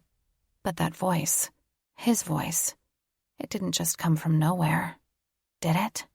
With my heart galloping in my throat, I unbuckle my belt and very slowly stand up until I'm peering over the partition at the seat on the other side. Emmett is staring up at me. "Ah!" I cry out and immediately flop down into my seat. Now everyone is looking at me. Slowly, the partition comes down. I think I might just die. Emmett is sitting right beside me, a wry grin on his face. Oh God, his beautiful face. His face that feels like home. "Hey," he says softly, then peers over at my lap. "You better buckle up." I can't take my eyes off of him. I don't want to. I'm afraid if I do, he'll disappear. I don't want to let him go. Not now. Not ever. How is this real? Somehow, I manage to buckle myself back up without looking, but the words just don't form. "I hope you like the upgrade," he says to me, watching me warily. I had to pull a few strings to make it happen, but luckily the flight attendant was game. My mouth flaps open, closed. How are you here?" His mouth quirks up. "I heard you were leaving. I thought I would leave with you." But, oh my God, I can't even believe this for a second. And the crazy thing is, I imagined if I saw Emmett again, that I would just see him and Autumn kissing in my mind, that I would feel pain and anger and shame. But I don't feel any of that anymore. None of that matters anymore. Because it was never, ever true. The only true thing is him, right here, with me. Holy crow. Is this really happening? I ask him softly. He places his hand on the ledge between us, palm up. It's real. I put my hand in his and close my eyes as he holds it tight. It's real, baby. Everything.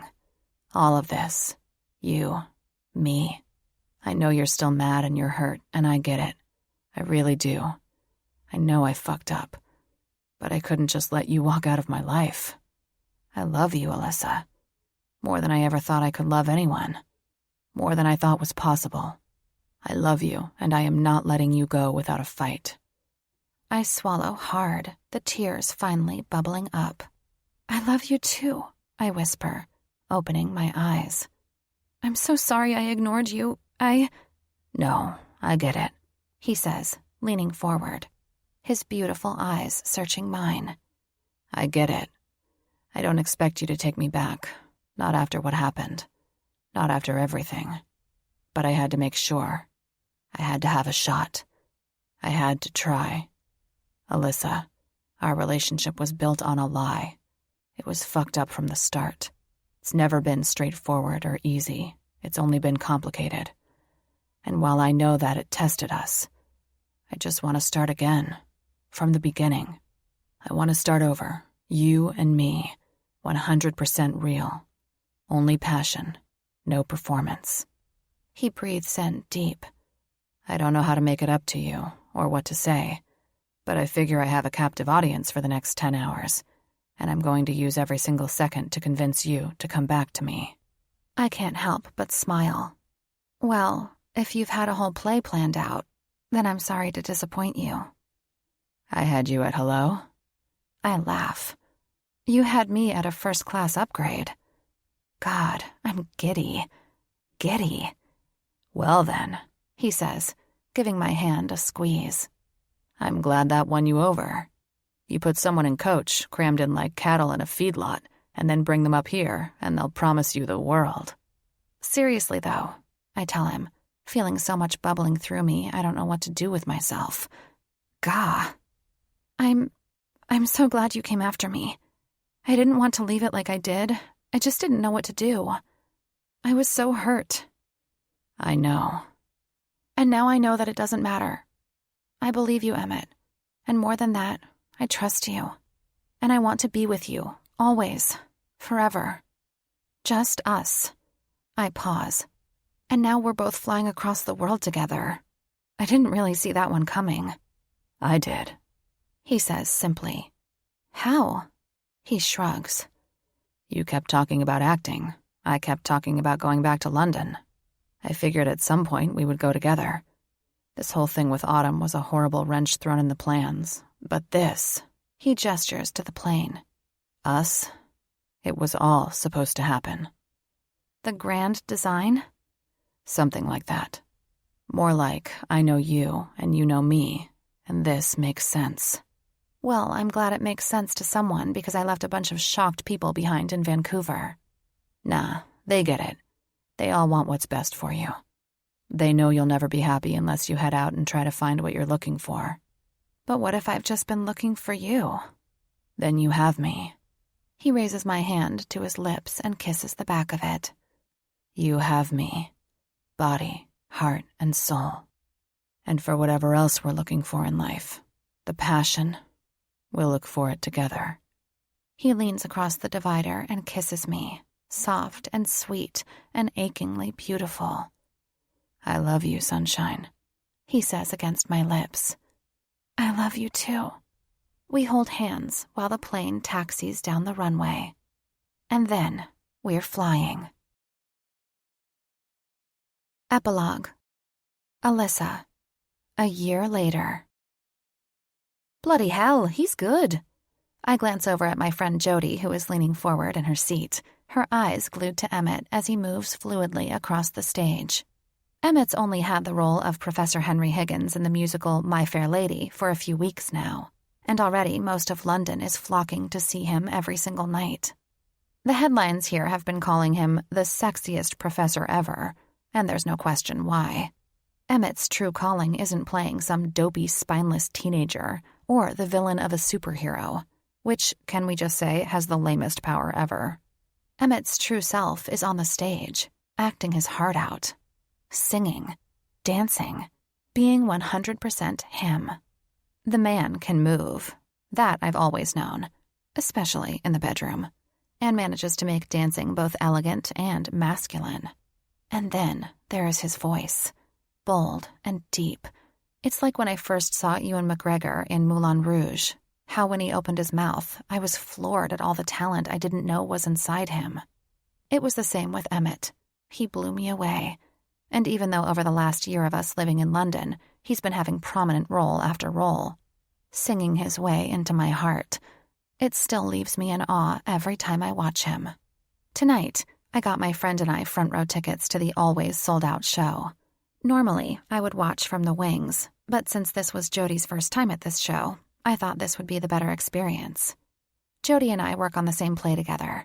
It's at a tiny theater in East London that can only seat a couple hundred people tops.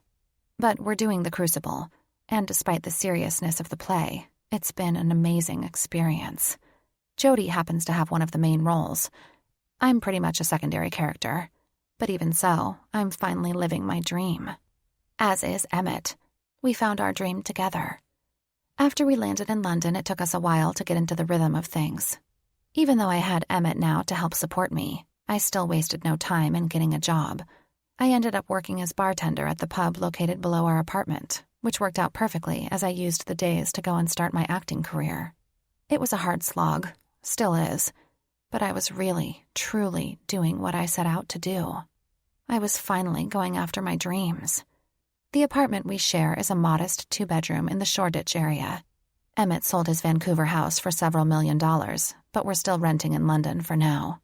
There are so many amazing neighborhoods that we don't want to be tied down to one place just yet. There's also the fact that property here is outrageously expensive, and Emmett used most of the money he made on his house to start a nonprofit organization back in Vancouver. With the help of Will, Ted, and some of his fellow actors as investors, Emmett bought the building he grew up in and created Play for Hope, a shelter that provides beds, food, employment plans, and hopefully a clean and controlled injection site. There are still some logistics regarding that Emmett is working through, mainly government restrictions considering how controversial injection sites are. But we're happy to say it's been a success story. At least it's a success story in the fact that Emmett finally feels like he's doing more than just handing out food and a hope and a prayer. With the programs he has in place, people really do get a chance to get back on their feet.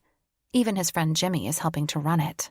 The best part is that once a month, the first floor of the shelter turns into a mini playhouse where those in need can come together and put on shows. We've seen a few on YouTube, and they're adorable, if not a bit chaotic at times. Still, it gives them a sense of purpose and passion outside of the drugs. It gives them hope. We have plans to go back soon and visit anyway, as soon as Emmett gets a break. My play only runs for a few more weeks, and then it's back to auditioning and trying to find something else. But you know what? As unstable as the business is for me, I wouldn't trade it for anything else in the world. The way I look at it is that I never know what role is coming next. It might just be the role of a lifetime. Plus, I get flexibility to travel. Jackie and Will had their daughter a few months ago, and the FaceTime sessions I've had with them just aren't enough. The baby, Lauren, is so cute she actually makes my often ignored uterus have jealousy pains. When I finally see her, I'm going to spoil the crap out of that kid. I've already picked out a whole tiny wardrobe for her that matches the ones Kate and William dressed their baby Charlotte in. "You're a lucky girl, you know that?" Jodie says to me as the curtain comes down at the end of the show. Both of us get to our feet and start whistling like mad, even after Emmett has left the stage and the other actors are taking their bows. "I know," I tell her, smiling like an idiot. "No, you have no idea," she says, and there's something about the tone of her voice that makes me pause. What is she getting at? Before I have a chance to ask her what she meant, Emmett comes back on stage, the spotlight following him until he stops right above us. He glances down at me, gives me a wink, and then addresses the audience. I just wanted to thank you all for coming to see me night after night after night. It feels like I've been doing this forever, even though I haven't. And it's only because this play, this role, this theater, is such a joy to come to every night. But there's another reason why I'm able to sing and dance about being an ordinary man. It's because I have an extraordinary woman in my life. He smiles at me, and in his old-fashioned suit and top hat, I can scarcely breathe. I'm an ordinary man. He starts to sing Ordinary Man, his rich voice soaring across the audience. Who desires nothing more than an ordinary chance to live exactly as he likes and do precisely what he wants. He stops singing, looks at me, and says, his voice low, And sunshine, what I want is you. Always you. Forever you. He drops to one knee on the stage, and I gasp. The audience gasps. He fishes out a ring from his front pocket. I gasp even louder. The audience gasps even louder. And for all the people around us, the spotlight on Emmett's face, his eyes as they search mine with so much hope it nearly breaks me. The moment is somehow just between us. I barely even look at the ring he's holding out for me. The diamonds catching the light and sparkling like crazy. All I can see is him. Emmett is proposing to me, in front of everyone. Still on stage, still in costume, still in a play. A performance? Real or fake? I whisper to him. Real. Always real. He says. I take a step until I'm pressed against the stage, and I give him my hand. Alyssa Martin, will you marry me? He asks. I can't even swallow the lump in my throat. I can barely say, yes. But I say it. I say it. I mean it. Because it's us. And it's real. Yes, yes, yes. Always, always, always. This concludes After All by Karina Halle. Narrated by Paul Woodson and Stephanie Rose. Copyright 2017 by Karina Halle. This unabridged audiobook is published by arrangement with Karina Halle, care of Root Literary, and was produced in the year 2017 by Tantor Media Incorporated, a division of Recorded Books, which holds the copyright thereto. Please visit tantor.com for more information on our growing library of unabridged audiobooks and to take advantage of special offers.